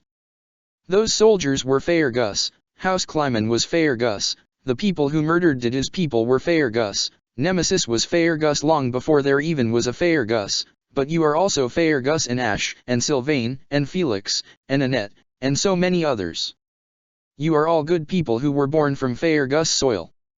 If there is any hope for your kingdom, it rests in that. Yes, the culture of Northern Fodlan can produce people like those soldiers, but it can produce people like Ash as well, and people like you. I was just like them once. But you changed. That's what matters. You changed, Ingrid. If you can change, then anybody can. They simply need somebody to show them the right path. The person you are now is. You've wondered to me what country or what person you should pledge yourself to, and I don't think you need to pledge yourself to anything other than your own heart. For so many people, justice is just a word, something they can use to excuse and paper over any sort of greed or hatred or prejudice. But you, Ingrid, you believe it. And if you keep the faith in those beliefs, those feelings of right and wrong in your heart, if you live by them and let them guide you, not a king, not an emperor, not a princess, not a country, then no matter what happens, yours will be a life well lived. Ingrid threaded her fingers through Edelgard's, a slight smile coming to her face. I haven't a clue where these wise words of yours keep coming from, she said, but it certainly does my heart good to hear them. Edelgard looked into her eye, and seeing it open, soft, earnest made her realize that the moment to tell her the truth was now. She had waited and waited and waited for the best possible time to tell her, but realized at this moment that there was no better time than this moment. The iron was hot, it was time to strike it. Ingrid, she said, I have something to confess to you. Ingrid wrinkled her brow. Edelgard, you know how I feel and I know how you feel. What is there to confess? That isn't the confession I mean, Edelgard replied. It's something else. It's something I've been hiding from you, I fear, for far longer than I should have. The furrow of Ingrid's brow went from one of confusion to one of bemused worry. Edelgard led Ingrid to her room where the two of them could converse privately, locking the door behind the two of them firmly as Ingrid sat down on the bed and lighting her lamp. For a moment, their eyes met but no words were exchanged. Ingrid stared up at Edelgard expectantly, worryingly kneading her hands in her lap, as though she could feel the anxiety and trepidation radiating off of her like heat from a flame. Lamplight ebbed and flowed, amber on her fair skin and flax gold hair, across her face as though light and shadow were dueling for dominance over it. Edelgard took a deep breath. Her confession to Dimitri yesterday had been like trying to board up a house against a hurricane, trying to explain herself before his fear and fury overcame him and he became unable to listen. But Ingrid was not a living tempest, she could take her time with her. I'm from another world, she told her. What? It's a world almost identical to this one, save for a few minor differences, minor, she said, albeit with far-reaching consequences. Just over half a year ago, near the end of the verdant rain moon, I awoke to find myself in this world, in this body, not my own. In my world, the year is 1186. Ingrid simply stared at her. I don't know how I can believe this, she said. Please, just try. She thought for a moment. Is this what Hubert meant, she asked, when he said that you held two lives in your hands? He meant yours, from this other world, and the original Edelgard's. Yes. Ingrid shifted uncomfortably atop the bed. So, where is she? The other, the original Edelgard. She took my place, just as I took hers. Neither of us fully understand why it happened yet. Okay. She took a deep breath. I think I understand. You traveled back in time, like Ash, but it was only your mind, not the rest of you. I need more time to think about it, but I suppose that explains everything that's been so strange about you. Edelgard felt her racing pulse slow. As Happy had reminded her, Ingrid was not a delicate girl. She was strong, both in body and in mind. It wasn't quite that, she said. I didn't come from your future, this world's future, I came from mine. What's so different about your world? Ingrid asked her. Professor Byleth chose to teach the Black Eagles in my world. But that's hardly relevant. It was simply another world, with some small changes. Edelgard knew the instant she'd spoken that she'd given herself away with the hardly relevant bit, because Ingrid now had a dangerously curious look in her eye. Is that how you knew Thales? He seemed to act the other night, Ingrid asked, as though the two of you had some kind of history. Yes, Edelgard said, trying not to sound evasive. All Ingrid needed to know was that she was a time traveler. She didn't need to know anything about the Flame Emperor. Did Thales conduct his experiments on Dimitri and Mercedes in your world? Or someone else? Someone else, Edelgard said, knowing that she didn't have to say who. An awkward silence blanketed the room like chilling snow. She could all but see a dozen troubling possibilities flicker before Ingrid's mind's eye, an urgent question resting silently on the tip of her tongue. Oh, goddess, Ingrid finally said. It was Claude, wasn't it? That Claude Destinova who stole Thales away. He must have come from the other world, too. Edelgard could have easily let her follow that train of thought, and yet something about her face must have betrayed to Ingrid that she was on the wrong track. Her face fell as another, more likely possibility occurred to her. Or, you. Try as she might, Edelgard couldn't hide her reaction, the way she flinched as though struck from the words driven into her ears like a knife through her heart. Yes, she admitted. Yes, Ingrid. It was me. No, Ingrid gasped. Her hands gripped the bed as though she feared the shock might physically dislodge her. You weren't the Hurricane King. Edelgard swallowed a lump in her throat. I called myself the Flame Emperor, actually. Ingrid's words left her. She could only stare almost helplessly at her. In my world, Edelgard continued, Thales created me to be his weapon. He used me to start a war against the Church of Ceros. He subjected me to all of the pain, torment, and heartbreak Dimitri has known in this world.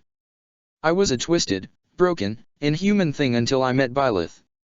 And for the first time, I began to feel human again. With her help, with the help of my Black Eagles, with the help of the people who grew to be my friends, I began to believe in people again. I'm not proud of who I once was, but I've worked every day since the day I first cast aside my mask to become a better, more human person. Ingrid silently rested her forehead in her hands as though to soothe a headache. I know it's a lot to take in, Edelgard told her. I know it sounds unbelievable. Just give me a moment, please. She took a deep breath and slowly exhaled. So, you had two crests. Yes. Scars, and silver hair. Yes. And the men in black. We called them, those who slither in the dark. Did they kidnap Flame in your world as well? Yes. It was not something I'd wanted to play a part in, but my hands were tied. Was Remire destroyed? Yes, but by fire and plague.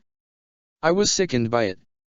You have to understand, Ingrid, that in my world, Thales did nothing to endear himself and his cohorts to me as he did to Dimitri in this one.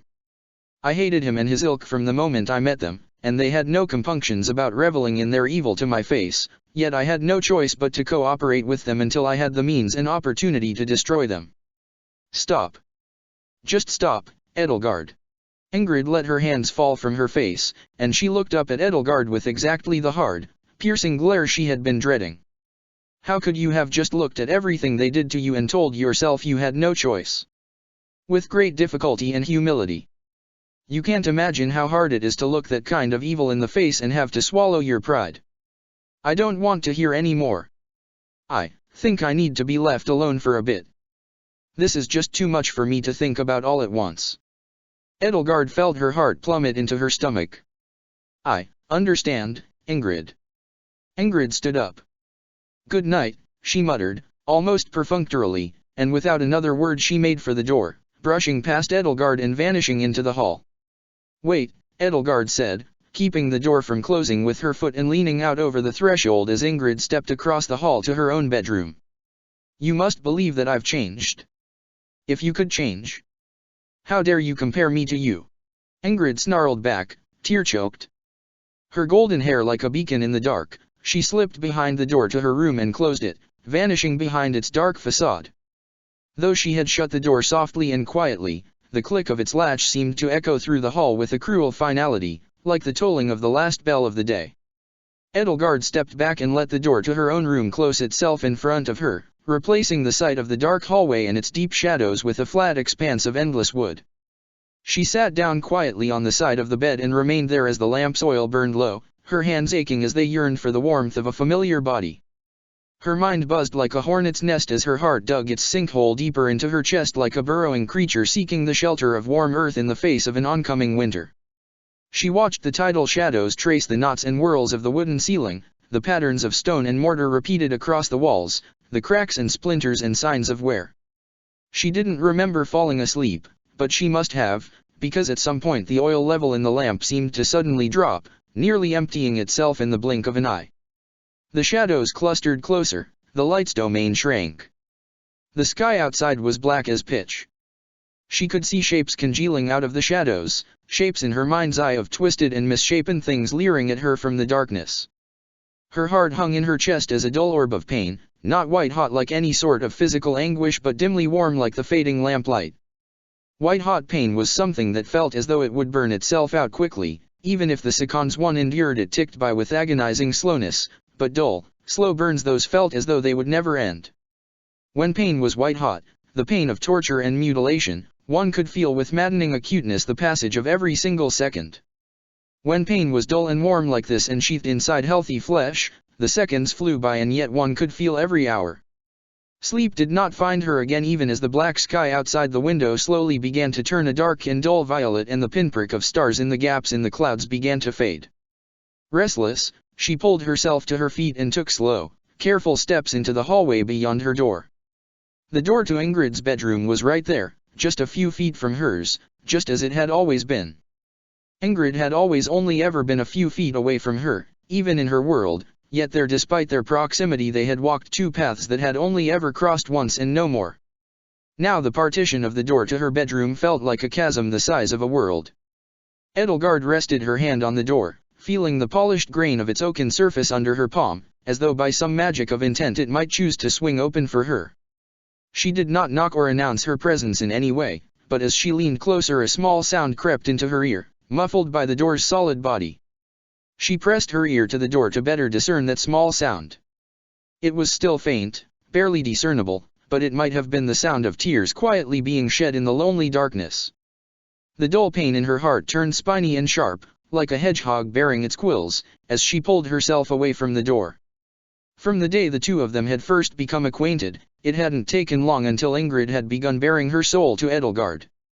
There had been a frankness and emotional honesty in her that Edelgard had found refreshing, and so she had encouraged that honesty and openness, making herself privy to her thoughts, her hopes, her dreams, her fears. She had made herself a font of wisdom, a sounding board for Ingrid's troubled thoughts, a shoulder to cry on. Now that font had run dry, those thoughts tumbled aimlessly into the dark with nothing to catch them, and there was no supportive shoulder on which those tears could be dried. Edelgard had spent so long knowing Ingrid as an open book, her pages laying out to be read at her pleasure. But now that book was closed, and the thoughts and fears and sorrow that now ran through that girl's head were an utter cipher to her, so impossible to comprehend they might as well have been fed through an enigma machine. Perhaps those were tears shed of grief, or sympathy, or disgust, or anything else, or perhaps the sound of weeping was just a figment of her imagination, an auditory hallucination, like an illusory voice carried on a whispering gust wind or a tolling bell. Edelgard had no way of knowing. For the first time since the fallout from the disastrous winter ball, Ingrid's path had once more veered sharply away from hers, and this time perhaps the two would never cross again. Tonight, she realized, she had killed the Edelgard Ingrid had known before her very eyes, just as Thales had killed the Rodrigue that Dimitri and Felix had known, and now Ingrid was left alone to silently mourn the friend she had lost. The same Edelgard who had comforted her so many times in her distress could never return to comfort her again, because the illusion Edelgard had wrapped herself in, hiding her true nature and origins, was now dispelled. The only Edelgard who now existed in this world was one whose hidden ugliness, a hidden ugliness Ingrid by her very nature found intractably intolerable, offensive to every value she possessed and ideal she held in esteem, had been dragged into the light. She knew what it was like to fear this. She had feared the abandonment of her friends, her Black Eagles, her Byleth, so acutely in the days leading up to her unmasking that those visions of their brows furrowing hatefully over their eyes and lips curling with disgusted sneers as their weapons turned on her had felt as real as memories. Yet at the moment Byleth had stepped between her and Rhea, all those fears had been dispelled. The people she had grown to love and care for had not seen her for the monster she was, they had seen her as Edelgard, their friend, and had stood by her. She had learned at that moment that she had not needed to fear being left alone again, that there was still a part of her that was redeemable. And now she knew exactly how it felt for those fears to be confirmed, for a cherished friend to see her for what she was and turn her back on her. It felt the way she'd always imagined it would feel. She walked down the stairs and stood out on the lawn, and as she looked up at the brightening sky and watched the stars vanish into curtains of violet near the horizon, dawn seemed further away from her than it had for a long, long time. Long after the sun rose, the night would still be long and dark.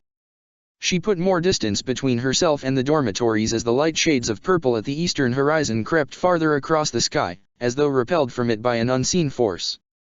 Edelgard was not one to catastrophize, at the very least, not to the same extent some people she knew did, but prepare for the worst and hope for the best had always been a vital part of her strategic arsenal. How, though, did one prepare for the loss of a close friend the way one might prepare for the loss of a strategic battle or a tactical maneuver gone wrong? She would try to get used to feeling lonely, she supposed, to feeling that achy emptiness in her chest. Her loneliness and all of the angst whirling around in her mind and heart fled her body instantly, though, when out of the corner of her eye she caught sight of a daub of pink and followed it to find a girl lying face down on the ground near the door to the training grounds. Edelgard rushed to Hilda's side and rolled her over onto her back. Her heart pounded. Had she been attacked? Perhaps, but aside from a faint bruise on her forehead that had probably been caused by falling onto the flagstones, she didn't look visibly injured. The worst she looked was disheveled. Had she been poisoned or drugged? By whom? Hilda's eyes cracked open, her eyebrows furrowing as she squinted against the pre-dawn light. Edelgard, she mumbled. Hilda, Edelgard answered, are you okay? No, I'm Hilda. Well, at least you don't have amnesia. What are you doing here? What happened? Were you attacked? Hilda yawned. Huh. She looked around. No, I don't think so. I think I'm just tired. Must have passed out, she mumbled as she sat up and rubbed her eyes. I can tell you haven't been getting your beauty sleep. Edelgard helped her to her feet. She couldn't deny that there was something unusual, almost unnerving, about the idea of Hilda Valentine Goneril working herself until she passed out, but at least there wasn't some unknown foe lurking in the monastery. What were you doing? Looking for Claude, she said. All night. That explained the dark grayish crescents under her eyes. Edelgard walked her to the nearest bench. I know I've chastised you for your laziness quite often, but there's no need to swing your pendulum so far in the other direction. Anyway, I thought Lawrence and Arcturus said they hadn't seen him at all in the monastery since the morning we attacked. Hilda nodded and sat down. Manuela hasn't seen him at all, either. It's like he just vanished as soon as the fighting began. So, Edelgard asked, sitting down next to her on the bench, why keep searching here? It seems he fled quite early on. With a sigh, Hilda leaned forward and rested her chin in her hands.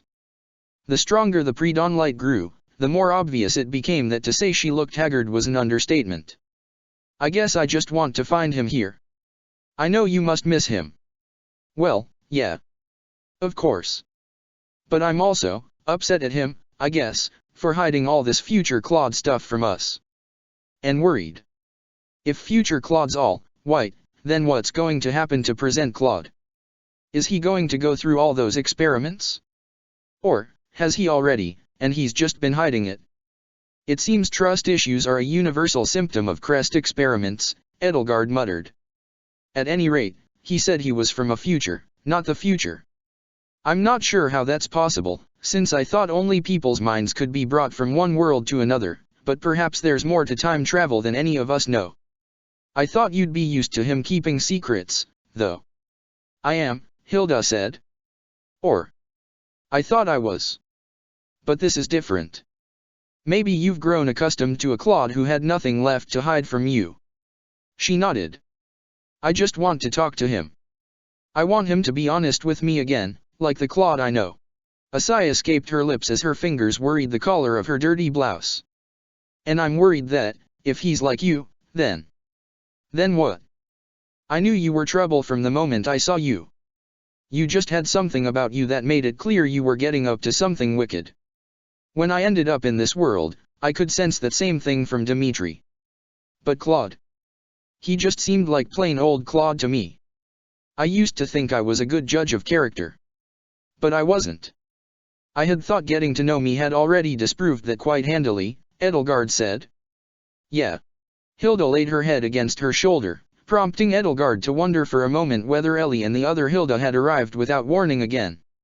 You're a pretty decent person. You're full of yourself and arrogant and a bit controlling, and you have. Where exactly are you going with this? A savior complex as big as your forehead, but you earnestly mean well and really believe all those things you say about helping people who need it. It all works out to make you an alright person. A good one, even. Sometimes. I'm flattered. I wouldn't say I feel much like one now, though. Why not? Because last night I told Ingrid the truth. I told her who I was and where I'd came from. How'd she take it? She said she needed time to think about it, Edelgard said, and promptly locked herself in her bedroom. Oh.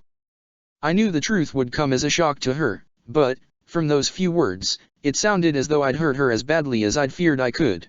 Edelgard looked to the east as an orange tone heralding the soon-to-rise sun crept over the horizon and realized as the world grew brighter that the sauna was just a few yards away from where they were sitting.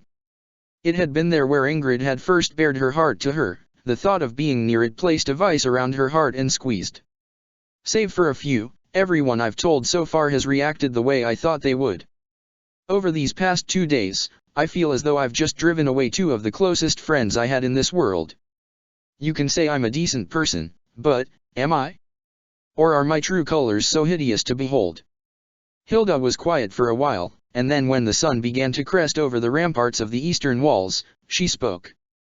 Until the day before your army arrived at Derdriu, I'd had no idea Claude was half Almiran, or that he'd been planning strategies with Nader. I didn't even have time to get mad at him about it before the Empire started pouring into the streets, but after we'd lost, I let him have it. I was miserable, I was tired, I hurt all over, I was lonely, and I'd never been more thoroughly unhappy, so I said a lot of hurtful things to him, she said. And a few days later, while I was stewing in all those things I'd said, I realized that I wasn't just angry at him anymore. I was angry at myself, too, because I'd said so many stupid and ignorant things about his people since we'd met without even knowing how hurtful I was being. No wonder he hadn't told anyone. I'd been an ass to him since the day we met, and he'd just smiled and taken it all. If you're trying to make a point, I'd prefer if you come to it already. She patted Edelgard's hands. A few days from now, Ingrid's probably going to apologize to you. Edelgard nodded. I suppose having faith in other people still doesn't come naturally to me. But if anybody is entitled to it, I suppose it would be her. She stifled a yawn, her troubled mind finally catching up to her body and realizing how tired it was. Her muscles ached from too much work and too little rest. Hilda, don't worry about Claude for now. He'll turn up soon enough, and I'm certain it'll be on his terms. In the meantime, Annette is trying to talk people into going with her to the hot springs northwest of town later today. I'm certain she wouldn't mind if you invited yourself. Some relaxation is sure to do you good. Hilda watched the sunrise with her. Well, if you're giving me permission to relax. Thanks, Edelgard, she said as the clouds blossomed in shades of pink and gold over the distant peaks of the mountain range beyond Garreg Mach's walls. The hot springs outside of town were tucked away where the moorland and forest gave way to steeper slopes, nestled in the base of a stony outcropping and hidden from the road by an inn which wrapped itself protectively around them. A single pool of spring water from the mountain stretched behind the inn's facade, its steaming surface tinged and ever so slightly cloudy aquamarine from the minerals which had dissolved in the water. It was divided into two by a wooden partition high enough that nobody could climb over it, which was a testament to the one and only time the innkeeper and his wife had ever been forced to concede anything to anyone in their long and storied lives.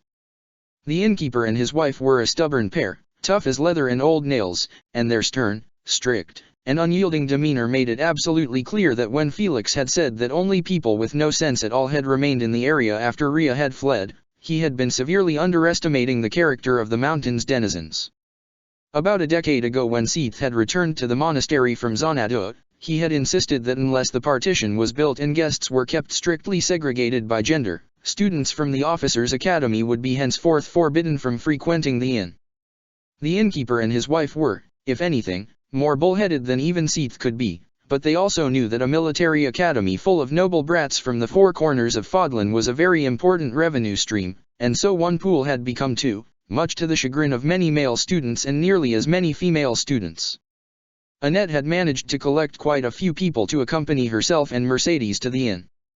Besides Edelgard and Hilda, Burkhard, Gerland, Joachim, and Justine had decided to put off work for the evening. Ferdinand and Linhard had carried Hubert over, convinced that the hot springs would aid in his recuperation. Raphael and Ignatz had both accompanied the rest of the men, even Manuela had taken leave of the infirmary for an evening's respite.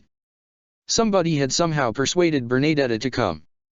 Byleth was there as well, bringing Seath and Flane with her so she could keep an eye on them, and Edelgard had had to try very hard not to let her gaze wander in her presence. The surface of the pool rippled gently as Edelgard eased herself in along with the others. The water was just as warm as it looked, and its slow and subtle currents caressed her weary muscles with such tenderness that it was almost akin to a lover's embrace. "I'm so happy you all could come along," Annette told everyone. "It would have been lonely if it had just been Merci and me." She let out a long, satisfied sigh and sank deeper into the water. "Oh, I've been looking forward to this so much. I think this is the first time any of us have relaxed since we left Ferdiad." "Speak FF for yourself," Bernadetta mumbled as she stood at the edge of the pool on her crutch, a towel wrapped around her chest, and pondered how to get from there to the water. "Oh, Bernie, look at how many people showed up. Why did you think this was a good idea?" Two more guests arrived at the pool. Happy walked in, clad in a towel, with Ingrid following behind her. Neither looked particularly excited to be there. Happy looked resigned to her fate, while Ingrid seemed nervous, especially so when she caught sight of Edelgard. "Happy!" Manuela exclaimed. "How good to see you!" For a moment, Edelgard's eyes met Ingrid's eye until both of them looked guiltily away, and Ingrid seized on the opportunity to distract herself by helping Bernadetta. Edelgard, of course, had decided to seize on the same opportunity and had already made her way halfway across the pool when Ingrid reached Bernadetta's side. "Do you need help getting in, Bernadetta?" the two of them asked Bernadetta almost perfectly in unison. Bernadetta looked to both of them in turn. And no, I think, Bernie's good out here. I'll just stay up here on dry land and watch." "Wait, no Bernie, shut up, you idiot, you're making yourself sound like a creep." Ingrid grabbed her by the waist to steady her before her anxious gesticulations could separate her from her crutch and send her tumbling either onto the rocks or into the water. "Easy. I've got you. I'll just carry you in, like this." Edelgard had never turned her back on someone so awkwardly than when she turned her back on the two of them. While everyone else settled into the pool, Happy gingerly stretched out her leg and dipped a single toe into the water before hurriedly withdrawing it.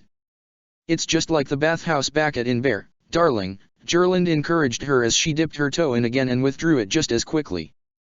"Come on in. You'll be just fine. You did clean yourself first, right?" Justine called out snidely. "And I mean without your tongue. This is a hot spring, not a giant wash basin." "I know that," Happy grumbled. I could fall asleep in this, Hilda murmured, sinking lower and lower into the pool until the water covered her nose. Little bubbles burst around the surface when she exhaled. She'd done her hair up in a high bun to keep it from getting wet, and Edelgard almost wanted to compliment her on it, if only just to annoy her. You could drown in it, Edelgard said, taking her by the scruff of her neck and lifting her up just a few inches. Nobody wants that. Oh, yes, let's not leave a dead body for the poor innkeeper to find, Mercedes said as she finally slipped into the steaming water with the others, having gone through the laborious process of removing the inner layer of her armor and washing up. She let the water ripple around her as she submerged herself up to her neck, but for a moment before the pale aquamarine clouds of the steaming mineral water covered her, everybody could see that her naked body was just as scarred as Dimitri's in the same fashion, neat white lines traced across her pale skin like seams on a doll from her ankles up to her neck. But there was a new scar, dark and prominent, on her chest that ran just over her heart. Actually, though, that reminds me. I have heard many stories about strange sights and sounds the guests of this inn have heard over the years. Would anybody like to hear one? Maybe not now, Spooky, Happy said. As everybody settled in, the sun set over the mountains and the sky grew darker, leaving the pool lit only by a ring of lanterns lining the eaves of the inn's roof and the rock wall. The sky had mostly cleared itself save for a few wisps, and as its color darkened to black the stars above twinkled and glittered like a field of diamonds stretching across the darkness from horizon to violet horizon. Edelgard found herself mostly withdrawing from whatever conversations the others busied themselves with, secluding herself and letting her friends' voices all drift over her head on the soft and gentle currents of the cool night air. It was all just background noise to her. It wasn't annoying or even unwanted, just something she felt no need to engage in. She'd come here, after all, for the hot springs first and foremost. Perhaps one might accuse her of being standoffish, but having all these people around wasn't exhausting the way it might have been for Bernadetta, who seemed to be trying to do the same thing as her, nor was it unwelcome. She just didn't feel the need to be social with them. Her heart ached less with the warm spring water lapping gently against her chest and the steamy air filling her lungs with each breath, and it was soothing enough just being on the periphery of her friends tonight. That was all she needed. On the other side of the towering partition, Raphael's booming laugh frequently echoed through the air. He was an easy man to make laugh, earnest and good-humored enough that even jokes that flew over his head would still usually merit a chuckle if only purely out of sympathy for the teller. "Hi, Edelgard." Edelgard heard Bylitha's voice and turned her head to find her professor suddenly sitting beside her. She just as quickly looked away as her heart nearly beat itself straight out of her chest.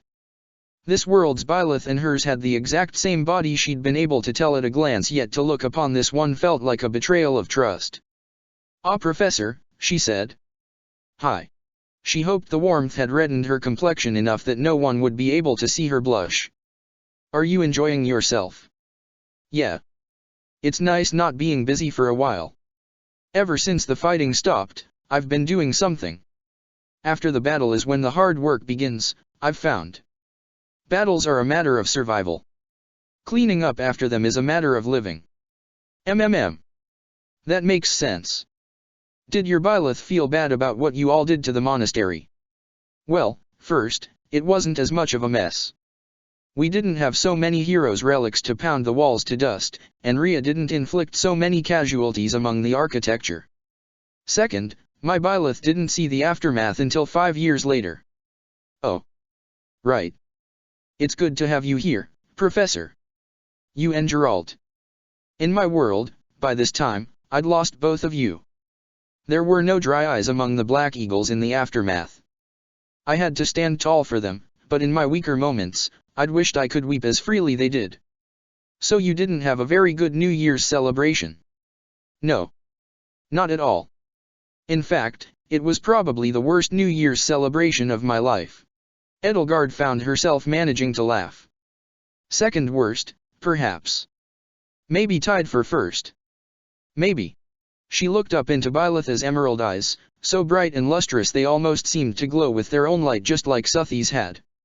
It was a small mercy that the Bylith she considered her wife had her natural steely azure eyes back. It made it easier for her to compartmentalize her feelings and discern this world's Bylith from her, allowing one to have the mental image of a lover and the other that of a friend. It wasn't a perfect compartmentalization, it leaked quite frequently.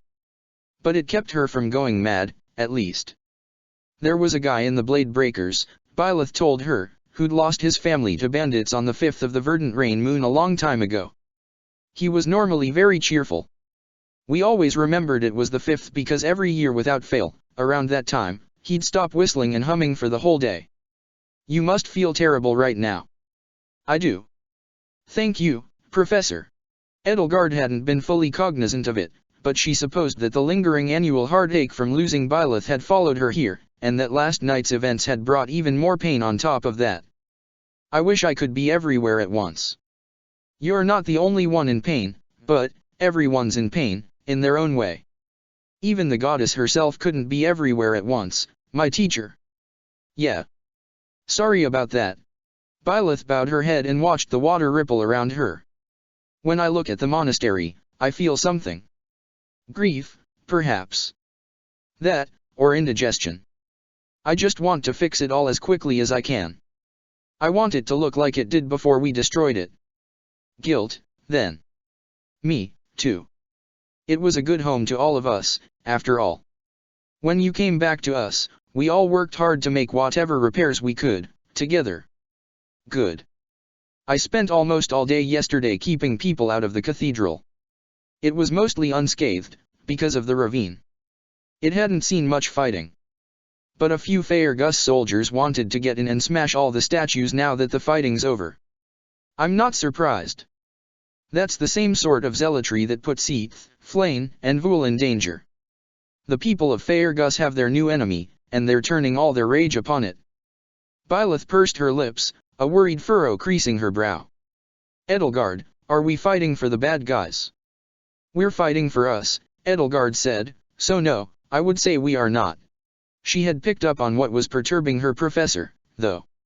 With the Church of Ceros overthrown and the Adrestian Empire split in two, was it really a good idea for Faerghus to become the dominant cultural power in Fodlan? I'll admit that we've unleashed an ugly element of Faerghus culture, and I'm disturbed by it as well. But when I conquered Fodlan for the Adrestian Empire, I wasn't doing it to spread our culture. I had more than my fair share of qualms with our cultural mores. I was doing it to create a new culture across the continent. To reform not just my own empire, but all of Fodlan whose people silently yearned for a better life than their societies made feasible. I don't think it's impossible to get these people to set aside their hatred. If we can do it for Dimitri, then anything is possible. And if Dimitri leads them, they'll follow. Byleth looked across the pool toward Flayn, who was having an animated discussion about something with Manuela. A new culture, she murmured. Thales made me into a weapon, but I wasn't a tool of the Agarthans or anybody else. Fighting may have been all I was meant for back then, but at least I always fought for what I believed in. I always had the strength of my ideals and the fire within me I would use to reshape the world. If you look within yourself, Professor, you'll find them, too, something to believe in. A faint smile found its way to Byleth's face. Thanks, Edelgard. Oh, by the way, why are you and Ingrid avoiding each other? What? Why, she asked, raising her voice a little, are you? I heard you the first time. Just what? What do you mean? Edelgard dissembled, glancing yet again over to Ingrid as the two of them occupied opposite sides of the pool. It hurt to see her. You're too smart to play dumb with me, Byleth reminded her. You're right. That never works in either world, Edelgard admitted. Things are fraught between us. I told her the truth about myself last night and I don't think she took it very well and, honestly, I can hardly blame her. We haven't spoken since then. She sighed and wearily rubbed her brow. Happy must have tricked her into coming here with her as part of some sort of asinine social engineering plot to bring us back together. Why did I tell her she could help? Byleth stroked her chin. Maybe it would help. My teacher, you and your counterpart are both quite alike. You both like to play matchmaker with your students. But for her sake, please, just let Ingrid take her time. Please do not get that little gleam in your eye, Edelgard said to her as she got that little gleam in her eye. I said don't. A fortunate interruption came at just the nick of time, though it came from an unfortunate event, as Mercedes collapsed face down into the pool and Annette let out a shocked outcry. There was a flurry of panicked commotion. Byleth rushed to Mercedes' side as Annette and Manuela both took hold of her and hauled her up from her feet. Blood ran from her nose, tendrils of it swirled in the water around her like red and black smoke. Mercedes was pale, shivering, her lips blue. Veins stood out on her flesh like spider webs. Flecks of blood flew from her mouth as she coughed out the water she'd inhaled. Manuela laid her on the inn's wooden deck as she began to convulse. "Byleth, help me keep her down," she said, her voice laced with worry. "Make sure she doesn't swallow her tongue. Annette, go get her armor." "Got it," Annette said, her tone fretful and fearful, and she rushed into the inn and promptly tripped and fell flat on her face. Edelgard grabbed 2 fresh towels, wrapping one around her and bringing the other to Annette. "Do you need help?" I got this," Annette said, still panicky, her voice pitchy and eyes wide, "but, why yeah, thanks." She clothed herself in the towel and hurried into the inn's washroom and found where Mercedes had cast aside her armor. It lay in a heap next to the empty bucket she'd used to rinse off prior to getting into the pool. The armor was light and slim, like full-body leather armor, and yet the texture and the way it caught the light was crystalline. Laying hands on it, Edelgard was caught off guard by how pliable it felt. It was firm but not rigid, less flexible than leather but far more so than iron or steel, and its dull gray material occasionally sparkled and scintillated where the light hit it. Annette started piling random pieces of the full-body armor into her arms, but they kept tumbling out of her grasp. Her chest was heaving as short, panicked breaths escaped her lips. "Oh, no, oh, no, oh, no, oh, no, no, no. Just take her cuirass and the Raphael gem," Edelgard told her, handing her both the 2-piece chest armor and the hero's relic which slotted into its front. She handled the gem by the necklace threaded through it, unsure if the relic itself would react at all with her Nabatean flesh the way Thunderbrand had. "That seems like the most important part." "All right. Thanks, Edelgard," Annette gasped, setting down the greaves and pauldrons and other smaller pieces and grabbing the essential parts.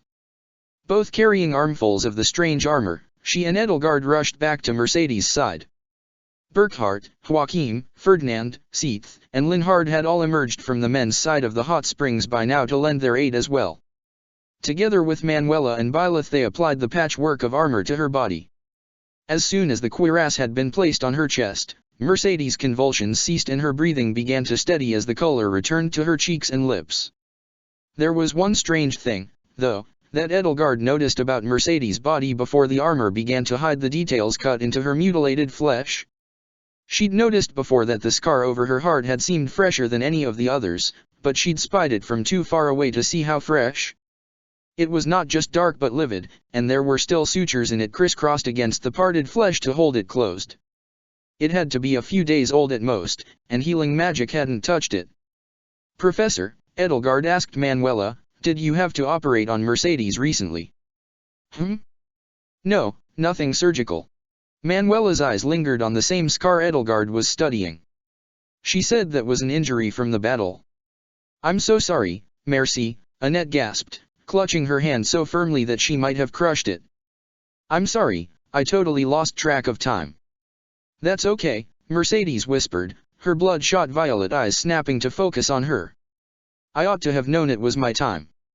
I was simply having too much fun." A violent coughing fit racked her body and she expelled a rattling wheeze from her chest. "Professor Manuela, I am so glad you were here. If not for you, perhaps another phantom would now be haunting these hot springs." "Another phantom?" Joachim repeated, looking worried. "There's talk of a wailing woman whose specter wanders the grounds on nights just like this one." She coughed another bloody cough. "Ah, dearie me. That one quite hurt." Goosebumps prickled her skin from the cool night air, her sodden white hair was plastered to the pale skin of her scalp and brow. Burkhard looked to Manuela, and nothing could disguise how red his face turned. He most certainly was not over his schoolboy infatuation with the Golden Deer House's teacher. Edelgard could say she was quite experienced in spotting those. Professor Manuela, do you think that perhaps you and Mercedes should return to the infirmary?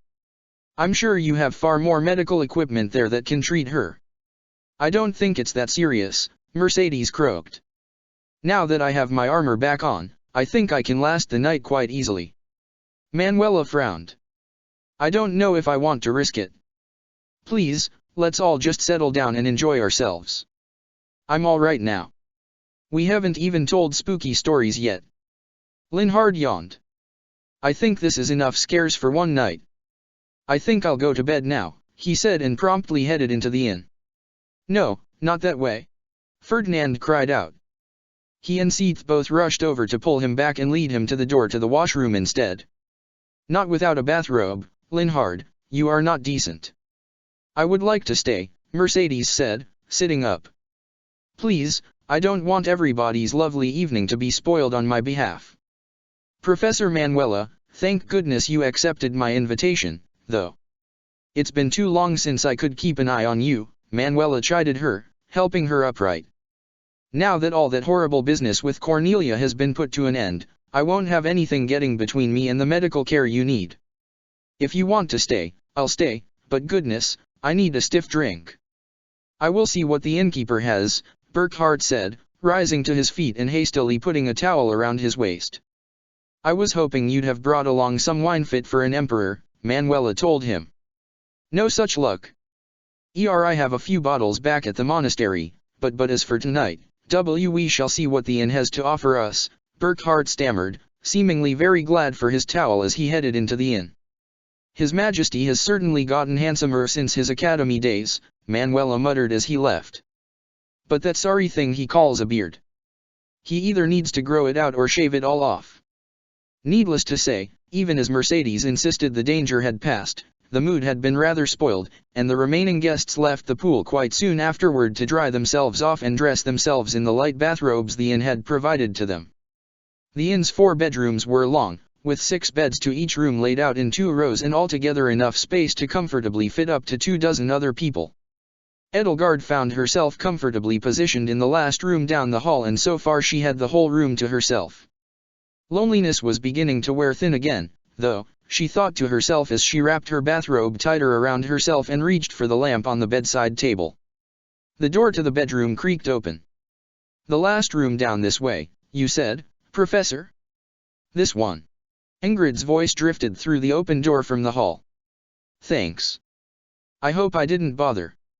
She stepped inside, and as the door swung shut behind her, she noticed Edelgard. Oh, she said. Goddess damn you, Byleth, Edelgard muttered to herself under her breath. Hello, Ingrid. Ingrid looked over her shoulder at the door. Professor Byleth said Bernadetta was in this room. Of course, Edelgard sighed. Just ignore me if you'd like, I was just about to go to sleep, anyway. Or I'm sure you could trade rooms with somebody else. No, I wouldn't want to be a bother. Ingrid's tone was curt and cold. She took the bed farthest from Edelgard, 1 row over and 3 rows down. Good night. Good night, Edelgard said, and she snuffed out the lamp. Inky blackness filled the room in an instant, and Edelgard didn't bother giving her eyes time to adjust. She just closed them and prepared herself to fall asleep. The room was silent for a long while, and try as she might, even though it had felt easy to fall asleep in the pool, Edelgard found that sleep escaped her here yet again. The fact that Ingrid was right there, not even 15 feet away from her, and yet still might as well have been in Dada made her brain itch as though a swarm of insects had made a nest in it. She wondered if she could bear yet another sleepless night in a row. Damn her insomnia. At last her eyes closed of their own volition, though, giving way to eventual slumber and with it, of course, dreams. Horrible ones, of course. She snapped awake, her heart pounding. Edelgard, Ingrid whispered from across the room, are you awake? Part of Edelgard almost felt petulant enough to tell her no, but it was a small part. Yes, she said instead. I need the light. Can you put the lamp back on again? Please. She sat up, letting the bedsheets slough from her shoulders, and conjured a flame with a snap of her fingers to set the lamp's wick alight.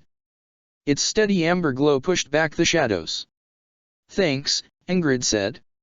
She was lying in bed, her hands folded and fingers threaded into each other over the sheets and resting atop her chest.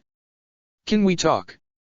Still on edge from the last fleeting nightmare, Edelgard felt dread pool anew in her chest. I suppose. I want to thank you for your honesty last night.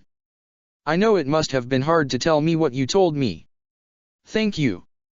As for me, I still don't quite know how I feel. I've been turning over everything you've ever said to me, everything you've done, just finding new contexts for them. You, and everything about you, all makes a lot more sense now. For better and for worse, I suppose, Edelgard said. She found it hard to look at her now and had half a mind to snuff out the lamp again. Yes. To think I'd ever believed that you'd gotten so skilled all of a sudden because of a revelation from the goddess. Ingrid mustered a little laugh, but it died quickly as her tone cooled and became more serious. Edelgard, I want to be honest with you, though, and tell you exactly what's bothering me about it. It's easy to see by how quickly and easily we connected that you already knew me, and that I'd probably even joined your house. When you revealed yourself as the Flame Emperor, did I accept you for it? Did I stay by your side? And if I did, then for these past 7 months, have you just been trying to turn me into her? Into the Ingrid you knew? You're mistaken, Edelgard told her, feeling the hurt in her voice. The way Hubert had chastised her for doing the same thing to him, shaping him into the Hubert she knew best, sprung fresh to her mind. You're very perceptive, Ingrid, but you're mistaken. I rejected you, then. Like I'd rejected Dimitri.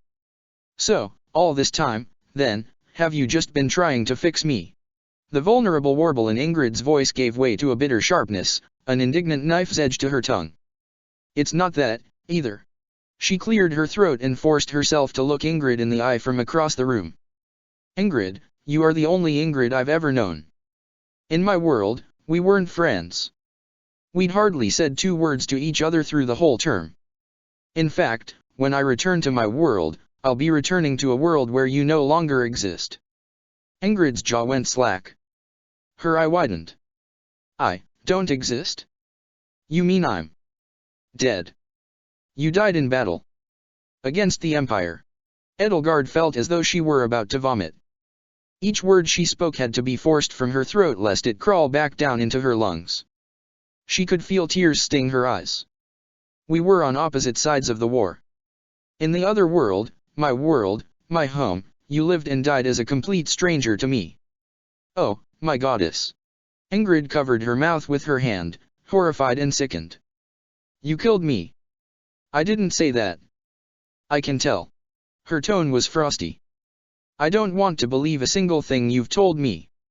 It all feels like a sick joke at my expense, only I know you're not the kind of person to joke. But tell me, how much of the you I've known for the past half-year has been a lie? None of it, Edelgard told her. I've never said a single word to you that I didn't believe. Ever since I was 12, I've been forced to lie to everybody I meet, to hide parts of myself. But the one thing I never hid was what I believed in. Whatever I've said to you since we met, I've always meant it, Ingrid, with all of my heart. Including when you said that one day, you'd walk a path I couldn't follow. This is that path. Yes, this is that path. My world still needs me. The friends I'd made there, the family I'd created, my world is my home, and I will have to go back sooner or later, once I find out how. But I will be going back home knowing that I'll never see you again, nor will I ever see Dimitri, Felix, Sylvain, Didu, or any of my brothers and sisters. Edelgard dried her eyes on the sleeve of her bathrobe, but it was futile. As soon as she'd lowered her arm, new tears sprang up in place of the old ones. I shouldn't have kept this hidden from you. I'd just feared it would destroy what we had together, and I didn't want to lose your companionship. I wasn't ready to let you go. I couldn't bear the thought of losing the light you bring to my life. I bring light to your life. Ingrid repeated, incredulous, yet there was a tender, vulnerable tone to her voice as well. Edelgard, Her voice faltered, and for a long while, she was silent. The only sound was the faint whistling of wind outside the window. This morning, she said, I talked with my brother. He and the rest of his battalion are leaving Garreg Mach tomorrow afternoon. A faint tinge of regret, so faint it may have just been wishful thinking, seeped into her voice. I decided I'd go back to Galatea with him. I thought, after last night, when every memory I had of you hurt, I thought I needed to leave it all behind. I was going to leave a note for you, because the thought of telling you goodbye in person was too much to bear. I promised Kenneth I'd go back home with him, so it would be cruel of me to change my mind so suddenly. And I'm sure you have further business here, so. It's over, then, Edelgard croaked, feeling as though she and Ingrid had both stabbed each other through the heart. It's over, Ingrid agreed. I'm sorry, Edelgard. We're both going somewhere the other can't follow. So, yes. Yes, it's over, she choked back a sob. It was over. And here they were, both of them, both knowing it was over far too soon. What happened to Ash, she asked once she'd composed herself, if only a little. In my world. Yes. Is he okay? Did he? After what happened to Lonato, he joined the Black Eagles. As of now, he's off in Brigid with Dorothea and Petra. Who else joined you? Annette. Mercedes. Ignatz. Marianne. Lysathea. Lysathea. Arcturus von Ordelia's youngest sister. Instead of Mercedes, House Ordelia's children were taken in the experiments. She was the only survivor. She came to Garreg Mach when she was only 15. She became something of a younger sister to me, in fact, she reminded me quite a lot of Hedwig. You and her might have gotten along well, I think. The rest died. You, Sylvain, Felix, and Dida fought for Dimitri to the bitter end, long after Faergus had any chance of winning. Those of you who did not perish at Arianrod died on the Tailtean plains, throwing yourselves in front of Rhea to act as her shields, not knowing what she would do once she was cornered and defeat was inevitable. What did she do? She holed herself up in Fhirdiad and set the city ablaze without letting a single soul evacuate. Oh, goddess! Fhirdiad will be rebuilt someday, I hope, and its survivors will return. Are things better in your world? Ingrid asked. Fodlan is at peace, Edelgard answered. The war is over. Rhea and Thales have been soundly defeated. The land is united under my leadership, the reforms I've planned as emperor are finally being put into practice. Yes, the world is a better place, as much healing as it still has to do. I wholeheartedly believe that. And yet, there are these empty spaces in it where the people I know and care for ought to be. A hole in the world in the shape of you. I don't know if I can truly say that that's better. So, the other you, the other Edelgard, she's trapped in your world. Yes. Just as I found myself trapped in her life, she found herself trapped in mine. I suppose the sooner the two of you return to your rightful places, the better. A dreadful silence filled the air between the two of them. I suppose so, Edelgard said once the silence had dragged on long enough to be unbearable. She didn't want to stop talking to Ingrid, as though some salient part of her feared that this might be the last time they would ever speak to each other. And yet she found she had nothing more to speak about, any mental well she plumbed for conversation topics had suddenly turned dry. It was almost as though she was holding her while she bled out and feeling the warmth leaving her body again, except this time Ingrid was nowhere near her, and it was the rest of the world around her that was growing colder. As if responding to the silence, a faint and breathy wail drifted on the air, muffled by the walls. It was a chilling vibrato, tuneless in the atonal wavering of its pitch and skin-pricklingly cold. It was a voice like a finger dragging itself across the rim of a wineglass, shimmering and ringing, yet whispery like wind carrying dried leaves across the ground. Human, yet ethereal, otherworldly, ghostly. What was that? Ingrid hissed. Edelgard listened for it again. Another ghostly wail drifted to her ears. She couldn't quite tell if it was closer or farther away this time. It was probably just the wind. It's not a wolf, Ingrid muttered, thinking aloud. Sounds almost human. She pulled herself out of bed and tightened the sash that held her bathrobe closed, then made for the door. Edelgard got up after her and followed her out into the hall, where they found Happy standing outside one of the other bedrooms. A pair of tufted feline ears sprouted from her hair, twitching and leaning forward as though searching intently for something.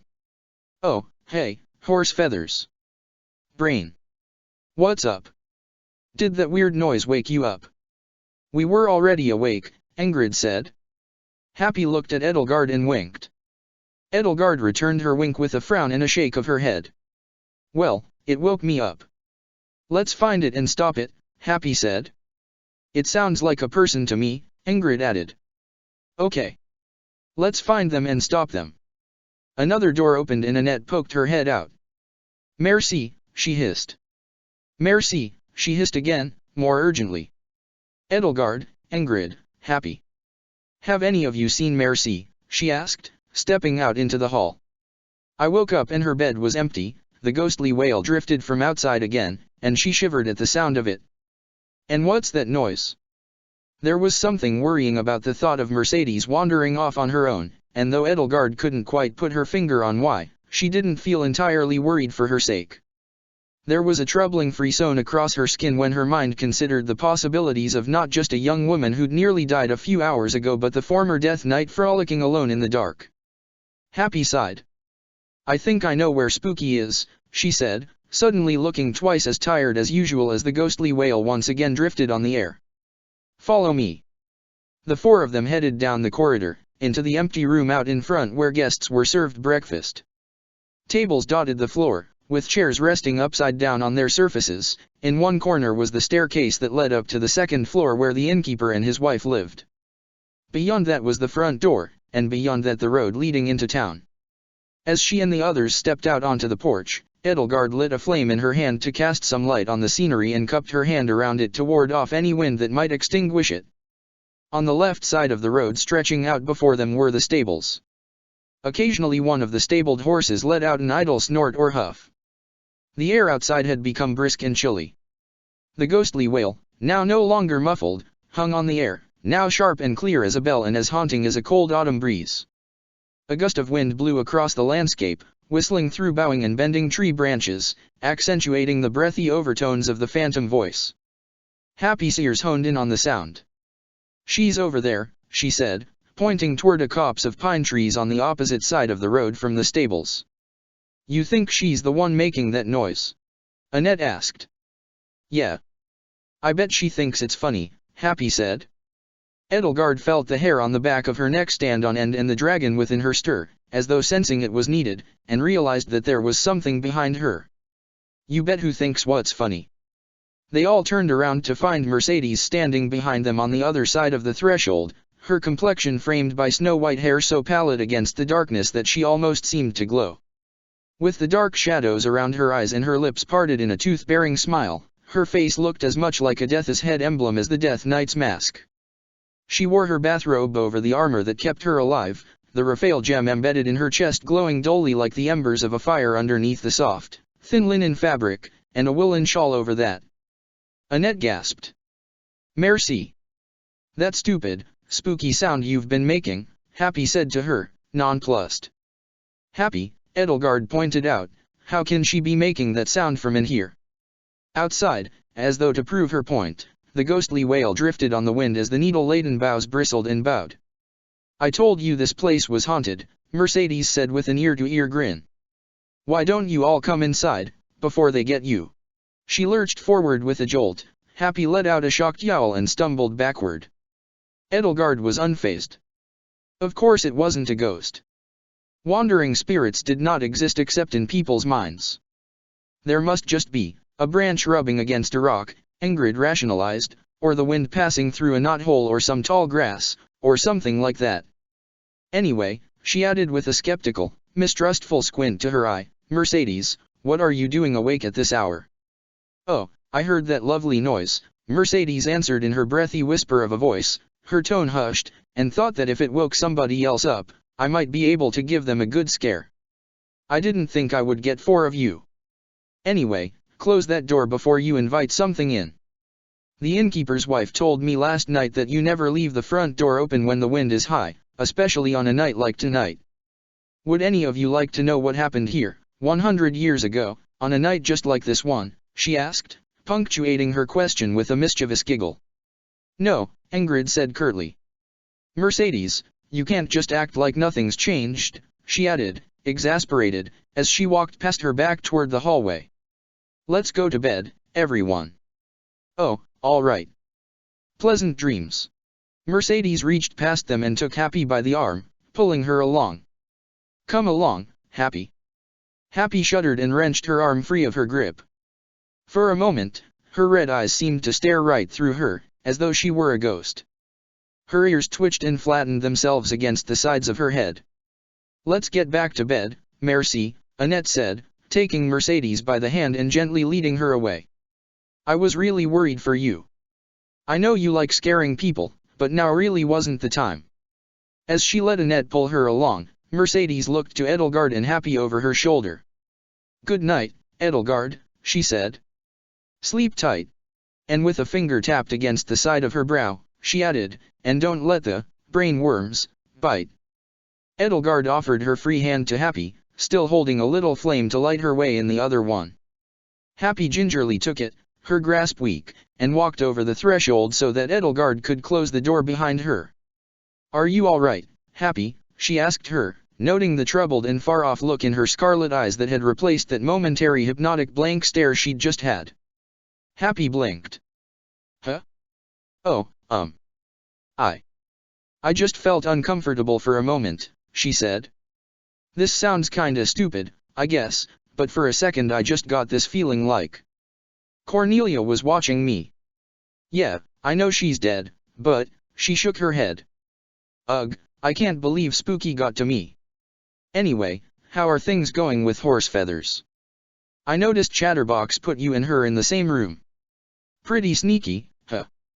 "They're going poorly," Edelgard said, and with the momentary distraction of Mercedes' ghostly little prank past, she felt melancholy sweep through her yet again. "Sorry." Happy shrugged. "Just wanted to help. I appreciate the effort." "Really, I've no one to blame but myself," Edelgard mused. For half a year she'd hidden away the part of herself she'd known Ingrid would have found utterly loathsome. Perhaps with the deep bond they had forged in the meantime she had grown too arrogant. "I can only fathom how deeply I've wounded her." Happy put a hand on her shoulder. There. So, there's a few other beds in your room, right? Nothing against Blondie, Gary, and Curly, but..." "I understand," Edelgard said, and she led her to her room. "Good night, Brain," Happy said, crawling into the bed adjacent to Edelgard's and curling up under the bedsheets. "Good night, Horsefeathers." Ingrid, perhaps already asleep or perhaps pretending to be, did not answer. The only reply came from the ethereal wail outside, which may have been a branch rubbing against a rock or the wind passing through a knothole or some tall grass. Chapter 50, Predestination. The next morning, everybody returned from the inn to Garreg Mach. Their spirits had all been lifted by the evening's respite except for Edelgard and Ingrid. Edelgard felt even more out of place surrounded by the jovial banter of her friends. Her eyes strayed to Ingrid as often as they could on the way down the road to town and then to the monastery, her gaze just as quickly slipping away as it lighted upon her. She was just as isolated, even with her former classmates surrounding her, she seemed miles away from anybody else. Eventually, though, it slipped from Ingrid that she planned to leave in the afternoon, and there was instantly a furor over it. Her former classmates were taken aback by just how abruptly she had planned to exit their lives, and it wasn't difficult to hear the hurt in their voices. "This afternoon?" Annette exclaimed, shocked. "Ingrid, that's so soon. You've only just settled in." "That doesn't leave us much time for a going-away party," Mercedes said. "Wouldn't it be nice to throw another one of those, Annie?" Ingrid let out a disarmed laugh, ill at ease with the sudden flood of attention directed toward her. I don't need a going-away party. Last night was enough for me." "But you're leaving already?" Ignatz asked. "I'm sorry it's on such short notice. Kenneth really only decided to return home yesterday morning." "You could have told us," Raphael said, a glum look on his bright face. "We'd have all spent a lot more time with you last night if we'd known." "I'm sorry things just got away from me."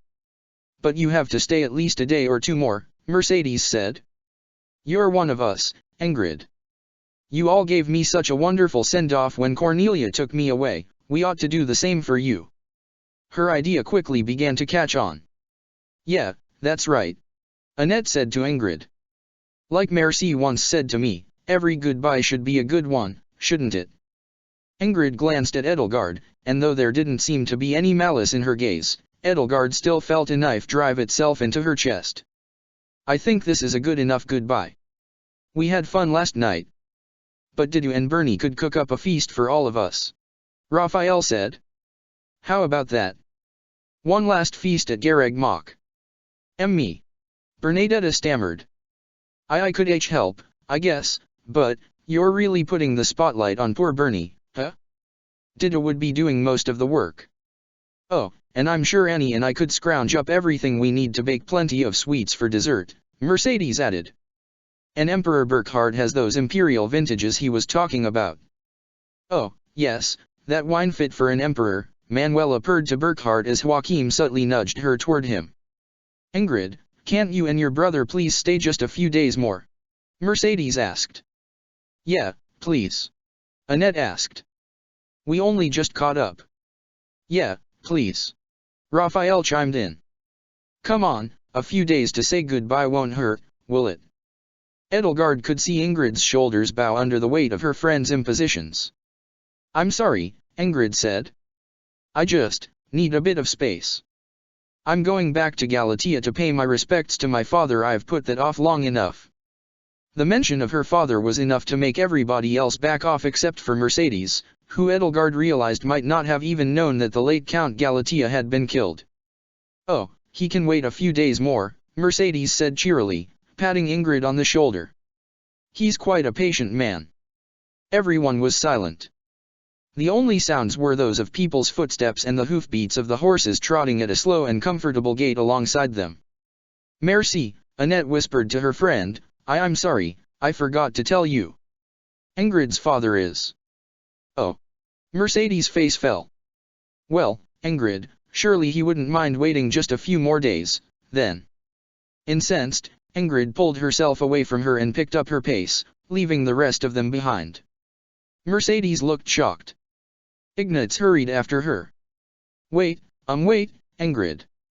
I'm sorry for Mercedes, I'm sure she didn't mean anything by it. Annette sighed. Edelgard, she asked, watching Ingrid and Ignatz pull ahead of the rest of the group, you're her best friend. Can you convince her to stay a little while longer? Edelgard shook her head. I'm sorry. She's made her choice.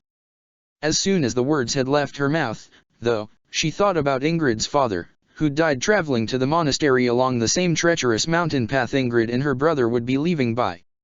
Her heart skipped a beat. Would those who slither in the dark see her as a threat to be eliminated? Or worse, someone who could be replaced, just as the late Count Galatea had been? Mercedes' sudden exhortation to her to remain here seemed oddly emphatic for her, enough for Edelgard to feel some sort of vague unease about her behavior. Could she have an ulterior motive, born of some insight afforded to her by how closely she had worked with Cornelia and Thales as the Death Knight, for trying to keep Ingrid from leaving? Could she be trying, in her own way, to protect her? She looked to Ingrid again, but she'd gotten so far ahead of the others that she could only see her back. If Ingrid was in danger, what in the world could Edelgard of all people do to convince her to stay? Ingrid had once looked to her for guidance, but now she only looked away. Byleth rested a comforting hand on Edelgard's shoulder. Sorry I couldn't help. You did help, Edelgard replied. More than I thought you would, just not as much as you'd hoped. Because of you, we spoke last night. It didn't fix everything, but it helped. When they reached the gates of Gareg Mach, Ignatz and Ingrid were still talking. Ingrid, I understand if you need to leave, he said to her. But, if there's one last thing we could do before this afternoon, I found some watercolors and canvas the other day while taking inventory, and if you'd like to model for a painting. Well, it would just be a watercolor sketch, but it would just be something for us to remember you by. Ingrid's demeanor softened just a little. Well, I don't know. There's plenty to be done. Oh, it's all right. Raphael said. I'll take over whatever you need done. Maybe a party and a feast is out of line, but you've still got a few hours to spend with your pals, don't you? Bernadetta, Edelgard, Ignatz asked, a hopeful smile on his face, would you be interested? Edelgard, I know you've been trying to convince her to model for months. Edelgard's response was automatic, knowing that if she refused to participate, Ingrid might be more willing to indulge her friends. I'm afraid I'll be far too busy for the rest of the day. If Ingrid would like, the two of you are welcome to paint without me. Are you sure? It was always so much fun, the three of us painting together. It was, but unfortunately, I do have other commitments. Ingrid smiled at Ignatz, a hint of a rosy pink coming to her cheeks. I suppose I could do that, she said. And Bernadetta is welcome as well, if the leg won't be a problem. It won't, Bernadetta said, flashing an excited smile that broke through her perpetually nervous mien. I'd love to paint you, Ingrid. The blush on Ingrid's cheeks grew deeper. Well, then, she said, let's not delay. Do you still have Thunderbrand with you? Ignatz asked, nearly giddy with excitement. I was thinking you could pose with it maybe in your armor, too, in the courtyard, maybe next to the gazebo? How does that sound? Wait a minute, Raphael said. Edelgard, I can take over whatever you've got to do today, too, if you want to join them. I do appreciate the offer, Edelgard told him. But truthfully, I'm terrible with watercolors, she confessed, which was a lie, and I'd rather not embarrass Ingrid or myself. All right, if you say so. Wait, Ingrid, are we gonna have time to have lunch together? We might not ever get a chance until, well, I think I'm still gonna be a knight of Frildarius, so maybe pretty soon, if I can visit you. Oh. Maybe I can bring my little sister to meet you. She'd love you. With that, she and Ingrid parted ways with little more than a few token, flat pleasantries between them, and while Ingrid finally deigned to pose in front of a pair of painters in the courtyard, holding Thunderbrand at Ignatz's excited request, Edelgard busied herself with enough work to keep the thought of Ingrid leaving from weighing on her mind. Every once in a while, as she helped take inventory, shuttled materiel and supplies from one end of the monastery to another, moved aside debris, and a dozen other odd jobs and miscellaneous tasks, she passed by the courtyard to see Ignatz and Bernadetta continuing their work in front of a flustered Ingrid. She could spy on their canvases even from a distance, blotches of gold shaping themselves into her hair, flashes of bright green becoming eyes, patches of gray turning to gleaming silver armor, as the details captured by the painter's eyes took root on the watercolor canvases. Eventually she passed by the courtyard, though, and found it empty. The day dragged on so slowly it was almost painful, and try as she might, the thought never left Edelgard's mind not only that she had lost the closest friend she had in this world, but that her life may have been in danger. 1,000 possibilities consumed her thoughts, each more dreadful than the last, as the sun reached its zenith and began to fall westward. At last, she found had no choice but to do something she had sworn to herself not to do, as much for Ingrid's sake as for her own. She made the decision that she would speak to Ingrid one last time before she left. She found her with her older brother Kennett and the remainder of his battalion, which had been severely reduced in battle and further reduced with the expulsion of a few of his men for their mistreatment of the kingdom's prisoners, at the stables. Ingrid was armored for flight, a Pegasus at her side laden for travel, with Thunderbrand sheathed and inert at her hip. The bright afternoon sunlight made her hair shine like spun gold, lustrous and rich. I've got everything I need, Ingrid was saying to her brother as she double-checked the straps on her saddlebags. So, I'll travel with the Pegasus squadron and keep pace with the ground forces. We're passing through the mountains into Karen, right? Kennett nodded. Right. That way, we'll be able to give Thunderbrand back to them. Edelgard made her way toward the two of them, ignoring the way her heart pounded. Ingrid, she said. Ingrid looked toward her, caught off guard by her appearance. Edelgard. I suppose you wanted to see me off. I did, Edelgard said, her words fighting their way past the lump in her throat she had to choke down. But I also wanted to talk to you one last time. Ingrid stepped away from the Pegasus and her brother. Why? Edelgard lowered her voice and met her halfway across the packed dirt ground in front of the stables. Ingrid. I understand that you're long overdue for returning home, and I can't begrudge you for needing to put distance between yourself and me. You have every right to leave, but I worry it might not be safe. Safe? Ingrid repeated. You think it won't be safe? I'm traveling with a quarter of a Galatea battalion and my brother. I know. But the route you're taking home is the same one your father took, and I can't help but fear that something might. Ingrid wrinkled her nose and curled her lip. Oh, this is low, Edelgard, even for you. You think you can just use my father's death to keep me by your side? That isn't my intention in the slightest, Edelgard responded, inwardly bristling at her anger. I did it for you, Edelgard, she shot back. I missed my father's funeral for you, I left House Galatea and my brothers behind for you, I came back to this place for you. All of it, Edelgard, all of it, I did it all for you. How dare you ask me this? How dare you ask me to turn away from my family again, just so you can keep me at your side? I'm not asking you to stay with me, Edelgard said, fighting to keep her tone level. I'm asking you to stay here, where at least your safety can be guaranteed. Think about how hard Mercedes tried to get you to stay. She's worked with Thales and Cornelia for months, we can only imagine what she's privy to. What if you're in danger, and what if she knows about it? Ingrid scoffed at her. Listen. When the Agarthans killed your father, they did so to get to me. They know how much you mean to me.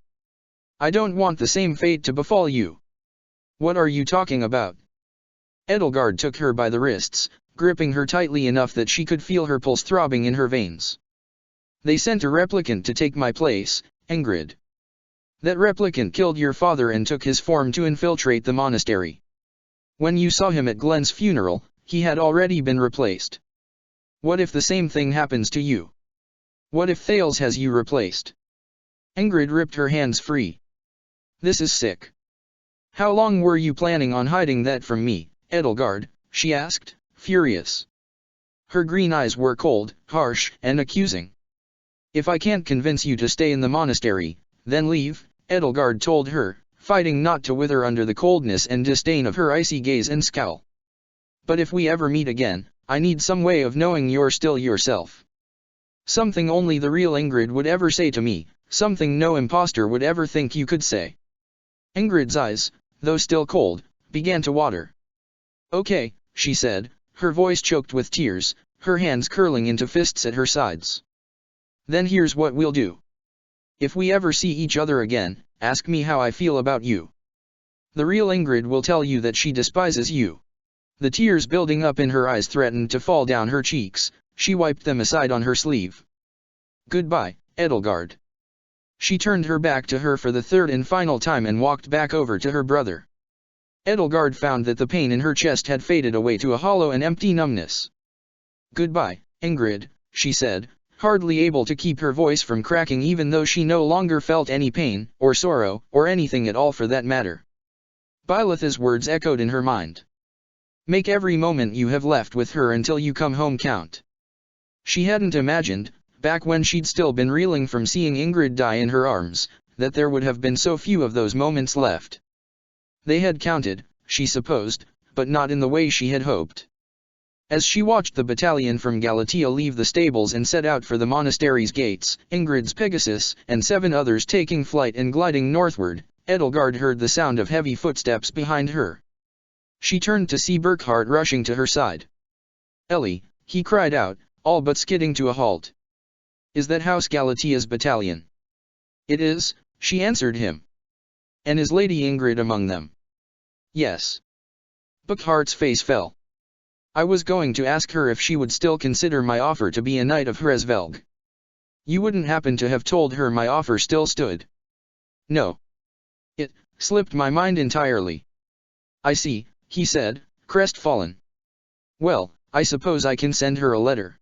He draped one arm over her shoulders, and the other lifted up so that his hand could brush a tear from her cheek. I know it's hard to say goodbye to a friend. Especially as good of a friend as she was. It's a shame she had to leave so suddenly, isn't it? I would have been happy to share some of my wine to send her off, though I think Professor Manuela would have drunk it all herself. Suppressing a shudder, Edelgard leaned into him. It was all she could do just to remain standing, though it felt as though the ground had disappeared beneath her feet. He gave her a firmer hug. I'm sure you'll see her again.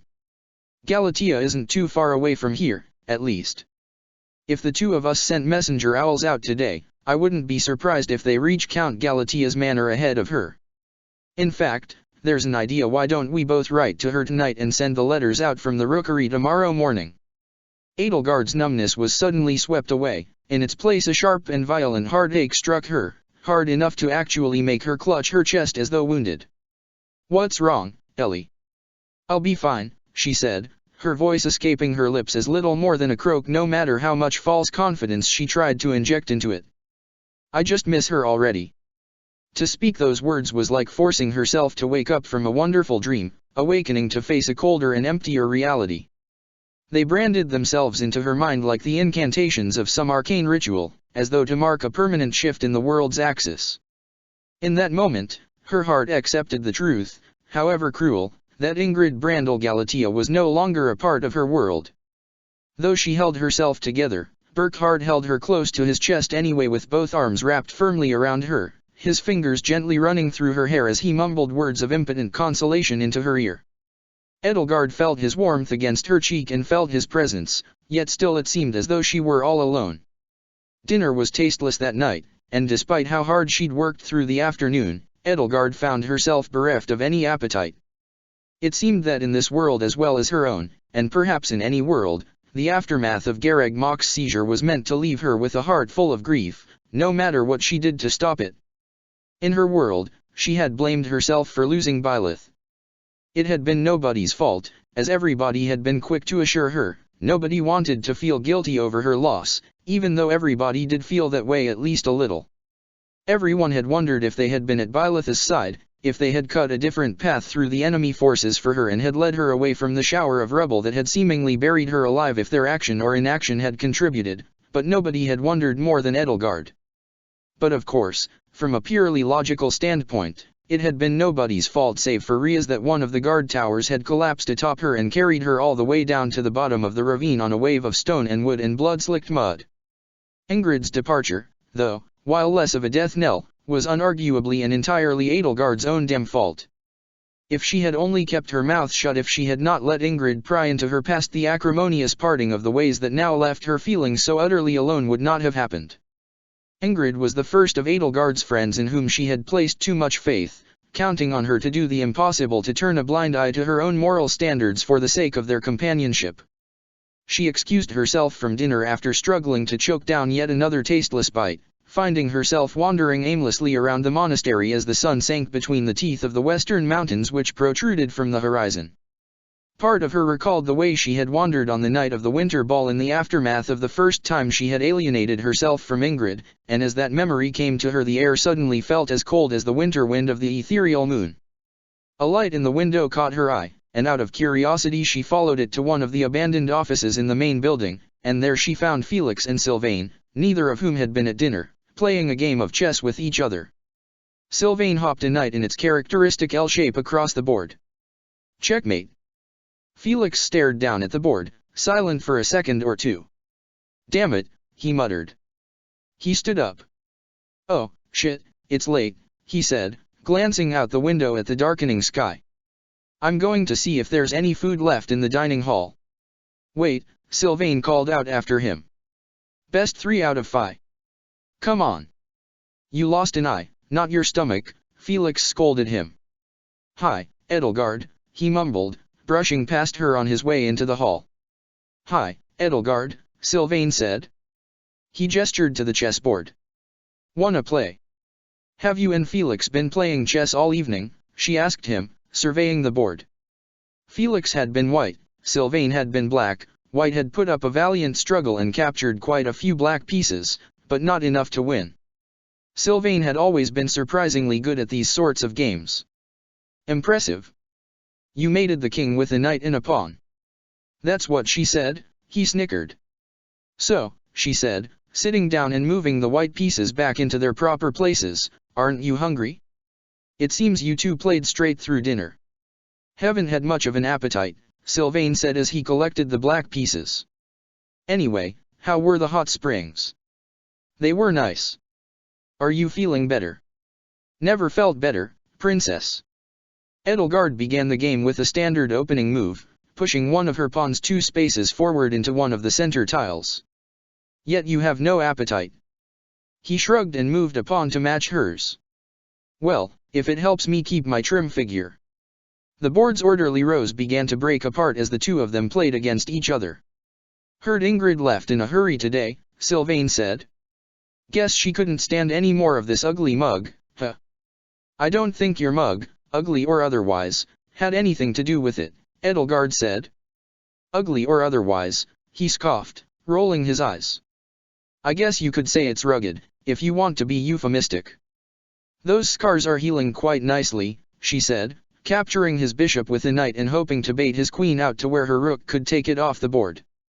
Yeah, sure, he said, taking her knight with a pawn that had escaped her attention. They kept playing and the number of captured pieces on either side began to grow. So, Sylvain said, the whole work your ass off to escape your problems thing you do. I gave it a shot, it didn't really work. But these games help a bit. Whatever works for you, Edelgard said. You don't approve? There's always work to do. Accomplishing something while pushing your mind away from your troubles, well, at least you're being productive, even if you are avoiding something you don't want to dwell on. I've nothing against playing games, but they don't push you forward at all. Spend too much time playing them and the world leaves you behind. You're only saying that because you're losing, Sylvain said, mustering a rakish grin as his queen struck her side of the board with all of the might of a thrust from the Lance of Ruin. I think you're underestimating the power of games to help you find new ways to think and look at your problems. Has it been very helpful to you so far? Has going around doing your best pack mule impression helped? Oh, and by the way, check. Edelgard moved her king to safety, exposing one of her knights to the queen's assault. If any of Sylvain's pieces were greedy enough to take it, especially since the knight was a hop away from his remaining bishop, she could sweep in and capture it with a pawn. Sylvain stared at the board, then looked up at her with an exasperated little cluck of his tongue. I'm ugly, not stupid, he said, moving his queen back to safety and avoiding the trap altogether. Well, I get why you love to work. But I gotta ask. I saw Iggy and Bernie painting Ingrid in the courtyard today, while you were busy carting debris around. Haven't you been wanting to paint her all year? Well, I'd promised to help out around the monastery, she said, capturing his bishop. It was an unfortunate scheduling conflict. He captured one of her rooks. Huh. That's too bad. Besides, all we had were watercolors, and my watercolor skills are absolutely abysmal. I'm much more at home with oil paints. I didn't want to embarrass myself. Sylvain shrugged. Does your face really bother you that much? Edelgard asked him, hoping to change the subject as the two of them continued to play. Several of his pawns disappeared from the board in rapid succession. But it isn't your face, not really. It's what that face reminds you of. Or, rather, who? You're pretty insightful, princess, Sylvain said, castling his king as her pieces encroached further on his. Hey, in Adrestia, do they call the king and queen the emperor and empress? No, we don't. What are we gonna call the bishops once we get rid of the church? Sylvain. So, why were you avoiding Ingrid? There was a sly gleam in his amber eye. I was just busy, Edelgard said. Did you fuck things up with her again, like at the ball? She was dumbfounded. No, not like at the ball, she said, regaining her composure and sending her queen out to put his king in check. Check. But you did fuck things up with her. I came here to check in on you, not the other way around. What did you do, get too frisky toward her in the hot springs? As disappointing as you might find it, Edelgard said, no. It was an ideological dispute. Unfortunately, it was irreconcilable. An ideological dispute, huh? You're really good at making things sound boring when you want to. His bishop drew closer to her king. Check. Edelgard castled her king. You can't castle out of check. Yes, you can. You can't in Faerghus. Well, those aren't the rules in Adrestia. Yeah, well, you're a blue lion and Gareg Mach belongs to Faerghus now. So. The dispute over rules and customs came to an abrupt and inconclusive end when a bread roll sailed through the air and collided with the chessboard, scattering all the pieces as it settled on the board in front of Sylvain. There you go, Felix said, stepping into the room. Just eat it, you idiot. Sylvain picked up the roll. Ugh. Felix, I was winning that one, he said, seemingly ignoring how evenly matched he and Edelgard had been up until the board had been upset. You were winning the last two, too. Anyway, got any butter? No. Felix dropped another roll onto the desk in front of Edelgard's. That's yours. You're welcome, he said, dropping himself into a chair in the corner of the office and producing a third roll from under the cloak for himself. Edelgard set the roll aside. Thank you, Felix, but I don't have much of an appetite tonight. The hell you don't. Just eat it. He tore into his own roll. As Edelgard nibbled on hers just enough to placate Felix, Sylvain glumly tapped his fingernails against the desk and took sparing bites of bread, chewing slowly and pensively. Hey, Felix. Yeah. So, you ever think that deep down, everyone's kinda like your father? I mean, looking normal, but hiding a monster underneath. No. I mean, there was fake Rodrigue, who was Thales. Mercedes, who was the Death Knight. Dimitri, who was the Hurricane King. And then what was that rumor about Claude being the other Hurricane King? Or like, his older brother or something. Didn't one of the Frildarius soldiers say something like that? Oh, and that reminds me, if Claude really is the other Hurricane King, then I'm 3 for 3. You owe me some new leather gloves. All we have for proof is my dead imposter dad's shithead soldiers who said he sort of looked like Claude, Felix grumbled. Wait, Edelgard was there? Sylvain looked to Edelgard. Was he Claude? He looked like Claude, but he had white hair, like Dimitri, Edelgard answered. Sounds like Claude's got a crazy, double-crested twin brother, Felix concluded. Well, that's not the same as it being Claude, so I don't owe you shit. Anyway, were you going somewhere with this? Are we all just monsters on the inside? Sylvain asked. And it's only a matter of time before people see what's on the inside and run away from us? You know, like Happy being a cat or Edelgard being a dragon. Not that you being a dragon makes you evil or anything, Your Highness, just that Dimitri.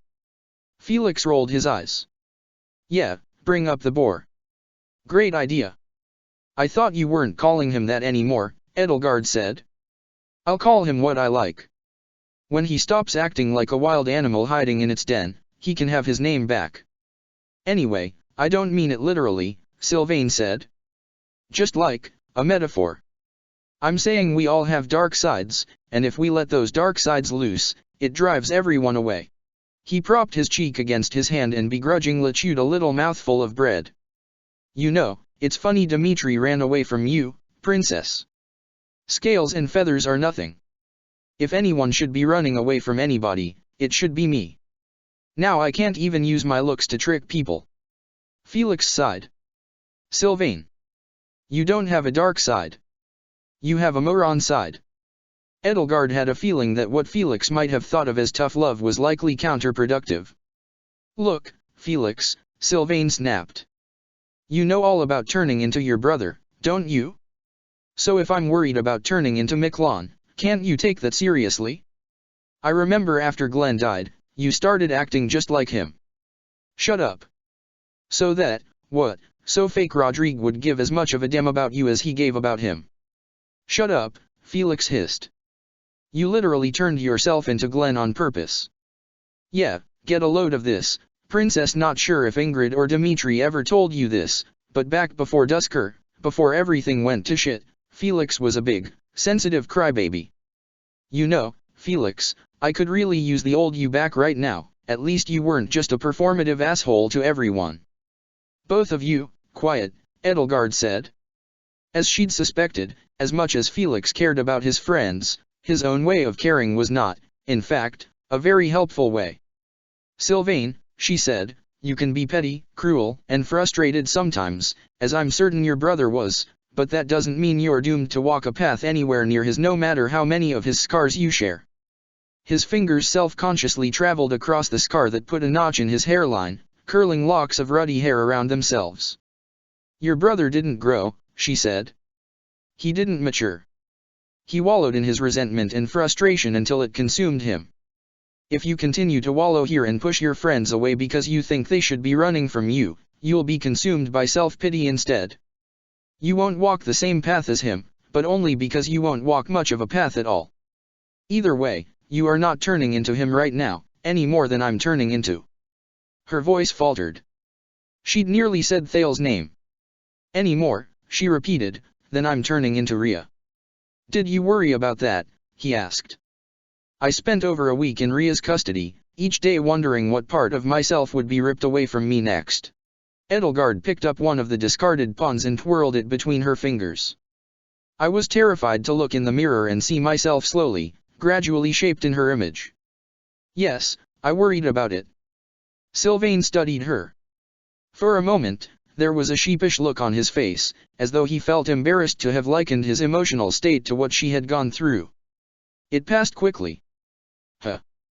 She could have done more around the bust.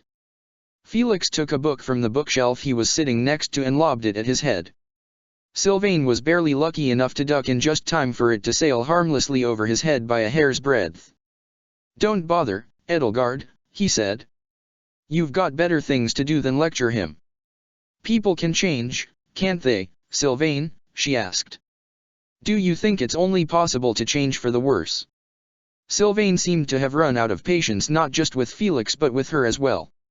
"Edelgard, why were you avoiding Ingrid?" he snapped. "What kind of dispute could put that kind of a wedge between you and someone who's literally spent the past 3 weeks risking her life for you?" His words were a blunt and forceful reminder to her, as forceful as a mace colliding with a soldier's skull and shattering it to bits, that the very same Ingrid who had told her today that she despised her had just a few days prior died to protect her. Even if that moment had been erased from time, it still lingered indelibly in Edelgard's mind as a possibility whose moment had passed it by, and that only made Ingrid's wholesale rejection of her sting all the more. Ingrid hadn't reciprocated her romantic feelings, but up until today she had loved Edelgard in her own way enough to die for her. Up until today. "You're right, Felix," she said, standing up and taking her bread with her. Her voice shook more than she meant it to. "I do have better things to do than lecture him. Good night." She left the room and strode down the corridor and past the rooms which had once been the Academy's faculty offices, leaving Sylvain and Felix behind. Tears threatened to sting her eyes, but she wiped them diligently on her sleeve whenever they began to well up. She headed downstairs and found herself in the great hall, its high and vaulted ceiling wreathed with shadow. Standing alone in the great hall, a light from the adjacent dining hall caught her eye, and the muffled din of raucous conversation. She followed it to find the curious sight of her older brothers Burkhard and Joachim, Geralt, and a few of his blade breakers, including Leonie, now a constant presence at his side, and Happy, Byleth, Manuela, and Nader all at a table together. The floor beside them was littered with empty casks of wine and beer. As she approached them, they took notice of her. "Hello," she said. "Do you have room for one more?" At least she slept well and for what felt like a long time for the first time in 2 days, though she couldn't quite remember falling asleep. Or returning to the dormitories. Or leaving the dining hall. Or even much of what she'd done after she'd sat down at the table. She awoke to a grey day that constantly threatened rain yet never delivered, which was no small mercy. Her head pounded enough in the grim light of a sunless dawn. A ray of sunlight falling through the window across her face would have been torture. Her mouth felt sour and dry. She felt fur tickle her nostrils and realized that she was engulfed by something large, soft, warm, furry, and purring.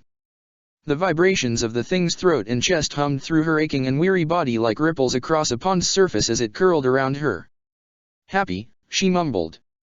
She strained and tried to free herself from the beast's grasp. Happy didn't have a firm grip on her, but she was draped over her like a blanket roughly the size of a moose and roughly as heavy. "Happy," she mumbled again, weakly fluttering her wings against the beast's bulk. "Happy, please. You're too heavy." She tried to roll Happy off of her, bracing her hands and feet against the floor and trying to ease her to the side. She even tried to use her tail to push her away. Her mind caught up to her body. Wings? Tail? When had she brought those out, and why were they still there? A moment of fear seized her. Why didn't she remember last night? Where was she? How had she ended up here? Happy finally woke up, letting out a little chirrup that briefly interrupted her purring. A moment later, the heavy pressure vanished as she took a more human form. "Morning, Brain," she mumbled, pawing at the floor blindly until she found something to drape around herself. "Where am I?" Edelgard asked, regaining her wits as she suppressed her dragon parts. She looked to the ceiling, her head pounding, and found the question easy to answer. She knew all the cracks in the stone and whorls in the wood by heart. "Happy, tell me you remember something from last night. Well, Blondie and Uncle Nader got into an argument over whose wyvern was faster, and then into an argument over whether there was a difference between faster and swifter, Happy said. Manuela tried to drink Uncle Geralt under the table. She didn't pull it off. Edelgard rubbed her aching forehead. Goddess sake, how much did I drink? She'd never consumed enough alcohol to outright black out. Not a whole lot compared to everyone else, but by the time you'd passed out and we had to carry you back to the dorms, you had a snout. Nader thought it was adorable. Happy yawned and blinked blearily against the muted dawn light. Ugh. I'm so thirsty. How can I be so thirsty when I spent all night drinking? Beer and wine both got water in it, right? Consumed by shame, Edelgard buried her face in her hands. Please tell me I didn't do or say anything embarrassing. Okay, I won't. No, tell me. I can't bear not knowing. Well, Blondie mentioned Ingrid and you got a little sulky and mumbled something about the two of you not being friends anymore.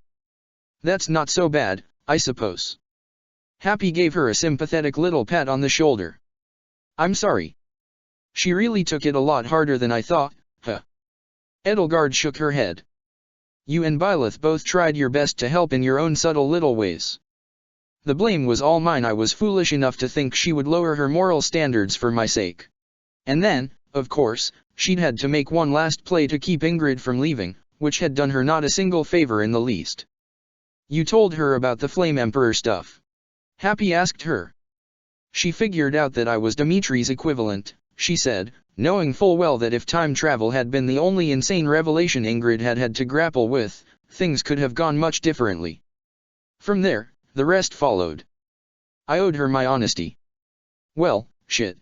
Happy sighed. I'm really sorry, Ellie. I can call you that, right? You can call me that as much as you like, Edelgard said. She pulled herself up to her feet, stumbling a bit as the room swirled around her, and laid out a fresh set of clothes. Somebody had found a trove of spare academy uniforms the other day, so quite a few people were now walking around in the same white shirts and blouses and black jackets they'd worn as students. Her stomach growled and twisted itself into a knot. Her appetite was back with a vengeance after how little she'd eaten over the past 2 days. Meanwhile, Happy took the clothes she'd piled atop Edelgard's desk and dressed herself. Oh, and when you were sulking, you did, kinda start mumbling a bit about your wife. I want my wife. I miss my wife. That sort of thing. While clinging to Chatterbox. Now everyone thinks you have a crush on her. A stronger pang of embarrassment struck Edelgard. Suthies damn it all, she muttered. Never again. She would never touch so much as a single glass of wine again. By the way, why is Nader still here? You're asking me? He works for Claude. Claude's nowhere to be found. I would have expected him to have left with Destinova days ago. She wondered if Nader was still acting as a spy, then, as he'd apparently been doing for months before the attack on the monastery, and if there was any further information she could glean from him. Well, I don't mind if he sticks around. He's fun. There was a very soft knock on the door as Edelgard finished changing her clothes. When she and Happy were decent, goddess, she hoped nobody drew any unwelcome conclusions. She answered the door and found Byleth and Geralt on the other side of it. Byleth was carrying a large, half-empty pitcher of water. Edelgard's heart fluttered at the sight of her, but she stifled it. This was not her Byleth. Hello, Professor. Hello, Dad. Hey, kids, Geralt said. You two feeling all right? I have the worst hangover I've ever had, Edelgard said, rubbing her bleary eyes. I'm not surprised. You almost drank as much as Manuela, Byleth said, handing her the pitcher. Edelgard drank from it so greedily that forcing it all down her gullet left a painful stone in her trachea so agonizing that it was as though someone had punched her in the throat from the inside. I'm sorry, Edelgard. Yeah, Geralt said. There's a fine line between fun drinking and despair drinking. And you didn't cross that line, you leaped over it. While Edelgard dealt with the all-too-literal pain in her chest and pressed a hand to her collar in a vain attempt to soothe it, Happy snatched the pitcher from her and drank the rest of it. Yes, Edelgard gasped once she'd regained her voice. Yes, Dad. That was despair drinking. You don't want to make a habit of it. Yes, I know. I don't. I hardly ever touch the stuff. We could tell, Byleth said. Can we come in? Edelgard nodded and ushered her and Geralt inside. Of course, she said. So, Geralt said, sitting down on the side of the bed and scratching at his bristly hair almost sheepishly, things didn't go well with Ingrid, huh? Edelgard shook her head. His eyes studied the floor. Damn. That was all he said, and yet such a laconic and flat response somehow felt as though it were filled with pathos. Well, she deserved to know the truth, she said. As painful as it was. Do you two need breakfast? Byleth asked her and Happy. Yes, Happy said. I suppose, Edelgard admitted as her stomach growled so fiercely it nearly drowned out her voice. On the way to the dining hall, Geralt took her aside and separated her from Byleth and Happy. Sorry, kid, he said to her in a low voice that managed to capture a tone in between gruff and sensitive. I know how you feel. Edelgard nodded. He did know how she felt. With how acrimonious her departure had been, Ingrid would probably never see or speak to her again before she returned home for the last time. She had walked out of her life, most likely permanently. It was a kind of death, not death of the body but of a bond that had seemed for a moment here and there to be almost impossible to sever, but death nonetheless. Lived for damn near 100 years, or maybe more, before I met Citrai. Plenty of women in those years. Lots of women who exited my life. There was pain in his eyes. And I don't mean in the sense that I outlived them all. Although, of course, I did. It hurts for someone to walk out on you. Yes. Edelgard worked hard to keep her voice level. For me, though, until the moment Byleth and the Black Eagles stood at my side when my deception had been revealed, I had assumed that their abandonment was a certainty. I found it at some points to be one thing I feared almost above everything else, in no small part because it felt so inevitable. After 5 years, I suppose I forgot how primal that fear had been. I became used to the certainty that the people I loved would be there, the way a muscle might atrophy when it's no longer exercised. That fear slowly returned over the past few months, as I learned to feel it again, but perhaps I was arrogant enough to take it less seriously. Geralt nodded. Yeah. I get you. I've never told you this, but, as a time traveler, I'm sometimes afforded glimpses of a possible future. I experience brief moments where time doubles back on itself and I find myself living through a moment, a few minutes, perhaps an hour or two, that are undone. Okay. A few days ago, in the battle, Ingrid died in my arms. She died leaping in front of a blade that had been meant for me. She choked back the emotion in her voice. That was the extent of her devotion. If I had told her the truth about myself any sooner, I'm certain she wouldn't have valued my life above her own. Geralt was silent for a bit. Saint fucking Sikal, he finally mumbled in response. Well. I guess it was a mistake to think a smart girl like her wouldn't suss out the truth about your connection to Dimitri, even if you'd kept mum about the Flame Emperor shit. He looked up to the monastery's central building and to the 3rd floor where, as far as anyone knew, the king of Faerghus was still cloistered away in Rhea's bedchambers in a self-imposed exile. Sorry if my advice blew up in your face. I don't think we underestimated Ingrid's intelligence, Edelgard said. I don't think I overestimated how loyal she felt toward me, either. I only underestimated how hurtful the truth would truly be to her. He clapped his hand to her shoulder with a solid, firm, and meaty thump. I know it hurts, he said, a tender tone moderating his voice. Damn, kid, I know it hurts like hell. But you're going to see your wife again, and you're going to remember how wonderful it feels to be with her. And all the loves you had before that didn't work out are gonna pale in comparison to that. I promise. Everyone you'd met before Citrai, after you'd met her, how often did you think about them? Less and less every day, kiddo. Less and less every day. When they reached the dining hall, Byleth took her aside, with a firm hand far gentler than one would expect from a hardened mercenary, especially one with such an impassive disposition. Edelgard looked into her emerald eyes and felt a pang of longing, multiplied by loneliness and heartache, strike her heart.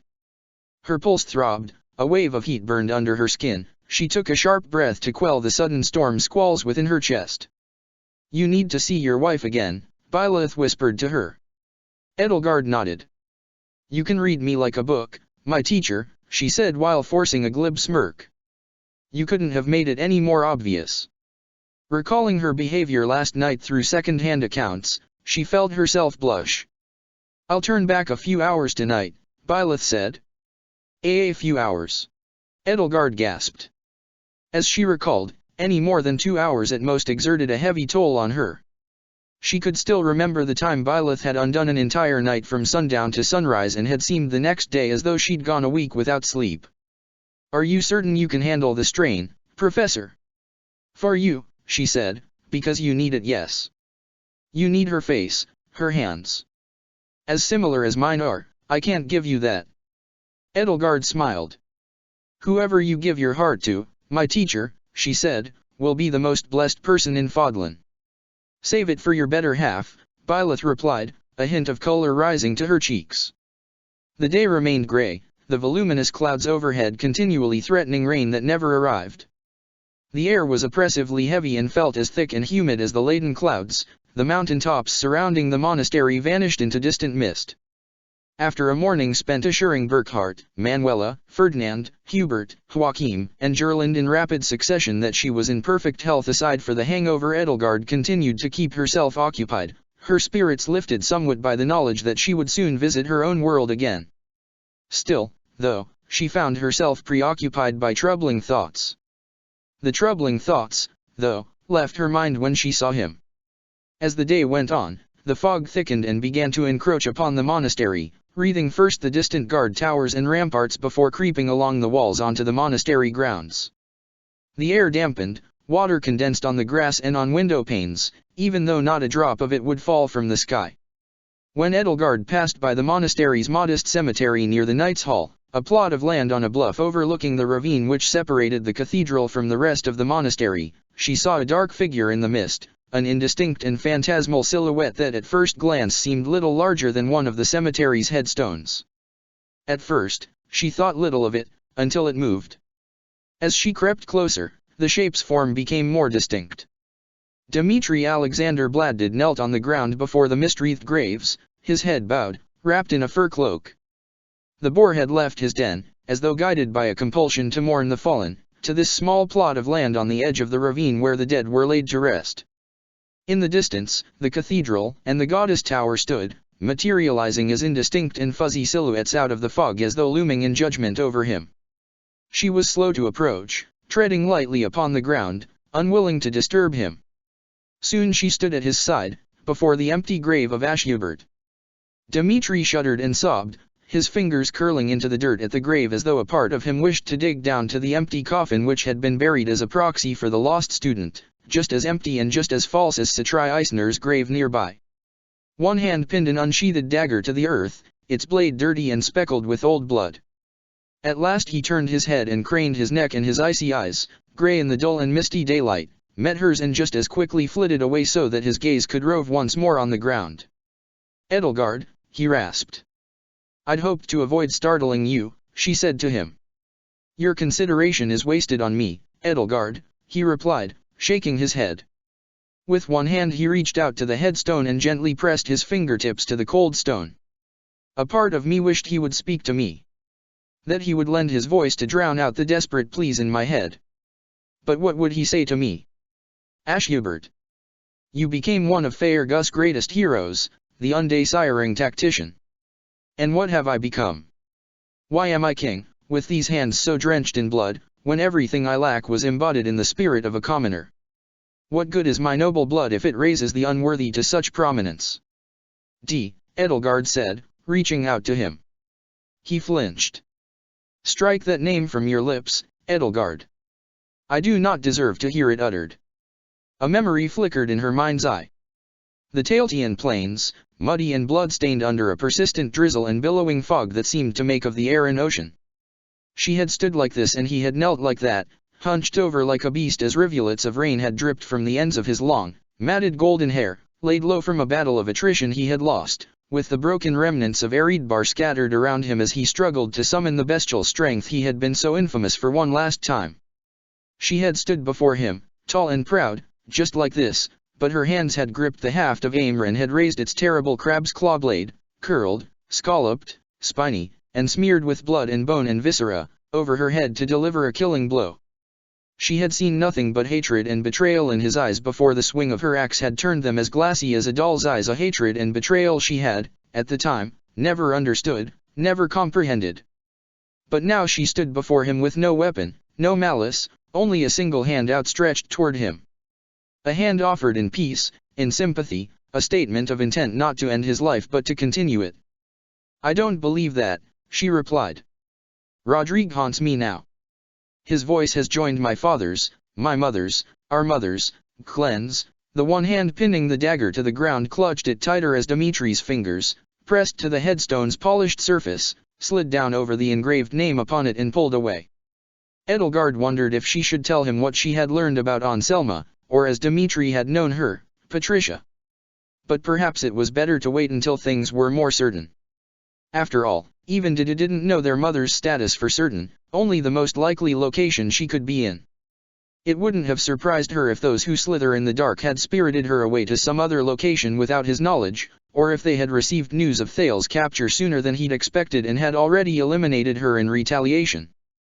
There were too many unknowns, perhaps, for the fragile soul kneeling before her to bear, especially with his previous outburst still fresh in her mind. "I was selfish and foolish and so easily misled," he said. Felix knew right away, if not consciously, that his father was not his father. But I lacked his sharp eyes and sharper wit. The dead once howled in these ears for revenge, now they demand punishment. The blood they howl for is my own, Edelgard. Not Ria's. Not Thales. Mine, the foolish king, the puppet king. "I'm sorry," Edelgard told him, crouching down beside him. Her hand reached for his and placed itself firmly atop it before he could pull it away, further pinning the old dagger to the ground. "I'd wanted to tell you everything. But it was too dangerous. I had to wait until the time was right. I should have known on my own." Dimitri laughed a bitter, mirthless, painful laugh. Rodrigue, blameless, noble Rodrigue, and his odious turncoat allies Solon and Cornelia. How could I have believed such a transparent lie? How could I have let that man blind me to his true nature? Every time I felt doubt fill my mind, he was so quick to make me feel ashamed for it, or fill my heart with guilt, or even remind me of how deeply he cared about me. He was always so quick to prey on my naivete. "You can't blame yourself," Edelgard said. "I can't." "How can I not, Edelgard?" he snapped. "Tell me, how can I not?" "He didn't prey on your naivete. He preyed on your earnestness, on your kind and trusting heart. Does that make it better? I was a puppet for his cruel aims, a spear in his grasp. I started a war for him on a lie. All that hatred, all that rage, all that lust for revenge, revenge for the dead, who have no power to influence the world on their own, and can only lay their burdens on the shoulders of those who are left behind. How can I stop when I have gone this far, but how can I go on? How can I go on, when I have slaughtered so many for a lie?" He sighed, his voice cracking. "Edelgard, you once talked of a sword that holds its own hilt and controls where its blade falls. Tell me, if a spear or a lance could think and feel as we could, and if it tasted blood that was shed unjustly for an evil cause, do you think it would break itself as atonement for the deeds it was made to do?" As wet as the air was, Edelgard felt her mouth turn dry. Her heart hammered in her chest as her fingertips curled over his hand and felt the cold steel of the dagger nestled in the wet grass beneath it. "Dimitri, did you come here to break yourself? Do you understand?" He looked away, as though ashamed. The damp air had slicked his white hair into silver spikes like a hedgehog's spine, and the way he turned his head was as if he meant to present the hedgehog's quills to ward her off. "I'm not sure myself what I came here to do. I don't know how to go on, but I don't quite know how to stop. Do you understand? Did I ask myself, again and again, why I had lived when so many more deserving people had died?" Her voice cracked. At first, the misty air had stopped her from noticing the tears that had sprung to her eyes. "Why I deserved to draw breath, knowing the blood-stained path I was treading.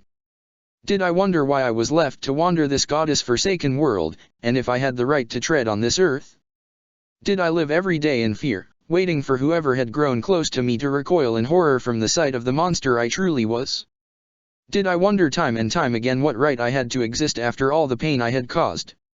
He finally looked toward her, his face fragile and fraught, his skin as pale as his hair save for the dark crescents and red edges that rimmed his puffy and tear-inflamed eyes. She tried to speak further, but under the scrutiny of his plaintive gaze those helpless eyes that begged for answers nothing but silence came from her lips. "All those times you told me you understood my pain," Dmitri said, "all those times I told you that no normal human could understand what I had endured and suffered, all those times I could not have known that you spoke from experience." His voice grew hoarse. "So many times I dreamed of you transformed before my eyes to as grotesque a beast as I. Once I had realized who you were, I'd begun to look to you as a symbol of the life I lost on the night of the tragedy of Duskur, radiant and shining. Nothing frightened me more than the thought of that shining light being snuffed out, as it had been snuffed out in me. I looked to your light because I had lost my own, Edelgard. If you were indeed like me, then what was I seeing instead?" She let her hand find his cheek. His skin was cold as ice and clammy as a corpse's.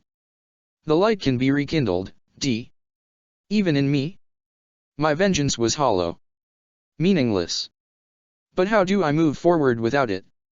What do I live for now? Do I turn that fury upon Thales? Do I burn myself up upon it, like kindling thrown upon a flame? But, that fury is gone. I expended my vengeance upon a lie, and now the storm has passed. I was in the storm for so long that I do not know how to live without it. What do I do now?" He took a long, deep, shuddering breath, his shoulders quaking, and began to sob.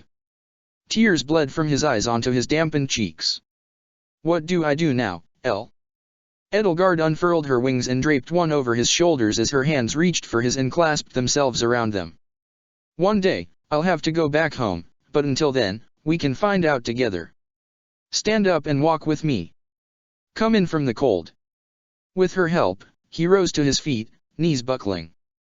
The dagger remained where it lay, and he made no effort to pick it up. "Your wings," he mumbled, marveling at the black feathers which cloaked him. "El, don't you hate them? Aren't they grotesque to you?" "As long as I control them," she said, "as long as I can find a use for them, a way they can help people, no, they don't bother me at all." "Is that what I must do?" he asked her, directing his attention from the feathery wing to his dirt-streaked and grass-stained hands. "Is it even something I can do? Can I find a way for this evil power to help people?" "It's what I did," she said. "Is that how I must atone for the chaos I have wrought?" "That's up to you to decide, D. But as for atonement, I can think of a place to start." She embraced him twice, once with her arms and once with her wings, and led him away from the misty precipice. Edelgard guided Vul down the hall to the room in the dormitories where Seath and Flane were staying and helped him through the door. In the bedroom, she found Flane asleep on the bed and Seath at the desk with a quill pen in his hand. The sound of the nib scratching gently against paper was the only sound that filled the room. The scratching of the quill pen ceased. Seath set it down and looked up from his work. "Ah. Vul. Lady Edelgard. Will His Majesty be joining us today?" "Yes, we've finally broken through to him," Edelgard said, helping Vul over the threshold and closing the door behind the both of them. Vul's left side was still weak where the soldier's blade had tasted his flesh and drunk deeply of his blood, and so he walked with a limp to match Seath. It was a shame she'd had to bring him all the way here, but the infirmary was far from a private meeting place and moving Seath and Flane outside the dormitories without sufficient protection was too risky. "Byleth and I will be off to get him once you're all settled in here. I take it you will be needing something softer to rest on, Vul?" Seath asked, standing up from his chair and gently rousing Flane awake. The bed had been dressed with mismatched sheets and blankets taken from the cloisters. The fleeing Church of Syros had taken much with them, leaving the kingdom army to scavenge what was left until additional supplies could arrive. "Flane," he said softly as his daughter stirred and cracked open her eyes. "Vul and I will be speaking with King Dmitri soon. If you do not feel comfortable staying here, I am sure Lady Edelgard can find another room you can stay in." Flane sat up and rubbed her eyes. When those eyes caught sight of Vul, she gasped. Vool, why you are well again. I wouldn't say so, Vool said. Walking is the most I can manage, and even then only just barely. I do appreciate your concern, Flayn. As he sat down on the bed beside her, she turned her gaze away from him as though ashamed. I did not expect you to endanger yourself for me the other day. Well, as I had said, your father's nature had rubbed off on me just a little too much. I would sooner plunge a dagger into my eye than see you come to harm. Irked, Seath tapped one finger against the patch that covered one of the eyes he'd lost escaping from the Agarthance. A poor choice of words, if I may say so. Consider those words retracted, then, Vool said. My sentiment still stands. Seath, there is something about you that is rather infectious. I sometimes wonder if I ought to be afraid of it. I am not sure those words are much of an improvement, but thank you. Seath returned to the desk and sat down to tidy up the papers he'd been working on. I see you've no intention of being an idle prisoner, Edelgard said. What have you been busying yourself with, Seath? I doubt they're giving you paperwork to fill out. Oh, it is nothing important. I was just passing the time writing down an idea I had for a fable. He took the pages and slipped them into the desk drawer and corked the inkwell. A fable? Yes, Seath said.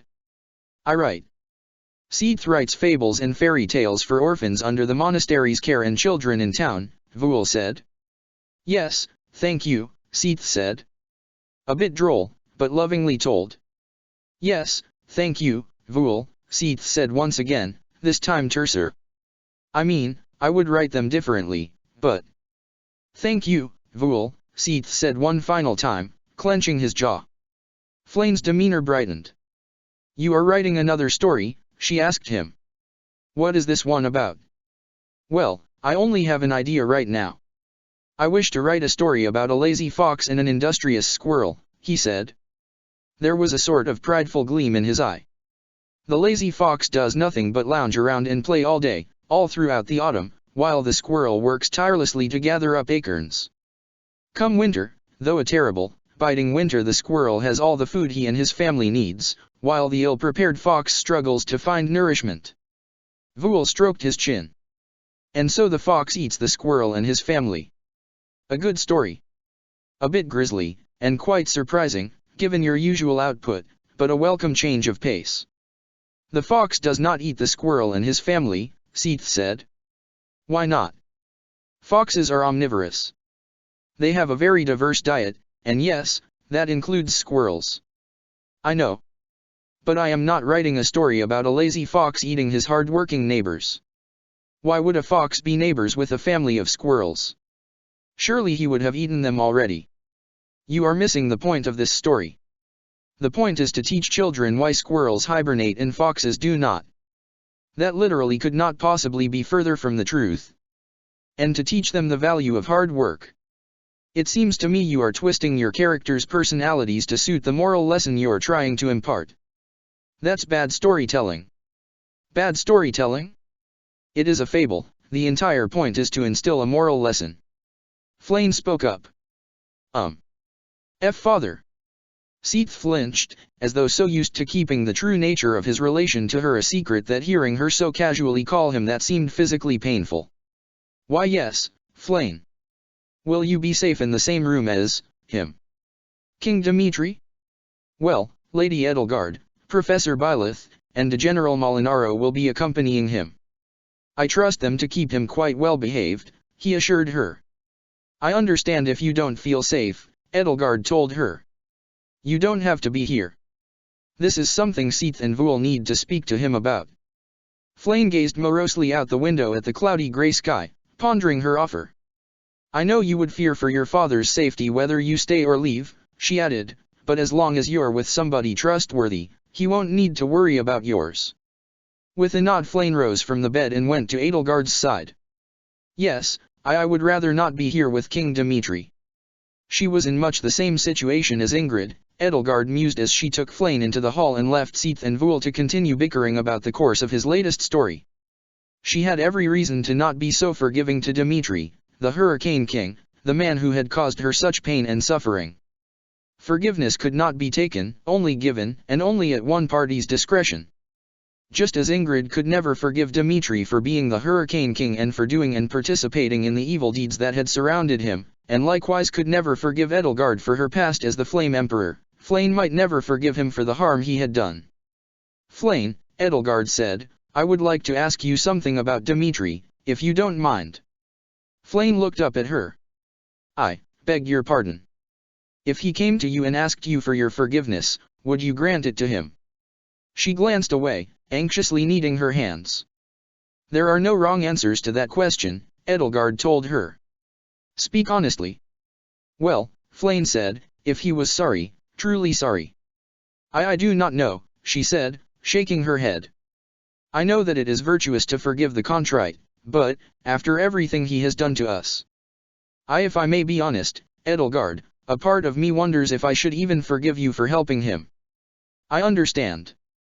Do you feel unsafe around me, too? I cannot say that, either, Flame said. I would not have left the room with you if I did not feel safe. After all, you and Ingrid and Annette all intervened when Father and I were in danger, and Professor Byleth has looked after us even though she stands so proudly at King Dimitri's side. I truly believe you wished for no harm to come to us. She thought for a moment. Although I do not wish to sound selfish, but, even if it makes me an awful person, you wouldn't forgive him. If he is truly sorry, she shook her head. I do not know if I would believe his words. Truthfully, I am still afraid of him. He has been the source of far too many nightmares. If he should realize the error of his ways, I do not know if that will change. If Vul can become a good person, then perhaps he can as well, but as for myself, I do not know if the fear that hardens my heart will ever lessen. I suppose, if he helps Father and me, if he protects us, I would believe his actions. But his words are not enough. Edelgard laid a hand on her shoulder. You have a kind heart, Flame. There are some who, in your shoes, would never forgive someone who has caused such pain and betrayed your trust, and it would be hard to begrudge them for it. The fact that you consider it a possibility alone is. She found herself struggling to find the next word she'd meant to say. Is what, Edelgard? Flame asked her, looking up at her with innocent green eyes that betrayed no malice. Is something wrong? Have I upset you in some way? No, she swallowed a lump in her throat. I think it is sweet. You are a sweet person, Flame. Often, in fact, she was far too sweet for her own good. Flame smiled. You think so? As sweet as sugar, Edelgard said. She made her way down the hall to the room Hilda was staying in and knocked on the door. Hilda opened the door. If there's more work to be done today, find someone else. I sprained my ankle this afternoon. Hi, Flame. Hello, Hilda. Flame chirped back. If you sprained your ankle, shouldn't Manuela have gotten to it already? Edelgard asked, noting that Hilda had gotten to the door very quickly for somebody who had been ostensibly hobbled. Anyway, would you like to look after Flame this evening while Seath and Vul meet with Dmitri?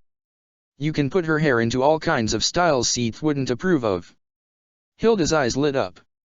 Okay, yes, my ankle's fine, she said, taking Flame by the arm, but don't tell anyone I'm just milking it for sympathy or else I'll split your skull open. Flame, has Seath ever let you paint your nails? Or wear perfume? Or what about makeup? No, not any of those things, Flame said as she was swept into Hilda's room, but it all sounds quite fun. Let us begin at once. Confident that Flame was in very good, as well as exceptionally well manicured, hands for the remainder of the evening, Edelgard went to summon Dmitri, Byleth, and Didu and bring them back to speak with Seath and Vul. It didn't take long to find them and bring them back. When she returned to the room with the three of them in tow, Seath and Vul were still speaking about the story in progress, though their voices were too heated for it to just be a conversation and yet not furious enough for it to be an argument. Another thing, what kind of lesson is that to teach a child? Those who work hard prosper, and those who are lazy suffer. Yes, Vul. That is precisely the lesson the fable aims to teach. But it makes no sense. A fox is much bigger and more powerful than a squirrel and can take what he wants by force, can't he? Even if he is lazy, What's to stop him from simply taking the nuts for himself? How many times must you belabor that point? Is that the sort of story the Agarthans teach their children? Having never met an Agarthan child before, I can only assume so, but that is beside the point. Seath. Vul threw out his arms. What I am saying is that the world is full of lazy people who prosper at others' expense while those who work hard suffer. Byleth cleared her throat. Just look at the Empire's own Duke Agir and the mess he made in Hrym and Ordalia. Or don't you follow current events? Why set these children up for disappointment and disillusionment by lying to them and telling them that lazy people never prosper? You are overthinking it, Vul. Seath pinched the bridge of his nose. You cannot instill complex morality into children. The lesson to be learned is that it is better and more virtuous to be responsible than idle. I have a better idea for the story. Of course you do. Edelgard cleared her throat a little louder than Byleth had. I think the fox should try to take the squirrel's food supplies by force, and the squirrel and his family should valiantly slay him in self-defense. It would teach children that nobody has to take mistreatment and oppression lying down. That is a horrible story to tell a child. It is an excellent story to tell a child. It has conflict, violence, bloodshed, and good triumphing over evil. All things children universally adore. Besides, you were just saying that the characters were behaving unnaturally. Never underestimate squirrels in large numbers, Seath. They can be terrifying foes. I don't doubt they could kill a fox if they set their minds to it. It is perfectly natural. I am not interested in filling children's heads with thoughts of violence and retribution. Children ought to be obedient and hard-working. Why? So they can grow into obedient and hard-working adults. Yes, precisely. And you think that's good? Dmitri cleared his throat. Excuse me. Seath and Vul both realized that their guests had long since arrived and instantly ceased speaking and gesticulating to each other. My apologies, Seath said, his cheeks reddening apologetically as he hurriedly bowed to Dmitri. Vul and I were caught up in a spirited debate. Your Majesty, I am glad that you are ready to hear us. Thank you for hearing me, Dmitri said. He seemed to struggle to set his eyes upon Seath. Now, Edelgard says you have something to tell me about the true history of the Agarthans and Nabateans. Seath and Vul told him, both seeming to make a Herculean effort not to bicker or argue with each other while attempting to put both sides of history, as little as they knew of it after all. The only person in the world to have lived concurrently with Suthies and have had any chance of seeing the initial war firsthand, as unreliable as a narrator as she might have been, was Rhea together in spite of all of the contradictions between the two of them. Dmitri stood before them until they finished speaking, then laid his hand on the corner of the desk to steady himself, looking for a moment as though the wind had been knocked out of him. There was a queasy tinge to his face. Didu kept him steady with a hand on his shoulder, but even he seemed unusually perturbed, which Edelgard supposed ought to be expected. He and Dmitri were two people whose experiences ought to have made them the most receptive to the plight of Seath's people. It had been a work of sheer evil genius in its cruelty that Thales had made them into their enemies. I think I am going to be sick, Dmitri moaned, and he was. Late that evening, time turned back, and Edelgard found herself back home. The sun was setting over a sky just clear enough that only a few long stretches of clouds near the western horizon spread across it. The brilliant orange-gold light from the setting sun as it dipped nearer and nearer to the horizon painted the clouds orange and pink fading to pale gray-violet. She was watching the sunset, and she was watching it with Byleth. Gerald had been right. Just seeing her again, her azure eyes, the feathery locks of ocean blue hair that fell over her brow, the way even a subtle upward twitch of the corners of her lips could brighten every corner of her face, erased the loneliness she'd felt the way light extinguished the dark. Byleth had been, and always would be, her first guiding light. Part of Edelgard had expected that she would have to explain everything to Byleth, to tear open that wound in her heart, the only physical pain that could carry itself with her between worlds, but before she could so much as speak a word, she realized that the way Byleth clasped her hands in hers and the way she smiled at her, a way that the other worlds Byleth could never replicate, was enough to make the pain from that wound vanish entirely. And Byleth didn't ask her to explain. She could know at a glance, after studying Edelgard for so long, so intently, so much more intently than she studied anybody else, when something weighed so heavily on her mind and what could soothe it. There were no words between them. It was enough. All she needed to do was let herself be held, let her hands be held, let her head find a shoulder to rest upon, while twilight washed over them both. It was a moment that could be painted, that deserved to be painted, and Edelgard found herself acutely able to picture what it would look like in oils on canvas.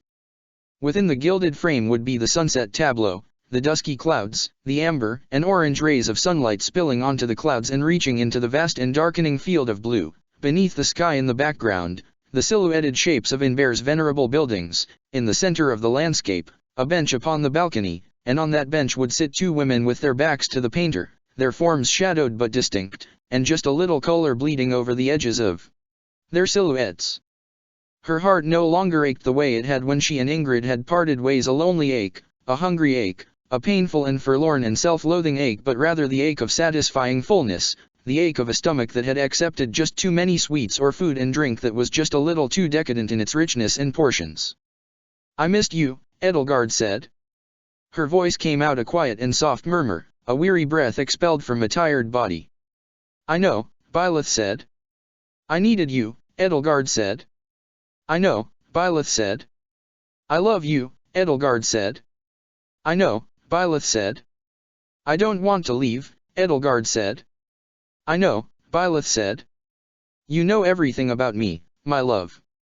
Byleth was silent. "Sometimes I think that," she finally said. "But every once in a while, you do surprise me." Edelgard watched the horizon slowly swallow the sun. The more the sun diminished, the dimmer and duller its light grew until it was just a ruddy orange disk, the swifter the black ground seemed to devour it. "Bye," she said.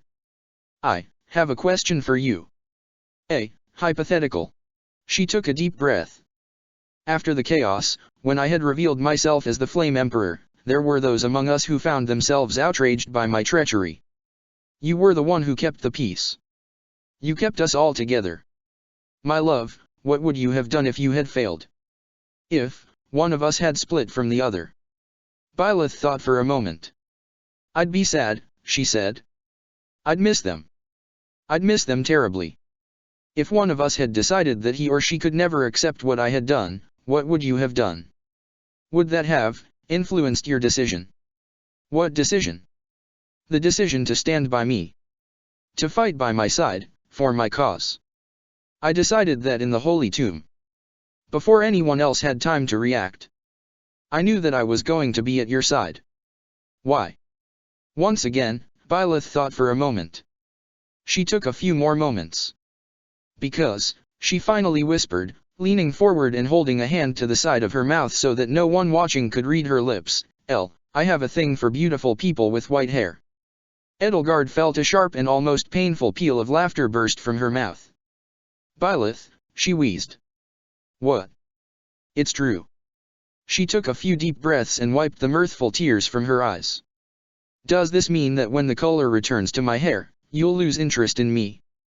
Byleth's eyes darted worriedly from side to side. She leaned in closer. She hissed, "I also have a thing for beautiful people with light brown hair." Edelgard giggled and wrapped her arms around Byleth, resting her head against her chest on the pillow of her bosom and letting her heartbeat fill her ear. "Is it still beating?" Byleth asked. "Yes, my love. Yes, it is still beating." She held her closer and nuzzled her nose against her hair. "I hope Ellie's taking notes." "Oh, darn it all," Ellie spoke up. "I didn't bring a pen and paper." "For shame, Ellie. This will be on the test." Edelgard wasn't sure which of her had laughed at that, but she laughed so hard her chest hurt. "My love, when I'm around you, I just feel so certain. No matter how I feel, no matter what regrets or anxieties I have about a course of action, I can lean on your resolve." She didn't quite have that in the other world. The other Byleth couldn't give her that any more than she could give her the sound of her heartbeat. "I actually decided I'd stay with you, no matter what," Byleth said, "when you took me to see you crowned. You just trusted me so much there that I knew I would never want to betray that trust. Even if I became a tyrant or a monster. I trusted you not to do that. But if I had. At the Holy Tomb, I was hurt when I found out about the Flame Emperor, but I could no more turn a sword against you than I could turn it against myself. If you went mad with power, I'd make sure you never did. The sun had vanished, the last splashes of bright color were fading. A chilly gust blew across the balcony, reminding Edelgard that in this world, it was still the Pegasus moon with its bitter northern winds. She shivered. Time to go inside, Byleth said, and without further ado she swept Edelgard off her immobile feet, one arm braced across her back and the other under the crook of her knees, and carried her from the bench to a lonely wheelchair. It was as much a miniature throne as a chair, cushioned and padded and ornately carved from wood, only with the addition of 2 large wheels which the occupant could grip and 2 smaller wheels. As opulent as it looked, though, Edelgard couldn't help but feel dispirited to look upon it. "Do I have to?" Ellie asked, eyeing the wheelchair with disinterest. "Can't you just carry me back to bed?" "It's in the other wing of the palace," Byleth said, lowering her into it and taking the blanket draped over its back and tucking her into it to warm her up. "And I'm tired, too." How long did the other me send you back for?" "About 3 hours, or so," Edelgard said. 3 hours. That's hard on her. I told her 1 would suffice, and I knew any more would strain her. But she insisted. "In case you haven't guessed," Edelgard said, "I broke up with Ingrid. Or, rather, she broke up with me. I thought something like that had happened. I told her I was a time traveler. And she figured out that I was the Flame Emperor." She sighed, the memory of Ingrid like a vice around her heart once more. "Ingrid, she was the most loyal person I'd ever met besides you or Hubert. But I feel I took advantage of that loyalty, that I stretched it to its breaking point. When she realized that as long as she'd known me, I'd been lying to her, that alone was enough, that nothing else was tolerable. I'm sorry. Should I have told her sooner? The first night I'd met her? My love, would you have felt less hurt if the moment you had chosen the Black Eagles, I had let you in on everything?" Byleth shrugged. "I don't know. I didn't know you that well at that point. You'd already leaped in front of me to save my life." Edelgard remembered how Ingrid had leaped in front of her. Just the same way Byleth had. Not even Byleth had known at that point that the power to turn back time existed. Neither of them had known anything other than that they would have surely died to protect someone else, for Byleth, a stranger, for Ingrid, her best and closest friend. "Yes, but I didn't know you that well at that point." Byleth thought for a moment. "I might have. We might have been partners in crime together." "Maybe I shouldn't have hidden the truth from her," Edelgard said. "Maybe I should have trusted her more. Byleth, I thought I had learned to finally trust people again, but I don't know anymore. I'm not certain I've actually learned anything." "Well, I gave you top marks," Byleth said as she opened the door and wheeled her inside, "so you definitely learned something." Edelgard laughed in spite of herself. "And don't you dare say I'm a bad teacher," she added. Inside the palace, Hubert, Ladislava, and Shamir were all waiting for them. It seemed that as Edelgard convalesced, her security detail had been strengthened and now clung more closely to her. It was a good idea. The news that the Emperor herself was lame, at least temporarily, was a closely guarded secret, but would not remain so forever, no matter how many throats Hubert's daggers could silence. It was best to be prepared for somebody to take advantage of the opportunity her current frailty presented. "Hello, Hubert." "Ladislava." "Shamir," she said, watching each of them bow in turn. "It is good to see you again." "Lady Edelgard," Shamir said, recognizing just as her peers did the presence of the Edelgard she knew best. "I assume this is temporary. Trust me, when I'm here permanently, you will all know by my euphoric shouts of delight, no offense meant to Ellie's world." "None taken," Ellie said. "I, for one, cannot wait to hear them," Hubert said. "I know I am far from alone in that sentiment, Your Majesty." As Edelgard looked to him and the other two, the 3 of her most faithful and diligent guardians, an idea came to mind, and as much as she wanted to spend the rest of the night with her wife, there were many things she had to do in this world, the sooner the better. "Shamir," she said, "I have a special mission for you. From the intel I've gathered in the other world, I have reason to believe that my mother Anselma may be alive and imprisoned in one of the most remote islands of the small archipelago off the coast of the Dusker Peninsula. I want you to gather the most trusted soldiers you have on hand here and set off post-haste to explore the area. Hubert looked taken aback. Where did you hear this, Lady Edelgard? He asked. My intelligence network turned up nothing regarding Lady Anselma's whereabouts. I've learned that she is being held there in the other world. I don't want to leave the possibility unexamined that she might be in the same place here, she said. I know it isn't the most robust evidence, but it is a lead worth following. Hubert nodded. Well, as I cannot leave your side to ascertain its veracity myself, Your Majesty, I entrust it to you, Shamir. Shamir bowed. It'll get done, she said. I'll put a team together tomorrow. And Hubert, Edelgard added, looking up to him, I'd like to visit Thales. If he'd been taken aback before, he was nearly thrown aback now. Now? Like this. Yes, now, like this, she said. Go on ahead of me and have him blindfolded first.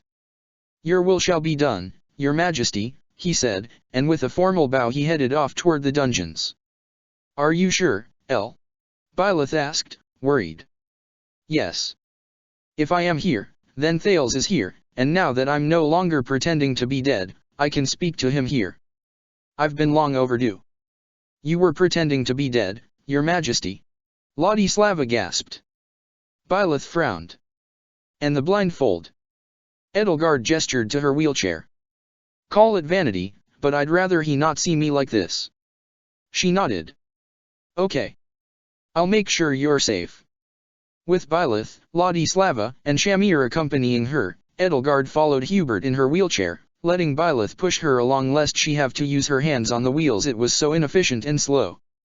No wonder Ellie was using Byleth as powers to visit her world on a whim, all just to enjoy being able to walk again down the corridors until she came to the most evil part of the palace. A staircase behind a hidden door led into darkness, and within the shadows that filled the darkness like an ocean swam the sharks and eldritch tentacled forms of all of Edelgard's greatest fears. The scent of rats and their excrement wrinkled her nose and puckered her lips and made her heart hammer itself against her ribs, her pulse singing in her ears. She took a deep breath. Byleth, Ladislava, Shamir, please lower me down the staircase, she said, and have the chair brought down with me. Together, the three of them carried both down to the foot of the stairs. The air was cloying here, the darkness oppressive, but Edelgard forced all the fear and distress to the back of her mind and let Ellie take control of her body.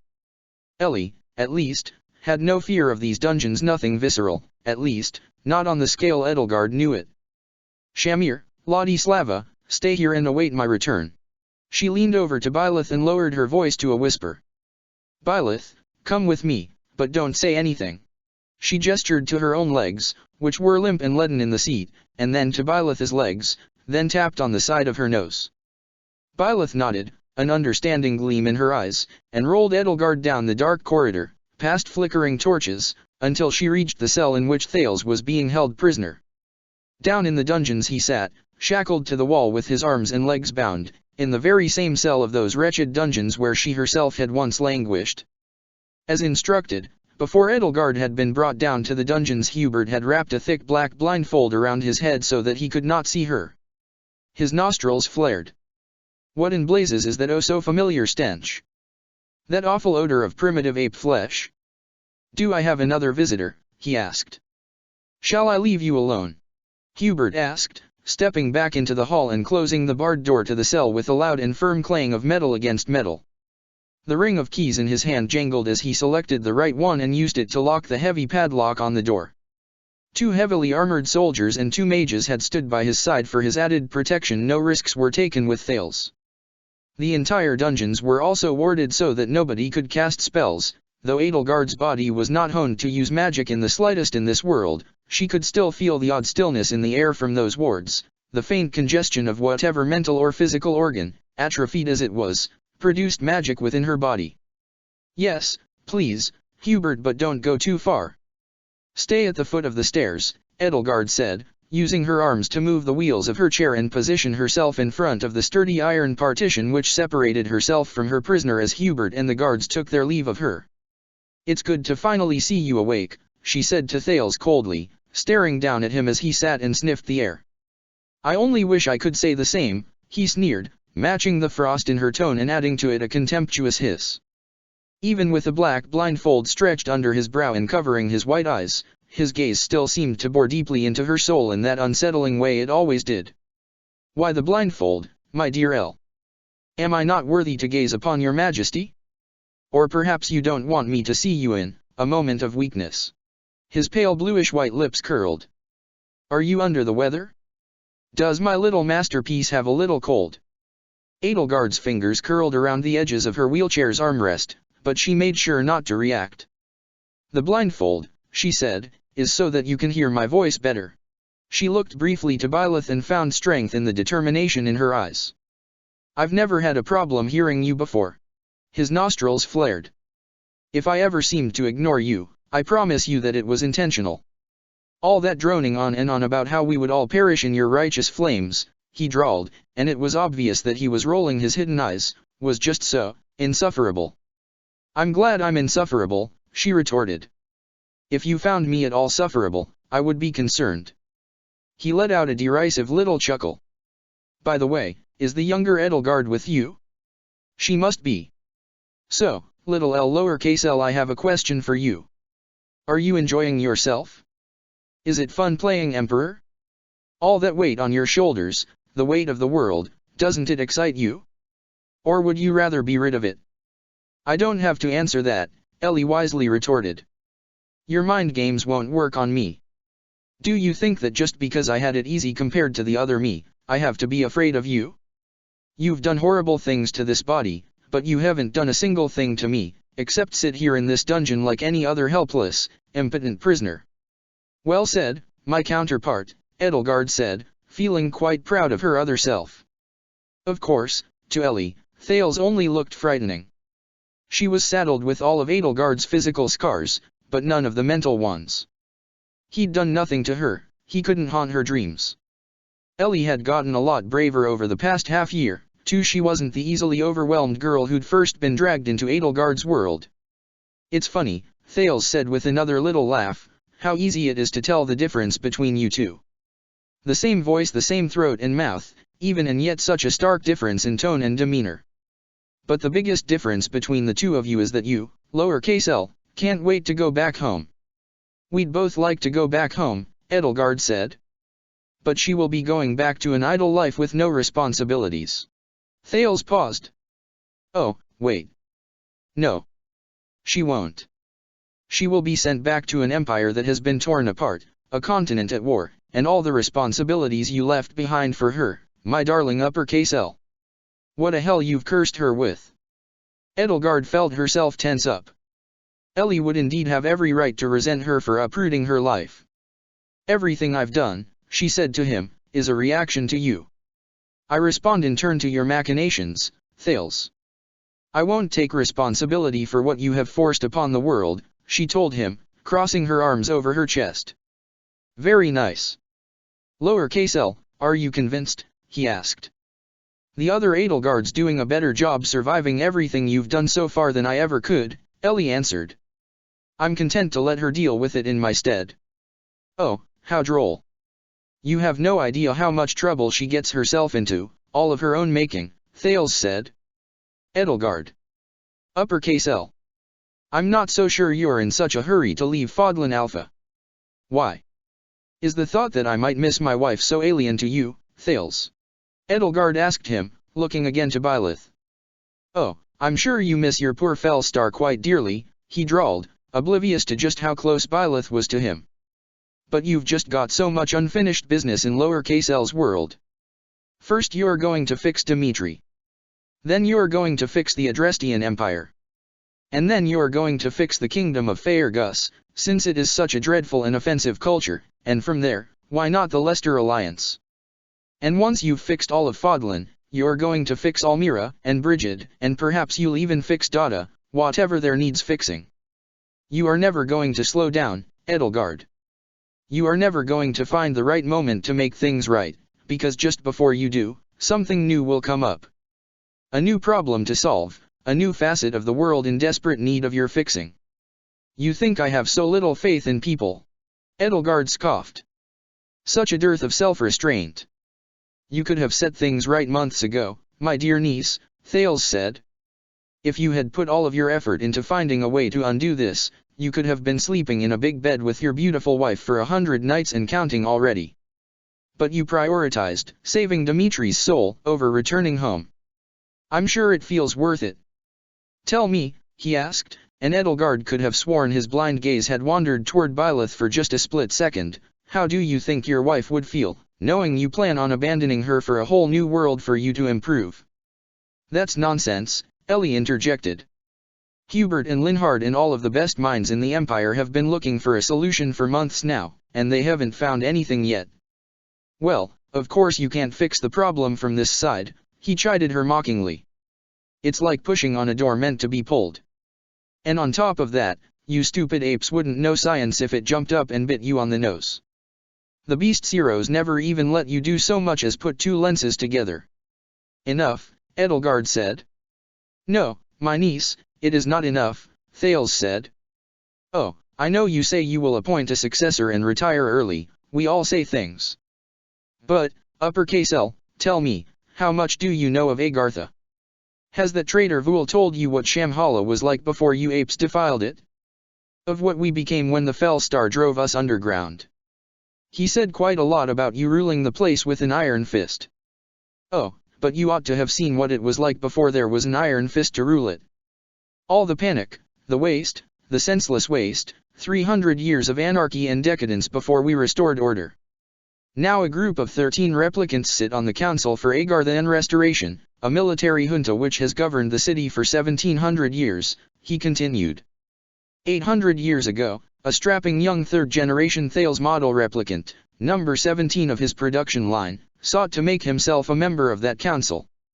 Now, you must understand, in a military dictatorship, force is everything, but brute strength can be overcome with creative applications. Of course, Edelgard said. I had to scrape and claw my way through Shamhala, Thales said, currying favor among disaffected soldiers without arousing sufficient attention to be crushed by the opposition, until I had a faction strong enough to overthrow one of the council's weaker members and install me in his place. NL, my little niece. I wanted to make Shamhala a better place, better for humans and replicants alike. Yes, L. I, too, was a courageous little reformer. So I took power, and I rose to the top, and I made myself a powerful little cadre of idealistic allies who believed in me. Much like your precious Black Eagles. Edelgard watched his face twist into a contemptuous sneer and suddenly felt an odd emptiness against the tension within her, and realized she'd gotten so used to the dragon straining to free itself from her flesh that its absence in this world had actually caught her off guard. When I attained the rank of Agasthya, our highest rank, I was supreme, Thales said. The other 12 members were quickly rendered impotent, left only with ceremonial titles. I finally had the power to crush any who stood in my way of a better world. I would make Shamhala a paradise free of corruption, then unleash my utopia upon the surface and the beasts which inhabited it. I told my allies that I would only use this power for the greater good, and when our task was done, we would abolish the council and re-establish the Senate, allowing the people of Agartha to once more rule themselves. But things were not so simple. Things got in the way, my niece. Things always get in the way, darling L, either people or circumstances. Every time I had a chance to step down and hand power off to the people, like I'd intended, some new wrinkle in my plan came up, some new wrench in my gears. Year by year, century by century, unrest here, resource shortages there, simple stupidity all pushed back my timetable. My allies grew impatient, and one by one, I traded my would-be co-saviors for people who understood and agreed with my actions. Just another year, I said. In another year, humans and replicants will be ready for self-government. But eventually, I stopped telling myself such foolish things. I realized the error of my ways. People, my niece, will never be fit to choose their own destinies. Humans must be ruled. Replicants must be used. Beasts must be exterminated. It is as much a law of the universe as gravity, as inevitable as fate. Edelgard laughed in Thales' face. Do you know who you remind me of, Thales? She asked him. Who, pray tell, he asked, clearly irked by her disarming response. She licked her lips, knowing that she knew the one way to make Thales truly lose his temper. Now that I've gotten to know her, you're not so different from Archbishop Rhea. What? He snarled, flecks of spittle flying from his lips. Were his arms and legs not bound, Edelgard did not doubt that he would throw himself against the bars of his cage. It was amusing, though, to see him having to settle for simply rocking irately back and forth as he sat on the cold stone floor. You disgusting vermin! Savage little ape! How dare you! Those animals took the sunlight away from us. They drowned the world in blood. They and their mother, the false god, the fell star, slaughtered humans by the billions. Entire continents, the Nis, Malum, Septon, Liam, were reduced to sheets of glass. How dare you compare me to one of those filthy alien beasts? Oh, there are plenty more comparisons I can make, she said, reveling in how much of his composure he'd suddenly lost. The two of you had eternity to improve the world, for humanity to truly use all that awesome political might at your disposal to craft a better society. And you both selfishly gave up and decided to preside over a tyrannical system instead, her passively, you actively. What, because it was too hard? Was it too hard, Thales? Did you give up, like a spoiled brat who shouts at his piano teacher as though it's his fault he shirks his daily practice? She glanced over her shoulder to see Byleth giving her 2 thumbs up. You utter child. Oh, and yes, I do, in fact, have Vul to tell me all about your kind. I know that you replicants were created by the Agarthans as imitations of the Nabatean race. Imitations, Thales, and poor ones at that. You can't even turn into a dragon, not even a runt. You're nothing but a shadow of Ceros and her kind. A pale imitation of those people you call beasts. You once called them beasts yourself. Yes, but I learned and grew, Edelgard said. But you, Thales, over the past 800 years, you've only gotten smaller. If you thought you could demoralize me by telling me the story of your wretched life, you're sadly mistaken. All you've accomplished is to show me just how pathetic you really are. You're not even good enough to be a Nabatean. You're less than a beast. He snarled wordlessly in response, just like a beast, but ground his teeth in his clenched jaw and shook furiously for several seconds before regaining some semblance of his composure. You'll understand one day, he spat, his voice still shaking from the rage he had flown into. You'll understand. Every time you remind yourself that you were meant to abdicate and hand the empire off to a worthy successor, you will say to yourself, but there isn't a worthy successor yet. But a new crisis requires my attention. But the people aren't ready yet. The people will continue to prove to you that your only choice is to remain firmly in control. So you will continue clinging to power, and you will find new excuses to avoid giving it up. You will become further and further entrenched in it, mired in it. Who do you think will abandon you first? Ferdinand von Aegir, of course, disgusted by your betrayal of your promises and sickened by how callously you've betrayed your lofty rhetoric. Eventually, Petra McNeary will tire of your treatment of her homeland and leave you, taking those commoner paramours of hers with her. Eventually the rest will find themselves alienated from you. Hubert von Vestra and Bernadetta von Varley will only stay because they are too afraid to tell you no, though perhaps the former may grow a backbone and attempt to have you assassinated once you pass the point of no return. And as for the Fell Star, well, as some small consolation I am certain that she will stay by your side forever, because she has no beliefs, nothing behind those dead doll's eyes of hers, no little voice inside her head that will remind her of the good person you pretended to be for so long. Edelgard heard a short, sharp, and quickly truncated growl from Byleth, who had evidently taken such great offense at such a characterization that her placid demeanor had momentarily broken. Thales leaned forward, grinning. I can see it so clearly that it may as well be unfolding before my very eyes, played out on the blank canvas of this blindfold. Lowercase l may have a brighter future ahead of her, should she live, but you, Emperor Edelgard von Hresvelg, are destined to be a tyrant, because I shaped you in my image. Are you finished, Thales? Is that the best you can muster? Telling me my wife will never leave my side? Edelgard asked as casually as she could manage. Inside, she could feel her stomach churning. She'd thought too often these past few days that Thales' evil had tainted her permanently, and here he was now, gloating about it to her face. On her behalf, I send my thanks. Have her send me her thanks herself, Thales spat. I suppose, though, you're running out of time to completely abandon your ideals, he added with a sly, cruel smile. Perhaps you'll die of old age, or rather, complications, beforehand, all thanks to that convenient little expiration date I placed upon you. If you are strong-willed enough, perhaps you will pass away peacefully in your bed, still deluding yourself to the very end that you are the hero of this world's story. Your dear wife and your stupid little friends can have the myth of Edelgard the Great Unifier, never knowing what horrors you would have inevitably unleashed upon them if not for your untimely death. Edelgard smirked.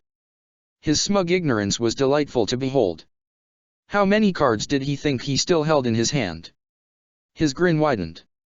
Oh, but that is all the more reason for you to never leave Fodlan Alpha, where you'll be guaranteed dozens more years to bend humanity to your iron will. How do you feel about that, lowercase l? Trapped in a dying body in a world where all your dear brothers and sisters are dead, breathing your last breath while Emperor Edelgard, hegemon of Fodlan, noble protector of the people whether they like it or not, uses your bountiful life to shape your world in her image? You think my visage is the face of evil itself? No, my darling nieces, both of you, this is what sanity looks like. I am the result of a perfect understanding of natural law.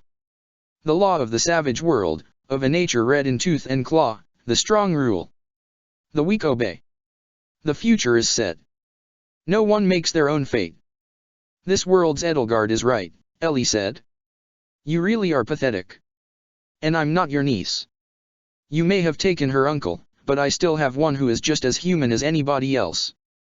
Pathetic? Me. He sniffed the air. And what about you? His nostrils continued to flare. I thought there was something peculiar about your stench. Something different, something missing. All that filthy beast blood we poured into your veins. You've undone all our hard work, haven't you? That's right, Ellie said. This world's Edelgard is going to live a long and healthy life now, just like me.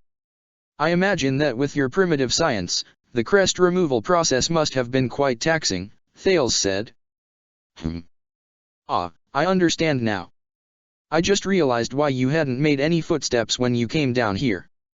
I'd only heard any from your retainer and his thugs, and of course, the Fell Star doing her best to remain a quiet little mouse. A cackle escaped his lips. Did you glide on the ground, perhaps, like a vengeful spirit? No, you came here in a wheelchair. He threw his head back and let out a booming derisive laugh. You had to be carried down the stairs like an invalid.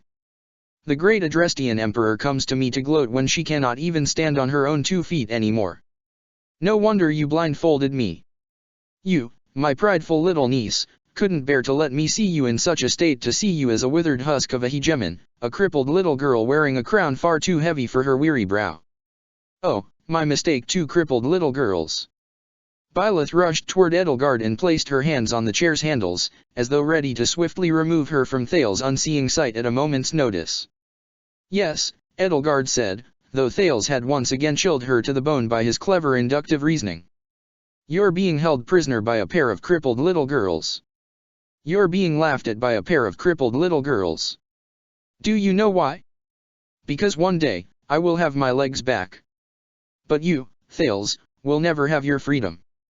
We're going to keep you down here in this cell as long as you draw breath. Thales wiggled his eyebrows. Really? You think this prison can hold me? It's held you long enough already, Ellie said. Yes, and doesn't that bother you? Edelgard, I'm sure you've been thoroughly briefed on the conquest of Shamhala.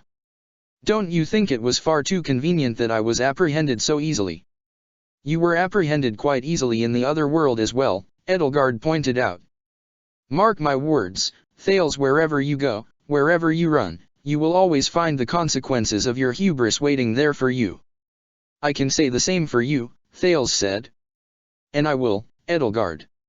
My flame emperor, even now you continue to serve my ends, and you don't even realize it yet. I told you before that you still walk down that path. Your future is merely somebody else's past, and there is no changing it. Everything you do leads to a single outcome. Blather all you like, Edelgard said. I don't believe a word of it. Do you ever wonder why you and I were caught up in whatever mechanism sent your pink-haired friend to the other world, he asked her. A chill ran up her spine. How did he know about Hilda? Research Facility Epsilon is all the way in the desert of Almira, isn't it? How did the activation of the device within affect the two of us, all the way here in Fodlan? Perhaps the ones who built it 2,000 years ago knew exactly what it was to be used for. You've said enough, Edelgard said. I understand everything now. Do you? Byleth, my dear, I've said my piece, and I've had enough of my dear uncle's drivel. Let us return to the light and let him linger in the dark. Byleth nodded and the two of them left Thales behind, rolling her down the corridor until she met up with Hubert, Shamir, and Ladislava. They assisted her to the top of the staircase, leaving the wretched atmosphere of those horrible dungeons behind. Edelgard breathed in fresher air and felt as though she were doing so for the very first time. Hubert, she said, I have one more order for you tonight. Hubert nodded. Yes, Your Majesty. Thales is of no further use to us as a prisoner, she said. Have him executed. Preserve his head and have it sent with Claude von Regan to Almira, as we've agreed. Do what you like with the rest. Are you certain, El? Byleth interjected. The information we could still glean from him. He is a closed book, Edelgard replied. We've gotten from him what we can. Besides, don't you think we've been leaving him alive for too long? Hubert nodded. You worry he is plotting something. He always is. Remember, there are two Thales. Ours occupies his counterpart's body in the other world, like me, his counterpart, as it seems, though, elects to remain in a coma. Yes, I have thought that was quite suspicious myself. I think that for some reason he intended to be captured. I do not want to know what that reason was. Take the night to plan a thorough and foolproof execution, one he cannot possibly escape or derail, and kill him at your earliest convenience. Hubert bowed. Well, then, if you think no further information can be gleaned from him, I will have him beheaded tomorrow morning. A sinister smile crossed his face. I wonder what should happen if one half of one of these entwined pairs should perish. I suppose we shall find out soon enough. I suppose so, Edelgard said. At the very least, we can expect that Thales will be wholly cut off from our world without his original body to return to. But be careful, she added, recalling the way Thales had surprised her by remaining in control of his body by some mysterious means after Byleth had turned back time. He might have more tricks up his sleeve, more ways to defend himself than we know about. Take every precaution to protect yourself, just in case. Every single one. Of course, Hubert said. I would never be so reckless. I have decades left of service in me, Your Majesty, and Ferdinand would be quite beside himself if I were to abandon him so suddenly out of sheer carelessness. I volunteer to swing the axe, Ladislava said, her scarlet eyes as cold and hard as a lake's surface in midwinter. After all Thales has done to House Hresvelg and so many other innocent people, I would consider it the greatest honor you could bestow upon me to end his life, Your Majesty. Noted, Edelgard replied to her. I do appreciate your enthusiasm. Nevertheless, I will leave the exact logistics to Hubert. She bowed. Yes, Lady Edelgard. Byleth, Edelgard said, let's go to bed. She yawned, suddenly exhausted, and thoroughly drained, either from the meeting with Thales and the sinister words echoing in her head and ringing in her ears, or from the fatigue of her convalescence, or from both.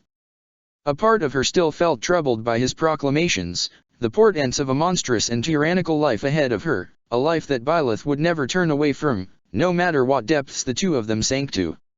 She thought about the other Edelgard's immortal Nabatean body, and for once considered the temptation it offered. A chill ran up her spine, enough to make her shiver as though a gust of the Pegasus moon's winter winds had blown right through her. When Edelgard returned to the other world, she found herself in her bedroom with Hilda. Byleth had made sure they would both be with each other when she turned back time so that they could more easily be looked after, and with a mind still troubled. Hilda, she said, as the two of them prepared to go their own separate ways for the night, I want to ask you about what you and Claude found in the Almiran desert, the device in the Agarthan stronghold that brought us all to this world. What about it? Hilda asked. Well, whatever device was inside. Don't you find it strange that when you interacted with it and sent your mind to this world, Thales and I were sent back as well? Hilda thought for a moment. Well, yeah, I suppose it is weird that you and him were sent back with me. But actually wait. The two of us were sent back to the same time and place, right? But Thales had to have been sent to this world 7 or 8 years earlier than us, at least, so he'd have time to replace Rodrigue and make Dimitri this world's you. Maybe even earlier than that. So you're saying that he used the device to send himself here before you used it to send us here? She frowned in a thoughtful way, cupping her chin in her hand as she sat on the side of the bed. She hummed skeptically. But that's... What? Does that not make sense? Edelgard asked her. No, it doesn't, she said. It doesn't at all. For starters, the stronghold's only entrance was hidden under a sand dune and wasn't accessible until a storm blew the dune away. That happened, according to the traders set up at the nearest oasis, that storm had come by 5 years ago, so 1 year ago in this world, and in those 5 years not a single person dared to approach it. Not a single one of the Amirans, Edelgard clarified. You mean none of the Amirans who passed through had done it? Thales could have traveled to the facility at any point during the past 5 years, couldn't he? After all, try as he might, Hubert had not been very successful at keeping tabs at all of his movements during and after the war. I don't think so. What do you mean, you don't think so? The door to the facility was unbreached, Hilda said. No one ever tried to open it until we came along. Claude and Nader had to put 6 barrels of black powder against it and set them all off to open it up. Well, perhaps Thales needed only to speak the magic words, Edelgard replied, her response coming out a little more defensively than she'd meant it to as an uneasy feeling settled in the back of her mind. It joined many other uneasy feelings but took supremacy over all of the rest, because not only was it intensely foreboding, it also made no sense. Somehow, she knew what Hilda was going to say next, and she almost wanted to laugh at how absurd it was. The inside of the place was so dusty that it was like there was a coating of grey snow over everything. The air was as hot as an oven and so stale that taking a breath of it felt just the same as suffocating. And there were big, undisturbed cobwebs everywhere. There were no footprints in the dust. Everything had been untouched. Hilda took a deep breath and looked to Edelgard with a glint of bewildered worry in her eyes. Edelgard, what I mean is that, there's no way anyone could have been in that place for at least 1,000 years, maybe even 2. You mean? If someone had purposely set up the device so that it would affect you and Thales all the way in Fodlan when I accidentally messed with it, they would have had to do so a long time before the War of Heroes. Staring back at her, Edelgard could only match her bewilderment and concern. Check the description for the links to the author.